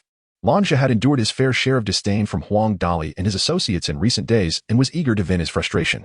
But that's what makes you the boss. You can only be the follower. Cultivating more magnanimity will do you no harm. Mu Qingqing chimed in, to which Lanja rolled his eyes. Now, they were joking with one another, unlike the tense atmosphere when they first joined Team 8. Their camaraderie had grown, creating a harmonious environment. The current Team 8 thrived in harmony, a crucial factor in their successive breakthroughs in significant cases, with Liao Juanmin's experience. They believed the case of Sun Yimai would soon be resolved. The suspect's composite sketch had been created. Kong Bo's skills were unquestionable. Yet the likeness bore a striking resemblance to Qin Sihai. Should we investigate Qin Sihai? Lanja inquired. Though I am reluctant to believe it. We ought to look into it. However, we must ensure that Qin Sihai remains unaware. We have always been good friends. And if he were to eliminate suspicion only to discover my inquiry, it would surely damage our relationship. Liao Juanmin had faith in Qin Sihai, trusting his friend. It would be reckless to apprehend someone solely based on a composite sketch. Lanja, being astute, was assigned to investigate alongside Qi Haoyang, while Cui Xingluo and Mu Qingqing would visit Sun Yimai's residence. Parents often sense odd occurrences, even the subtlest of changes. Liao Juanmin and Kong Bo set out to gather information related to Sun Yimai's untimely demise, hoping to uncover relevant details online. Sun Yimai's death was shrouded in mystery, leaving Liao Juanmin perplexed by several aspects. Why was she found kneeling by the Yudai River? What motivated her drowning? According to Qian Duo and Bai Tutong, the killer had dragged Sun Yimai to the riverbank. If it were a spontaneous act, why go to such lengths? If it were not impulsive, what was the motive behind her murder? An evident conclusion emerged. The perpetrator was enacting revenge, using this method to commemorate someone. Kong Bo. Quickly find out what condition Feng Xiaojie was in when she was rescued. Boss, when Feng Xiaojie was discovered, she was kneeling on the steps of the bridge, facing the Yudai River, firmly positioned. Let us visit Feng Xiaojie's residence. Do you not find it curious how similar Sun Yimai and Feng Xiaojie appear? Although Feng Xiaojie was not drowned, it seems unlikely she will awaken again. Boss, are you suggesting that the individual responsible for Sun Yimai's death is the same as Feng Xiaojie's abductor? Liao Juanmin refrained from responding, but tacitly acknowledged the suspicion. He needed to visit Feng Xiaojie's home, hoping for new revelations. They drove to the apartment where Feng Xiaojie resided. Since she had yet to regain consciousness, her family was at the hospital, leaving only her aunt to guard the premises. Upon revealing their identities, Feng Xiaojie allowed them entry, leading them to her room, which was impeccably organized. Has this room been disturbed since the incident? No. The criminal investigation team came and insisted on preserving the scene for further examination, so I dared not touch anything. Feng Xiaojie's aunt appeared fearful, reluctant to remain in the apartment. However, having borrowed substantial sums from Feng Xiaojie, she felt obligated to check on her. Yet, it seemed that Feng Xiaojie's aunt harbored disdain for her niece, perceiving her as arrogant and disrespectful, particularly since her recent rise to fame. She seemed to blame Feng Xiaojie, as if her misfortune were inevitable. Liao Juanmin and Kong Bo listened, but refrained from interjecting into the family matters. Was this doll always here? You've been tidying up Feng Xiaojie's room. Haven't you? Kong Bo noticed the doll, which appeared rather ominous. Still damp after several days, with tear stains around its eyes. I've never seen this doll before. Oh, she seemed transfixed by it the night of the incident. Feng Xiaojie's aunt recalled vividly, noting Feng Xiaojie's agitation that evening, leading her to leave the house. We will take this doll for examination. It may prove valuable to the investigation. Rest assured, we will return it after collecting evidence. That's fine. You may take it. It's not certain that Xiaojie will ever come back. Feng Xiaojie's aunt appeared almost relieved, as if wishing for her niece's absence to be permanent. Liao Juanmin and Kong Bo, feeling a sense of helplessness, took the doll and handed it to Huang Dali, requesting a fingerprint analysis while also seeking the call logs from the day of Feng Xiaojie's abduction. Team leader Liao, now that Feng Xiaojie has been rescued, is it still necessary to pursue this? However, the kidnapper remains at large. I suspect Feng Xiaojie's abduction was merely a ruse. The true intent of the perpetrator was to eliminate her, meticulously planned. If you were to examine the circumstances surrounding Sun Yimai's death, you would be astonished. Though Huang Dali was reluctant to become embroiled in further complications, this case undeniably fell within his jurisdiction. Uncovering the perpetrator alongside Liao Juanmin would be a significant achievement. Through the search for Feng Xiaojie, he had come to understand that Liao Juanmin's team was indeed formidable, and collaboration with them was undoubtedly feasible. Understood. Team leader Liao, I will expedite this matter, though I remain uncertain about the significance of the doll. As for the phone records from that night, we have already reviewed them. Come and retrieve them. With Huang Dali's cooperation, Liao Juanmin felt the case had become considerably more manageable. Yet they were puzzled upon discovering the phone number. Why is there no number listed? This call originated from an internet phone, hence the number cannot be traced, leaving only a trace, and it was the last call Feng Xiaojie received before her incident. Chapter 79. Commonalities, though the phone number was not displayed. Upon receiving the call, Feng Xiaojie ventured out into the night, indicating that the caller likely possessed some secret about her. Despite the anonymity of the call, Feng Xiaojie was found in a kneeling position, firmly restrained, reminiscent of the circumstances surrounding Sun Yimai's demise. Huang Dali, who had not witnessed Feng Xiaoju's rescue firsthand, was nonetheless shaken by the revelation. A year ago, he had been tasked with the investigation of Sun Yimei's case. Yet it had ultimately led to no conclusive results and was now stagnant. Were it not for Liao Junmin and his team's intervention, the case would likely remain classified as unsolved, leaving its intricacies unnoticed. However, Huang Dali harbored his own burdens. The unsolved case of Sun Yimei had significantly eroded his confidence in solving crimes, leading to diminished judgment, if indeed the same perpetrator were involved. A connection between the two cases was inevitable. Huang Dali sensed that Liao Junmin must have uncovered something significant. Indeed, both Sun Yimei and Feng Xiaoju were graduates of the Yinbei Academy of Performing Arts, sharing the same class. This suggested they might have simultaneously offended someone, leading to their respective predicaments. For now, they would pause here, deferring further inquiries to Captain Huang. Huang Dali had no grounds for refusal after Liao Junmin's explanation. He seemed to regain some confidence and became increasingly preoccupied with the case of Sun Yimei. Liao Junmin's visit to Huang Dali was not solely regarding the fingerprints on the doll. It was also a call to take Feng Xiaoju's kidnapping case seriously. This collaboration, though subtle, was an effort to assist Liao Junmin and Team 8 in their pursuit of the true culprit. Liao Junmin did not seek to claim undue credit. Having overseen Sun Yimei's case, he would not divert his attention to that of Feng Xiaoju. I now have a valuable ally. We can glean some insights about Feng Xiaoju from Huang Dali, and combining that with our findings on Sun Yimei, we may soon uncover the truth. Liao Junmin mused. Boss, can Huang Dali collaborate with us? Did you not notice the change in Huang Dali's demeanor today? He is deeply troubled by the case of Sun Yimei and is eager for us to swiftly identify her murderer. His desire to participate stems from a wish to alleviate the embarrassment of having failed to solve Sun Yimei's case. He is quite perceptive. This is not the time to discuss Huang Dali, Liao Junmin interjected, urging Cui Xinglua and Mu Qingqing to return quickly to the hotel for further examination of their findings.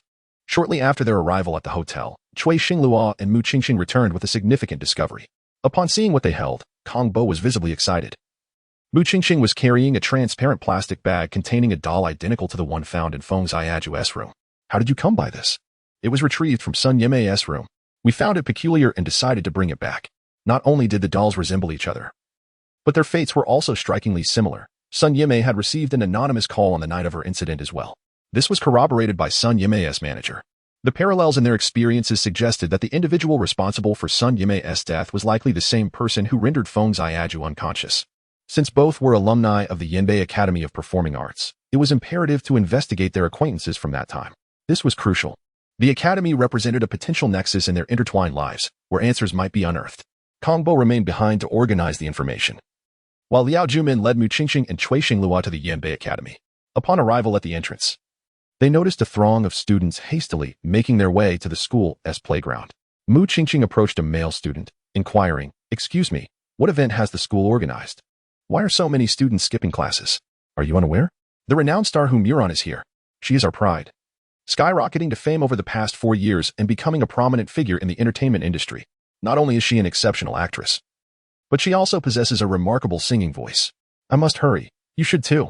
The Yinbei Academy had produced numerous artistic talents, and Mu Qingqing had indeed heard of Humiron. This unexpected encounter piqued her interest. "Boss, I know Humiron. May I go take a look? You're quite the fan. Since we're here, let us go see her." With the boss's consent, Cui Xinglua readily agreed, eager to witness the star firsthand. Upon reaching the playground, they found thousands of students gathered beneath a makeshift stage, chanting Humiron's name, creating an electrifying atmosphere. Such is the allure of artistry. "You may not comprehend," Liao Junmin remarked. "I find her performance rather exaggerated. I wouldn't be inclined to watch," he added, contrasting his opinion with that of Mu Qingqing, who was captivated by Humiron's presence. Meanwhile, Liao Junmin pondered the words of the earlier student. Humiron had graduated over 4 years ago, coinciding with the graduation year of Sun Yimei and Feng Xiaoju. This indicated they were contemporaries. It was astonishing that such a cohort had produced individuals of notable fame. Sun Yimei, Feng Xiaoju, and Humiron were all distinguished alumni of the Yinbei Academy. It was no wonder so many students were drawn to Humiron's performance. "Xiao Cui, let us seek out the school authorities. You stay here with Qingqing," Liao Junmin instructed. "Understood, boss." Despite the ongoing investigation, Liao Junmin was not devoid of empathy. Mu Qingqing, being a young girl, was naturally drawn to the allure of stardom, and thus, he assigned Cui Xinglua to accompany him in their inquiries. Upon entering the department head's office, they were met with a proud demeanor. It was then that Liao Junmin learned the head had once been Humiron's mentor. "Apologies, Director Hao, for the interruption. We seek information about Feng Xiaoju and Sun Yimei." Could you inform us about their graduating class and the number of students who shared their dormitory? Not at all. I can provide that information. I express my sincere regret regarding the events surrounding Sun Yimei and Feng Xiaoju. All 6 students from their dormitory remain my pride. Yet the greatest tragedy lies with the girl possessing the heavenly voice, who tragically passed before gracing a larger stage. Alas. Chapter 80. The 5 Flowers. A single sigh encapsulates countless regrets, leaving one pondering the complexities of fate. Among the cohort of students with immense star potential, none shone brighter than the 5 Flowers: Feng Xiaojiu, Sun Yimei, Hu Murang, Lu Ling, and Luo Meiyu. Each of these 5 young ladies excelled in academics, performance, and singing, embodying extraordinary talent. Within this splendid quintet, Director Hao held Luo Meiyu in particularly high regard. Her voice was nothing short of celestial. Having encountered numerous stars during his tenure with Xue Yuan, he had never met anyone quite like Luo Meiyu. The school administration recognized the importance of nurturing the 5 Flowers, envisioning them as the institution's future emblem. If they could ascend to a grander stage, it would not only be a personal triumph, but also a prestigious honor for the school. The emphasis on Luo Meiyu's development was especially pronounced, as these 5 young women shared a dormitory and a profound camaraderie. The tranquility of their 4 years together belied the impending turmoil. As various companies sought to sign artists and cultivate new talent, the 5 Flowers all successfully secured contracts, with Hu Murang and Luo Meiyu joining the same agency. To celebrate their forthcoming performances on a larger stage, the 5 friends planned an outdoor excursion, their faces radiant with joy as they prepared tents, food, and clothing for an overnight adventure amidst nature's splendor. However, tragedy struck unexpectedly. In the early hours of the morning, 4 of the girls returned. But Luo Meiyu was absent. She had drowned in a river. After a grueling morning of search efforts, her body was finally recovered. Luo Meiyu's father, having lost his only daughter, aged visibly in that moment. His once youthful visage transformed into that of a man decades older. Director Hao, reflecting on the past, felt a pang of sorrow, tears escaping his eyes for the girl whose voice had enchanted so many. It was a widely held belief that had she not met such a tragic end, her success would have eclipsed even that of Hu Murang. Liao Jumin and Cui Xinglua observed the depth of Director Hao's anguish, yet, with her life lost, all they could do was wish Luo Meiyu eternal peace, where she might sing even more beautiful melodies in heaven. Director Hao mentioned that Feng Xiaojiu, Sun Yimei, Hu Murang, Lu Ling, and Luo Meiyu were dormitory mates. Was there any evidence to suggest that Luo Meiyu's death was not accidental? There was none. The coroner's report confirmed it as an accidental drowning, corroborated by the bruises on her body, consistent with such an incident. The turbulent waters of Yudai River, fraught with rocks, were treacherous. Liao Jumin pondered Director Hao's words and inquired about the sequence of record deals between Hu Murang and Luo Meiyu. It was undoubtedly Luo Meiyu who secured her contract first, her unparalleled voice drawing both the school's endorsement and the record company's attention. After signing, she recommended Hu Murang to the agency, for their bond as close friends and roommates compelled them to support one another. Did the record company acquiesce readily? Not at all. Luo Meiyu insisted that if Hu Murang could not join, she would not proceed either. Thus, the company conceded and signed Hu Murang. Ironically, following Luo Meiyu's untimely demise, Hu Murang flourished, achieving remarkable fame, almost forgetting those who had once stood beside her. It was evident that Director Hao held a fondness for Luo Meiyu, at least while she was alive. Were there any grudges held by the girls? As far as I know, they were thriving and had little scandal. The incident involving Sun Yimei and Feng Xiaojiu seemed to be an unfortunate coincidence. As Liao Jumin listened to Director Hao, he exchanged a glance with Cui Xinglua, who retrieved her phone, displaying a photograph to Director Hao. This is Luo Meiyu's doll, Director Hao recognized instantly, recalling the profound memories tied to it. This doll, a cherished gift from her mother before her passing, held immense significance for Luo Meiyu. Its appearance in Cui Xinglua's photograph raised unsettling questions, particularly since it had been burned during Luo Meiyu's burial. Director Hao, do you know what Luo Meiyu's father does? It seems he was an auto mechanic in the town of Wansheng, Yanbei City, enduring great hardships to raise his daughter alone, just as she was poised to soar. Tragedy struck. Did the doll possess any special meaning? Some matters must remain undisclosed to Director Hao, as they are shrouded in confidentiality. Liao Jumin began to suspect Luo Meiyu's father.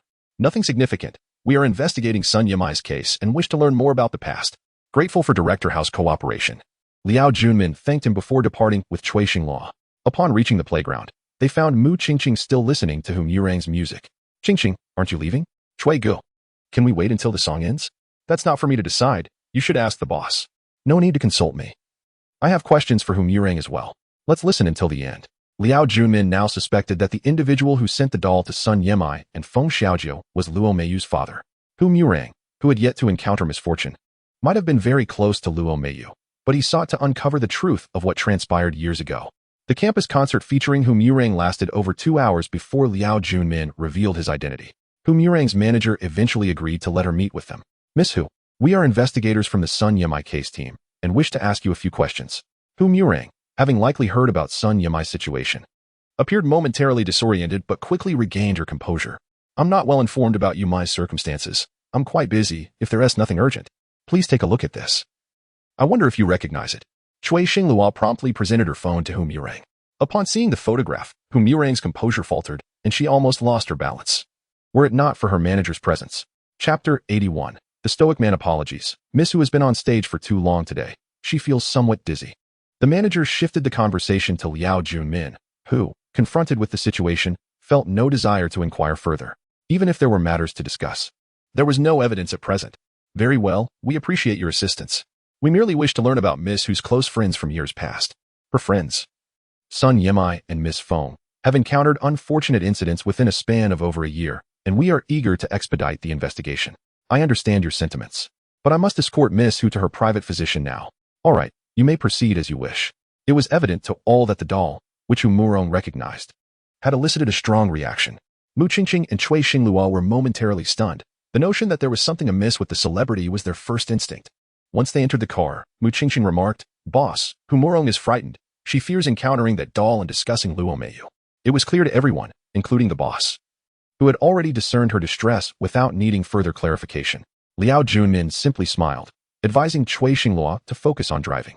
Upon their return, he intended to meet with Lan Zhe and others regarding the situation of Qin Sihai. Investigating Qin Sihai had been a matter of intense internal conflict for Liao Junmin. He was reluctant to accept the validity of certain suspicions. Upon returning to the hotel, Lan Zhe and Qi Haoyang were already back. Noticing Liao Junmin's anxious demeanor, Lan Zhe quickly stated, "Boss, we have conducted our inquiries. Qin Sihai is clear. However, I have discovered something intriguing.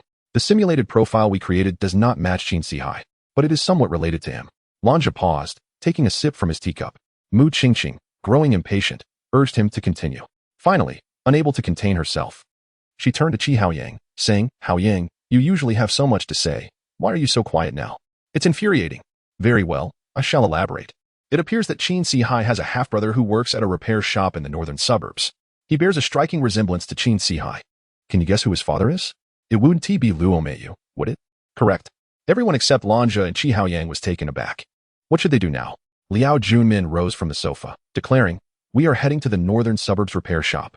Lan Zhe, Qi Haoyang, and Kong Bo took a break, while Liao Junmin brought Cui Xinglua and Mu Qingqing to the repair shop. Upon arrival, they learned that everyone there was familiar with Luo Qi, as his skills were unparalleled. "Hello, we are from the Special Investigation Team and wish to inquire about Luo Meiyu. Please hold on while I finish my current task." He was a stoic man, his face etched with the passage of time, wrinkles and streaks of white hair bearing witness to the years gone by. When he set aside his work and took a seat before Liao Junmin and the others, Liao Junmin suddenly felt the weight of his father's profound solitude and greatness. "What do you wish to discuss? Is it true that your daughter Luo Meiyu met with an accident?" "Yes, you confirmed this 4 years ago, did you not?" "It is simply my ill fate." As he spoke, tears began to fall. Mu Qingqing and Cui Xinglua were deeply moved, and Liao Junmin felt it best to take his leave. After exiting the northern suburbs and Oppo's repair shop, Cui Xinglua remarked, "Boss, I find this scenario rather implausible." I too harbor doubts. "Boss, could we be mistaken in our assumptions? Let us refrain from jumping to conclusions so early. You two should keep a close watch in the coming days. I will take Lan Zhe and the others to Hu Murong. We ought to resolve this matter swiftly." Liao Junmin was confident that the truth would soon surface, but he needed to discuss something with Huang Dali. Cui Xinglua and Mu Qingqing remained in the vicinity of the northern suburbs, their investigative skills sharp. Liao Junmin trusted they would manage the task well. Upon returning to the hotel, Liao Junmin called Huang Dali, having already ventured out twice. He hoped Huang Dali would not object to coming over. Huang Dali was indeed keen on the matter. Upon receiving Liao Junmin's call, he promptly arrived at the hotel. Believing Liao Junmin had made a significant discovery, "Team Leader Liao, what can I do for you?" "Let us not put it that way. I simply seek your assistance. I've heard that the Star Lu Ling has also arrived in Yinbei City, and Hu Murong has crossed paths with her. Our manpower is somewhat limited, so I would like you to ensure the safety of both Hu Murong and Lu Ling. While I do not yet possess concrete evidence to suggest they are targets, I feel this precaution is necessary. Rest assured, I will handle this matter well. However, I require a justification from my superiors." Liao Junmin presented the relationship chart. Upon seeing it, Huang Dali nodded vigorously, recognizing that all 5 of the 5 flowers from their dormitory could potentially be targets. Particularly with Luo Qi's name appearing on the chart. Huang Dali recalled the name, as they had been involved in the case of Luo Meiyu previously, and remarked, "Team Leader Liao, are you suggesting it is too early to say? If we gather sufficient evidence, we will certainly enlist Captain Huang's assistance. No need to mention help. I have felt quite ashamed regarding Sun Yimai's case. In over a decade, I have seldom experienced such a helpless situation, where we not only failed to apprehend the perpetrator, but also do not even know their identity. It's infuriating. Together, we shall solve this case." Liao Jumin conversed with Huang Dali for an extensive period, gaining insights into Luo Meiyu's past and learning more about Luo Qi. Luo Qi was indeed a good father. Without him, the remarkable Luo Meiyu would not have existed. Yet, fate had been unkind, taking away a good daughter who had received too much love from her father. After Huang Dali departed, Liao Junmin summoned Lan Zhe and Qi Haoyang to analyze the case. Numerous tasks remained to be accomplished. Lan Zhe, you and Qi Haoyang will monitor Hu Murong around the clock. Ensure you keep a close watch on those she interacts with, especially when she goes out alone. We cannot afford to repeat the incidents involving Sun Yimai and Feng Xiaojiao. I do not wish to see that doll again. Boss, what about Lu Ling? I have coordinated with Captain Huang. You will allocate some personnel to protect Hu Murong, while he will personally safeguard Lu Ling. You should set off now. I still need to verify some matters with Kong Bo. The assignments were made, yet at that moment, atop Dongshan, an elderly figure gazed upon the brightest river in Yanbei City, where a girl seemed to be frolicking and singing by the waterside. Chapter 82, One Death, One Loss Haoyang. Do you believe that such a prominent star as Hu Murong could be targeted? One must not assume that celebrities are immune to enmity. The world they inhabit is far more chaotic. Who knows what grievances Sun Yimai and Feng Xiaojiao may have incurred to provoke such a fate? Feng Xiaojiao seems to possess a fortuitous fate, yet I worry for Hu Murong's safety. I trust the boss's intuition. However, I doubt that Luo Qi appears capable of murder. Wan Gu, even the former director of that orphanage, didn't strike me as a killer. Human nature is inscrutable. The two were tasked with monitoring and protecting Hu Murong, hoping that no untoward incident would transpire. Yet, a peculiar event unfolded at her residence. Within 2 minutes of Hu Murong entering the building, the lights of the entire structure extinguished. Logically, a power outage should be impossible in her vicinity, yet the timing was uncanny. In this sensitive moment, Lan Zhe and Qi Haoyang promptly exited their vehicle and entered the hotel. Upon their arrival, the lights flickered back to life. Lan Ge, do you think something is amiss? Let us ascend and investigate. As the elevator doors opened, a figure emerged, Hu Murong, devoid of any bodyguards, standing alone, with a cloth doll at her feet. Identical to those received by Sun Yimai and Feng Xiaojiao. Hu Murong trembled, cowering in a corner, transfixed by the doll, paralyzed by fear. Recognizing the potential danger from the earlier blackout, Lan Zhe and Qi Haoyang assisted her out. Miss Hu, are you all right? Lan Zhe, inherently tender-hearted, felt a surge of protectiveness for the esteemed star. She has returned, indeed. I saw her, clad in that purple dress. She left the doll behind and departed. Who? I do not know, I cannot say. Hu Murong's demeanor was profoundly unsettling. Qi Haoyang and Lan Zhe hurried her to the hospital. Yet within the hospital, Hu Murong seemed to succumb to madness, repeatedly uttering that she had returned. One was dead, another in a vegetative state. And now one had lost her sanity. What could have led to their current plight? Lan Zhe pondered, reflecting on Liao Junmin's words. Lan Ge, I suspect that Luo Meiyu's demise is intricately linked to these stars. However, inquiries were futile. It was either death or madness. With one in a vegetative state, who could they question? What of Lu Ling? Didn't T. Huang Dali assign someone to keep watch? It appeared that Liao Junmin's analysis was indeed accurate. To apprehend the perpetrator, one must trace the origins, and Luo Meiyu was the key. The focus of suspicion now lay upon Luo Qi, who had escalated to a primary suspect. Upon learning of Hu Murong's breakdown, Liao Junmin rushed to the hospital. Lan Zhe and Qi Haoyang briefed him on the situation, prompting Liao Junmin to call Cui Xinglua to verify the status of Luo Qi. Boss, Luo Qi has remained at home. He has not ventured out and poses no threat. Nevertheless, we must not lower our guard. Collaborate closely with Captain Huang's team. We must keep a vigilant eye on Luo Qi, especially since Hu Murong has received a doll. Mu Qingqing, overhearing, shuddered at the mention of the doll, associating it with the deceased Luo Meiyu, feeling as if unseen eyes were watching her. Cui Gu, could it truly be that Luo Meiyu seeks vengeance? Those stars conspired to harm her years ago? Currently, there was no evidence. The boss suggested waiting until Hu Murong stabilized before probing into Luo Meiyu and Appo's affairs. Perhaps a breakthrough awaited. In the hospital, Liao Junmin departed, while Lan Zhe and Qi Haoyang succumbed to drowsiness, gradually dozing off on a bench outside Hu Murong's ward. A figure clad in a white coat and mask entered her room. Qi Haoyang, alerted by the sound of a gurney, rose slowly and inquired, Doctor, where are you taking her? She is not in a stable condition and requires examination. She will be returned shortly. Who are you? We are police officers. You may proceed. Yet after more than an hour of waiting, Humuruin had not been returned, raising Chi Haoyang's suspicions, prompting him to awaken Lanja. Longo, keep an eye here while I inquire at the front desk about Humuruin's examination. It's late, and no one should be awake. When Chi Haoyang reached the front desk, the nurse was oblivious to any such examination. Realizing that someone had taken Humuruin, he immediately contacted Liao Junmin, and after summoning Lanja, they hastened to the hotel. Upon receiving the call, Liao Junmin contacted Li Changshun, igniting a flurry of activity in Yanbei City as over 100 officers converged at the hotel. Director Li, I suspect the individual may be near the Udai River. I require personnel to search along its banks. We must act swiftly. Very well, the operation is yours to command. Liao Junmin organized the officers into 8 teams, 4 on one side of the river, 4 on the other, commencing their search along the Udai River. As dawn approached, Lanja's team located Humuruin, but to their dismay, it was not her they found, but a lifeless body. The corpse knelt by the riverbank, drenched, with a blunt force trauma to the back of the head, blood still fresh, accompanied by a cloth doll. Another star had perished, aligning with Liao Junmin's suspicions. Following this pattern, Lu Ling would likely be next, and Huang Dali was currently monitoring her. Liao Junmin instructed the team to gather evidence from the scene before he, Lanja, and Chi Haoyang proceeded to Lu Ling's residence. They needed to consult with Huang Dali. Any misstep during this critical time could cost a life. Old Huang, what is the current status? Is there anything unusual with Lu Ling? No, she has been informed of recent events and is under the protection of 3 bodyguards. This is insufficient. We must ascertain her safety.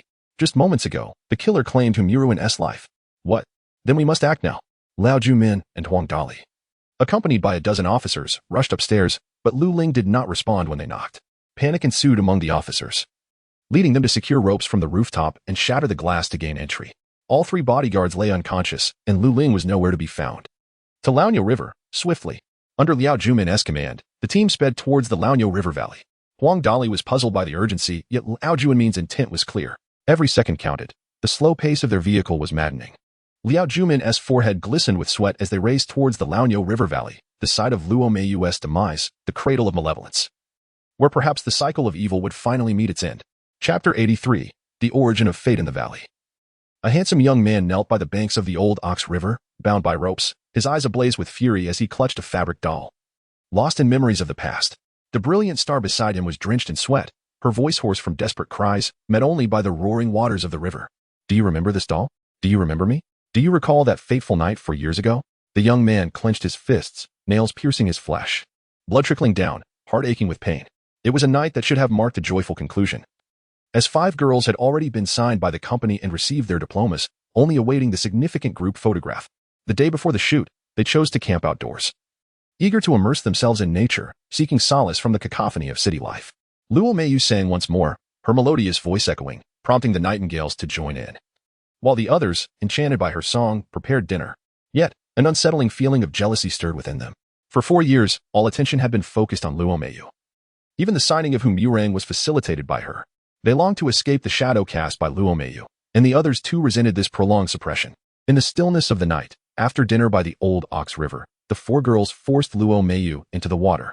She struggled and screamed, but their hearts had succumbed to malevolence, and soon they drowned her, casting her lifeless form into the rushing river, unaware that a pair of eyes witnessed the atrocity. Shedding tears for the lost soul, the tumultuous waters carried Luo Meiyu away for over an hour, until she became but a lifeless body.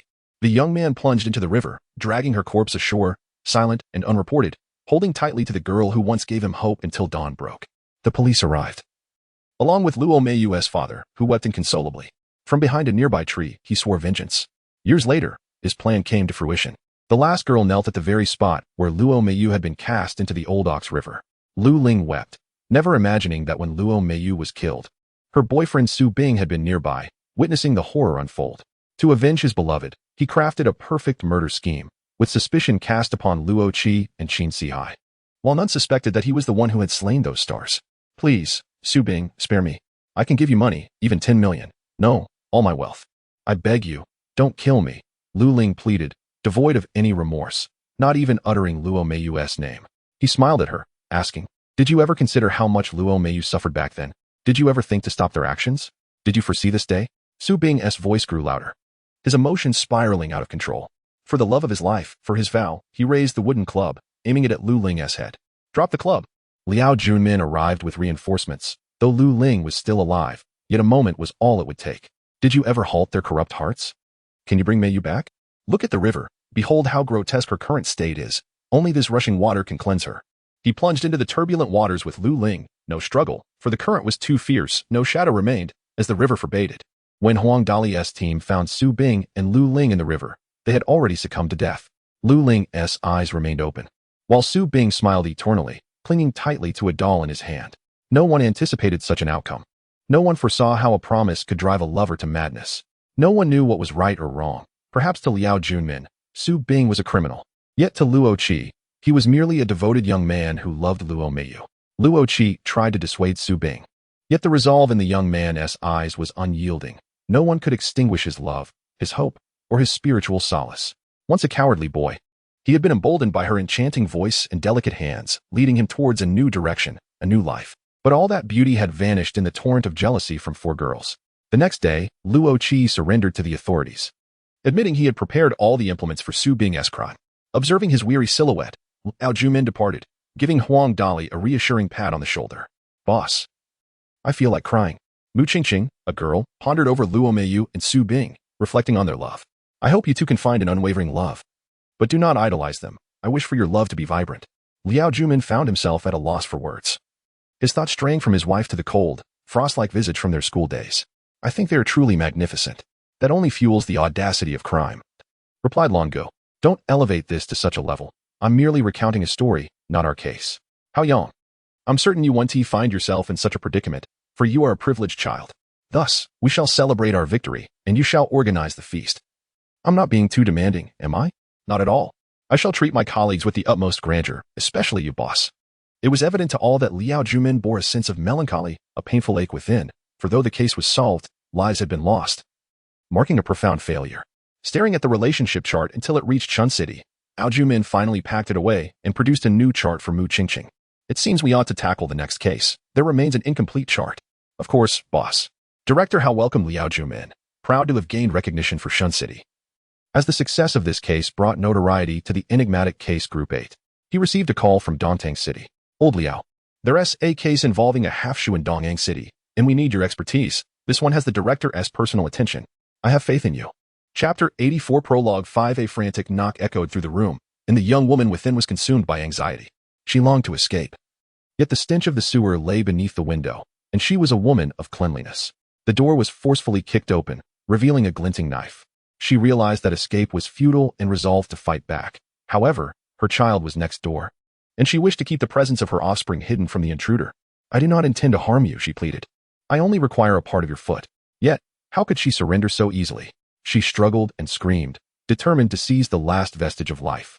Alas, her efforts were in vain. The blade pierced her chest, blood soaking through her garments.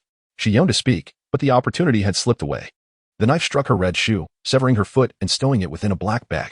As the assailant exited the courtyard, a lighter was flung against the door, igniting a blaze that painted the sky crimson. The courtyard swiftly descended into ruin. 2 charred corpses lay amidst the ashes, and the only remnant of the scene was a singed, battered lighter. Chapter 85. The severed foot corpse by the banks of the Udai River. Countless confessions were washed away. In an era devoid of love, all members of Team 8 witnessed an unwavering commitment to love. Upon returning from Yanbei City, their confidence was further fortified. Not every unsolved case was beyond reach, for there always lingered a thread of sentiment that would ultimately ensnare the perpetrator. Boss, did Qin Sihai ply you with plenty of drinks? He had requested me to speak favorably about his brother, and with the presence of the elderly gentleman, I could not feign intoxication. Have you forgotten our last barbecue by the Udai River, where we indulged in copious amounts of alcohol? Boss, I hold you in high regard. Although you could not save Lu Ling, could you share how you deduced the location? Lanja had become notably more serious, no longer merely passing the time, but rather earnestly pursuing the case, driven by an unquenchable desire to uncover the truth, rather than acting in a passive manner. Let us set this aside for now. When you have the chance, do examine my relationship chart. Kong Bo has already organized the data. We should investigate the case of the severed foot. Having bid farewell to Yanbei, the case of the slain celebrity concluded, and Liao Junmin led teammate to re-examine an old case, one with scant clues, save for a single lighter. Boss, this case transpired 9 years ago in the Shunqing Old Streets tenement. Amidst the ruins, 2 charred bodies were unearthed. One was that of a 30-year-old woman, Cheng Yu, whose lungs bore no trace of ash, indicating she had been murdered prior, with a knife wound to her chest. The other was an 8-year-old child, Cheng Xiaodian, whose mouth, trachea, and lungs were filled with dust, having been burned alive. Cheng Yu had given birth out of wedlock and worked as a hotel receptionist, well regarded by those around her. Curiously, her corpse was missing half of a foot. After Kong Bo's introduction, Lange rose to express his opinion. The key to solving this case may lie in that severed foot. Could it be a symbol? A mark left by the killer? The arson might merely serve to conceal something else. Kong Bo, please continue. Lan Gu is correct. There have been similar cases involving severed foot corpses. For years ago, the Old Street Precinct received a report during a demolition when 3 skeletal remains were discovered in a residence. A common trait among them was that their left foot bones had been severed in half. The brutality of the method and the peculiar symbol raised questions. What could drive the killer to such cruelty? Having taken lives, they would sever half a foot. And the targets were all young women. Boss, how monstrous is this killer? After taking so many women's lives, the severed foot is nearly the size of a palm. If I were to apprehend this individual, I would personally ensure their demise. Qingqing, you are a lady. Refrain from letting personal feelings cloud your judgment. The perpetrator will face the law. Our task is to uncover their identity. I understand, boss. I merely spoke in anger. It slipped out. Since you were so invested in this case, you and Cui Xinglua should visit the Old Street Precinct to locate the files on those 3 female corpses and seek out the colleagues who handled the case back then to grasp the specific details. Agreeing with the directive, Cui Xinglua and Mu Qingqing promptly stood and departed the office for the Old Street Precinct. Lan Zhe and Shi Haoyang intended to investigate the circumstances of the tenement, now replaced by towering edifices, yet many residents were relocated from demolished sites. They could ascertain the landlord who had rented a Cheng Yu through the Household Registration Management Center. After distributing tasks, Ao Jumin produced a new relationship chart, initially marking the Old Street, followed by Cheng Yu and Cheng Xiaodian, culminating with the 3 female skeletal remains and the distinctive symbol of the severed foot. Taking command, Liao Jumin directed several team members as they scoured the Old Street. Kong Bo busied himself gathering extensive data on the severed foot corpse. Among the wealth of information, 3 particularly valuable pieces emerged. No evidence was found on Cheng Yu, as her remains had long since been charred. Yet a common feature was discovered among the 3 female skeletons. They all wore a pair of red shoes. Chapter 86, The Murderous Maniac on the Relationship Board. An additional term appeared, red shoes. When everyone returned, Ao Jumin inscribed 2 new phrases, streetwalker and luxury lighter.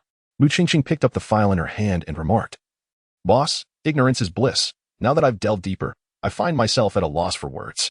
The disparity in the gender ratio is increasingly alarming. Young girls ought to seek suitable partners, yet they resort to such activities.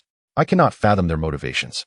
All 3 women seem to be strangers to one another, hailing from different locales, and the information at hand fails to substantiate any connection to a common workplace. Qingqing, you rightly noted that they were at work, suggesting they were compelled by dire circumstances to engage in such lucrative yet perilous trades. It is indeed disheartening. They lived wretched lives and, in death, are denied the dignity of a complete burial. Lan Zhe, ever the empathizer, treated women with considerably more regard than men, and once he began speaking, he could not be interrupted. Yet, his audience listened intently, for his theories held merit, extracting crucial insights from his deductions.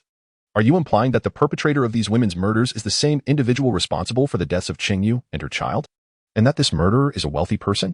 Although Mu Qingqing displayed little outward reaction, she was somewhat displeased with Lange's inquiries directed at her, causing him to bow his head under the weight of her questions. I shall elucidate. The distinct characteristics indicate a singular assailant, as evidenced by the injuries to their feet. Each victim suffered the severing of a left foot, and I am convinced that Cheng Yu wore red shoes akin to those of the other 3 women. However, the inferno that claimed their lives rendered identification of the shoes' color impossible. Kong Bo continued, the tattered lighter discovered at the scene has been confirmed. It is a high-end lighter, valued at over 40,000 yuan on foreign websites. 9 years ago, such a price was beyond the reach of the average person. And even today, few would spend such a sum on a lighter. This indicates one crucial fact. The murderer possesses considerable wealth. Discarding an expensive lighter after committing arson is trivial for them. Having absorbed Kong Bo's analysis, the group recognized that their investigative direction required a shift. They were now confronted with a maniac targeting women in red shoes. Furthermore, they could narrow their focus to the Old Street area, necessitating a thorough examination of all female homicide and missing persons cases within that vicinity. Everyone sprang into action, with Kong Bo bearing the brunt of the workload, meticulously organizing all the data. The others were equally diligent, making their way to the Old Street to verify the records of homicides and missing persons that Kong Bo had compiled. Boss, 7 women have gone missing from the Old Street in the past 3 months. two of whom share the same profession as the victims in this case. Let us investigate the last known whereabouts of these two individuals. While I cannot yet ascertain a connection to the severed foot cases, there may be new leads within this matter. This task will be undertaken by Lan Zhe and Qi Haoyang, as you both exhibit keen intellect and adaptability. Lan Zhe appeared visibly exhilarated, though none could discern the source of his excitement, while Qi Haoyang harbored less enthusiasm, feeling somewhat uneasy. After their departure, Liao Jumin instructed Mu Qingqing and Cui Xinglua to continue their search for the landlord of the burned rental property. We must locate the landlord this time. It is imperative to uncover whom Chengyu interacted with prior to her demise. Chapter 87, A Dream in Deep Contemplation. The landlord of the rental property was quickly located. Cui Xinglua and Mu Qingqing showcased remarkable skills in tracking down individuals, successfully finding the landlord at a hotel in the heart of Shunqing City. The landlord, however, was no longer the same as in those bygone days. He had since become the proprietor of two hotels. Apologies, Mr. Zhang Haiqing, but we require your assistance in shedding light on the case concerning the murder of Qingyu and her child 9 years ago. After all these years, it was refreshing to see someone inquire about this matter again. Had it been in the past, I would have been too fearful to speak, but times have changed. I truly sympathize with that mother and child. Back then, I harbored some inappropriate thoughts, which is regrettable. Zhang Haiqing was unperturbed by their suspicions and even admitted to having an interest in Chengyu, which was hardly surprising, as she was exceedingly beautiful in her lifetime. Yet, no one knew who Cheng Xiaoyan's father was. Were there any individuals who frequently visited Chengyu and her child? What was her occupation? The truth is, Chengyu and her child sought refuge in my rental property purely to evade someone. They were not financially constrained, as their provisions were of high quality. Furthermore, during the year and a half Chengyu resided there, she did not hold a job.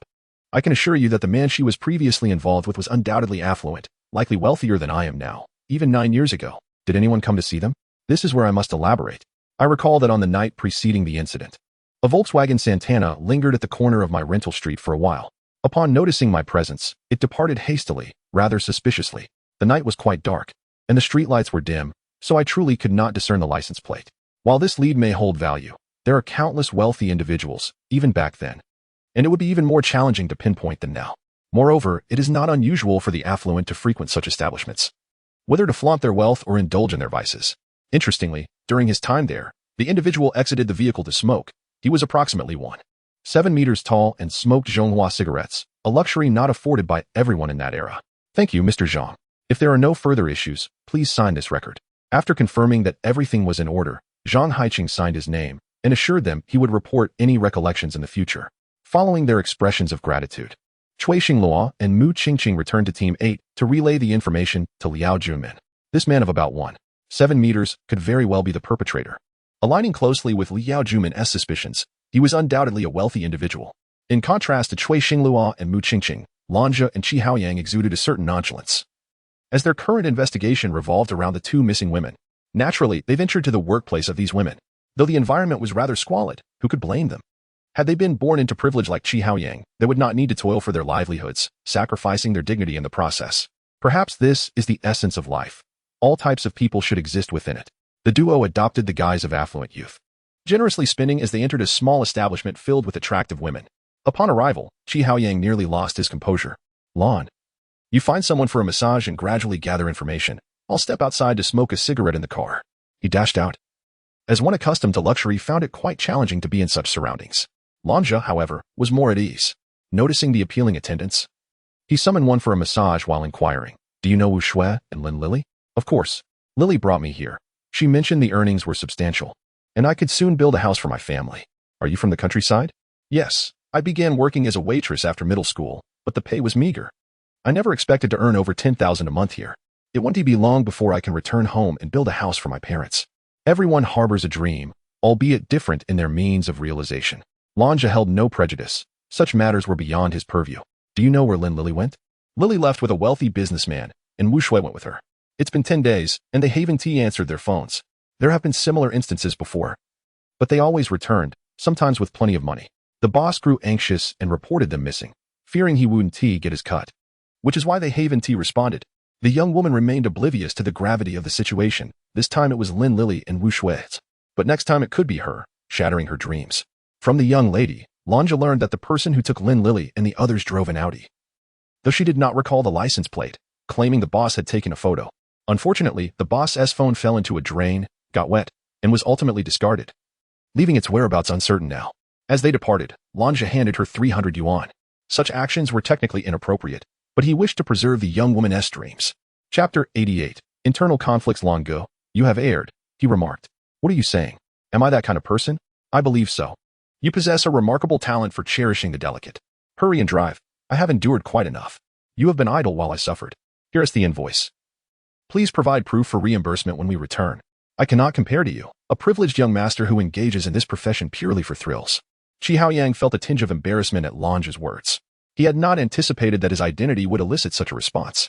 He had always regarded being a police officer as a sacred calling, far removed from mere entertainment or the pursuit of excitement. The journey remained silent. And upon returning to teammate, Liao Jumin handed the materials discussed by Lanja to Kong Bo Haoyang. Please come to my office. Qi Haoyang followed Liao Jumin into the office, where Liao poured tea from a small kettle for both of them. Why the long face today? It's nothing. Just feeling a bit unwell. Would you like a few days off to rest? No need. We are currently handling an ongoing case, and with our limited manpower, I cannot allow personal reasons to hinder our progress. I would like to hear your thoughts. Qi Haoyang, who had a penchant for philosophy and was adept at reasoning, indeed had his own insights. In the initial case, the individuals involved have been unreachable for a prolonged period, yet the scope has narrowed, revealing a focus on certain types, the wealthy, the affluent, and frequent participants in the scene. Secondly, we must examine the circumstances surrounding Qingyu and her mother. Those two women are still missing, and if we do not locate them promptly, they may follow the unfortunate fate of previous victims. Lastly, we must scrutinize the credibility of the landlord's statements, as his account, Zhang Haiqing, contains numerous inconsistencies. I thought you were feeling emotional, but instead, you returned to review Mu Qingqing and the others' files. Your diligence is commendable. You hardly resemble a scion of wealth. Boss, your acknowledgement suffices. I sense that others struggle to understand my background. I chose to be a police officer because I was once lost and rescued by the police, evading human traffickers. Thus, I have always regarded law enforcement as a noble vocation, a belief I hold dear. We are a collective. There is no hierarchy. I see your efforts and understand your sentiments. I trust that moving forward, no one will mock your identity. Liao Juanmin's words instilled a sense of belonging in Qi Haoyang. Meanwhile, Liao attentively considered Qi Haoyang's analysis. It was indeed essential for Wu Shui and Lin Lili to seek assistance from Pang Dehai to prevent further incidents. Upon witnessing Qi Haoyang exit Liao Juanmin's office, Lanja felt a pang of discomfort and cast a disdainful glance at him, making it evident to all that it was directed at Qi Haoyang. The source of conflict between the longtime partners puzzled Mu Qingqing, who informed Liao Jumin. After summoning Lanja, Liao presented the matters discussed by Qi Haoyang.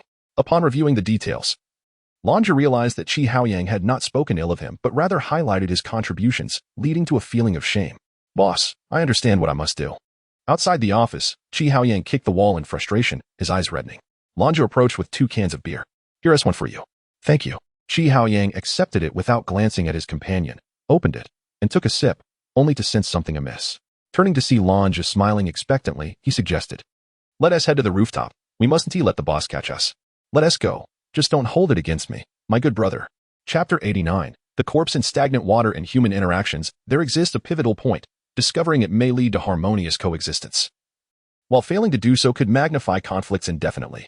Lanja and Qi Haoyang, ensnared by a trivial misunderstanding, succumbed to mutual suspicion. However, a single remark from Liao Jumin fostered understanding between them, only for Liao to later reprimand them.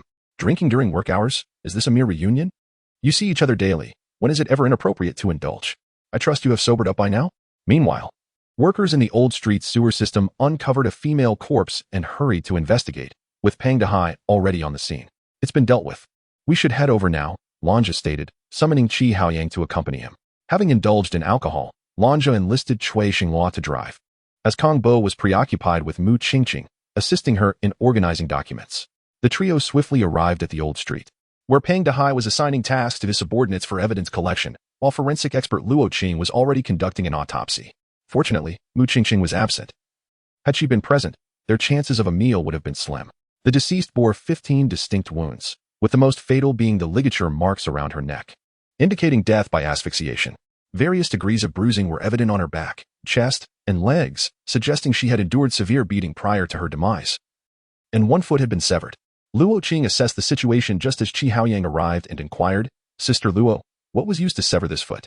It was a bone-cutting knife. A lighter blade would not suffice to sever a foot in one blow, she replied. Qi Haoyang relayed this information to Lanja, confirming the consistency with the previous case of the dismembered female corpse. indicating that the perpetrator had not ceased their heinous acts. How audacious! Has the identity of this corpse been established? Lanja sought to uncover the identity of this woman, whose features had been rendered unrecognizable by the sewer's waters. Brother Lon, I inquired with Sister Luo earlier. Her name is Wu Shui. Your analysis was correct. We are still searching for Lin Lily. The Criminal Investigation Unit had already intervened in Wu Shui's case, and they planned to retrieve detailed information from Luo Qing subsequently. Although Lanja and his companions were present, the case remained under Pang Dehai's jurisdiction. Any potential merging of cases would necessitate prior negotiation. Lanja, why are you suddenly concerned about our case? Pang Dehai inquired. We merely came to observe. Noting the similarities between this case and the one involving the dismembered female corpse, we thought it prudent to investigate. Moreover, we had previously conducted inquiries into the missing Wu Shui. Pang Dehai was a man who would never allow others to benefit at his expense. However, he was open to collaborating with Liao Jumin, whose investigative prowess and leadership were widely acknowledged, prompting a smile to grace his face. Lanja comprehended Pang Dehai's intentions and swiftly departed with Cui Xingluo and Shi Haoyang. Pang Dehai had tasted success in the previous case and sought to replicate it. Remaining would serve no purpose. Upon returning to the organization, Liao Jianmin's demeanor shifted. He was inclined to collaborate once more with Pang Dehai. Boss, solving this case would merely benefit Pang Dehai again, especially since we are dealing with an old case while he is handling a new one. Our objective is to apprehend the murderer. We need not concern ourselves with whose contributions weigh more heavily. An individual's attitude shapes their perspective. Perhaps few will ever possess Liao Jianmin's mindset, which clarifies why he has consistently unraveled one major case after another. Chapter 90. The ownerless Pusan that evening. Pang Dehai gathered Liao Jumin and the members of Group 8 for a significant meeting. Everyone understood the implications. It wasn't quite a feast of the honks, but it was approaching that level. Grasping Liao Jianmin's hand, he declared, Brother, our collaboration is destined to happen again. Let us not dawdle. Let us eat. Today we toast with tea instead of wine, and there are numerous tasks awaiting us. Brother, from now on, you shall assign the tasks, and I will heed your every directive. Pang Dehai made his intentions clear, shedding any semblance of a commanding officer. While Lanja and his companions were not keen on witnessing Pang Dehai's demeanor. Instead, they were captivated by a table overflowing with seafood, feasting with unabashed delight. Previously, dining at Pang Dehai's table had been a rare privilege. Now, they relished the moment, indulging heartily, as it would be a disservice to their appetites not to. Moreover, such a rare opportunity to relax allowed them to temporarily set aside their anxieties, forgetting about the dismembered female corpse. While the team members wished to steer clear of the grim subject, their leader could not let it go, addressing Pang Dehai. The reason we must collaborate is straightforward. The severed limb of Wu Shui bears similarities to the case we are currently investigating. The perpetrator is a female. Additionally, it is worth noting that the victims led lives that were anything but conventional, with rather complicated romantic entanglements. Brother, could it be that this individual has consistently been wronged? Unable to tolerate the openness of others? Your hypothesis, while not implausible, should be approached with caution. It is essential to remain vigilant during our investigation, as this perpetrator has had intimate relations with the victims, posing a significant threat, though they had initially gathered to enjoy a meal. The conversation inevitably drifted back to the case, leaving everyone feeling somewhat disenchanted. Suddenly, a phone rang. Lanja turned to Liao Jumin, saying, Boss, I need to step out for a moment. There's a new lead in Wu Shui's case. Go ahead and take Cui Xingluo and Qi Haoyang with you. Upon hearing Lanja's phone call, Qi Haoyang asked as they got into the car, Where are we headed, Langa? To the old street. The place we visited the other day. Qi Haoyang remained silent. Once they arrived, Lanja approached a girl outside, conversing briefly before producing paper and pen to jot down some notes. As they departed, Lanja embraced the girl, and once inside the car, Qi Haoyang remained quiet while Cui Xingluo remarked, Langa, that stunning girl seems to have a liking for you. Don't speak frivolously. First, take a look at this. Lanja handed the notes to Qi Haoyang and Cui Xingluo, revealing a license plate, SC3678. Langa, I used to think you were merely playful. Today, I realize I was mistaken. I must say, my brother, you are impressive. Haoyang, you really need to learn from this. Now that we have the license plate, we can check it at the traffic bureau. This promising news swiftly reached Liao Jumin, and Pang Dehai, equally exhilarated, promptly contacted the traffic bureau to commence their search for the license plate. Before long, they received updates. A dilapidated Pusan sedan had been discovered beneath a residential building on Old Street, appearing untouched for several days. Langa, how shall we investigate this? What shall we do? Let us wait for the janitors. Such tasks are typically performed in the early morning or late evening, so the janitor may have encountered the vehicle's owner. Qi Haoyang and Lanja proceeded to the janitor's break area, and to their surprise, they did indeed receive information that confirmed the vehicle owner's characteristics. Chapter 91. The Cage of Misfortune. The janitor was unable to provide a detailed description of the car owner's appearance, as the owner was clad in a hat and mask. However, the owner's height and build were noted with clarity, although the janitor did not reveal the owner's visage. There was one detail that brought great joy to Lanja and Chi Haoyang. The vehicle in question was identical to that of their former landlord, Zhang Haiqing. From the years past, based on the timeline, it could be conclusively determined that this was indeed the same car. Brother Lon. The janitor mentioned something pivotal. The car owner is likely inside this building, possibly making a call to the boss for reinforcements. We should refrain from acting until additional personnel arrive. We must not alert the snake in the grass, as the perpetrator may be lurking within. Our knowledge of this building is limited, and we cannot ascertain whether there are alternative exits. Having acquired a valuable lead, it was imperative to proceed with caution. Soon, Liao Jumin arrived with his team, instructing everyone to disperse and secure the exits while conducting a search inside the building. The structures in the old street were quite antiquated, leading many residents to relocate. However, due to the lower rent, numerous migrant workers were inclined to rent accommodations here. Boss. Our investigation reveals that some apartments in this building are vacant, while 13 households are occupied, all by individuals from out of town. Lanja's efforts were commendable, reflecting a newfound maturity in his work. Following your plan, let us hope to uncover the killer among these 13 families, while ensuring their safety. The perpetrator is exceedingly vicious, having claimed many lives, and is unlikely to surrender willingly. If resistance is encountered, lethal force may be warranted. Liao Jumin rarely issued such commands, but this situation was exceptional, as the brutality of the assailant was undeniable. After conveying the orders, the team split up to enter the building. Upon investigating the 13 households, no leads were uncovered. All residents were migrant workers providing clear accounts of their circumstances, which left Lanja feeling disheartened. However, Cui Xinglua, who often partnered with Mu Qingqing, displayed a keen sense of observation. He detected faint sounds and advised Mu Qingqing, summon Lanja and the others. It seems there are cries from room 501. Cui, are you certain? Room 501 has been unoccupied for quite some time. The landlord claimed it was rented for storage, and upon investigation, the identification used was fraudulent. That only heightens the need for inquiry. What could be so significant that it necessitates the use of a false identity for renting? Perhaps the perpetrator is involved. Cui Xinglua's analysis was sound. While the current tenant remained elusive, the contents inside could very well be illicit. Upon receiving the information from Cui Xinglua, Lanja and Chi Haoyang swiftly arrived at the exterior of room 501. They had summoned someone with a cutting tool, which quickly breached the door. As it swung open, a nauseating stench wafted out, prompting everyone to adopt a cautious demeanor. Inside, the apartment featured 2 bedrooms and a living room devoid of occupants. Although the minimal dust suggested recent activity, Mu Qingqing meticulously examined the faint footprints on the floor, which, though shallow, provided some insight. Cui Xinglua and Lanja led their teams into the respective bedrooms. Upon entering the secondary bedroom, Cui Xinglua, covering his nose, froze at the sight of 2 cages, leaving his colleagues equally stunned by the horrific scene within. Within the 2 cages lay 2 corpses, devoid of clothing, both identifiable as female. Their necks were shackled with iron chains, and it was evident they had been deceased for quite some time, their bodies beginning to decay. Normally valiant, Cui Xinglua could not contain himself, stepping outside to vomit, while instructing Mu Qingqing to call Liao Junmin. This was merely the secondary bedroom. Yet the sight of the bodies was already shocking. The cages that Lanja and Chi Haoyang encountered were even more harrowing. One cage contained a female corpse, marred by wounds and similarly chained, her death recent, as decomposition had yet to set in, though the blood nearby had dried. The left foot had been severed, with a red shoe still affixed to the remaining segment, indicating the torment this woman had endured in life. The other cage housed a woman who was still alive, unadorned. She did not exhibit any shame upon seeing the group, but instead smiled at them, softly humming and repeatedly gesturing towards her mouth.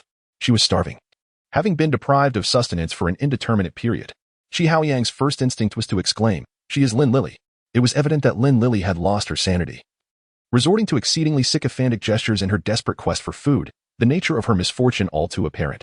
Chapter 92. A breach. The malevolence within the room was appalling, as Lin Lily, who had long been missing, was discovered in a state of madness, flaunting herself and attempting to curry favor with those who entered. When Mu Qingqing came in to help her dress, Lin Lily resisted, utterly disinclined to wear any clothing. Soon after, Luo Qing arrived with her team to conduct an autopsy. Even Luo Qing, accustomed to such grim scenes, felt a surge of anger at the inhumanity before her. Once outside, Mu Qingqing entrusted Lin Lily to the paramedics, accompanied by officers from the criminal police team, effectively liberating her from the nightmarish scene. Once in the ambulance, Mu Qingqing remarked, "Brother Lon, I have gathered something of immense significance this time. You need not elaborate. I surmise you have collected footprints, correct? And you have a suspect in mind?" Lanja reacted swiftly, aware of Mu Qingqing's esteemed lineage and footprint identification, her excitement indicating the importance of her findings. Could you be less direct? I genuinely suspect one individual, the landlord, Zhang Haiqing. Do you not find it peculiar how everything we have uncovered aligns so closely with Zhang Haiqing's statements? Mu Qingqing, ever the meticulous observer, noted that Cheng Yu had been deceased for nearly 9 years and that the vehicle in question had not surfaced until the 8th group's investigation. What could account for such fortuitous coincidences? If it were not a deliberate act, it would truly be a case of uncanny happenstance. Even if Zhang Haiqing were not the perpetrator, he was undoubtedly connected, as Mu Qingqing's instincts suggested. Qingqing, I thought my deductive reasoning was unparalleled. Yet your discovery has utterly dismantled my conclusions. I had not even considered Zhang Haiqing, Xiao Haoyang flattered, though he himself had not overlooked the possibility. He merely sought to validate Mu Qingqing's assertions. Let us set aside the theorizing for now and call Kongbo over. The chief and the others will remain upstairs for some time. Perhaps by the time they descend, we will have already identified the true culprit. Kongbo arrived shortly thereafter. Looking weary yet triumphant, bearing his prized findings based on the footprint data provided by Mu Qingqing. Take a look for yourselves. Next time, bring me something more challenging. This reconstruction lacked any real difficulty.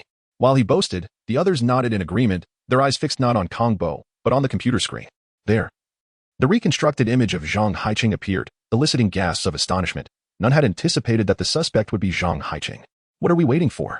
Quickly call the chief. Let us prepare to apprehend him before he escapes.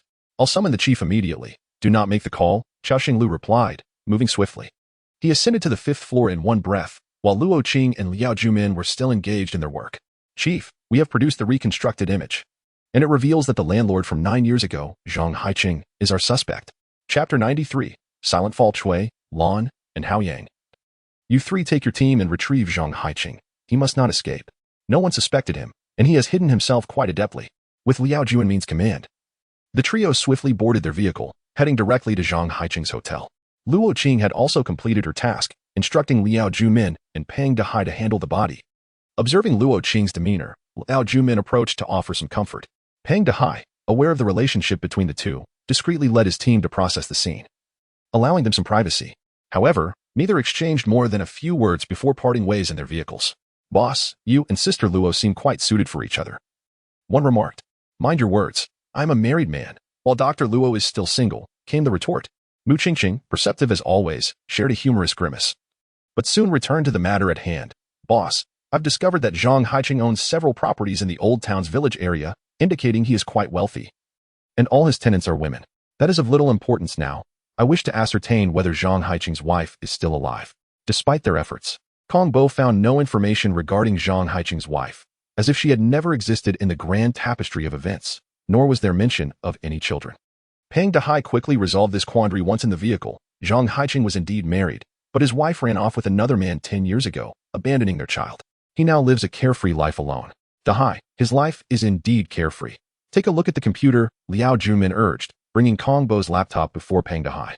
After reviewing the information, he found himself at a loss for words. It was no exaggeration to say that Zhang Haiqing was utterly deranged.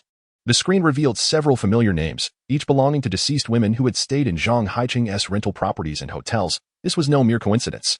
I suspect the incident involving the Pusang vehicle was a fabrication of Zhang Haiqing's design. Cheng Yu and Cheng Xiaodian were likely his own victims, and he employed the long-hidden vehicle to mislead us, inadvertently revealing his own hand. What are we waiting for, Master? Let us apprehend him at once. I have already dispatched Chui and Lan with their teams. Given the scale of our operation, Zhang Haiqing is bound to sense something amiss. Then we must return and secure the city. Should we fail to capture him, he must not escape the city limits. Peng Dehai, with a firm resolve, swiftly contacted Director Hao and the traffic police for collaboration. Director Hao pledged full support for the operation, while the traffic police coordinated efforts, even summoning a substantial contingent of armed police. As Liao Jumin had predicted, Zhang Haiqing caught wind of the brewing storm and fled before Cui Xinglua and the others arrived. However, with the traffic police's assistance, his whereabouts were quickly traced. Various departments began to coordinate with Liao Jumin and Peng Dehai in the pursuit, with Cui Xinglua and Lan pressing relentlessly, driving Zhang Haiqing into a corner as he parked in front of the Guangwu building in the Old Town and dashed inside. Everyone disembarked in hot pursuit, and by the time they reached the top floor, Zhang Haiqing had already approached the ledge. Cui Xinglua and his team had ascended as well. Ha ha ha. You all deserve to die. With that, Zhang Haiqing leapt from the rooftop, landing silently, his body motionless upon impact. Is he truly dead? What else could it be? Lan replied, promptly notifying Liao Jumin. In Zhang Haiqing's hotel office, they discovered a journal, and upon perusing its contents, the room fell into a heavy silence. One fateful night a decade prior, Zhang Haiqing had followed his wife, clad in red shoes, only to witness an unspeakable scene that drove him to madness. He wielded a cleaver, killing both his wife and her lover. From that moment, he spiraled into a life of debauchery, targeting wayward women. Boss, this man is a monster. He killed his own wife and showed no mercy to his child. If he were alive, I would want nothing more than to put a bullet in him. Mu Qingqing's rare outburst of anger was met with a calming presence from Lan. The fury subsided into an oppressive silence among the team, save for Liao Jumin, who began to gather up the relationship chart. Chapter 94 Prologue 6 years ago, at the villa in North Mountain, Shiqing. Who are you? Halt. The elderly man, noticing a figure hastily traversing the courtyard, called out. The stranger, upon hearing the old man's shout, came to an abrupt stop. The old man, wielding a stick, hurried a few steps closer to the back of the unfamiliar figure. When the stranger turned, the old man's eyes widened in shock. He beheld a familiar face, one that ought to have vanished from this world. The sight was so terrifying that the elderly man's body trembled, causing the stick to slip from his grasp and clatter to the ground. Are you frightened? Does she know of your deeds? A knife suddenly materialized in the stranger's hand, and he erupted into maniacal laughter, raising the blade to strike the old man's head. The ensuing scream pierced the air, prompting the inhabitants of the villa to rush outside. The blade continued its relentless dance, and one by one, individuals collapsed into pools of blood. Soon after, their lifeless bodies were carried into the house, the acrid scent of gasoline suffusing the entire villa. As he gazed at the raging inferno, his expression remained indifferent, casting a final glance before vanishing into the night. Chapter 95. The Villa Murder Case, a case from 6 years ago, and now another death has occurred in the same location? Has the identity been established? Liao Junmin was perplexed by the matter. Although the Beishan villa had been uninhabited for quite some time, there were numerous residents nearby. Choosing to commit a crime in such a location seemed rather unwise. Similar to the Beishan villa murder case from 6 years prior, the perpetrator had once again resorted to the gruesome act of incinerating the body. It was baffling why this murderer favored this particular site for their heinous deeds. With the previous case still unresolved, the recurrence of violence in the same spot indicated a deranged individual. Lanja arrived at the crime scene. Following Luo Qing's examination, it was determined that the victim was a 30-year-old man named Han Bing, who had suffered a fatal throat cut before being burned, an utterly horrific sight. Were there any clues left behind? Not at the moment. We are investigating Han Bing's background and require Kong Bo's assistance. Lanja provided a brief overview of the situation, and due to its resemblance to the previous Beishan villa murder case, this case was entrusted to Liao Junmin. This case could be deemed a cold case, as the perpetrator remained at large, and the Beishan villa had become a house of horrors, with few daring to venture there. Liao Junmin produced a new relational diagram, placing the Beishan villa at its center and adding the names of 7 individuals adjacent to it, including Han Bing's name. Once everyone had returned, Liao Junmin gathered them to analyze the case, which revolved entirely around the Beishan villa. The Beishan villa district was home to numerous multimillionaires. Although the earlier murder case had cast a significant shadow over the area, dozens of affluent residents still inhabited the vicinity. Given that only the 25th villa had witnessed a homicide, robbery was unlikely. The method employed by the killer suggested premeditation rather than chance. There were no signs of a hasty escape, and only a silk scarf, not belonging to the inhabitants of the 25th villa, had been discovered at the scene. As confirmed by the villa's housekeeper, of the 8 family members, only the youngest son, Wen Hui, had escaped unscathed, as the housekeeper had taken him to an amusement park that day, returning late and thus avoiding disaster. Chief, I have just reviewed Han Bing's records. He was once the driver for Wen Dianghua. 3 years before the incident involving Wen, he opened a high-end clothing store that thrived. He was generally mild-mannered and had no known enemies. Currently, there are no suspects. Lanja summarized Han Bing's situation based on Kong Bo's findings, indicating a lack of leads. However, this pointed to the possibility that the crime was committed by someone familiar to Han Bing. At the crime scene, it was confirmed that Han Bing had arrived in his own vehicle, rather than being kidnapped, as corroborated by security personnel. Although Han Bing had ceased working for Wen Dianghua, he maintained ties with him, visiting the Beishan villa annually on the anniversary of Wen's passing, a fact well known among the villa's security. They confirmed that Han Bing had arrived alone at the 25th villa, as there were no other passengers in his car. He remained on the premises for an extended period, prompting the security to investigate upon noticing the rising smoke. To their astonishment, they discovered Han Bing had been murdered. After reporting the incident, Lanja and the criminal investigation team proceeded to the scene, but found little of significance. For now, we will split into 3 teams. Lanja and Qi Haoyang will investigate Han Bing's acquaintances, while Xiao Chui and Qingxing will look into Wen Dianghua's situation. including his friends and other relations. After delegating tasks, they swiftly set off. Liao Junmin approached Kong Bo and instructed, "Please ascertain the location of Wen Yinggua's third wife's grave. We must pay a visit." Chapter 96. Falling into the trap 5 kilometers west of Beishan Villa lies Beishan Cemetery. Liao Junmin and Kong Bo arrived at the grave of Wen Yinggua's wife. As they gazed at the inscription on the tombstone, Kong Bo gave Liao Junmin a thumbs up. "Boss, I was a bit baffled earlier, but now I understand. This murderer may have a connection to Meng Meishuan. Otherwise, there would be no reason to erase Wen Yinggua's name." After reviewing the documents, I began to harbor doubts, especially since the entire Wen family was murdered, leaving only one son, the very son born to Wen Yinggua and Meng Meishuan. Moreover, Wen Hui suffered no misfortune afterward. This cannot be mere coincidence. It appears to be a lead after all. Boss, you needn't be modest. With such a small clue, you managed to deduce so much, directly linking the murderer to Meng Meishuan. I pored over the data for several days without arriving at such a conclusion. If we analyze this further, it could very well be a crime of passion. Locating Meng Meishuan's lover before her marriage might just crack the case. It was not only I who thought of this. Qi Haoyang had also arrived at the same conclusion. Do not underestimate this young master. His logical reasoning is indeed formidable. Lan Zhe and Qi Haoyang's approach, starting with Han Bing's friends, proved correct. From Han Bing's wife, they learned of 2 friends, Yao Gang and Zhang Danfeng, both of whom owed Han Bing money that had yet to be repaid. After leaving Han Bing's residence, the 2 sought out Zhang Danfeng, knocking on the door for 5 minutes before a scruffy man answered. "Who are you looking for?" "We're looking for Zhang Danfeng. We wish to inquire about Han Bing." "I don't know Zhang Danfeng." As the door began to close, Lan Zhe wedged his foot in, and Zhang Danfeng, having never seen them before, turned to flee. Upon entering, he opened a window and jumped from the 2nd floor. Realizing the suspect was escaping, they rushed inside. "Hao Yang, go downstairs and get the car." After saying this, Lan Zhe also leaped from the 2nd floor. Zhang Danfeng was quite swift, reaching the community entrance in no time, shouting, "Security! Security! Someone's robbing me." 2 security guards rushed out to block Lan Zhe. He declared himself a police officer, but the guards were unconvinced. In a moment of desperation, Lan Zhe executed a sudden takedown, incapacitating one guard before pursuing Zhang Danfeng. At this moment, Qi Haoyang's car arrived. Lan Zhe jumped in, and they sped toward Zhang Danfeng. But he managed to board a taxi just in time. Lan Zhe hastily activated the siren, placing it on the car roof, and the alarm blared, causing the taxi to speed away as if possessed. "Brother Lan, what is going on with that taxi? It's not stopping even with the siren." "Don't ask. It's either an unlicensed cab or the driver lacks a license. Just pursue it. Don't worry about it." A chase ensued on the highway, during which Lan Zhe contacted the traffic police to intercept the taxi Zhang Danfeng had boarded. Finally, they managed to corner the taxi on the outskirts of the city.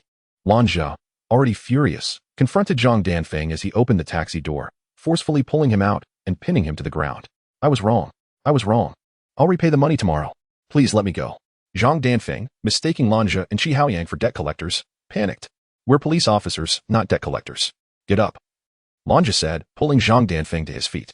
The scruffy-faced man appeared less tense, even managing a smile. Lan Zhe genuinely wanted to deliver a beating to this scoundrel, who had neglected his debts after Han Bing's death. Such individuals deserved to be imprisoned, but unfortunately, this was not within Lan Zhe's jurisdiction.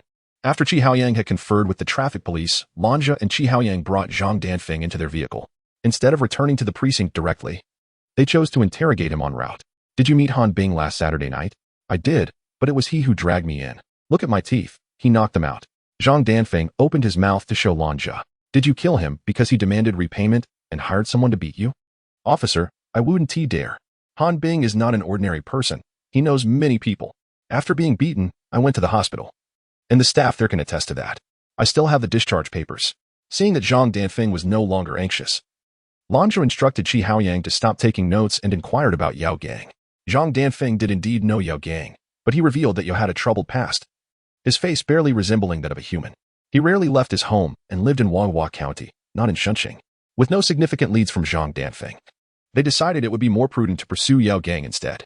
"Keep your phone on 24/7. Be available at all times.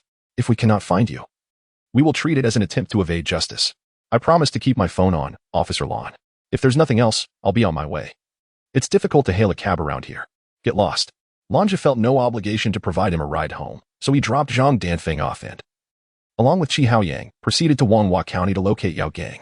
Finding Yao Gang in Huanghua was no easy feat. They searched until nearly dusk. The area was remote, and without a road, it would be the perfect setting for a hermit. "Brother Lan, I've called the boss. We can stay in Huanghua tonight. I wonder if Yao Gang is at home." I have a feeling he is. Parking in front of Yao Gang's house, they discovered the door was unlocked. Upon entering, they heard footsteps outside. Qi Haoyang stepped out to investigate but found no one in the yard. However, upon returning inside, he was greeted by the sight of blood. And in an instant, he was ensnared by a sack thrown over his head. Chapter 97. Setting a trap as dusk approached, Lanja gradually awakened. And upon seeing Qi Haoyang beside him, he exhaled a sigh of relief. Although his head throbbed slightly, he was reassured that nothing serious had occurred. He could hear Qi Haoyang's steady breathing, yet his companion remained in a state of unconsciousness. "Haoyang, are you all right?" he murmured, nudging Qi Haoyang with his bound feet. To Lanja's surprise, Qi Haoyang yawned and replied, "Brother Lan, you've disturbed my slumber. I was just about to drift off. At this hour. You still manage to keep your composure? We are like lambs to the slaughter. Even a child could easily dispatch us. Brother Lan, fret not. The fact that the assailant has not yet acted reveals his trepidation. Besides, I possess a secret weapon. The boss and the others will arrive shortly. Do exercise caution." "Will you? What can I do?" "Worrying will not change our predicament. The culprit has long since fled. It is certain that this Yao Gang is deeply suspect." Lanja was taken aback, realizing he had underestimated Qi Haoyang, who had evidently communicated this matter to Liao Junmin. Nevertheless, this situation demonstrated Qi Haoyang's impressive analytical skills. Although Lanja remained skeptical that he could have anticipated this turn of events. "I say, Brother Lan, this is the boss's intention. He has already sent me a message. Moreover, I possess a tracking device given to me by Kong Bo. The boss has made new discoveries at the Beishan Cemetery. Yao Gang is linked to the third wife of Wen Diangguo from years past. Then why did you not mention this sooner? If I had disclosed this earlier, would we still have been able to act as bait to lure Yao Gang out? Yet, our lives hang by a thread. I do not wish to repeat myself. Yao Gang has departed, and that Zhang Danfeng is complicit as well. They are in cahoots. Otherwise, they would not have let us here." Having grasped the situation, Lanja felt a twinge of embarrassment for his earlier display of anxiety, realizing he had exhibited less composure than the rookie officer, Qi Haoyang. Before long, the sound of vehicles could be heard outside. Liao Junmin and Kong Bo had located them and swiftly escorted Lanja outside to a waiting ambulance. Although he appeared relatively unscathed, blood still stained his forehead. "Boss, this trap we set was exceedingly perilous. I was petrified," Qi Haoyang admitted as Lanja was taken away. His legs felt weak with fear, having only feigned confidence for Lanja's sake, uncertain whether Yao Gang had truly vacated the area. "We shall proceed to apprehend him. But Yao Gang is quite cunning. We must leverage Zhang Danfeng to our advantage." Lanja was transported to the hospital, where Cui Xingluo and Mu Qingqing had already joined forces with Liao Junmin. They made their way directly to Zhang Danfeng's residence. However, Liao Junmin had miscalculated this step. Underestimating Yao Gang's counter-surveillance capabilities, both Yao Gang and Zhang Danfeng had vanished without a trace. To capture Yao Gang, they resolved to summon Wen Diangguo's former nanny and his son, Wen Hui. "Boss, are you suggesting that Wen Hui is Yao Gang's son? Is that the reason Yao Gang resorted to murdering the entire Wen family?" Liao Junmin nodded at Cui Xingluo, eliciting a collective sigh from those in the vehicle. Chapter 98. The Rebirth of the Dead. Upon returning to Group 8, Liao Junmin officially announced the inclusion of Luo Qing and her assistant Xiao Jiang into the team. Luo Qing's invaluable contributions were pivotal in confirming the identities of Yao Gang and Wen Hui. No one within the group voiced objections to Liao Junmin's accolades. However, their attention was predominantly fixated on the strikingly beautiful Jiang Xiaoban. Luja seized the opportunity to showcase his charm. "Xiaoban, from now on we are family. How about we dine together this evening? Just the two of us?" Jiang Xiaoban's smile revealed two charming dimples, captivating Bluja's gaze. Had it not been for the presence of Qi Haoyang beside him, Bluja might have embarrassed himself. The two had partnered for a considerable duration, making Qi well aware of Bluja's tendencies. Thus, he interjected, "Of course not, Brother Blue. We will all attend to celebrate you and Sister Luo, a significant welcoming party. My treat, no public funds involved." The youthful discourse was lively, while Luo Qing and Liao Junmin delved into the case. "Qing, is it confirmed that one of the deceased from that year was Yao Gang?" "Yes, haven't you sensed it yet? Peng Dehai has already spread the news. Wen Hui is gravely ill, yet Yao Gang has not visited the hospital to see his child. This speaks volumes. If Yu Gang were among those who died, it's highly plausible that a member of the Wen family is still alive." Liao Junmin could scarcely fathom that this was a case of murder masquerading as resurrection. A web of intricate complexities entangled with Han Bing. Just as the group reveled in the arrival of Luo Qing and Xiao Jiang, a call from Peng Dehai interrupted, revealing that Zhang Danfeng had been found dead, with the time of death coinciding with Bluja and Qi Haoyang's departure. This implied that while Bluja and his companions were present, another individual, a stand-in for Yao Gang, had remained in the room. Someone who had not perished in the North Mountain Villa massacre. Through meticulous analysis of Zhang Danfeng's death scene, Kong Bo provided data on the deceased from that year, prompting Mu Qingqing to uncover a particularly delicate issue. Sister Luo, did the eldest son of Wen Dianghua, Wen Tong, sustain an injury to his index finger? After cross-referencing the data and drawing upon her own insights, Luo Qin confirmed that Wen Tong indeed had sustained a severe injury to his index finger. I have a thought. Perhaps this could unravel the mystery of the case. Cui Xinglua exchanged glances with Mu Qingqing, recognizing the significance of her insight. Before Liao Junmin could respond, he interjected. It's the shadowy figure we saw across from the one family's nanny's residence. Without delay, Cui Xinglua and Mu Qingqing, along with Blue Zhu and Qi Haoyang, set forth to apprehend the Wen family's nanny's neighbor while simultaneously protecting Wen Hui and the nanny at the hospital. At that moment, Liao Junmin received distressing news. Boss. The Wen family's nanny has been murdered in the hospital restroom, and Wen Hui is missing. All rushed to North Mountain Villa number 25, where answers awaited. No one doubted Liao Junmin's judgment. Every member of Group 8 hastened toward the villa, with Pang Dehai providing auxiliary support. Upon entering the ruins, they found no signs of life, yet Cui Xinglua heard the sound of water flowing from the basement. How could there be running water in the basement after all these years? Chapter 99. Too late. Cui Xinglua and Lanja discovered the entrance to the basement, where they observed 2 rows of footprints, one belonging to a child and the other to an adult. These were likely the footprints of Wen Tong and Wen Hui. Notably, Cui Xinglua cautioned that Wen Tong might be armed. The two descended the staircase, flanked by 2 armed police officers for precautionary measures. Both Lanja and Cui Xinglua donned bulletproof vests. Upon reaching the basement, they found themselves enveloped in darkness. After illuminating the area with a flashlight, they noted the rusted surroundings, devoid of any apparent threats. Cautiously, they made their way towards the last room, where the faint sounds of a child's whimper and the splashing of water emanated. Cui Xinglua forcefully kicked open the door to the final room, and the 2 armed officers rushed inside. The beam of their flashlight revealed only a large fish tank and a child. The tank was nearly full, and within it, a child was crying, the water rising to his neck. His struggles were futile, as ropes bound his entire body. Lanja rushed over, intending to lift the child, but Cui Xinglua immediately restrained his arm, realizing that the child in distress was Wen Hui, who had just been submerged again. What are you doing? Lanja exclaimed, confused by Cui Xinglua's actions. Look at what the child has hanging from his waist, Cui Xinglua responded, turning off the faucet. Only then did Lanja comprehend the situation and signaled to the 2 officers nearby. One of them exited the basement to report the circumstances to Liao Junmin, who promptly entered with a bomb disposal expert. Xinglua, take these 2 and leave immediately. Lanja, remain calm and do not move the child, Liao Junmin instructed. Wen Hui, perceptive yet terrified, might have faced a dire fate had it not been for Cui Xinglua's timely warning. Although reluctant, Cui Xinglua exchanged a resolute glance with Lanja before departing, while Liao Junmin stayed close to Lanja. Half an hour later, Liao Junmin emerged from the basement cradling the child, assisted by 2 bomb disposal experts.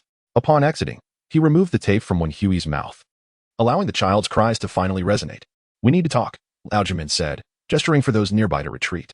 In the grand hall of the villa's 2nd floor, a figure sat in a chair. The sight of that face instilled fear in everyone present. It was not a visage befitting a human. 10 years ago, Han Bing was still a driver for Wen Dianghua. At that time, he introduced his good friend Yao Gang's girlfriend to Wen Dianghua to serve as his secretary. Unbeknownst to him, 6 months later, Wen Dianghua chose to divorce his ex-wife and marry the secretary, Meng Meishiwen, who was Yao Gang's girlfriend, making her his 3rd wife. The reason was simple. Meng Meishiwen was pregnant. However, Wen Dianghua was unaware that she had a boyfriend. When Yao Gang sought financial assistance from Wen Dianghua, not only was he refused, but Han Bing was also instructed to eliminate Yao Gang. Against the odds, Yao Gang survived and uncovered the conspiracy. Shortly thereafter, Han Bing ceased being Wen Diangua's driver. That same year, Meng Meishiwen tragically died during childbirth, having sent a letter to Yao Gang's hometown before her death. Unaware of Wen Diangua's machinations, of course, Wen Dianghua had no inkling that Yao Gang was still alive. Upon discovering that Wen Hui was his son, Yao Gang approached Han Bing, not to kill him, but to orchestrate a plot that led to the demise of 6 individuals within North Mountain Villa number 25.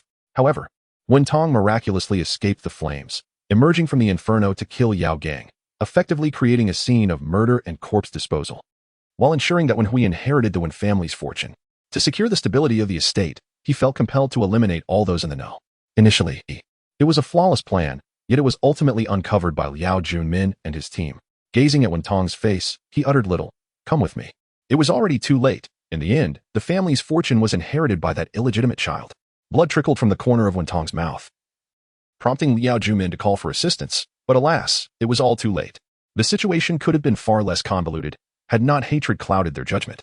Chapter 100 Prologue 7a knock echoed through the air as the deliver man arrived with a splendid bouquet of flowers. Good day, sir. Here are your flowers. Accompanied by a card from the sender. Thank you, the flowers are exquisite. The deliver man, elated by the generous 200 yuan tip, an unprecedented gesture, descended with a buoyant heart. The card read, Dear Lin, this bouquet symbolizes our love. Look how vibrantly it blooms, reminiscent of my smile directed towards you. Place it in the bathroom.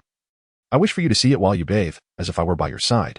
Inhale its fragrance, and may it bring you the sweetest of dreams. With a heart brimming with joy, the man tenderly placed the flowers in the bathroom, just as the card suggested. He turned on the faucet, inhaling the floral aroma before sinking into the warm embrace of the bathtub. As he lay there, a smile graced his lips, and he drifted into a deep, peaceful slumber, one from which he would never awaken. Chapter 101. Journey to Yanbei. Haoyang hosted a gathering, and I shall share a few words. Following the resolution of the recent case involving the resurrection of the dead, the provincial authorities have not only assigned us technical personnel for support, but these experts will also actively participate in the investigation. Furthermore, we are now permitted to accept assignments from the province as an expert group. Our previous visit to Yanbei was merely the beginning. Liao Jumin brought this good news to everyone, making it clear that their efforts had not been in vain. The resolution of several cold cases had elevated the reputation of the Eerie Cases Division within the province, allowing Liao Junmin, who had been burdened for years, to finally breathe a sigh of relief. Boss, are we to take advantage of our proximity? Lanja quipped, his cup still in hand, with morsels of food lingering in his mouth, yet the words flowed uninterrupted. Mu Qingqing rolled her eyes, Jiang Xiaopan appeared somewhat bewildered. And to everyone's surprise, a faint blush adorned Luo Qing's cheeks. Lanja exchanged a sly glance with Kong Bo and Cui Xinghua, and they all understood that something was amiss.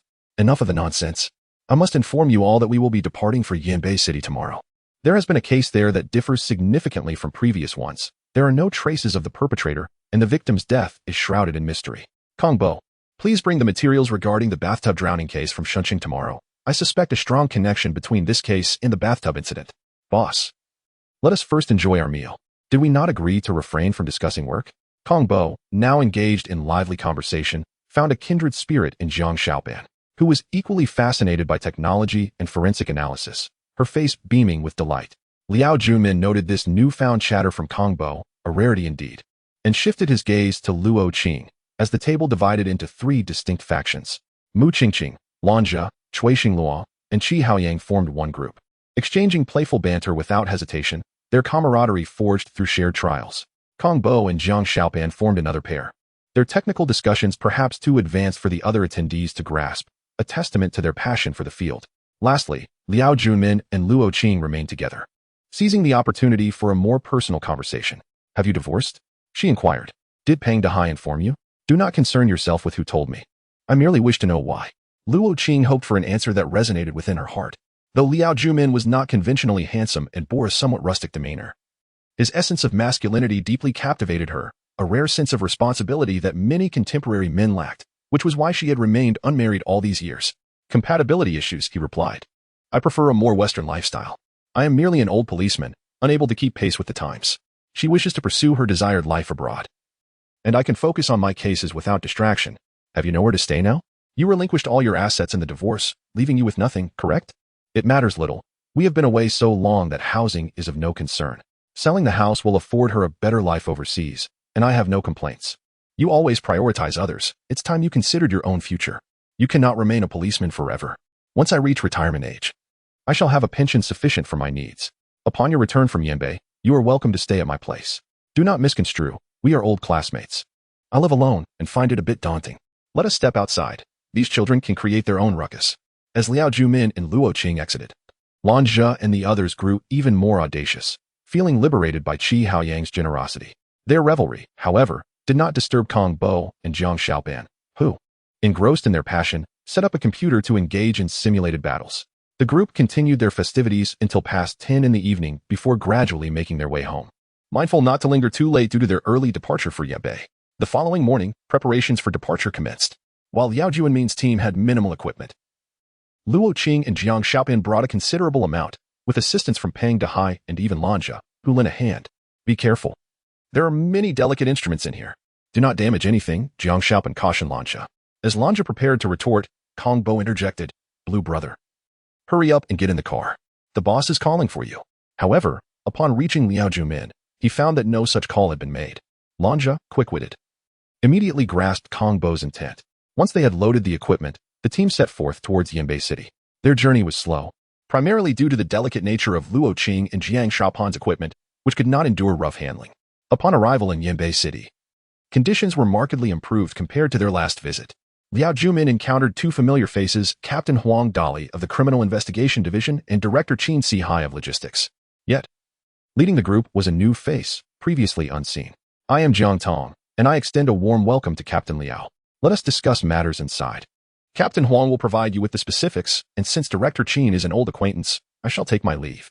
With that, she sashayed away. Lanja turned to Huang Dali with a grin. Captain Huang, has your bureau head been replaced by a woman? Let us proceed with our discussion. We require your expertise to unravel this mystery. We have been investigating for 5 days without a lead.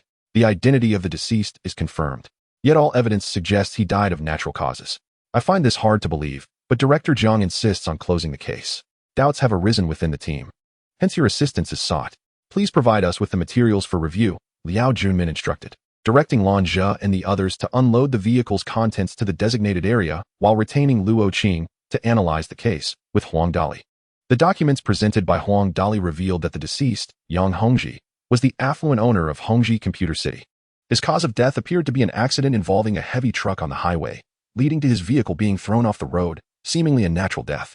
However, both the truck driver's recollections and the highway surveillance footage indicated that Yang Hongji's car had abruptly braked, leaving the truck driver unable to avoid the collision. Yet, toxicological signs were discovered within the deceased's body, and thorough investigations yielded no motive for poisoning. Searches of his belongings, both at home and in the office, revealed no toxic substances, and all parties involved cooperated fully, leaving the source of the poison a mystery. Usha sign, which can induce fatal arrhythmia, explains the sudden breaking. To trace the origin of this toxin, we must commence our inquiries at the scene. Luo Qing, a seasoned forensic expert, discerned the crux of the matter upon reviewing the evidence. Chapter 102, The Mysterious Woman. 1. With the assistance of Huang Dali, the situation indeed became considerably simpler. At the very least, first-hand information was now accessible. Following an analysis by Luo Qing and Liao Junmin, a certain direction emerged. This time, both Qin Sihai and Huang Dali cooperated well with Liao Junmin's work. After ensuring their comfort, they guided Liao Junmin to the crime scene. Since several days had passed, the site had yielded little in terms of clues. Liao Junmin thus assigned Cui Xinlua and Mu Qingqing to investigate Yang Hongji's company, while Lanja and Qi Haoyang were tasked with probing into Yang Hongji's family. He, accompanied by Kong Bo, Luo Qing, and Xiao Jiang, proceeded to the morgue. Due to the suspicious circumstances surrounding the case, they had declined the cremation of the body. Huang Dali, though experienced, was perplexed by the lack of suspects. Did Yang Hongji's family object to the autopsy? Liao Junmin inquired, acutely aware of the societal tendency for wealthy men to lead reckless lives, particularly given past cases involving the family's female relatives. Not at all. The family was very supportive, hoping to uncover the true culprit. They do not believe Yang Hongji died in an accident, but rather through foul play. Huang Dali and Liao Junmin exited, leaving Luo Qing and Xiao Jiang to examine the body, a task beyond their expertise. Liao Junmin and Huang Dali had some matters to discuss. Liao, even if you hadn't mentioned it, I would have come out anyway. Luo the coroner is indeed rather cold. It's quite frightening how accustomed she is to dealing with corpses. Kong Bo nearly chuckled at this remark, unaware of the relationship between Liao Junmin and Luo Qing. Or else he would have refrained from such comments. Let us return to the case. Despite her frosty demeanor, Luo is a commendable individual. Huang Dali shifted the conversation to Yang Hongji's family, a sensitive topic given the wealth involved, which often incited disputes over inheritance. Indeed, upon Yang Hongji's death, conflicts over property distribution were inevitable, such as human nature. His wife, Fan Hong, bore him a son and a daughter. His parents were deceased, yet he had a younger brother and an elder sister. Both Yang Jigang and Yang Hongxia, his siblings, sought their share of the family fortune, and it was evident that the family had shifted their focus from mourning to litigating over his estate. Do you believe anyone might have killed Yang Hongji over financial matters? Or, who would benefit the most from his demise? Certainly, it would be Fan Hong, as she is his legal wife and primary heir.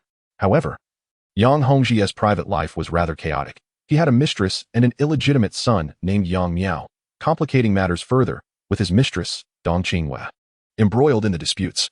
Through Huang Dali's explanations, Liao Junmin finally unraveled the intricate relationships within Yang Hongji's family. Now, they awaited updates from Lanja and Qi Haoyang.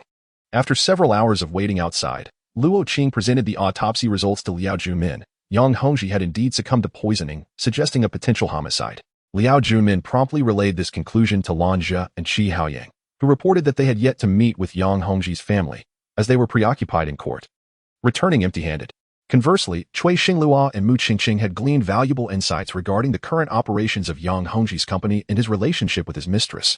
Dong Qingwei, his secretary, had become romantically involved with him, a fact that Fan Hong was aware of. Given that they had 2 children together, she chose to turn a blind eye. For now, Fan Hong could be considered a person of interest. Before dinner, Huang Dali pursued his own tasks, prompting Liao Junmin to convene a small meeting to focus on monitoring Fan Hong, who appeared highly suspicious. This responsibility was delegated to Lan Zhe and Qi Haoyang. Boss, I estimate we may not see Fan Hong until the afternoon tomorrow. However, we visited Yang Hongji's home today, and his son was present. The house was adorned with beautiful flowers. Did you examine Yang Hongji's tea or alcohol? That was not feasible, but it is known that he enjoyed tea. I spotted a number of fine teas on the shelf, but since his son was at home, we refrained from taking anything. Qingqing, did you uncover anything? Lan Zhe and Qi Haoyang had little to report, hoping Mu Qingqing and Cui Xinglua might provide some leads, and they did not disappoint Liao Junmin. Boss. On the day of the incident, Yang Hongji was neither with Fan Hong nor his family. However, colleagues from the company mentioned he left with a woman who was over 1.7 meters tall and exceptionally beautiful. We obtained surveillance footage from the security, but the image was rather blurry, capturing merely her silhouette. She never entered the company but waited for Yang Hongji at the entrance, and she was absent when he met with the accident. Upon hearing about the tall woman, Mu Qingqing produced the case file on the drowning incident involving a woman of similar height, addressing Liao Junmin. Boss, this woman also exceeds 1.7 meters. But this took place in Yanbei, while that case was in Shunqing. What are the odds? Regardless, Kong Bo, collaborate with Qingqing and Xiao Jiang to compare the features of this woman with that of the one from Shunqing. I have a feeling they might be the same person. Dinner time was lost, but with new revelations coming to light, no one wished to abandon their efforts. Cui Xinglua and Mu Qingqing promptly contacted the traffic police, while Lan Zhe and Qi Haoyang reached out to the housing registration office. Special cases demanded special attention. Chapter 103, The Mysterious Woman 2. The silhouette of the enigmatic woman appears at the scenes of both homicides. This cannot be mere coincidence. Although surveillance footage has been reviewed, her identity remains unverified, relegating her to the status of a suspect without definitive proof linking her to the murders. Consider this: what commonalities exist between the deceased, Yang Hongji and Gun Xiaolong? Liao Junmin posed this question to Lan Zhe and his colleagues. Qi Haoyang, still in the early stages of his career, was participating in an investigation for the second time. Despite having performed commendably in previous endeavors, he appeared somewhat bashful during the meeting. Boss, I am unsure if this is correct, but let us boldly hypothesize as to why this woman was able to approach both individuals with such ease. Mu Qingqing, a stalwart member of Group 8, expressed her disdain for the case, believing the victims deserved their fate. Both men were family men yet indulged in extramarital affairs. Their indiscretions indicative of a moral decline. It is true that when a man acquires wealth, he often succumbs to vice, she remarked, inadvertently silencing Qi Haoyang, a quintessential example of a privileged heir. Mu Qingqing quickly amended her statement, reassuring him, "You do not count. You are merely an anomaly among the affluent." Qi Haoyang, feeling slightly embarrassed, responded, "Sister Qingqing is correct. Both men experienced a meteoric rise in wealth in recent years. With material abundance comes a quest for deeper fulfillment. Yet I cannot align myself with such pursuits. Please do not include me in this assessment." He articulated 2 key points: chaotic lifestyles and a solid financial foundation. Haoyang's analysis was astute. He suggested that the woman might very well be a shared paramour of the 2 men. However, the motives behind the murders and the methods employed necessitated further investigation. It was imperative to scrutinize the social circles of the deceased to ascertain if anyone recognized this mysterious woman. Liao Junmin preliminarily classified this as a series of linked murders. Although the time gap between the incidents was considerable, the appearance of this enigmatic woman intertwined the 2 cases closely. Just as the team was solidifying their suspect, Huang Dali contacted Liao Junmin, reporting a suicide at the Furue building. The deceased was Zhang Yuyang, the building's proprietor, and nearby lay a bouquet of roses. Lan Zhe, Luo Qing, and I shall proceed to the scene. Qingqing, Haoyang, and Xiao Chui will continue to investigate Yang Hongji's case, seeking any leads on the mysterious woman. Liao Junmin directed, concluding the meeting. He then departed for the crime scene with Luo Qing and Lan Zhe. Despite the fact that this case did not require his direct oversight, Huang Dali sensed something amiss. Upon arrival, Huang Dali briefed them on the situation. Liao Junmin instructed Luo Qing to conduct a thorough examination of the scene, collecting the roses as evidence. Team leader Liao, come and see this, Huang Dali urged, presenting a video from a mobile device. The footage captured Zhang Yuyang, atop the Furue building, waving a rose with one hand before plummeting to his demise. You suspect that Zhang Yuyang was coerced into jumping, correct? Liao Jumin surmised, aware that Huang Dali would not have contacted him without substantial reason, especially given this was a new case. Let us continue watching. The video shifted perspectives, revealing a woman on the opposite rooftop. The distance rendered the image grainy, but Liao Jumin recognized her silhouette all too well. Just 4 days prior, they had been discussing this very woman. And now her presence loomed ominously over the unexpected death of a prominent businessman. A curious bystander had recorded the footage. Eager to see whom the middle-aged man atop the Furue building was beckoning, roses in hand, a spectacle bordering on madness. Little did he know, he had captured the very moment of the man's tragic fall. Has anyone from the department store across the street been dispatched to investigate? Have they located this woman? Liao Jumin pondered, sensing that the woman remained nearby, perhaps observing them from some hidden vantage point. Yet amidst the throngs of people and the bustling streets, who could truly identify this mysterious figure? Chapter 104. Unexpected gains in the vast sea of people. Locating an individual is no simple task, which left Liao Jumin feeling somewhat bewildered. At present, he could only employ conventional methods to seek out the enigmatic woman who had consistently appeared at murder scenes, yet whom he had never seen face to face. Huang, you may commence searching for this mysterious woman within the confines of Yanbei City. Shortly, I will instruct my team member Kong Bo to send you the reconstructed human likeness for your perusal. Begin your search throughout the entire city. Should I then assume this woman is the perpetrator? For now, it could only be said that she is highly likely to be the murderer of 3 individuals, enabling the identification of a suspect for apprehension. Huang Dali mobilized a significant number of police forces to initiate the search for the mysterious woman across the city. Meanwhile, Mu Qingqing and her team were not yielding substantial results. They had merely learned of the woman's existence from an employee of Yang Hongxi. Yet this woman appeared to be quite affluent. Qingqing, did you manage to inquire about the type of vehicle she drives and its license plate? All they knew was that she drove a blue Audi R8, reportedly worth several million, which aligned with the notion that she was not in want of money. Lost in thought, Liao Junmin pondered, if this woman were indeed a killer, what could her motives be? It could be posited that these men were her cash cows. Thus, there would be little reason for her to jeopardize her financial prospects. Boss, what if this woman is in search of her next target? Consider Zhang Yuyang, a billionaire. For a woman like her, such men are hardly scarce. From another perspective, beyond their mere relationship, there may be a business synergy at play. Ji Haoyang's mind was becoming increasingly astute, and his analysis was spot on. However, resource synergy necessitates a connecting point, which must undoubtedly be a public figure. Haoyang. Are there any such sociable women of charm within the upper echelons of society in Jibei province? Liao Juanmin's inquiry was purposeful for Haoyang. As a scion of a wealthy family was well acquainted with the social dynamics of the elite, a breakthrough in this regard could potentially lead them to the woman in question. Boss, are you suggesting that this woman is a social butterfly of high society, possessing a certain network of connections and mingling amongst the elite? Seated nearby, Lanja grasped the implication of Liao Juanmin's words, as this was the only explanation that could account for the mysterious woman's interactions with numerous affluent individuals. Thus, we must adopt a dual approach. While Huang Dali casts a wide net for capture, we shall leverage Haoyang's connections for our search. A glance was exchanged with Ji Haoyang, who appeared quite pleased, as he indeed had a matter for which to request leave, though he had refrained from informing Liao Junmin due to the recent spate of cases. Boss, if that is the case, I do have a legitimate reason to request leave, or rather, to assist in the investigation, and I hope for your approval. Liao Junmin, having discerned the direction of the investigation leaning towards influential figures in Jibei province, readily acquiesced to Haoyang's request, transforming it into official business. There is a soiree in Yanbei City tomorrow. My father has traveled south and will not be returning in time, thus I must take his place. I require a dance partner. May I inquire if either of you lovely ladies would be willing? Ji Haoyang directed his gaze towards Xiao Jiang and Mu Qingqing, both of whom were evidently intrigued by the opportunity to glimpse the lifestyle of the upper class. However, Haoyang's mention of 2 partners elicited eye rolls from the nearby bachelors. Qingqing, you should go. Your experience is considerable, and in the event of any unforeseen circumstances, you could assist Haoyang. Liao Jumin designated her, leaving Xiao Jiang with little room to object, while Kong Bo appeared noticeably anxious. It was evident to all that Kong Bo, usually reticent, had matured significantly during his time in Group 8, and now, with Xiao Zhang's arrival, his attentiveness was particularly pronounced. With the investigative direction established, Liao Jumin and the others had completed the necessary forensic procedures on the bodies and notified Huang Dali that the families could proceed with cremation. At this point, it was likely that no one at Yang Hongji's home would be concerned with cremation, as they were embroiled in property disputes. Such are the complexities of human nature. An abundance of wealth can be as much a burden as a blessing, yet a lack of funds is entirely intolerable. It suffices to have enough to live comfortably, to be free from hunger, thereby avoiding much of life's tribulations.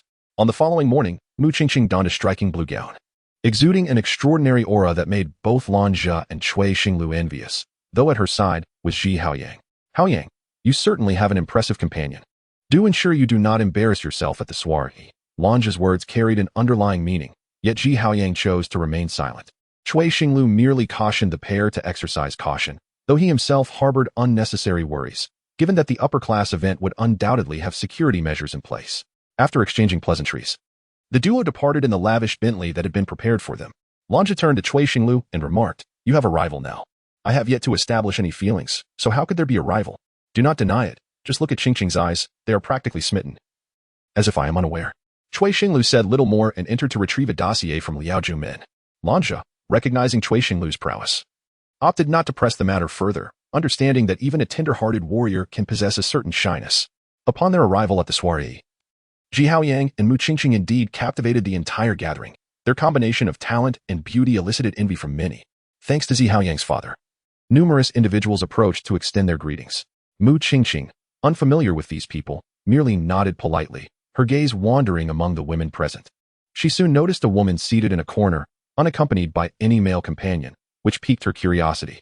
When the woman stood and turned, revealing her silhouette, Mu Qingqing was momentarily taken aback. This figure was strikingly familiar. She had seen this silhouette countless times before. She shrugged off Ji Haoyang's hand and made her way toward the woman. Chapter 105. The successful individual Mu Qingqing was intent on her investigation, however. This was a soiree. Ji Haoyang had also spotted his target, but restrained Mu Qingqing's hand. "It is inappropriate here. Let me ascertain the details first. She is a suspect, and I am a police officer. Why can't I apprehend her? This is a social gathering, and we are all esteemed guests. Once the event concludes, haven't you noticed who is present today? What if she is armed? In the chaos, who would bear the consequences? There are officials from the provincial government here, attending to foster economic growth. You wouldn't endanger everyone present, would you?" Mu Qingqing, seemingly oblivious to Ji Haoyang's presence, was taken aback by his meticulous thought process, contrasting with his usual reticence. Perhaps she had been impulsive, neglecting the current environment. "I shall inform the chief," urging him to surround this place and prevent her from leaving so easily. "Rest assured, only prominent individuals can access this venue.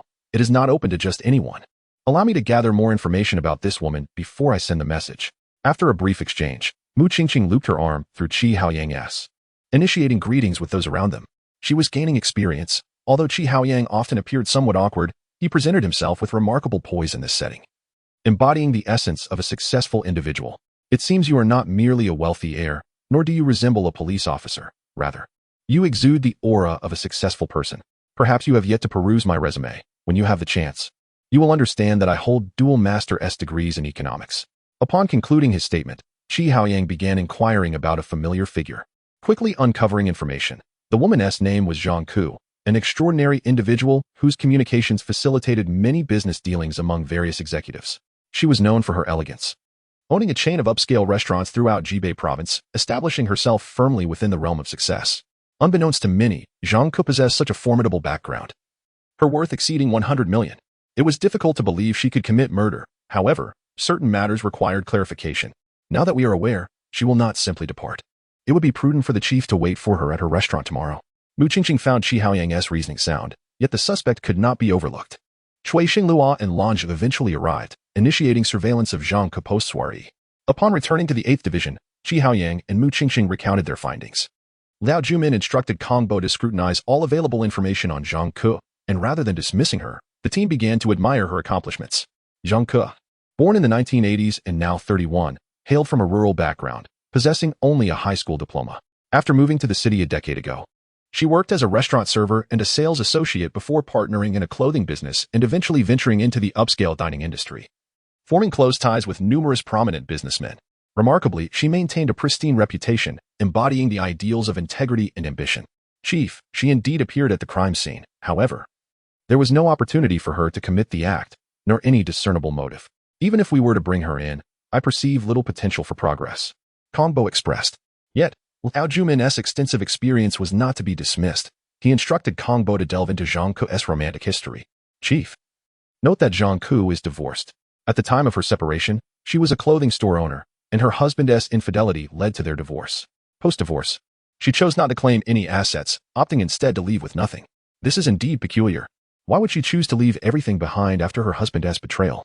Liao Jumin sensed an underlying issue. However, Upon investigating Zhang Ku's ex-husband, Gu Shanggan, it was revealed he was still alive and exhibited no abnormalities.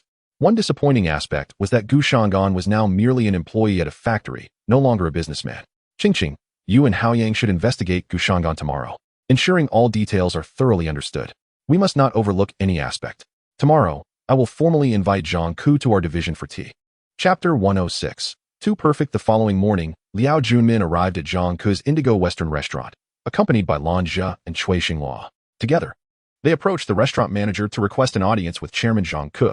Meanwhile, Qi Haoyang had partnered with Mu Qingqing and sought out Gu Shanggan, hoping to glean some information about Zhang Ku, as they were married and thus likely to have a deeper understanding of her affairs. Lan Zhe had not anticipated learning much about Mu Qingqing, but Cui Xinghua, having spent considerable time working alongside her, was inquisitive and asked more probing questions. He felt somewhat uneasy about Qi Haoyang's partnership with Mu Qingqing. Let us focus on the task at hand. We are here for serious business, he urged.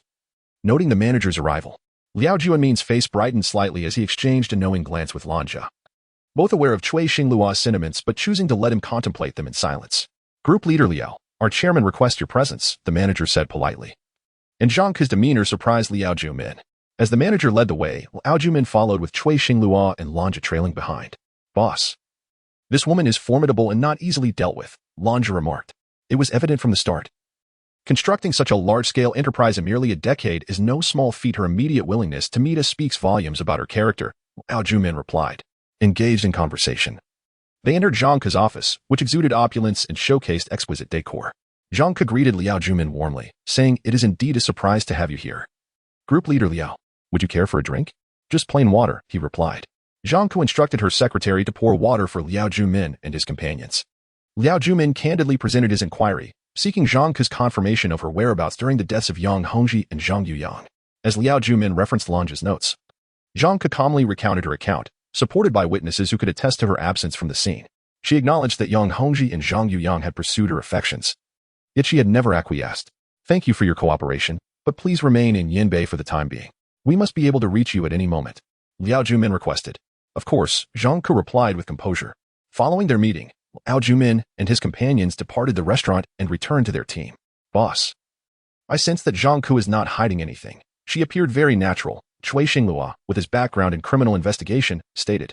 Nevertheless, he recognized that some matters were more complex than they seemed. Do you not find her to be exceedingly perfect, devoid of any flaws? Liao Junmin sought Lan Zhe's perspective. Indeed, she is remarkably perfect, yet every individual should possess some imperfections. Her current lack of flaws feels rather unnatural, Lan Zhe observed. You've hit the nail on the head. While too many mistakes are unacceptable, excessive perfection can also be a fault. Once Qingqing returns, I need you and Cui to keep a close watch on Zhang Ku. Do not let me down. She must harbor some issues, despite her seemingly impeccable demeanor. There are always subtle signs that betray the truth. Cui Xinghua felt invigorated by Liao Junmin's astute decision. Just then, Qi Haoyang and Mu Qingqing returned. Qingqing, we have indeed investigated Zhang Ku today. Henceforth, let us monitor her together, he announced. Mu Qingqing remained silent, directing her gaze at Liao Junmin. Sensing a shift in the atmosphere, Qi Haoyang swiftly stepped aside with Liao Junmin, presenting the notes he had gathered from Gu Shanggan. Boss, on the surface, Gu Shanggan's account appears unproblematic. Yet I sense he is concealing something from us, and it seems he is unable to act freely. He rarely discusses Zhang Ku, and when he does, it's only to recount her inspirational stories. There is something amiss. Zhang Ku cannot be that flawless. It feels disingenuous. This aligns perfectly with our current line of thinking. The breakthrough point lies with Gu Shanggan. Would you and Lan Zhe be able to keep him under surveillance? Absolutely, Qi Haoyang affirmed. Chapter 107. The crime without a license. Zhang Ku's perfection was her greatest flaw. Such flawless exterior was simply unattainable. Therefore, Liao Junmin could ascertain that she undoubtedly harbored some issues. However, there was no concrete evidence to directly implicate her as the murderer. Yet, the forensic report from Luo Qing indicated that all three victims had been poisoned prior to their untimely deaths. Zhang Ku had been in contact with the deceased at the time of their demise. Luo Qing remarked to Liao Junmin, the killer is not a human, but rather a plant, specifically, a flower. To claim that Zhang Ku is the murderer is implausible, as no one can prove that the datura and oleander were sent to them by her. We merely need to establish that she was the one who delivered the flowers. Even if we cannot prove her guilt, there remains a possibility that she might strike again. We simply need to keep her under surveillance. It was not so straightforward. She was a successful entrepreneur. Should she wish to send a potted plant, there would be countless individuals eager to assist her, making it difficult to ensnare her. Liao Jumin found himself in a quandary, fully aware of who was orchestrating these deeds yet feeling utterly powerless. Without unequivocal evidence, apprehending Zhang Ku was out of the question. She was a public figure. A misstep could tarnish their team's reputation and potentially lead to its dissolution. Now, Liao Jumin placed his hopes on Lanja and Qi Haoyang. Believing that if they could extract clues from Gushan Gang, Zhang Ku could no longer act with such impunity. Qi Haoyang was undoubtedly insufficient to deal with Gushan Gang alone. However, the cunning Lanja was perfectly suited to confront the eccentric Gushan Gang. Lanja, is this feasible? Of course, we are left with no alternatives. Even if we err, we must extract the truth. Lanja and Qi Haoyang rented a car and spotted Gushan Gang returning home alone. They drove up beside him and forcibly pulled him into the vehicle. Do not move. You know why we have apprehended you. I know all too well that you are sent by Zhang Ku. That devil has long wished to eliminate me. But she desires to torment me first. I have one request, to see Xiao Qian once before I die.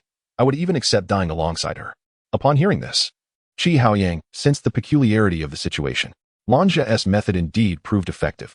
Zhang Ku was not as commanding as she typically appeared. Xiao Qian will be fine, provided you remain compliant. Ha ha ha, do not deceive me. I know you intend to kill me because the police are after me, fearing I might speak out. Xiao Qian is surely dead, isn't she? Lanja and Qi Haoyang remained silent, wearing masks. Gushan Gang fell into silence. Sensing something amiss, Lanja spoke. You know what to do. Leave. After releasing Gushan Gang from the vehicle, he remained quiet. Lanja and Qi Haoyang were unaware of who Xiao Qian was. But it was evident that Zhang Ku had a grip on Gushan Gang. Upon returning to the 8th unit, they reported the matter to Liao Jumin. Despite some grievances, this was undeniably a crucial lead. Kong Bo discovered that Gushan Gang's wife was Long Qian, who had disappeared years ago after running away with someone else. It appeared that Long Qian was not lost but under Zhang Ku's control, tormenting Gushan Gang as retribution for his infidelity. Boss, we should go retrieve Zhang Ku immediately. You must first secure Gushan Gang and summon Cui Xinglua and Mu Qingqing to bring Zhang Ku here. As everyone prepared, Cui Xinglua called to report that a madman had kidnapped Zhang Ku and was currently on the rooftop.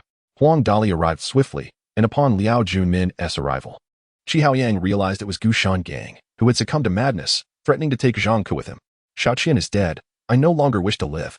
You are a devil, and I will end it all with you. Long Qian is unharmed. Do not act impulsively. I will return your money and restore Long Qian to you. However, Gushan Gang did not believe him, disregarding the police's entreaties and Zhang Ku's words. And he slashed Zhang Ku's throat, dragging her off the rooftop. On the way back to Shunqing, Qi Haoyang said, Boss, I'm sorry. If it weren't for me, Gushan Gang would not have died. Zhang Ku deserves her fate. I shall feign ignorance. You are not the mastermind. Had it not been for your commotion, even if we had uncovered the affair between Long Qian and Gushan Gang, we could not have held Zhang Ku accountable. As she did not act with her own hands, everyone fell silent, momentarily at a loss for words. No one could discern whether this was right or wrong. But all was concluded, and the dust had settled. Chapter 108 Prologue 8 In the late autumn, Shunqing was tinged with a slight chill as the sanitation worker emerged. Breath visible in the crisp air. Every profession adheres to its own codes, but the sanitation worker's status may be humble and their labor arduous. Their presence is indispensable in the city. No one wishes to witness refuse scattered about haphazardly. Riding an orange tricycle, clad in a matching vest, the worker navigated the streets. Upon encountering a particularly unsightly bag, the worker opted not to place it in their tricycle but instead noticed a nearby green trash bin. It is truly lamentable how wasteful people have become with their food. As the worker leaned to deposit the bag, a glance inside the bin revealed a pristine black plastic bag, slightly frosted, with a bone piercing through it. Noticing the bone appeared remarkably fresh, the worker placed the bag down beside the bin and reached in to unveil the contents of the black bag, anticipating a bounty of ribs. However, mid-mutter, the words caught in the worker's throat as two fingers protruded from the bones. This bag contained human remains. A shiver coursed through the worker's body, followed by a piercing scream, as they stumbled frantically toward the nearest police station. Chapter 109 Disintegration of Flesh and Bone. The deceased is Hao Lin, a 28-year-old woman. Her body has undergone decomposition, with flesh meticulously excised, leaving only a bag of bones discarded in the trash. It is evident to all that she was a senior white-collar worker, frequenting upscale venues and harboring no known enmities. Her demise was tragic, and her bones were severed with an electric saw, indicating a particularly brutal method of murder. Luo Qing briefly outlined the circumstances surrounding the victim. And this incident sent shockwaves throughout Shunqing overnight, instilling fear in the hearts of its citizens, particularly the young professionals who now hesitated to venture outdoors after dark. Kong Bo approached the multimedia screen and stated, "Please observe this case from 4 years ago in Shunqing. The victim was also a young woman, a departmental manager. whose body was similarly dismembered, with bones reduced to 268 pieces. This case remains unsolved. Both Pang Dehai and I were involved in the investigation but uncovered no leads on the perpetrator. To my surprise, this individual appears to have resurfaced. I am curious to know the number of fragments in this latest case. Liao Jumin recalled the details vividly, feeling a twinge of guilt for the past as another similar case unfolded, evoking a sense of sorrow for the victim. The latest count of dismembered pieces stands at 270, and intriguingly, the victim met her fate on a full moon night during a clear autumn evening. This is not an isolated incident in Shunxing, as similar cases have emerged in other provinces, totaling 18 victims, all women. While the bones have been recovered, the whereabouts of the dismembered flesh remain a mystery, and none of the women's possessions were reported missing. Xiaojiang diligently compiled all relevant materials and shared them with Lanja, who displayed them on the multimedia screen. The audience's anger intensified as they observed the horrific fates of the victims. It was clear that the location where the bones were discovered was not the original crime scene, raising questions about the fate of the fragmented flesh. Furthermore, there must be certain characteristics shared among the victims. Let us all exert ourselves and work overtime to resolve the matters I have just outlined. Time is of the essence. The team assignments remained unchanged. Cui Xinglua paired with Mu Qingqing, Qi Haoyang with Lanja, while Kong Bo teamed up with Xiao Jiang.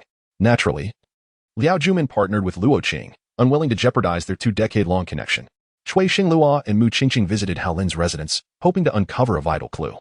As an outsider without a permanent home in the area, she had been renting her accommodation, and the landlord rarely visited. Did Hao Lin maintain any social connections? Cui Xinglua deemed it essential to inquire with the landlord. Fearful of assuming responsibility, the landlord divulged what little he knew about Hao Lin. She was quite beautiful, possessed a lovely disposition, and seldom entertained guests. At least, I never witnessed anyone visit her.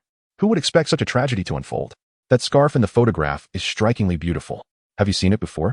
Cui Xinglua noted the prominence of Hao Lin's purple scarf in the image.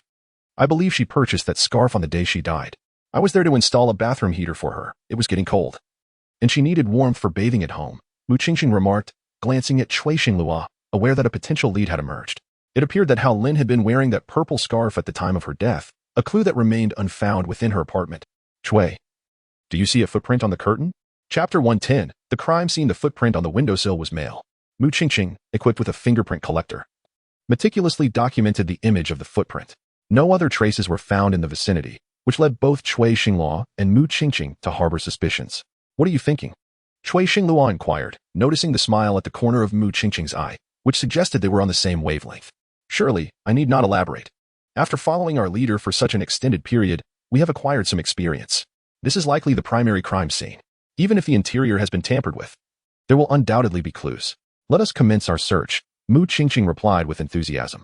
The two began their exploration of the room, with Mu Qingqing scanning the area thoroughly with her fingerprint collector, while Cui Xinglua searched in every nook and cranny for evidence. Qingqing, come quickly. Bring the evidence back, Cui Xinglua exclaimed after discovering a dark object beneath the bookshelf.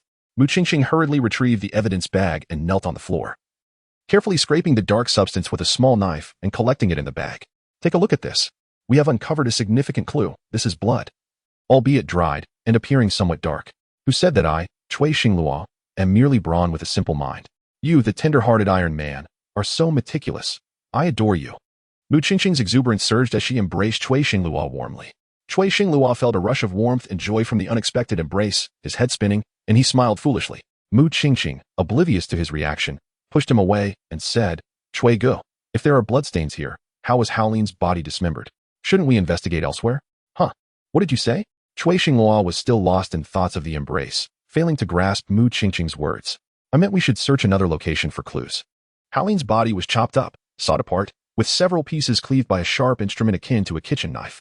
Surely, we ought to check the kitchen? Mu Qingqing reasoned, demonstrating her intelligence. If this was the primary scene, the kitchen would be the most suitable place for dismemberment. Once Cui Xinglua comprehended her suggestion, he joined Mu Qingqing as they entered the kitchen. Just as Cui Xinglua was about to begin collecting evidence, Mu Qingqing halted him, saying, Wait. We need to call the boss and ask Sister Luo and Xiao Jiang to come over. This is their area of expertise, and we must proceed with caution. Right? Your attentiveness is commendable. I, a mere man, lack such finesse. By the way, Qingqing, do you have a boyfriend? In what was presumed to be the primary crime scene? Mu Qingqing, caught off guard, casually replied, No. I insist, Cui Gu, let us just make the call. This isn't the place for discussing romance. Who knows? Hao Lin's spirit might still linger here. Better to speak less. After the call, Luo Qing and Xiao Jiang arrived swiftly at Hao Lin's residence. Upon entering the kitchen, Xiaojiang and Luo Qing commenced their professional duties. Their expertise was evident.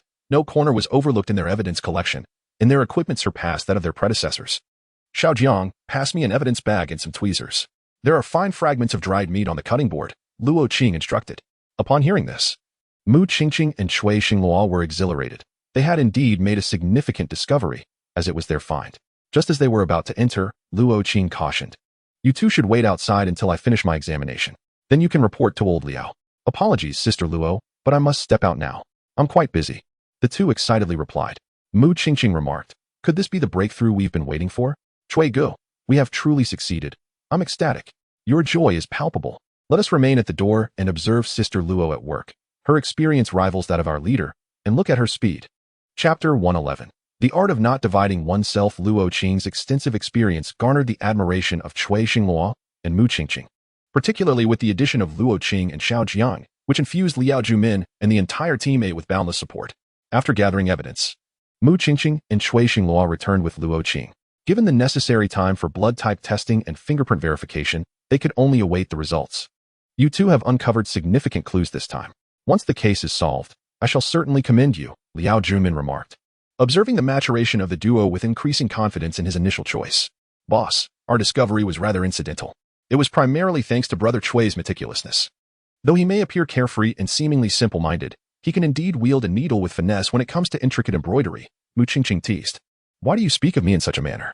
I am a man, Cui Xingluo retorted. Liao Jumin and Kong Bo shared a laugh, with Kong Bo whispering to Liao Jumin, Boss, I believe Brother Cui remains single due to his own prowess. Sister Qingqing merely praises him. He truly cannot discern flattery from truth. Do not meddle in matters that do not concern you. He has his own plans. Do you think Xiao Cui is foolish? Not in the slightest. I suspect he made that comment intentionally. You, young lad, understand nothing. Hurry and recreate the footprints that Qingqing retrieved. Although Luo Jia is also working on it, the evidence is plentiful and the process intricate. I would prefer to have a preliminary depiction. I wish to ascertain the appearance of the perpetrator. With such significant progress, Liao Jumin was invigorated, initially believing the case to be a mere homicide involving dismemberment. He grew cautious upon discovering that the methods employed in the murders of the 18 women bore striking similarities after data comparison. As Kong Bo worked on the image reconstruction, Liao Jumin filled the relationship board with details of the dismemberment, including Haolin, the 5 provinces, and the night of the full moon, subsequently adding the names of the other 17 victims. Boss, observe this pattern. The deaths of these 18 individuals occurred almost simultaneously across 5 provinces on the eve of the Mid-Autumn Festival. This cannot merely be coincidence. It strongly suggests that the murderer is not acting alone. They must have coordinated through mobile phones or the internet to commit such acts at nearly the same moment. Mu Qingqing stated, unwilling to let her partner outshine her, articulating a crucial point. Qingqing, your observation is astute. To achieve this, the victims must have been abducted in advance, with the murders executed at the prearranged time. Liao Jumin elucidated, unveiling the truth. The perpetrator must first control the victims to execute the killings simultaneously. This is no mere trick of duplication nor a result of random chance. It is a premeditated act, albeit with random targets. Boss, you have imparted a valuable lesson. We have traced the origins of the deceased in the 5 provinces, for victims remain alive. Shall we embark on an investigation trip? Ji Haoyang and Lanja had returned, ready to disperse for the case. Liao Jumin had no objections, but the current manpower of Team A was insufficient. Thus, Cui Xingluo, Mu Qingqing, Lanja, and Ji Haoyang took Liao Jumin's analytical materials and set off for the 5 provinces, while Liao Jumin remained stationed in Shunqing, where one individual had yet to fall victim, necessitating the swift identification of the killer. While some frequently engaged in fieldwork could undertake the trip, Kong Bo was indispensable and could not leave, as he served as Liao Jumin's source of information and provided guidance to several individuals. Boss, you must see this. There is a video of the dismemberment online. Why does it seem so familiar to me? It is truly repulsive. I suspect it might depict the murder of Haolin, he exclaimed. In this vast world, one encounters all sorts of creatures. I have never witnessed such cruelty, such audacity, to commit murder while recording it. Pause and zoom in. Is that not a purple scarf?